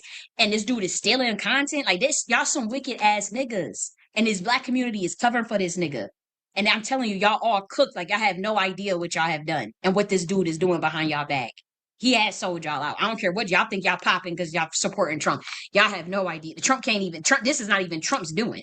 This shit is so high level. This is above Trump. Like y'all are fucking stupid. And y'all want y'all try to blame me and fuck with me because I'm upset or because I feel some type of way. Y'all niggas still stealing shit from me. Y'all niggas still y'all the worst. Y'all are. And y'all don't deserve any. Like y'all get the leaders y'all deserve. You get a Tariq Nasheed, you get a Umar Johnson spending 10 years to build schools and they took $1 million. They take $1 million out of the community and don't build nothing for your stupid ass. And I'm pissed because imagine someone doing character assassination, literal assassination attempts, having a whole secret society come after you, putting you on target harassment list, fucking with you nonstop, fucking with your money behind the scenes, fucking with you through subliminal covert harassment techniques. And then everybody knows about it, but then they covering up behind because this bitch ass nigga is a fucking Mason or some CIA shit.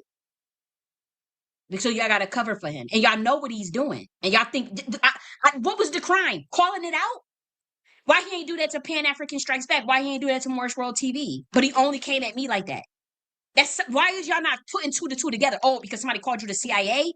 What? It's a bunch of y'all are. I released all my emails, which proves he lied to me about the nature, or lied on me about the nature of the email. I ain't say nothing about none of that shit he was saying in that video. There's 2 public lies that Tariq is caught in that are public. That's publicly documented. When it comes to me. But when it comes with Lioness, he used Jedi mind tricks and try to paint a picture because they worked closer. Okay, but nothing that was said in this room empirically proves that Jade is a federal informant. Now he tries to say in reversion intelligence analysis, anyone who supports Jade is most likely is. Oh, now he's trying to say anybody that rocks with Jade, okay, they all ops. But here's the thing. Those are the grassroots niggas. Those are real people. These are not people that live in Hollywood. These are not people that's working to do podcasts with transsexuals. Okay? These are not people who did not sell out. So we got to get labeled an agent or not. Even if we don't even really know Jade like that. We just don't have any beef with her. And yes, we find what he did deplorable and we still will speak up. When you think about this technique, it kills 2 birds with 1 stone for the CIA because you delegitimize anyone under her tutelage that can start their own movement. And so it's a very wicked and heinous thing. And it also deflects from everyone thinking that about Tariq. Tariq makes people, okay, let's keep going. I'm about to go in on one. Let's go. Okay, let's keep going because we got to get done. You think you're smart, Tear Guy. That's your real name. You got a messed up ass man bun, a picture of that floating around the internet, Tear Guy. See, more insults, just insults. No, never facts. No, never empirical data. You're so Look at retarded. the weirdo, exactly, weirdo. See, That's like you're falling. It's like You're falling. See, you fall, and mind you, we just proved this is how stupid. And you should be embarrassed, average Black American, because Boyce Watkins was invited to the event, the expo. Yeah, you did not do anything. You're falling. You're falling. Event You look at you. You now, spread now misinformation. because You y'all mad that Jade got juice and you don't got be juice. quiet, bro. Nobody checking It's for not average the time to to do no talk, sir. events. Be Now you quiet. pissed I'm not off. done. Like, I'm you're a not grown done. ass You're people. Yeah, this is a joke. I wouldn't take none of this stuff serious. Like if I'm telling you, it to me is just too low level. Like it's a fucking joke. Like, and that's why Tariq is bringing me up out of fucking nowhere because he know like, damn, I really needed that girl as far as like to help with this shit. But you fucked up, nigga. You fucked it up with that fucking with that weird shit you pulled. interrupting. Look at you mad. This shit is bad. This is a disgrace. You're mad. Sassy ass You're niggas, mad. man. You You're gotta mad. watch your back. You're Tariq. mad. These are the niggas that's representing. You're mad. The Look, watch niggas your back. that want to You're fight for over talking, black sir. people. I'm not done. Though. I'm not done. I'm not done. I'm not done. I'm not done, sir.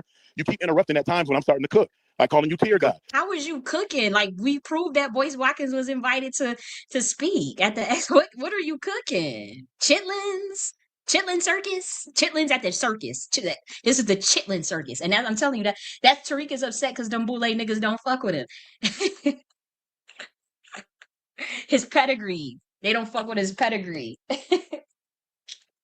Talking about the conflict. See what I mean? See what I mean? You get interrupted right when I called you tear guy with the man bun. That's who you are. And then her going into that event, her going down there to set up an event that happens 2 weeks before out of nowhere with somebody who at that time was being very catty with Tariq and really low-key don't like. They weren't being catty at the time. If he was invited to speak, they don't like each other now, but they were cool at that time. Per the flyer, I remember when Boyce Watkins was invited to speak there because he would have drove people out. He would have drew people out, and they all pulled out. And that's why you had random ass Afro Elite and random ass Black Alpha Network. Well, whatever. And what's the other? Who was Marcel, and then I can't remember other people. A lot of people, and he always jabbing at people. Okay, she was being deceptive, and she didn't tell Tariq she went down into Dallas to set up an event that would have been a conflict event. Bitch, he was invited to speak, being deceptive if she didn't tell. See, I'm telling you, this is some wicked shit, man. Same city, same venue. There are tons of cities she could have had a different event. And somebody who don't like Tariq, who don't like a lot of people, chooses that city and that venue when there are thousands of venues and hundreds. Dude, we have the evidence. It's right there. Boyce Watkins was invited to speak. He was already going to be in town. That's just logistics and event planning. They were cool. You see Jade's motherfucking ass right on the flyer too. So they were cool at this time. Now, whatever happened within that span of that week or two, it happened. But let's be real. Tariq was trying to ride off of other people's energy, and I caught on to it. He fell off. I'm telling you, like when you try to sacrifice other people to try to destiny swipe and birthright swipe and shit, that you better know who the fuck you fucking with. That's what Tariq has been doing to Black Americans for a long time. This man don't know who he is. He won't even use his real name. He jumped from trend to trend. You don't know who he is. Instead of doing what he was supposed to do in the spiritual realm in relation to getting the knowledge that he needed, he wanted to steal it. And so he screwed up. When it comes to the primordials, he screwed up fucking with me pretty much. That's why the email I sent him, the last email, he ain't gonna ever show that email about where it's signed off as Kalima. Because that one, if he was to show that himself, people would be like, that bitch really is a motherfucking psychic. Because all that shit she put in that email, all shit came true. And that was in July of 2023, talking about, we about to hit up motherfucking entertainment industry. It's going down basement. I said, change of guard. That was my exact words. We having to change of guard. Now, didn't you hear all of the Masonic stage staters saying that this whole year? With that Cat Williams interview and all that shit? And with everything that took place this year in the music industry? Yeah. I told Tariq that was going to happen in an email. It's documented and signed Kalima. And so that's the only one that you guys don't have access to because it's too high level and it's too spiritual and you guys wouldn't understand it. But if it was to come out now, based on this year, what has happened, people would be like, well, now she's some type of prophet at the least. We know she got some type of psychic shit going on. So let's continue. Hundreds of cities that she could have done it in, and she does it 2 weeks before with the dude that is his opposition and doesn't tell Tariq. And you don't think you don't find that's Tariq average. Boyce was invited to speak at the event. What the fuck are you talking about? Y'all crazy. there. The people have Yeah, the but it's event on her the locals job. they But have. y'all want to label. See how they like to hurry up and or label other people the shit that they are. She did not tell Tariq, bro. She kept it a secret. That's sneaky. That ain't sneaky. It's sneaky. Investors. She was being sneaky. She's trying to troll. But People boy, can book events and whatever the fuck they want to do. They were cool at this time. They were. The fuck. you sound just as oppy. Y'all sound like y'all on the same op team. The way you talking, sir.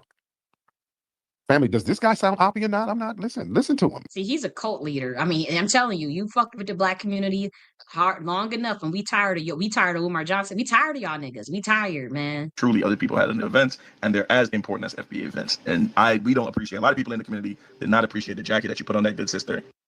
It's not true. I don't appreciate the jacket that you're wearing, sir, because you sound just as oppy. And That's not even. That's that. I mean, come on, Black Americans, you should be able to see through that. sounds like this was very coordinated by some of Very them coordinated. people to undermine our events, and it sounds like a Democrat operation to me. See how he's going back to the Democrat? I'm telling you, this shit is weird. This dude is really weird. I'm telling you, trying to. Oh, let's keep going. I don't even got time to. Sir, none of those people were done dirty by me at all. And Boyce didn't say I was no damn op. Boyce did not say that, sir. And Boyce definitely said you. No, he didn't. He didn't say that. And Umar didn't. And Tommy didn't even say that. Umar did say that. A lot of people, I'm telling you, Tariq be lying. We remember all these beefs. Him and Umar had big beef. You know, they might have squashed or whatever, but Umar don't fuck with Tariq. That's a known thing. Boyce don't fuck with Tariq. That's a known thing. Like, they may not be talking as much shit as I'm talking. They ain't gonna talk the shit out because I've been through a lot behind the scenes. And I'm dealing with some Mason shit, so I'm pissed off. And the government shit, they're covering for this bitch nigga. Yes, I'm pissed off. So, I get my shit off, but they ain't sloppy like that. I don't think Professor James Smalls fuck with Tariq. I don't. I don't think a lot of niggas fuck with this nigga no more. I really don't. It's people in his camp that don't even fuck with him that be sitting up on the stage and all this shit. These niggas, I'm telling you, Tariq don't self-reflect and he's a narcissist. And this dude, they into dark shit. They into dark occult practices. They are. So you just lied. Tommy literally has a room tonight calling you an op. Well, Tommy, I don't even believe Tommy said that. Tommy can't say I've done anything oppy to him. So, and Tommy, come on. These are people. I made a puppet about this dude. So come on. Tommy did that. Tommy definitely don't like you. Tommy definitely. Tommy Sotomayor, you don't. I mean, y'all had beef for like 10 years. What do you mean? Okay, he didn't say he was out. Tommy, let's wake it up. Tommy Sotomayor was the only one brave enough to call out how you suck up to them damn Jews. He was the only one to call that out. He called you out. You ripped him a new one, but really, you never did. He was right. You never, because he knew. He knew that they was the ones that was funded. He knew that that you weren't independent. You were telling Black Americans you were independent, and Tariq knew. I mean, and Tommy knew, and so he was trying to tell that to Black Americans. But at the time, we weren't ready to come up from the spell, and people thought he was hating. But let's be real, like he woke some shit up years ago. He woke that shit up 10 years ago, and that's some shit that I know for a fact that I can see spiritually. See, Tommy, he probably know more stuff than I do when it comes to that shit. But I forgot what he said. I do know he was saying something about they was funding the film, or he never mentions them in the film or something like that. And he doesn't. He took an oath to them people. That's what Tommy was trying to tell people. Now it did backfire because again, Tariq puts people on target harassment lists. I think that he put that's why Tommy had fell off so bad, because Tariq was put him on. Once you get on that white glove treatment list, I mean, it's a wrap. Like these people will fuck with your life. You will not make money. You will deal with the worst of the worst. And Tariq did that to me just for saying he's CIA, and he is, and he was trying to sacrifice me. And they try to sacrifice Black women all the time in this industry. It is. He was a part of their shit. He was a part of their shit. Man, y'all better wake the fuck up, man. I think this shit is a joke. Y'all in over y'all head because this nigga is not who y'all think he is. I have a crispy puppet series that I made about him a decade ago. So you don't have any. But it was a decade ago, but you kept it going for a long time. And so you don't have anything. Yeah, I'm naming them. Brandon, Pan-Africanism Strikes Back. You don't have anything, sir. You don't have anything. That's what I'm saying. That's how thorough I am. You don't have anything. You don't have any. He's saying thorough because he's talking about NDAs and shit and plausible deniability. But you see, he ain't thorough when it come to me. I rag tag that nigga ass. So that's why they have to blacklist and just say, oh, hurry up and try to make sure that I'm shadow banned, because if people was to see this shit overnight, that his stuff would drop. That's why they always hide my shit, because they know I can see through that nigga. And they covering for him. Those wicked Masons. reputable people to say I've done anything janky because I haven't surveyed you, sir. People say it, they just had under NDA and they throw it out there and that's it. They'll just be like, don't trust him. He's not who he say he is. And they'll just keep it moving. You won't get no other fucking details. You ain't getting no details because they under NDA. You are a That's why you pathological always liar and a that's why you suspected always op working with always another suspect.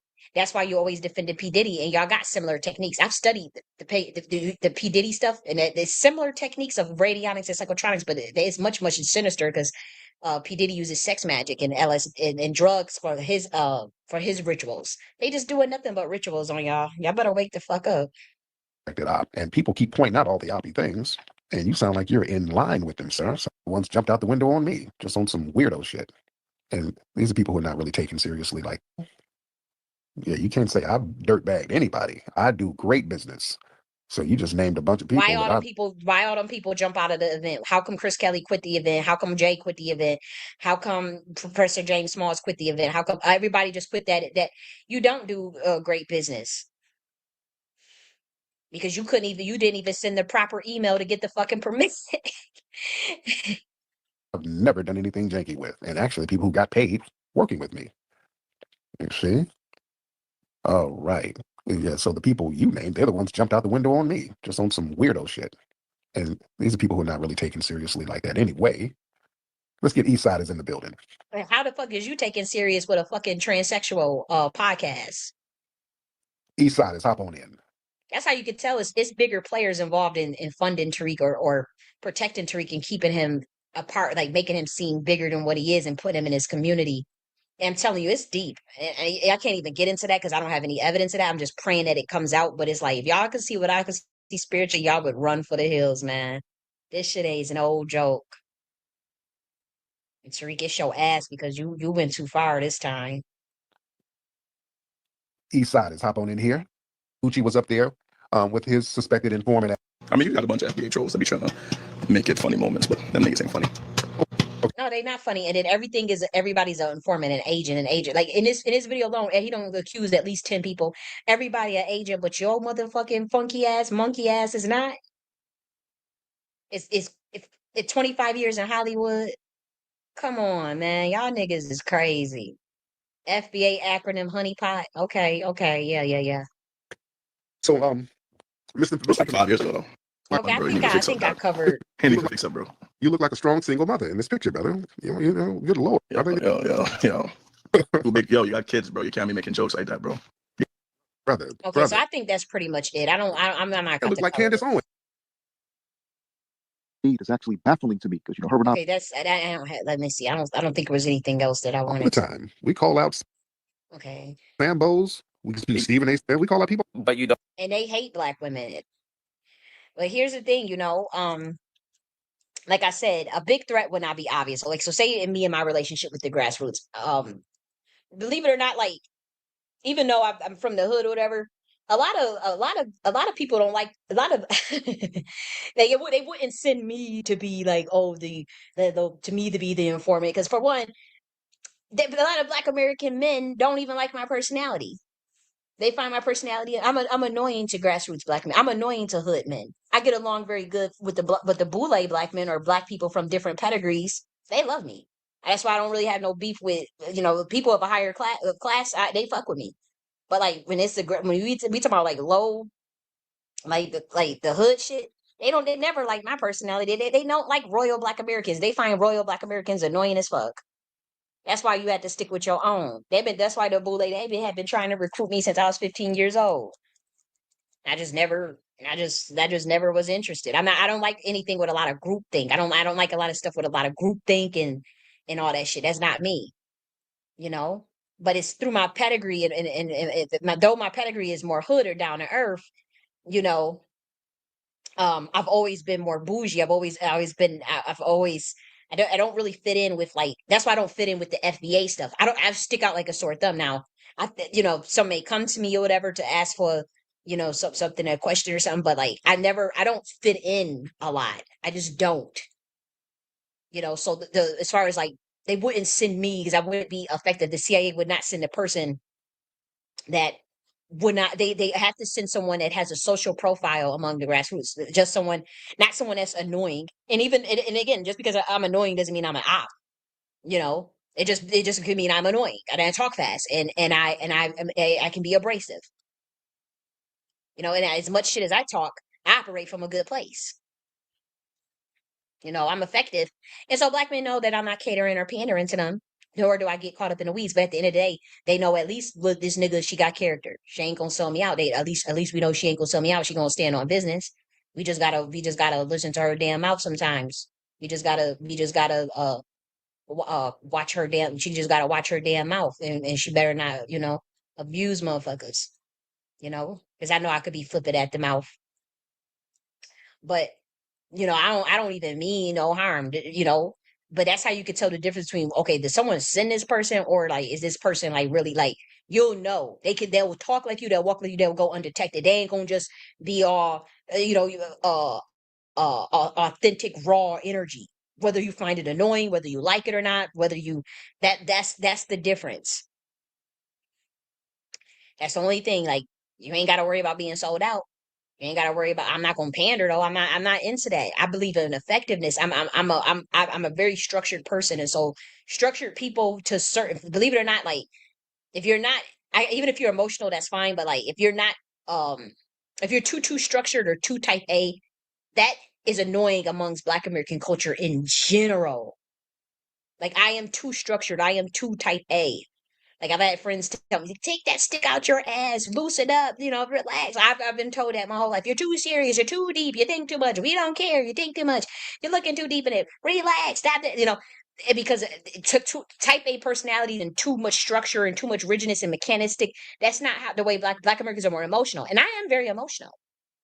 I'm very emotional and even raw. But I do have a side of me that's structured that comes from my bloodline and my pedigree. And so other Black Americans have that too, but they operate in a certain silos. They won't operate amongst the Chitlin Circus, amongst Black Americans that are doing grassroots stuff, hood niggas. They wouldn't fit in. It will be a clash. It's a clash. Even if you mean well, even if you love your people, like that's how it is. They gonna find a way to beef with you. They gonna find a way to get at you, to steal your shit. They'll be jealous of you. You know how many niggas in these hood ass niggas copy whole, like it's like getting ridiculous. It's like, what the hell? And another thing with me, you're gonna have to listen to my quantum entanglement sessions. As an oracle, I am a oracle. Y'all, like, you may not understand it, but interdimensional travel in consciousness is messy and it's real. It's like a air balloon. Remember those air balloons that you accidentally let go out your hand, and then they end up flying up and up and away, and you trying to jump up and to ground it, to grab the balloons and imagine a balloon is your consciousness, and your physical body, you trying to jump up to grab your consciousness and bring it back down. That's literally how that feels. You have no idea. And then you're getting attacked because again, everything is energy. So when you sit up there and you go high like that, oh, they come for your ass. They will come. They'll turn on that radiation electric shock machine so fast that they done planted in your apartment or somewhere to bring your ass back down or to fuck you up so you don't even sound coherent and shit. Okay. But when I have those moments, I would say don't judge, because I'm not trying to do anything on purpose. And to be honest, I should have a team of women and priestesses to record those oracle sayings, because they're prophecies that they're literally will come true, most likely. And I should be totally secluded. And I should, with my team that of priestesses who look out for me, and I should have security and a trusted chief present in any other modality to slowly bring me back, which is a very simple process. There's usually a meditative process, certain frequencies that you can play to bring the person back, give them some a heavy dense food that will lower their vibration, and that will ground them back. But you got to let them go through that process, because they will get, that's how they get their messages, and then you bring them back. Most of this stuff is supposed to be private. I don't have a team. I'm not initiating anything. I don't know. I wouldn't even get initiated. I don't even want nothing to do with cults. I don't like any type of group thing type shit. And so that's where I'm at with it. But that's what I would need. Okay. And now then we give the oracle the messages to the broader community of things we need to look out for and things we need to do. And the average Black American wouldn't have access to that. That would be our councils, our higher level nobility and governance that would have privy to those information. I don't have that. Y'all try to rob me of that. Y'all try to kill me. Y'all try to sacrifice me. When this community, like, we should be so much farther along, especially with all the blueprints and everything that I've produced, and y'all blacklisted and y'all did shit. Let this man sell this community out. And I understand I have an annoying personality. I apologize. I know I could come off harsh. Another thing, like, I don't mean to denigrate the work that other people do. Is say if they want to be more outside and stuff. There's nothing wrong with being outside at all. In fact, we need that, right? It's just that when people project that onto me as a high level strategist, as a military, I'm supposed to be the one that tactfully lay out the plans of okay, logistically, what is the layout of those who go outside, and we plan to on that level to make sure that they are protected, to make sure that those who are outside is protected, that they have what they need, and that they're being watched, and that they're not being set up. We plan out logistics of making sure that they don't get in trouble, or they don't have, like that dude Grandmaster Jay who put that gun up into that just that quick, and he just a flashlight, and then now he got 7 years in prison. We have to avoid stuff like that. Like, that is the work that I do. Making sure that we be within the parameters of where we have technicalities that we can get out of situations, and that we are looking tactfully at all costs, and that we're coming up with governance structures, and that we are coming up with frameworks. We're coming up with psychological warfare techniques and all this stuff. That's the type of work I do. I am not going to be a bitch that goes outside with a picket fence, but I should not have degraded other people that do that, because I wasn't trying to degrade anyone. I was just saying, like, for the community to try to put me in that box, it's disgraceful that you cannot see what's in front of you. And this government can. This government can. Very high, powerful people can. Like the people that run billion-dollar, trillion-dollar companies can, but the black community can't. And they so jealous, and they willing to take me out. Y'all have no idea who I am. And it's like, it's not even about a bragging point. I'm not, it's so obvious that y'all have crab in a barrel. Like the fact that y'all would take out a Nipsey Hussle and a Darren Sills, it's disgusting. And I remember when Brother Polite was crying, and he's where he's need to be at for fucking with the community too, and fucking with the young girl. But do y'all remember when Nipsey Hussle died, and then Brother Polite was crying outside like that? That video is probably still up. He was crying and shaking his head, and he said, "Black people be jealous." That's how he said it. He was crying, and I knew that. That's when I knew spiritually that Nipsey Hussle was sacrificed by the black community, and it was nothing to do with no feds now. And it was CIA, black CIA. When Tariq, she was all involved in that, and all this stuff with all this black entertainment industry. They was all involved in Nipsey Hussle's death. He was a sacrifice. And so, like, when he was crying like that, he's like, "Black people be jealous." They do. I'm telling you, they like, it's sad.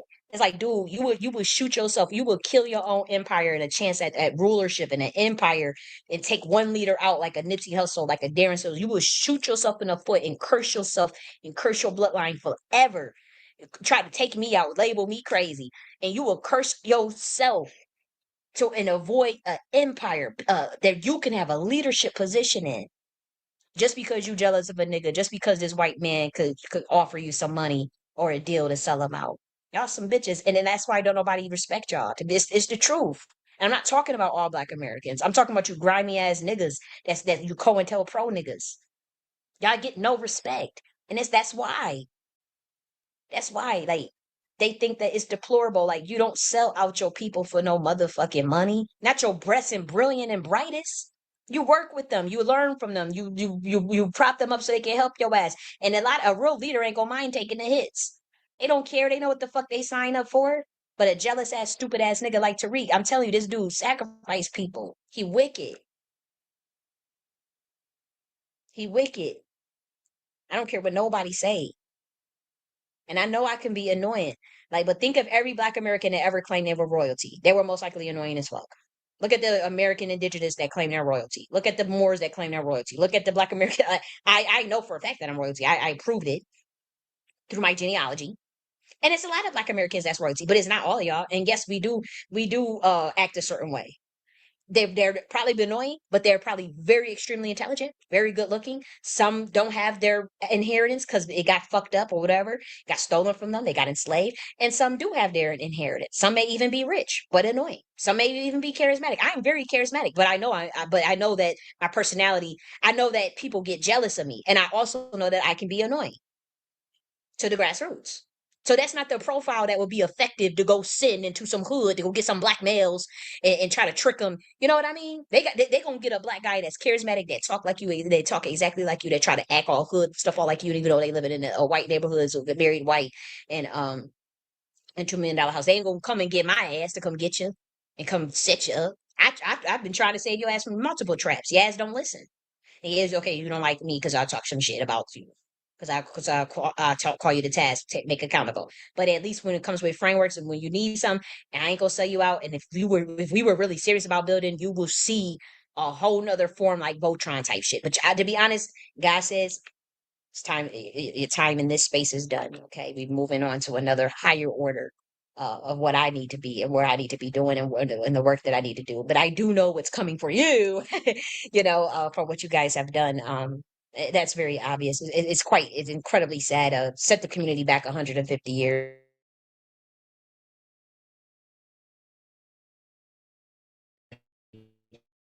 You have to be high intelligence. You have to be, again, smarter than the CIA to even see what the fuck they've done. And if you're not smarter than the CIA, you're not trained in dark psychology, you're not trained in uh, other different intelligence methods, you can't see what the fuck they have done and what Tariq has facilitated working with them people. And it's disgusting in my eyes. I'm sorry. And this is somebody that I followed since I was 19. This is somebody that I was very loyal to, and again, I'm not delusional. I don't think that we known each other or I'm entitled to him or he's entitled. Like, no. You have to be careful who you follow. You have to be careful who you listen to. That's the lesson that I learned. You can't get caught up in the code of personality. You can't do that shit. You can't be caught up in listening to emotional seduction every week about white supremacy, white supremacy. Go get justice. Go get justice. That shit could fuck with your head, and then you find out it's all these years later, and this nigga's in the entertainment industry, and it's like, yo, y'all on some more other shit. Y'all trying to get me to sign contracts and shit. Y'all on some other dark shit. Like this ain't no. I thought we was for black empowerment. What the fuck? Like, you be looking like, and so yeah, there's an anger at that, but that's not necessarily um again, I'm not one that feels like, oh, you owe me. He don't owe me nothing. That's I take accountability for that, but I bet you will never see me follow. Now you think I'll never follow another motherfucker again. You will never get me join no groups. None of you bitch ass niggas come and try to get me to join your stupid ass groups because you're not organized and you probably on some op shit. I'm not ever joining no groups, no none of that. Like after what I've been through over these 12 years in this black conscious shit, oh yeah, y'all could kick rocks. Like y'all done. And Tariq is to blame because he done definitely sold y'all niggas out. And to be honest, you get the leaders you deserve because I warned you. I warned you for 2 whole years. I warned you. I took hits. I was targeted arrest. I was financially blacklisted. I was locked up in restricted access area with proof, with data. Now I don't have the proof of the camera footage of stuff that they was doing, but I do have the proof that I was locked up in the days that I say, and it's mighty coincidental that it was the day after, the couple of days after I called Tariq CIA. Okay, and so again, Tariq says there's no point in having a leader. Because the leader becomes a target. But shit, you are targeted anyways. I've been a targeted individual for 10 years, been financially blacklisted. I have no platform. So it doesn't matter. Like this is the shit that I'm talking about. When you're building architecture and your infrastructure and you're organizing it, it requires leaders to build out those processes that can be automated so that say something does happen to you, as the leader has to create your blueprints and the code to follow so that if something happens to them, everything can run smoothly when they're gone. You need a hierarchical structure or even decentralized processes that are all automated. You still need a leader that can even develop that code. That's just common sense. There is no government or nation without a president or a monarchy. There is no major corporation without a hierarchical executive management team, a CEO, a leader, a CFO. What the fuck are y'all doing? Do y'all want power? Like this nigga is not gonna get y'all nothing. Like y'all gonna be slaves with fucking with this nigga. Like y'all can't even see it. How could you how could you try to shame leaders? So what, you get a target put on your back? I got a target put on my back. I've been a target individual for 10 years. That don't mean shit. That's how you know he controlled opposition, because he telling y'all don't need leaders. So how can you say you don't need a leader? It's embedded in the structure of the society. That's why you have your elders. Your elders are your leader, your chief, your chiefs, your mayor. Why is this person telling Black Americans that we need no leader when there is no established code among Black Americans to follow? Tariq code does not yield power, structure, and building. Even if you say, okay, we follow Neely Fuller's code, that does not teach you sovereignty. It teaches you how to act behind enemy lines. It doesn't teach you sovereignty. It doesn't teach you power. And I have no beef. I love Neely Fuller. I'm just saying that that's a different framework. It's not a framework that leads to to a sovereignty. He says he wants institutions for us, but leaders have to build those institutions. You have to organize your people. Leaders organize people. It's as simple as that. They solve problems. It's as simple as that. And you have to be real. Black people are given their leaders by the Masons and the CIA. That's just as simple as that. All your leaders have been chosen. That's why they weird. That's why they oppy. Like that's why you catch them so much in some bullshit. When real people with potential come forward, they are taken out early. They give them no chance. They gave me no chance. They gave me no chance. Look at what they did to Darren Sills. Look at what they did to Missy. Listen, look at what they did to Corinne Gaines. Look at what they did to Sandra Bland. Look at what they did to those even Young Pharaoh. I mean, that was somebody I grew up with. And I know the bloodline that he comes from, the bloodline. We've known each other since we were 10 and 11 years old. And I know how they systematically went. Oh, Masons tore frame out his motherfucking ass. He wasn't prepared to handle that. And he went into their system and made a deal, and they was able to chop his motherfucking head off. He was supposed to stay. And he was one of the ones that is one of them that was just like, we don't like when like I know his mindset, because I remember when he came out, we worked together behind the scenes, and again we grew up together. But I remember when Young Pharaoh, when people he would be talking certain ways, people like, hey, don't say that, you get killed, they're going to target, you're going to. I remember Young Pharaoh like, so what? We got to stand on the truth. Like, it doesn't matter. And then he went off the deep end, but y'all don't know what was done to systematically break him down. And it's sad, but I can't make no excuses for it, because everybody has to be accountable. But that shit where they can where they do psychological torture to make sure that to drive your ass crazy, to have plants around you to set you up and pay off people to fuck with you and set you up. Yeah, that's very fucking true. And that's exactly what happens when they gave him drugs that fucked his mind up. And they did it to 3 family members in his family. So yeah, it was systematic. They target bloodlines. They target my bloodline.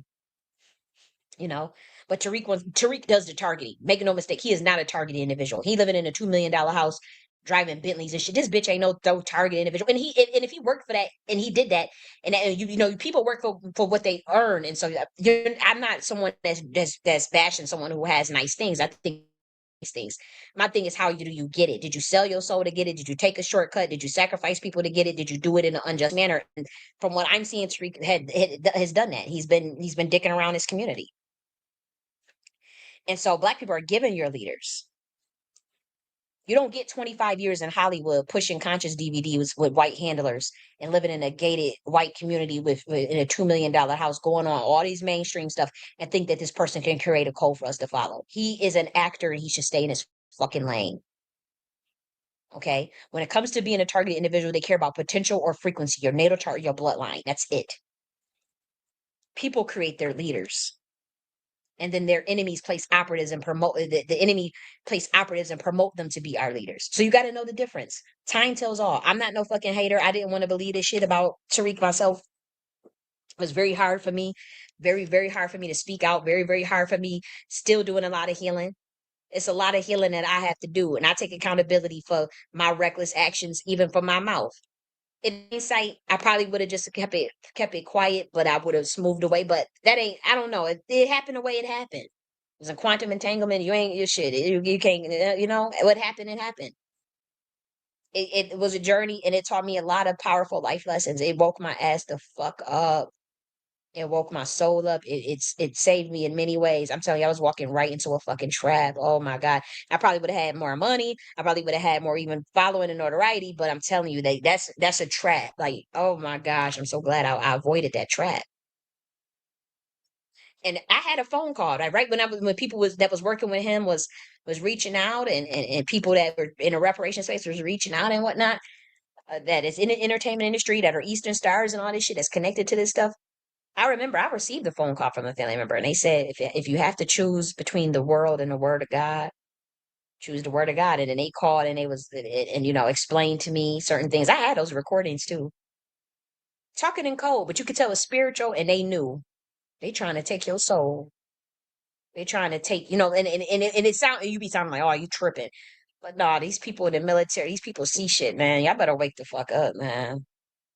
Unless you want to be a Satanist, I mean, but even if you think you go into that side, comes with a price, and you have no idea what that price is. Tariq is a tortured soul, and we were looking out for him, and we have things set up for him, even though we knew the predicament he was in. We knew the predicament he was in, and we didn't feel like it was fair, anyways.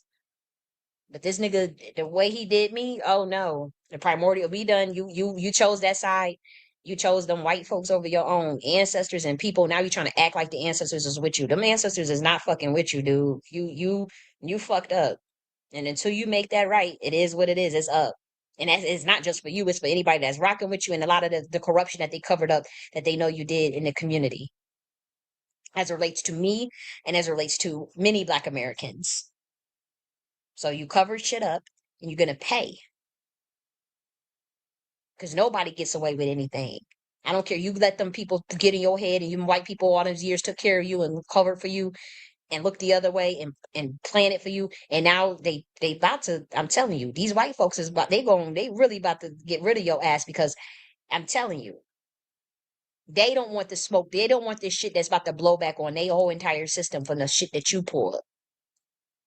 Now you got to do a show, take transsexual shit with T.S. Giselle as a married man with children, sons at that, young sons. You don't want your young ass son seeing you doing no podcast with no damn gay ass transsexual that's talking about sucking dick and being a prostitute. That ain't even an honorable thing to do. A prostitute. I mean, you got a sex work, you got a sex work.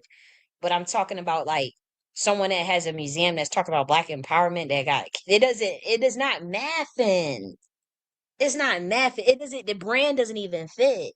That's. I was hoping. I'm like, why can't Tariq just walk away? Like, why is he so obsessed with money? Like, nothing is worth your soul. Like, why can't you just be a simple ass nigga that like the simple life, like that goes off of integrity and truth, and stop being so obsessed with fame and money? Like, why can't you just be, like a real ass nigga? Like, why is you trying to vibe? Like, he was acting all crazy for that Oscar. Like, what the fuck is you doing? Don't no Black American get no fuck about no damn Oscar. We in a fucking war, spiritual war. Like, dude, we in the times of a dimensional shift, and your ass is talking about some gay ass Oscar. Knowing you saw what Denzel Washington had to do. You saw how he out here looking. You saw how all the Black actors be out here looking. The stories they got. Why the fuck is you in that industry? And the thing is, there is shit that I know about Tariq. Like, again, like I said, nigga, I ain't gonna tell all our business. When we get up in that spiritual realm, nigga, and when we get up, when we pass on, oh, I'm gonna take my belt and I'm gonna spank your motherfucking ass to and from.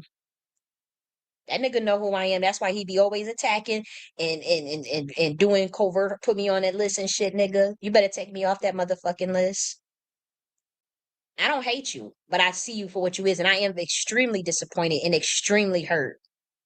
Now, you don't owe me anything. I'm not entitled to nothing. I'm not saying none of that. I'm not delusional. I ain't somebody, but just to know what's being done in this community, right? And just like to see this a bunch of like Black Americans, just like, I don't know if I'm like, what's going on with my people? Like, how can you not see this? Or do you know and you don't care? And if you do know and don't care, that's 1,000 times worse. I would rather you just be that, like, literally just not aware, versus to know and to look that other way. This is not something you look the other way on. You have no idea what you have to. Oh, because of ego. Oh, because it's a Black woman. I don't like the way she talked to the Black man. Well, Tariq called me a trick and a hoe and a bitch and all that, but in private, and it's public information now. And then when I do my video public, yeah, I was calling him a bitch because he called me that. And you think if he would have interacted with me like that, I would have talked to him like that? He talked to me like that first. I didn't just jump out the bag. All because somebody called him CIA. Why the fuck did he freak out so bad like that?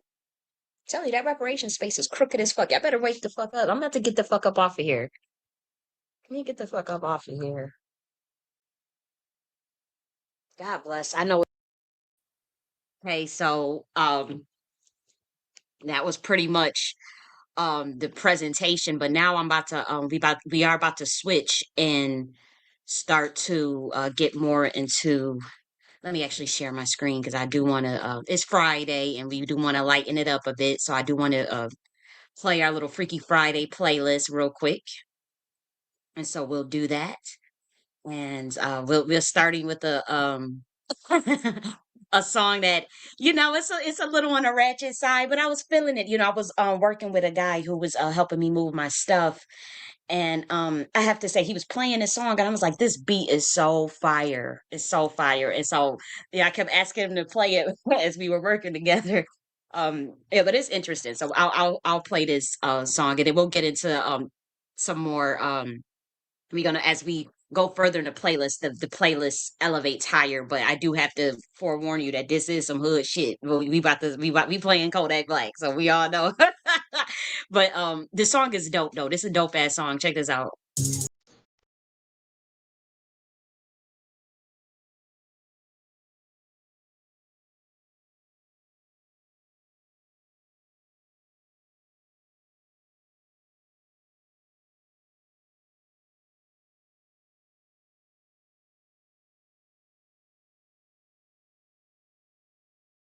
Oh, I gotta take this off of YouTube. I just forgot. We definitely have to remove this off of YouTube. So God bless for those who are on YouTube. We still on Twitter though. If you guys want to go over on Twitter, but I do have to take this off for copyright reasons. Obviously, we're going to be playing a playlist and quite a bit of music, so you're going to have to go to Twitter if you guys want to